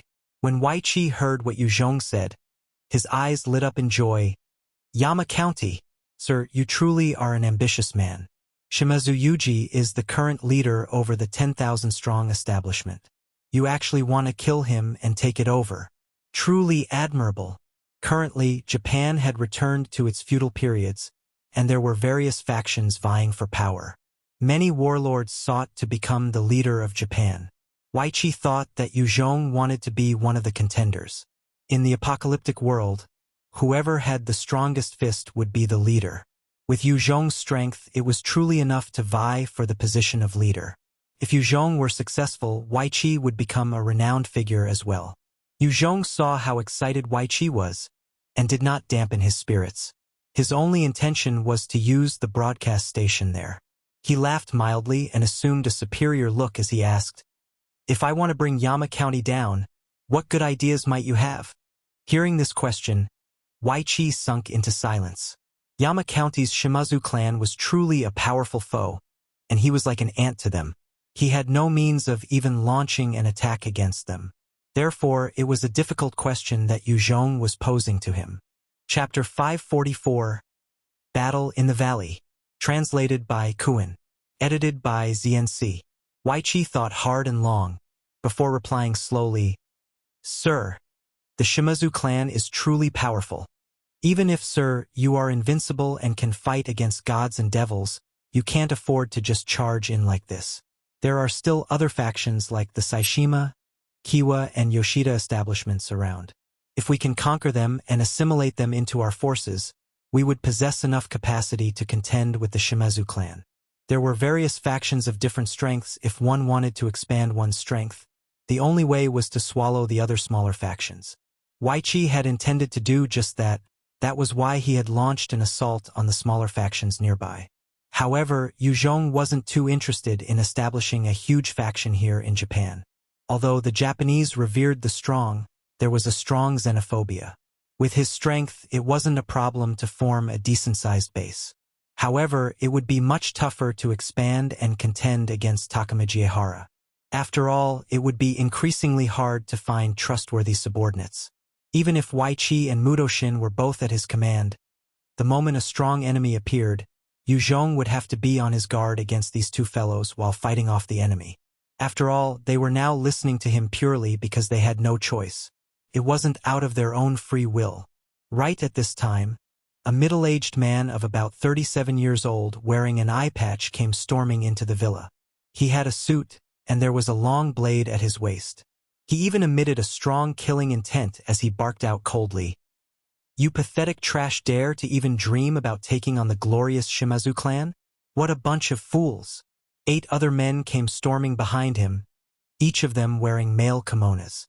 Wei Qi's face turned ugly when he saw how brazen these 9 intruders were, pulling out his odachi at his waist as he barked, "Who are you, people?" This was a relatively unknown place, and ordinary people would not be able to just barge in. It was obvious that they did not come with good intentions. The guy with the eye patch looked at Wei Qi coldly and ordered, "I'm Kawada Masashi from the Shimazu clan. Kira Wei Qi, I had originally intended to let you live and allow you to join our Shimazu clan. However, you dare to collude with the Chinese. You're a failure to our glorious race. Today, I shall wipe you off the face of the earth. Kill him, sir. Save me." Wei Qi's level was only at 38, and he was definitely not a match against 4 enhancers above his level. As the 4 enhancers were about to slice Wei Qi, Yue Zhong, whose left hand was still in between the huge breasts of Shiroyuki, raised his stinger with his right hand and fired 4 consecutive shots. Pong! Pong! Pong! Pong! Just as the audacious of the 4 enhancers were about to land on Wei Qi's body, their heads were instantly blasted into smithereens, blood and brain matter splattering onto the floor. Yue Zhong's agility was at 203 and he had a reaction speed 20 times of an ordinary person. This had already exceeded a Type 2 lightning speed. Even a level 40 agility-based evolver could not surpass him. The speed of those 4 enhancers might seem lightning-quick to most, but to Yue Zhong, they were as slow as ants. So strong! Wei Qi saw the fate of those enhancers and sucked in a ragged breath. turning behind to look at the indifferent Yue Zhong. His eyes flashed with delight. If it wasn't for Yue Zhong, he would have already been halfway to heaven, his body dismembered. Seeing how casually Yue Zhong had disposed of 4 agility enhancers, Masashi and the remaining 4 men had looks of disbelief on their faces, and they took a few steps back involuntarily. Yue Zhong sat at his seat like a killing god and shot the intruders a cold glare. "Kneel down, or die." Masashi immediately bowed down apologetically. "Esteemed one, I'm Kawada Masashi from the Shimazu clan. This time we had unknowingly offended you and incurred your wrath. We seek your mercy and magnanimity in allowing us to leave. Our Shimazu clan will definitely offer you beautiful virgins and precious rations as a token of apology." Masashi had brought his men intending to wipe out Weiqi's faction, thinking that it would be a breeze. Only 8 of his subordinates were enough to overcome all of Weiqi's forces. The only problem was that they could not have possibly foreseen the arrival of Yue Zhong. "Go to hell." Yue Zhong eyed the 5 of them coldly and fired another 5 shots with the stinger. Pong! Pong! After 5 consecutive shots rang out, the heads of Masashi and his men were instantly blasted. Not a single person could react in time. Strong. So terrifying. Weiqi. Shin looked at Yue Zhong, who had fired without talking, their hearts filled with mixed emotions. They were excited because they had the backing of such a terrifying expert. Any ordinary factions that dared to provoke them would be courting death. The fear, however, was that Yue Zhong was likely to kill more than he spoke, and they were truly terrified that Yue Zhong might just kill them without saying anything. Shiroyuki and Asami, who had been kneeling and watching, saw the instantaneous deaths of those 9 intruders, had their bodies froze. They had just witnessed Yue Zhong's cold-blooded killing of the people from the Shimazu clan and knew that if this person was provoked, even they would not be spared. While most people thought of the modern Japanese man as gentle, in truth, many of them were still chauvinists. In this apocalypse, just like any other man who had given into their inner demons, many had become vile and perverse. There was no remorse in the slaughter. Back then, during the rape of Nanking, many female corpses were carted out of the cities in trucks to be buried. A subordinate covered in blood ran into the hall in an extremely pitiful state and hollered, "Sir! Sir! There are many intruders out there now. The Saishima, Kiwa, and Yoshida factions have just brought their men over. The valley is already under attack, and they're charging in." "What?" When Weiqi heard those words, his face fell. They were still in the midst of a discussion on how to swallow those families. Who would have thought they actually came to attack first? "Sir, please lend us a hand and eliminate those intruders." Weiqi got on his knees and begged Yue Zhong. Every single one of those factions was individually more powerful than Weiqi's faction, and now all 3 were attacking them at the same time. Yue Zhong removed his left hand from Shiroyuki's kimono and stood up. As he stood up, the floorboard suddenly split open, and a shadow appeared in a flash, striking at Yue Zhong's heart. This shadow was the top assassin of the Shimazu clan, a ninja that was level 53. He was extremely skilled in the art of assassination, and even level 60 or 70 enhancers would not necessarily survive an assassination attempt of his. "Watch out!" Kyoko screamed out. In the entire hall, she was the only one that truly cared for his well-being. "Will he die?" Shin looked at the ninja with a worried look. The assassin had appeared too suddenly, and Shin did not dare to guarantee that a Kami-sama-level expert from Takamijihara would be able to survive that assassination. Too slow. Just as the ninja reached Yue Zhong's eyes flashed coldly, and he sent an explosive fist towards the face of the ninja. A 10 times strength came blasting into the ninja's face, breaking his nose and denting his head inwards. The ninja's body was sent flying through the hall and knocked into a wall, before sliding down and becoming motionless. He was dead. Weiqi could not help but shudder and thought to himself, "This guy's insane. Even this was not enough to take him out. He's too scary." If it had been Weiqi, his head would have already been separated from his body, before he even knew what was going on. "Come with me." Yue Zhong looked at Kyoko, before striding out the door. "Yes." Kyoko's eyes lit up in joy as she scampered after him.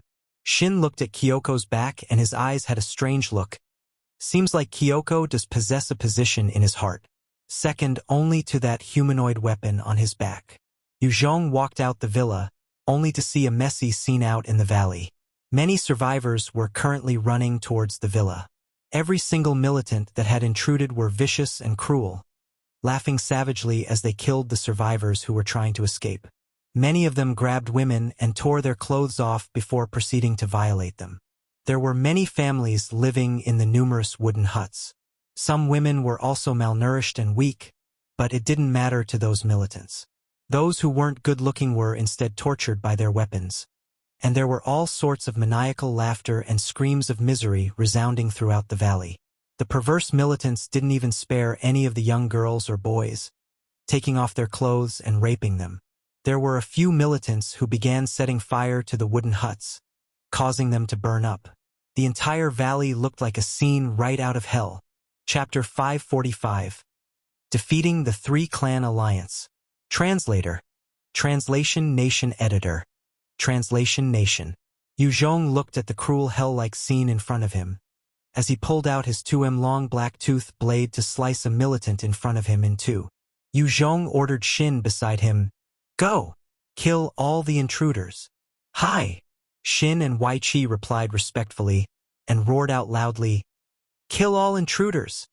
Under Yue Zhong's orders, the combined forces of Shin and Weiqi charged towards the militants who were currently raping women. The militants of the three factions were so engrossed in their vile acts that they lost all bearings of discipline. Yue Zhong brought Kyoko as he continued outwards, not caring about the slaughter amongst the Japanese people. Any enhancer or militant that took action against him would be instantly killed, their bodies sliced in two. Yue Zhong's appearance was like an undefeatable general that stormed the battlefield, giving Shin, Weiqi, and their troops a boosted morale, while at the same time pressurizing the enemies who tried to retreat when they could. However, after a bout of shouts, three teams consisting of about 20 to 30 people suddenly appeared. Their moves were not ordinary, and they began to launch a counterattack on Shin and Weiqi's forces. Enhancers! Yue Zhong saw those soldiers and his pupils constricted, recognizing that they were all enhancers. These 30 men were the joint elites of the Saishima, Kiwa, and Yoshida factions. Every one of them were above level 20, and were the precious soldiers of the alliance.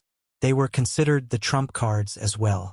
Without hesitating, Yue Zhong activated his shadow steps and flew into the midst of one of the teams. His black-tooth blade began to swing around like a meat grinder, slicing all the enhancers in a 5m radius into two. Within 10 seconds, 20 enhancers were slaughtered, and the troops were basically annihilated by Yue Zhong, with the remaining soldiers trying to escape. Go to hell! Among the Japanese, there were a few that were unafraid of death. They surrounded Yue Zhong, roaring in fury to disperse the fear in their hearts, as they charged at him.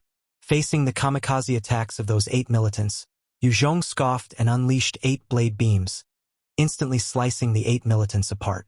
Fresh blood sprayed everywhere in a gory manner. Demon! He's a demon! Help! Seeing how easily Yue Zhong killed 8 agility-based enhancers, the rest of the 3 teams got frightened out of their wits. They began to escape in various directions. Get on the ground, or you can die! Yue Zhong shot forwards and killed one escaping enhancer, before barking loudly. Kneel! We'll kill those who disobey! Shin heard Yue Zhong's orders and immediately shouted out in Japanese. Kneel! We'll kill those who disobey! On the battlefield, the Japanese troops under Yue Zhong began to shout across the battlefield. The elites had been wiped out pitifully by Yue Zhong, causing the morale and spirit of the other soldiers to crumble. They hurriedly abandoned their weapon and got on the ground. The enhancers of the 3 factions also kneeled to surrender to Yue Zhong. They were after all ordinary people prior to the apocalypse, and lost their courage the moment death seemed inevitable. There were both male and female enhancers among the intruding troops of the Saishima, Kiwa, and Yoshida factions. When the oppressed saw that their enemies had been subdued, they instantly surrounded the female enhancers, and began to tear their clothes off to rape them on the spot. Some of them were even perverse enough to grab an odachi to pierce some of the female enhancers, cutting new wounds and causing moans of agony. The tortured had become the torturers. In fact, they were even more vicious and cruel. Those female enhancers were like top existences, which gave rise to a desire in the soldiers to torture them. Ha ha ha! One soldier was currently raping a woman while excitedly carving the woman's skin with his odachi. The woman was covered in bloody wounds, yet he continued to laugh with glee. Yue Zhong frowned and immediately shot forward to behead the soldier, as a shower of blood splattered all over the Japanese woman. The naked Japanese woman just laid there numbly, her eyes devoid of any emotions. She had already suffered plenty of humiliation at the hands of other men even before becoming an enhancer. It was just a repeat of events to her. However, the rest of the soldiers were all stunned when they saw Yue Zhong slaughtering his own subordinate, and stopped whatever they were doing, eyeing him helplessly. Yue Zhong swept a gaze across the field as his cold voice rang out. If you want women, sure. However, it must be through proper protocol. Before I assign any to you, they are all my spoils of war. Whoever dares to use them, I will kill him. These militants weren't Chinese anyway, and Yue Zhong had no qualms killing them. Furthermore, even if they all decide to revolt, he was more than enough to wipe them out. Hearing his words, the militants began dressing again, looking at the women somewhat unwillingly. Compared to the women, they valued their lives more. Furthermore, they knew that Yue Zhong himself had caused the defeat of the three-clan alliance. He was practically a demon on the battlefield, and no one dared challenge his authority. 3 of the captives came in front of him and kneeled down as they spoke. Sir, I'm the head of Saishima, Kiwa, Yoshida clan. Saishima Shoei/Kiwa Masataka/Shinji Yoshida. Today we had unknowingly offended, sir, and we seek your forgiveness. We're willing to pledge the allegiance of the Saishima, Kiwa, Yoshida factions and join your power. Weiqi quickly came up to Yue Zhong and spoke urgently. Sir, they're not joining with good intentions. This is the time to kill them and assimilate their troops. The 3 clans were all larger than Weiqi's factions, and he was afraid that once the 3 clans joined, they would become a faction larger than him. That was why he wanted to prevent that. Of course, Weiqi's suggestion was not wrong. If Yue Zhong really wanted to establish a faction that truly belonged to him in Japan, he had to wipe out the previous leaders and take in their subordinates. When the 3 clan leaders heard Weiqi's words, they were filled with hatred and killing intent towards him. However, they did not dare step out of line as they watched Yue Zhong carefully, unsure how he would deal with them. Yue Zhong eyed Weiqi coldly. Weiqi, when has it been your turn to make decisions for me? Weiqi's heart turned cold and he immediately kneeled and kowtowed. I apologize, sir. Please forgive my mistake. Yue Zhong glanced at the 3 leaders and spoke. From today on, you 3 are my subordinates. Work hard for me, or you'll face death. Hi!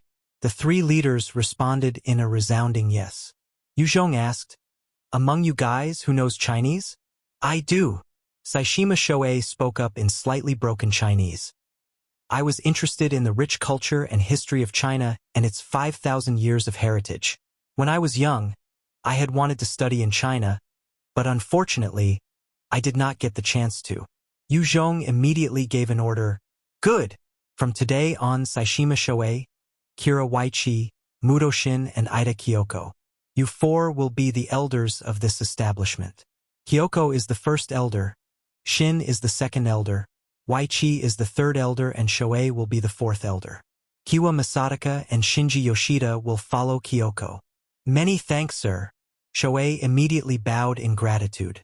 He was jubilant that his past decision to learn Chinese had paid off today, earning him a position in this faction. The other 2 clan leaders were filled with envy. Weiqi felt sour in his heart as well. Damn it! If only I knew Chinese as well. If I hadn't given Shiroyuki and Asami to Sir, I might not have even gotten this elder position. I must work harder to learn Chinese and become a trusted aide of Yue Zhong-sama. Upon returning to the villa, Yue Zhong asked Shoei, was this operation instigated by the Shimazu clan? Saishima head? Shoei looked at Yue Zhong and replied, yes, sir. This time it was the Shimazu clan who ordered us to come. They had promised, that if we can conquer Weiqi's faction, he would allow us to join the Shimazu clan. Plus, there would be no change to our current control. In this apocalypse, it was hard for the smaller factions to survive. If they could join a larger faction and still retain their own troops and control, it was an attractive offer. Of course, in doing so, there would be potential problems in the long run as well. The various factions within the larger faction could potentially overthrow the main power should they all ally together. Yue Zhong thought for a while before asking, "What was the most recent activity on the Shimazu side?" Saishima Shoei gave an important intel to Yue Zhong. Yama County is currently facing a strange movement from the zombie horde nearby. In 4 days, the horde will reach the base of the Shimazu clan. Chapter 546. Enjoyment. Translator. Translation Nation Editor. Translation Nation. Oh, so there was something like that. Yue Zhong's eyebrows arched slightly, and he understood why the Shimazu clan would suddenly recruit and absorb other factions. A horde attack was a huge headache for any faction. Yue Zhong had fended off a number of hordes himself, and each time, the expenditure of ammo and casualties would cause him to be frustrated. Without enough manpower, he would have lost all of his troops. The Shimazu clan obviously intended to gather the surrounding factions to fight off the horde together. Yue Zhong then asked a few more questions before dismissing them. "You can go." "Hi." Shoei and the rest left the room. "Sir, the hot water in the bath is ready. Would you like to use it now?" After Shoei and the rest left, the voluptuous and beautiful Masako came in, asking respectfully. Masako had been an instructor for females prior to the apocalypse, and she was well-versed in Japanese, Chinese, English, Russian, French, German, and a few other languages. Conversing with Yue Zhong in Chinese was no problem for her. "En, take me there." Yue Zhong had fought and killed a fair share of his enemies, and he needed a bath to wash off the blood. Masako led Yue Zhong to the huge bathroom of the villa. In the middle of the marble-paved flooring, there was a huge pool the size of 400 sqm. There was even a small faux hill in the middle, where hot water would flow out from, filling the pool. The steam was very dense as it rose and filled up the room. Within the pool, 8 beauties who were wrapped in towels were kneeling on the ground. When Yue Zhong entered the pool, they greeted him carefully. "Welcome, Master." Shiroyuki and Asami also came in and kneeled down respectfully beside Yue Zhong. Yue Zhong spoke indifferently. "Shiroyuki and Asami can stay. The rest of you may go." "Hi." Masako translated her words, and the rest of the maidservants left. Shiroyuki and Asami came closer to Yue Zhong and began to undress him. He slid into the hot water and felt comfortable almost immediately. The accumulated exhaustion in his body began to disappear. Shiroyuki entered the pool and brought water up all over her full breasts, before soaping herself up and pressing against Yue Zhong's back to clean him with her body. Asami, on the other hand, soaped Yue Zhong's legs and cleaned them thoroughly, before lowering her head to take in his toes into her small mouth. She began to use her tongue in short and sharp motions to clean them. Yue Zhong, who had been relaxing with his eyes closed, felt his toes entering a warm and moist area, and he opened his eyes, only to discover Asami servicing him. "Is this a little too much?" He looked at how shamelessly Asami was cleaning his foot and felt his heart tremble. He might have been a dictator back at home and had many slaves to do his bidding, but he had never forced the other party to do something like this. No one would obviously help him clean his toes willingly.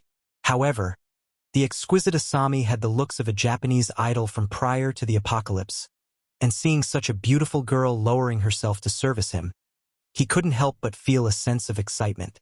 Yue Zhong struggled internally for a while, before deciding to just give in to the pleasure and enjoy her service. Forget it. This isn't China anyway, and it might be their custom to do so. When in Rome, do as the Romans do. Asami had undergone strict training and instruction from Masako. She continued to treat Yue Zhong's feet, while using coquettish eyes to shoot furtive glances at Yue Zhong. It was truly titillating, and it didn't seem like she was a virgin at all. After thoroughly cleaning Yue Zhong's feet, she climbed up onto Yue Zhong, before grabbing onto his member, and taking the initiative to guide it into her. Yue Zhong had not let himself go for a long time, and he naturally would not turn away someone who offered herself. He pushed her down beside the pool and began to pound furiously. Shiroyuki continued to use her voluptuous breasts to add to the excitement, while constantly rubbing his back. Yue Zhong's constitution was far beyond any normal person. After being done with Asami, and leaving her limp on the ground, he reached for Shiroyuki and proceeded to pound her as well. 2 puddles of blood formed at the poolside. Early the next morning, Yue Zhong opened his eyes to find the 2 beauties lying on either of his sides. Seeing them lying docilely in his embrace while sleeping, the tension in his shoulders and stress weighing on his mind was somewhat lifted. After coming to Japan, Yue Zhong had been on alert at all times, and the pressure wasn't weak. Having released the pent-up stress, he felt much better. After all, while his constitution was strong, stress was not something that could be recovered from if he kept at his activities all day long. Yue Zhong wanted to return to China, and he required a broadcast station, an airplane, a pilot, and fuel. Even with all these things, it was not a guaranteed journey. This was a stressful situation for him. Those resources were not easy to obtain, as small factions would not have them, and larger factions would definitely not give them up easily. After all, which faction would just lend such important resources out? Yue Zhong had a few helicopters, and every single one of them was precious to him. He wouldn't lend it to anyone. He was clear on how difficult it would be to obtain them. Yue Zhong shifted slightly, and Shiroyuki was stirred awake. "Master! You're awake! Master! You're truly energetic. Let me deal with that for you." Her naked body felt the stir of a hot and stiff rod, and her eyes twinkled mischievously before she dove under the covers. Lowering her head, she took Yue Zhong's member into her cherry-like lips. Yue Zhong was also aroused by this exotic and alluring beauty, and immediately dove her under the covers to enjoy her taste as well. Not long after, Asami also woke up and joined in the fray. After having breakfast, Yue Zhong went out with Shoei towards the camps of the 3-clan alliance. By that time, the alliance had already gathered all of their people into a small town, with a total of 1,200 people. After gathering all these people, Shoei spoke. "Sir, these are all of our people." Yue Zhong looked at the 1,200 survivors and asked, "Any of you Chinese?" Every single one of them kept silent. Yue Zhong sighed lightly. He had intended to find some Chinese people he could trust. It seemed that the plan had to be scraped. Shoei spoke up daringly. "Sir, if you want to find some Chinese people, the Shimazu clan will most likely have them. I remember that there are over 200 Chinese survivors there." "And go back." Yue Zhong turned around and replied. Shoei thus led the 1,200 survivors towards the valley. Weiqi's valley was spacious enough to accommodate over 1,000 people. Even the villa itself could fit a few hundred people with no problems. The moment they returned to the valley, Weiqi came over and reported, "Sir, the Shimazu clan had sent someone to negotiate with you. Would you like to see him?" A tinge of excitement arose in Yue Zhong's heart. "Oh, the Shimazu clan? Bring them in." "Yes." An average-looking man in a suit came walking in, before kneeling respectfully in front of Yue Zhong. He spoke in Chinese. "I'm Tanaka Shiro from the Shimazu clan. It is an honor to meet you, Yue Zhong-sama. Please forgive us for the offense last night." The matter of Yue Zhong killing 9 Shimazu clan members in a matter of seconds had spread throughout the entire clan within a night. Dealing with such an expert was a headache. Hence they decided to send a diplomat over. "This is a gift from us. We hope to appease your anger." Tanaka Shiro clapped his hands as 2 beauties entered from outside. The older girl was about 17 or 18, and she had an alluring figure, with slight makeup on that accentuated her features. The younger girl was about 13 or 14, and her long hair was in a ponytail. She had long, slender limbs and, surprisingly, a well-developed C-cup chest. Her face had large eyes and was pretty. It truly fit the description of a loli. Tanaka Shiro spoke respectfully. "This is Yoshino Megumi, an idol before the apocalypse. She's 17 this year. This is her sister Yoshino Sayaka, 14 this year. They're both virgins, and we hope that they're to your liking." The sisters were one of the top beauties in the Shimazu clan. They were saved to pull strong experts over to the Shimazu clan. Few people could withstand such a tempting pair of sisters, especially when one of them used to be an idol. Yue Zhong eyed Tanaka Shiro and spoke mildly. I'll accept the gifts then. Yesterday's matters has come to a close. What else do you have for me? Tanaka Shiro quickly ordered the sisters. Megumi Sayaka, go over to your master. The pair of sisters kneeled in front of Yue Zhong and greeted. Yoshino Megumi, Yoshino Sayaka, greets master. Yue Zhong called out, Masako, take them away. Masako came out and led the Yoshino sisters away. Tanaka Shiro saw that Yue Zhong had accepted the two sisters and dived straight to the point. Yue Zhong-sama, our Shimazu clan hopes to form an alliance with you. When Yue Zhong heard his words, he replied without batting an eyelid. Alliance? It's not impossible. What conditions do you guys have? If they are acceptable, I'll form an alliance with you. Chapter 547. Clash. Translator. Translation Nation Editor. Translation Nation.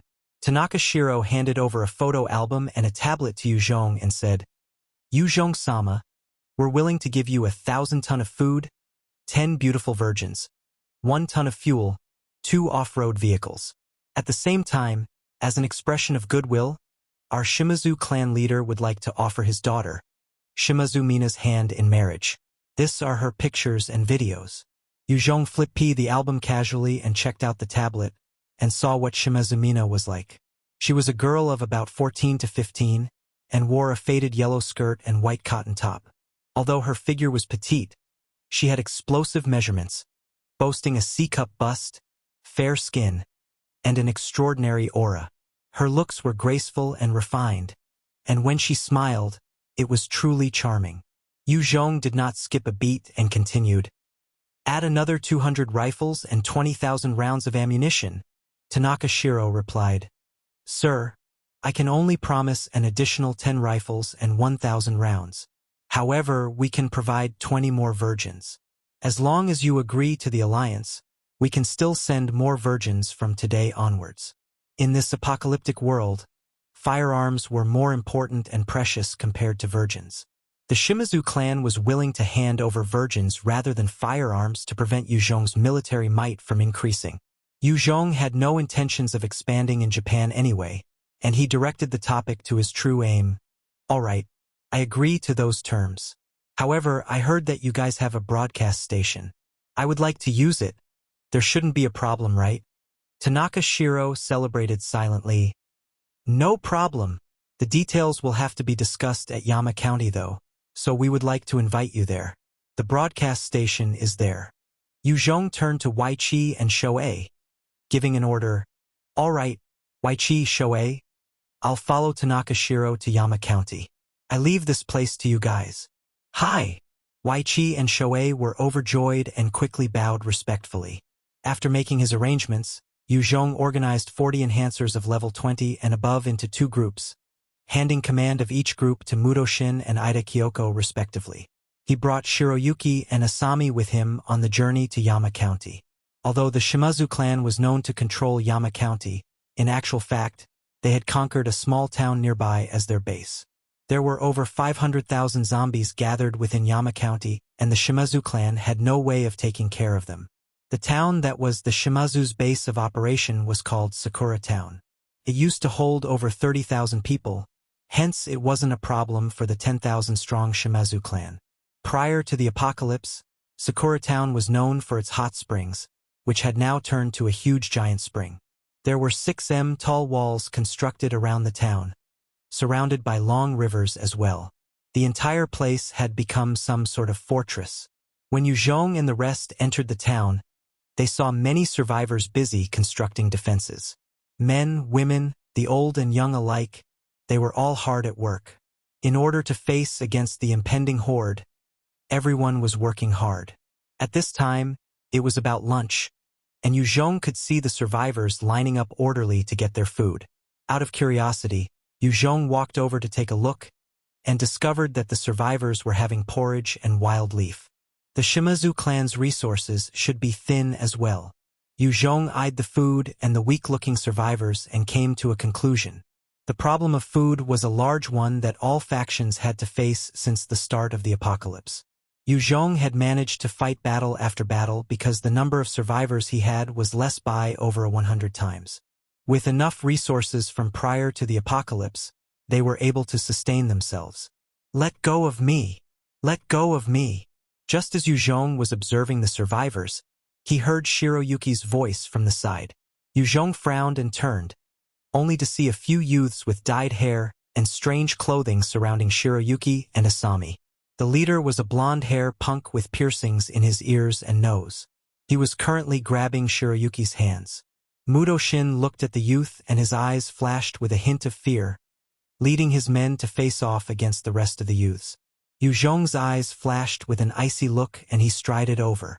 Tanaka Shiro looked at the youth and called out to him anxiously, "Arai-kun, quick, let go of the woman. She's Yue Zhong-sama's woman." The youth was called Arai Fuji, and he was the successor to one of the three strong factions with the Shimazu clan, the Arai clan. He had a good background and was an evolver to boot. His level was above 45 and was a strong expert in the Shimazu clan. Due to his strength, he had fearlessly snatched Shiroyuki from Mudoshin's side. Arai Fuji roared with laughter as he made to grab Shiroyuki's breasts. He liked big-breasted women. "Yue Zhong, that Chinaman? China dog. What an idiot, he dared to come here, he's practically seeking death.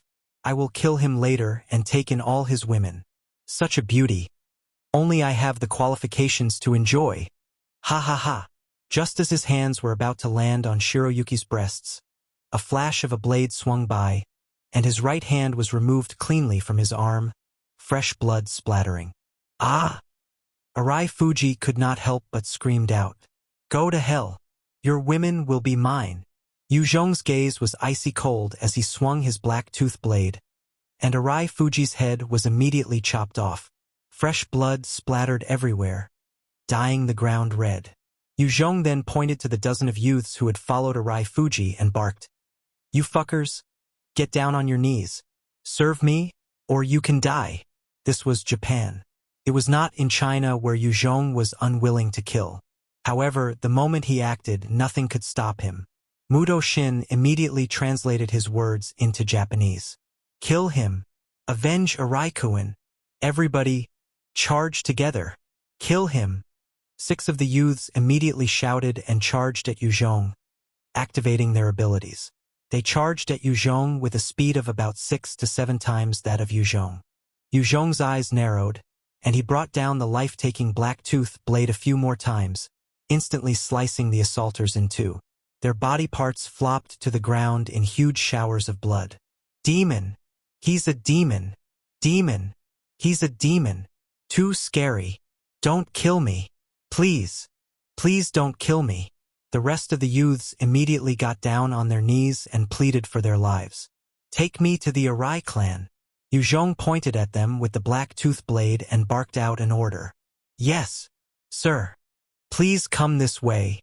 The youths stood up and began to lead Yue Zhong towards the Arai clan. Tanaka Shiro's face was pale white as he tried to advise Yue Zhong. "Yue Zhong-sama, the Arai family is one of the 3 strongest factions in the Shimazu clan. Please reconsider. Don't be rash. Let me go and discuss this with the leader. Please maintain your calm and do not antagonize the Arai family any longer." Arai Fuji was a natural evolver and he was just executed in cold blood by Yue Zhong. This was enough grounds for both parties to have an irreconcilable grudge. When he thought up to this point, Tanaka Shiro felt his head hurt. He had already guessed that Yue Zhong was not to be provoked, but he never expected that Yue Zhong had actually killed the Shimazu people in their own territory.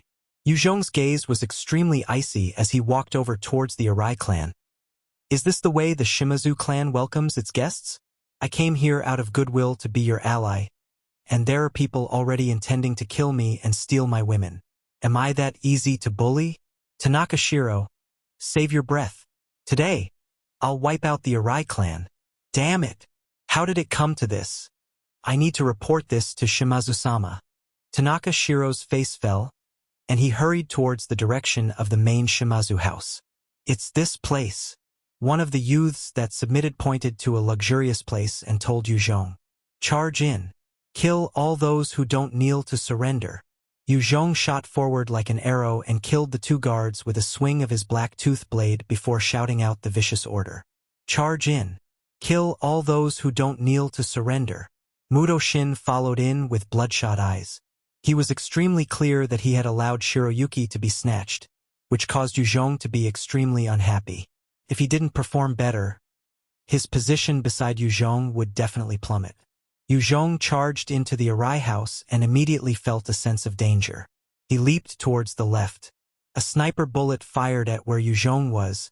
If he had been the slightest bit slower, his brain might have been penetrated. Apparently there was a sniper protecting the family. Their position was not simple. Yue Zhong lifted his head towards the direction of the sniper and shot out a ball of devil flame. It instantly incinerated the entire bunker, turning the sniper inside into ash. Who are you people? You dare attack the Arai clan? Motoki Shiro, a level 56 expert, came charging into the villa, leading 20 enhancers of above level 30. He roared furiously when he saw Muto Shin and the rest massacring the people in the Arai clan. Chapter 548, Annihilating the Arai clan. Translated by Qidian. Edited by ZNC. Kill all of the people. Yue Zhong's eyes blazed, and he activated his shadow steps.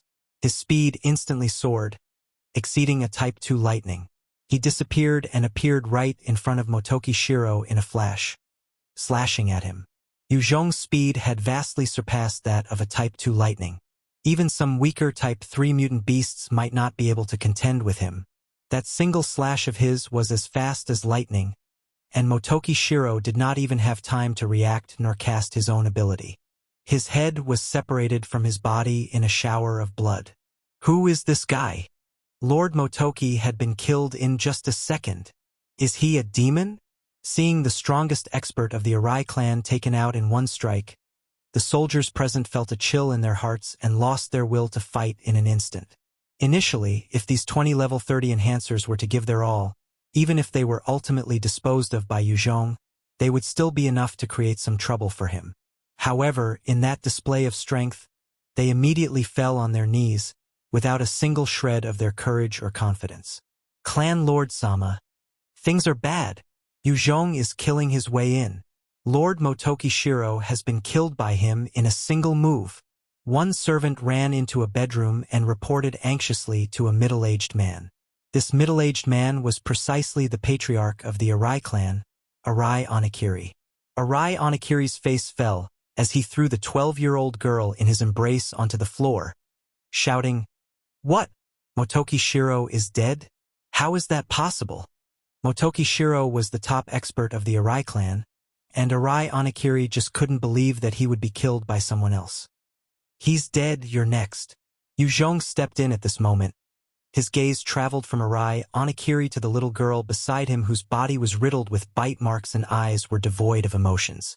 Yue Zhong's killing intent intensified. Arai Onakiri frowned and asked Yue Zhong without his usual overbearing tone. "You must be Yue Zhong. I'm Arai Onakiri of the Arai clan. This is the first time we've met. We have no grudge. Why have you suddenly charged in to kill my clan members? This is the Shimazu territory. Do you think you'll get away with this?" Yue Zhong stepped forward and his blade swung down, causing the head of Arai Onakiri to soar through the air. A hot shower of blood sprayed everywhere, dyeing the room red. Yue Zhong looked at the headless corpse and spat coldly. "You talk too much. Today, I'm using your head to establish my position. Don't kill me. I'll let you do what you want. Please don't hit me. Don't hit me. I'm a dog. I'm a bitch. Rarf, rarf, rarf." The little girl saw Arai Onakiri's corpse and fear flashed in her eyes. She crawled towards Yue Zhong's feet like a dog and pleaded while barking. Arai Onakiri was also a pervert and loved to torment young girls. It seemed that this young girl was one of his victims. Yue Zhong eyed the little girl, noticing that her eyes were large and her skin was fair. Her body was frail and small, and her limbs looked like they would break at any moment. Her features were delicate and her bust was already well developed, looking like a pair of buns. She was a pretty loli. Yue Zhong looked at the trembling girl and frowned before using Japanese. "Stand up. Hi. The girl got up shakingly, looking at Yue Zhong with fear. "Put on some clothes and come with me." Yue Zhong threw her a set of clothes before turning around to leave the room. The girl received the clothes and stood silently behind Yue Zhong. Yue Zhong asked, "What's your name?" The Japanese loli began to speak. "I'm Ogura Rhea, 12 this year. 5 days ago, my mother and I were captured by Arai Onigiri. After 5 days of training, I was sent today to service Arai Onigiri-sama. I haven't been here long, and wasn't humiliated yet by Arai Onigiri-sama, before you appeared, sir." "Where's your mother?" Ogura Rhea's face turned pale and her expression instantly became depressed, as tears welled up in her eyes. "She's already dead." Ogura Rhea's mother had provoked Arai Onigiri, who had ordered for her to be tortured to death. Little Rhea had seen her mother's death with her own eyes. That was why she had lost all spirit and was forced to become like a dog for Arai Onigiri. As Japan was well known for its AV, there were many positions of instructors. In fact, these instructors were similar to the ancient China's mamasan or pimp. It was just that with the modernization of society, such roles were much lesser now. Yue Zhong took the information in and spoke mildly. "The dead are already dead. The living has to continue living. Move on." After all, he had seen his fair share of stories. Rhea's story was just one of too many. Rhea wiped her eyes and looked at Yue Zhong, speaking innocently. "Hi, I understand. Today you saved me. From today on, Ogura Rhea is Sir's slave and bitch." Rhea had experienced the cruel nature of the apocalyptic world. She knew that only by relying on an expert would one be able to live on. After all, living like a slave of an expert was much better than living like an ordinary survivor. All right. Yue Zhong could tell what Rhea was thinking, but he didn't reject her. In this world, even if he did not allow her to be by his side, she would rely on others. Those without strength would have to live like that. After Motoki Shiro and Arai Onigiri had been slaughtered by Yue Zhong, the entire Arai family collapsed. There were many experts and elite soldiers, but the moment Mudoshin raised the decapitated heads of their leaders, the rest of the elites immediately surrendered. There were a few stubborn ones, so Yue Zhong made short work of them. Not long after, the Arai clan settled down. However, there were numerous corpses lying about, and fresh blood dyed every part of this lavish dwelling.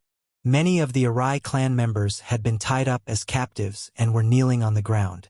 Outside the Arai clan, an entire armed battalion, together with 36 armored vehicles, 12 tanks, and 12 assault helicopters had surrounded the premise.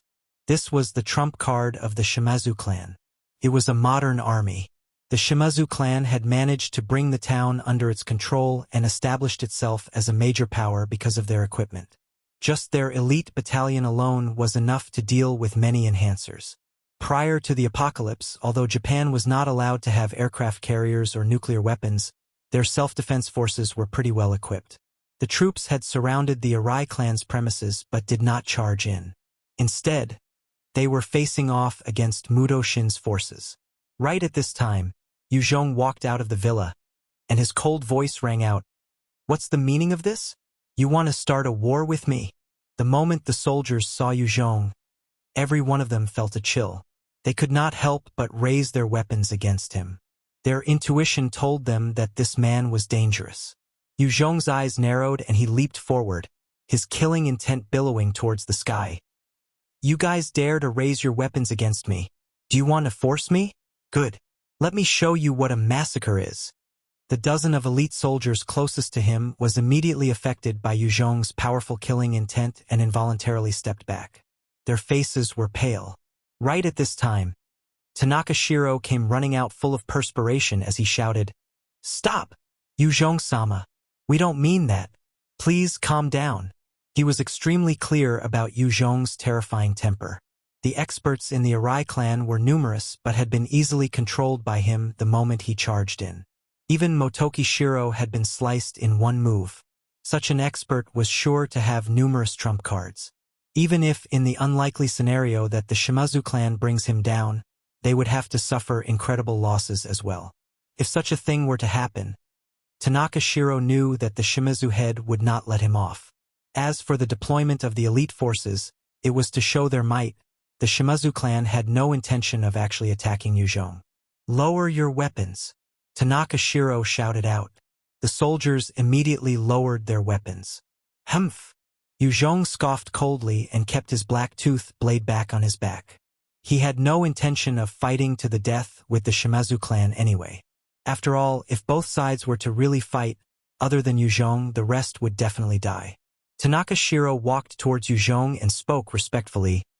"Yue Zhong-sama, the clan leader would like to see you. Please follow me. Seeing for oneself is better than hearing from 100 others." Tanaka Shiro had finally seen how terrifying Yue Zhong was, and he became even more respectful. The Japanese were a proud race, but they knew when to yield. In the case of World War II, the Japanese had only surrendered after the two bombs had devastated a huge part of their nation. They had then become docile. Of course, if America became weak, then it would be a different story. The Shimazu clan was located at a deep part of Sakura town, in a huge but ancient-looking estate. Many of the rich and powerful liked to live in large and spacious but traditional buildings. Of course, in places like Tokyo, where land was scarce, it was harder to have such luxury. However, such building architecture and design would be common in the smaller towns. Under Tanaka Shiro's guidance, Yue Zhong and Kyoko walked through a number of corridors and passages before arriving at the center of the mansion. Chapter 549 Alliance. Translated by Kuin. Edited by ZNC. Inside a large hall sat an old but fit man who was about 56 years old. He had a short buzz cut and was wearing a kimono. Beside the old man, there was a beautiful young lady in a kimono, kneeling and grinding tea leaves. The old man looked at Yue Zhong and had a slight smile. "I'm Shimazu Yuji. Yue Zhong, I'm very pleased to meet you here. Please, sit. How do you do?" Yue Zhong eyed this leader of the Shimazu clan and sat down comfortably. He was not used to the Japanese style of kneeling. "This is for you." The young beauty served cups of tea to both Yue Zhong and Kyoko. "Thank you." Yue Zhong received the cup of tea and placed it on the side without drinking it. He might be strong, but he wasn't entirely impervious to poison. There were all sorts of mutated plants in the apocalypse, and he would die if he was poisoned as well. Shimazu Yuji pointed at the young girl and said, "This is my daughter, Shimazu Mina. Mina, go greet your husband." Shimazu Mina came in front of Yue Zhong and bowed elegantly, before speaking in a graceful manner. "Yue Zhong-sama, this miss is lacking in many areas. I seek your guidance in the future." "Good. Get up." He nodded slightly at Shimazu Mina, before turning to face Shimazu Yuji. "Shimazu clan head, is there something important since you called me here?" Shimazu Mina adjusted her position slightly, kneeling beside Yue Zhong like she was already his wife. Since she had been brought up with certain etiquettes, she was clear on what she had to do. Shimazu Yuji looked at Yue Zhong and smiled with affection. "You still call me the Shimazu clan head? Isn't father-in-law better?" Yue Zhong chuckled. "Shimazu clan head, I reckon that it's only right to call you that after we've gone through with the rites." Even if it was a political marriage, getting Yue Zhong to suddenly call a stranger his father-in-law was strange.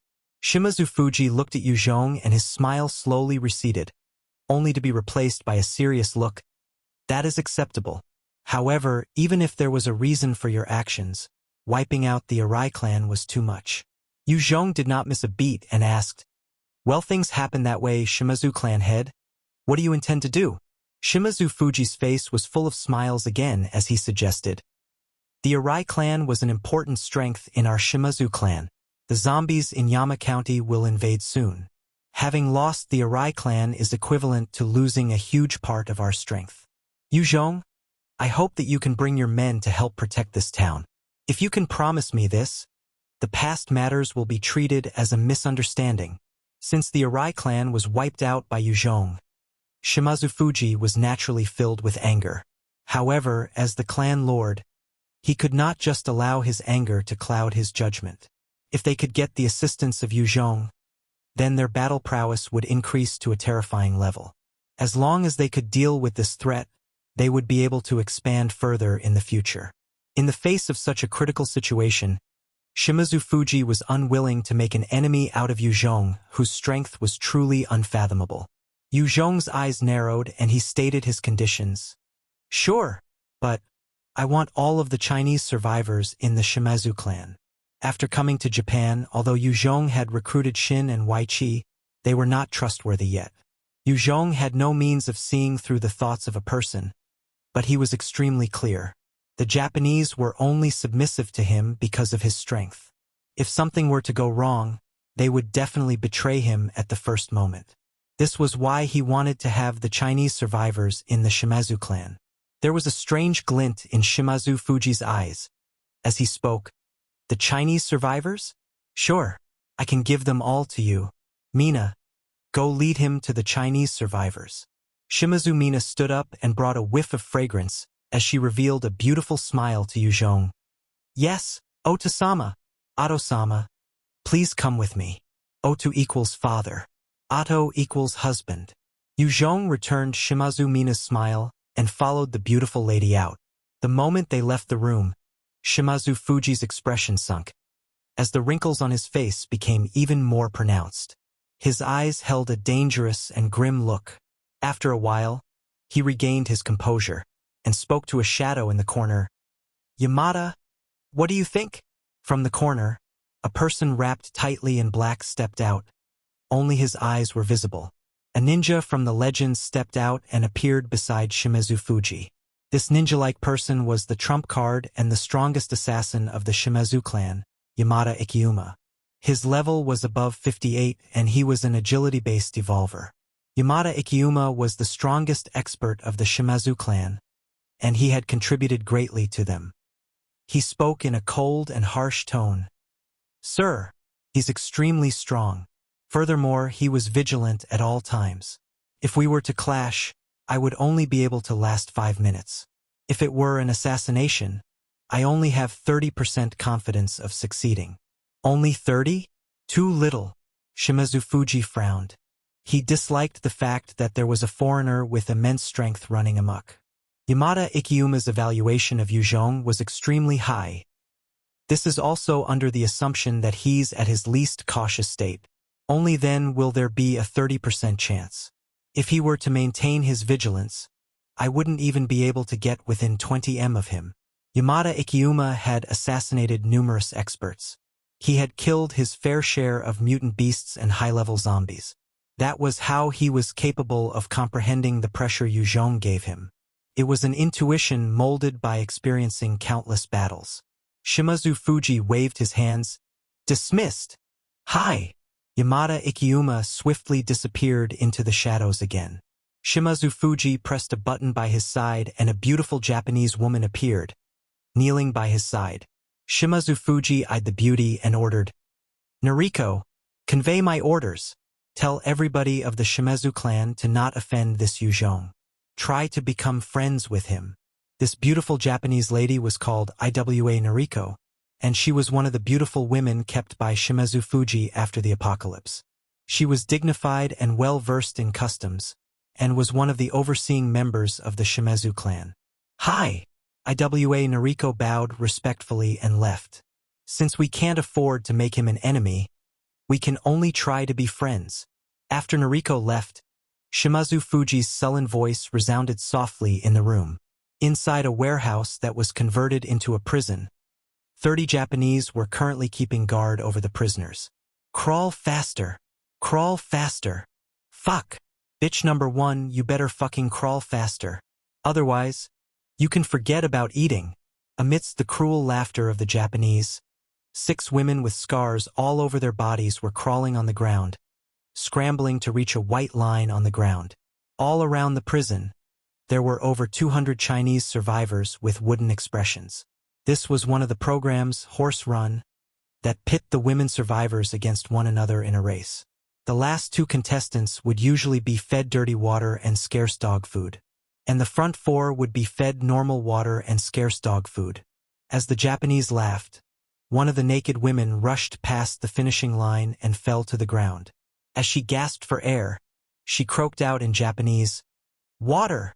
Food!"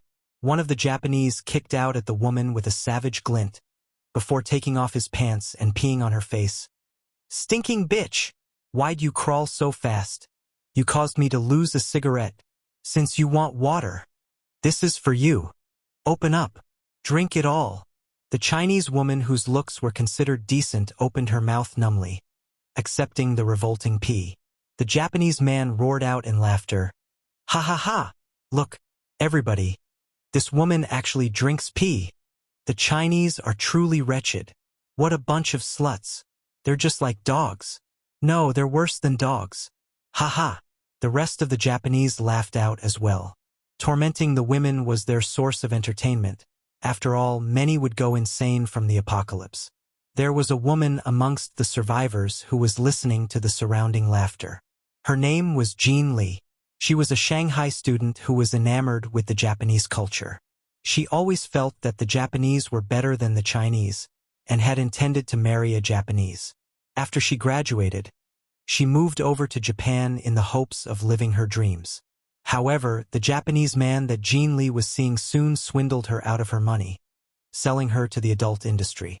Jean Li had no friends nor family to rely on and was reduced to a wretched state. After the apocalypse set in, while the lands were filled with zombies, she relied on selling her body to rely on experts.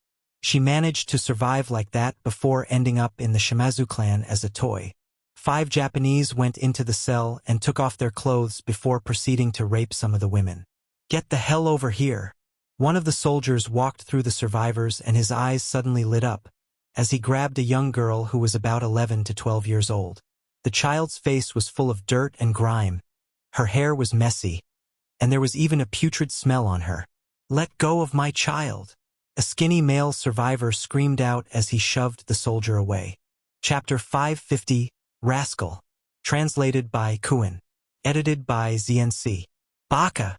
Go to hell!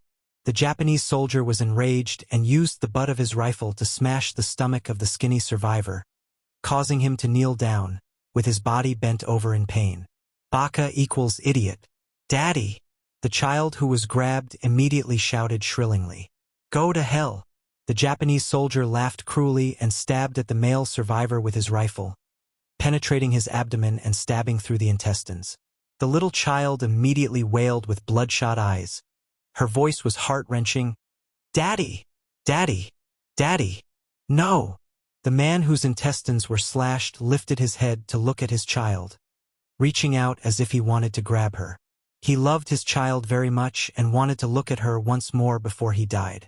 Daddy! Daddy! Daddy! The kid cried out as she struggled madly like an injured beast.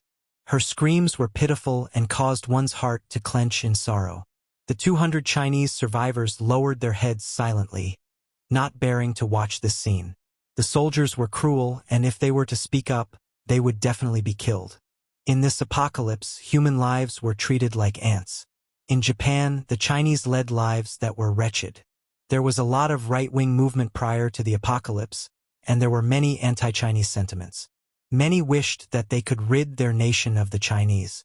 However, since there were societal norms and measures in place, no one could just brazenly indulge in their exclusion or xenophobic behavior.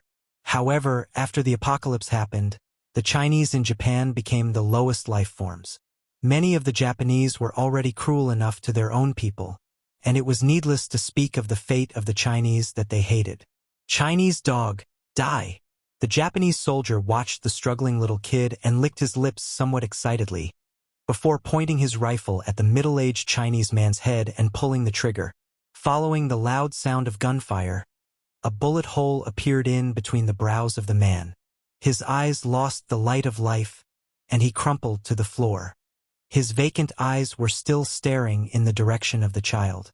Daddy! The child watched the cruel death of her father and wailed out in a heartbreaking scream, her eyes losing all will as she stopped struggling as well. Ha ha ha ha! The Japanese soldier immediately threw the rifle in his hand to one side and reached to tear the clothes off the kid. Just as his hands were about to come in contact with the child, there was a gunshot, and the right hand of the Japanese soldier was immediately blasted. Ah! Ah!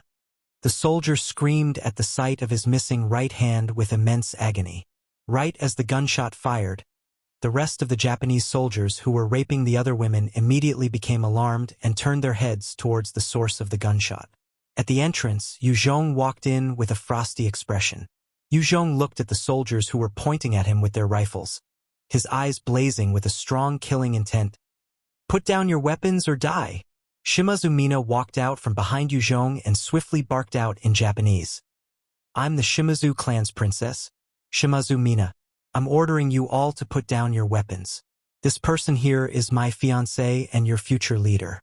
Pointing your weapon at him is a huge crime." Although she looked demure and harmless, in truth, she was an extremely capable person. If she wasn't a girl, Shimazu Fuji would have definitely passed the reins of the family to her. She understood that the rage of Yue Zhong would cost the lives of all of the Japanese soldiers here. Under her orders, the Japanese soldiers hesitated a while before lowering their weapons. They did not dare to refute the orders of the princess of the clan. "Baka! Go to hell!" The soldier who was injured by Yue Zhong charged at him due to his blind rage. Yue Zhong raised his right hand and grabbed the face of the Japanese soldier and threw him down like a broken rag doll. He then stepped on the back of the soldier, exerting a mountain-like pressure. He looked at the scrawny kid and asked coldly, "Rascal, do you want to avenge your father?" The little kid understood vengeance, and the originally soulless eyes of hers stirred, as she immediately knelt in front of Yue Zhong and shouted in Chinese, I want revenge. I want revenge. Uncle, please help me." Yue Zhong handed a .54 pistol to her and said, "As long as you swear fealty, this gun is yours. Take it and fire at this scum here. Your wish will be fulfilled." The kid received the gun and immediately pointed it at the Japanese soldier. "Baka, what do you think you're doing?" The rest of the soldiers shouted out in alarm and raised their guns, not willing to see their comrade being killed. Yue Zhong swiftly raised his hand and fired consecutively, as a few rounds found their target in the soldiers' heads. A number of the Japanese soldiers immediately fell down dead, with bullet holes in their heads. Shimazu Mina witnessed dozens of the soldiers dying at Yue Zhong's hands and her face fell, immediately kneeling in front of Yue Zhong and pleaded, "Stop! Oto-sama, please calm down. Please calm down." Every death signified a decrease in the Shimazu clan's strength. Furthermore, Shimazu Mina did not want to see any more conflict between this terrifying Chinese man and her subordinates. Yue Zhong's action of killing those Japanese soldiers in a split second shocked the rest of the soldiers, as they eyed him with renewed fear and horror, not daring to make any movements. Seeing them all recoil in shock, Yue Zhong stopped, and his gaze landed on the kid. "Beast! Die!" The kid screamed at the Japanese soldier with rage and squeezed the trigger while gritting her teeth. Following the gunshot, a bullet hole appeared in the head of the Japanese soldier. The kid was also injured by the recoil of the gun, falling down onto the floor. However, she still held onto the pistol tightly and stubbornly, as her eyes filled with a savage bloodlust. At the next instant, the kid turned pale and vomited. After throwing up some of her stomach acids, she crumpled onto the floor, with her body flushing red. "Fever." Yue Zhong shot forwards and felt her forehead, feeling a burning temperature. Yue Zhong carried the smelly and dirty child and handed her to Kyoko. "Kyoko, go take this rascal back and clean her up, then arrange for her to rest. Give her some medicine as well." "Yes." Kyoko hugged the child and left. After settling the issue of the kid, Yue Zhong turned to face the other 200 survivors in the prison. There were about 50 men, while the rest consisted of women and children. In this apocalypse, as foreigners, men were more likely killed, and as long as the women were not too ugly, they would be caught and used as tools. Yue Zhong eyed them with a complicated gaze, saying, "I'm Yue Zhong and I'm from China. If you're willing to swear loyalty to me, follow me. As long as you're loyal, I will feed you and give you your dignity. You will live your lives with pride. Those who are willing stand on my left. Those who aren't, you can stay where you are or stand to my right. I'm giving you 20 seconds. 20. Hearing his words, the 200 survivors glanced at the Japanese soldiers with fear, not daring to move immediately. They feared that it was a trap and that they would fall into the tiger's mouth upon leaving the wolf's den. Yue Zhong saw this and his heart sank. He never imagined for them to be so weak-willed. He had come to rescue them, and these bastards were still hesitating. When he reached 5, one man gritted his teeth and hurriedly stood on Yue Zhong's left. The man's action stirred the rest, as a number of the survivors stood up and immediately went over. After his countdown, Yue Zhong threw the rest of the survivors who stayed, including Jin Li, a complex but grim look. There were about 60 survivors who stayed still or stood on his right. "Let's go." Yue Zhong eyed them coldly, before turning around to leave. Shimazu Mina walked by his side and pointed at those who stayed, asking, "What do we do with them?" "Deal with them however you like. They have nothing to do with me." His eyes flashed with a cold and ruthless look. Since they were willing to stay as slaves and dogs, he didn't want to force them to do anything else. Jin Li looked at those who were leaving and her shrill voice rang out, "Don't trust him. That Chinese is lying to you. Only the Japanese are good people. The Japanese are better than the Chinese."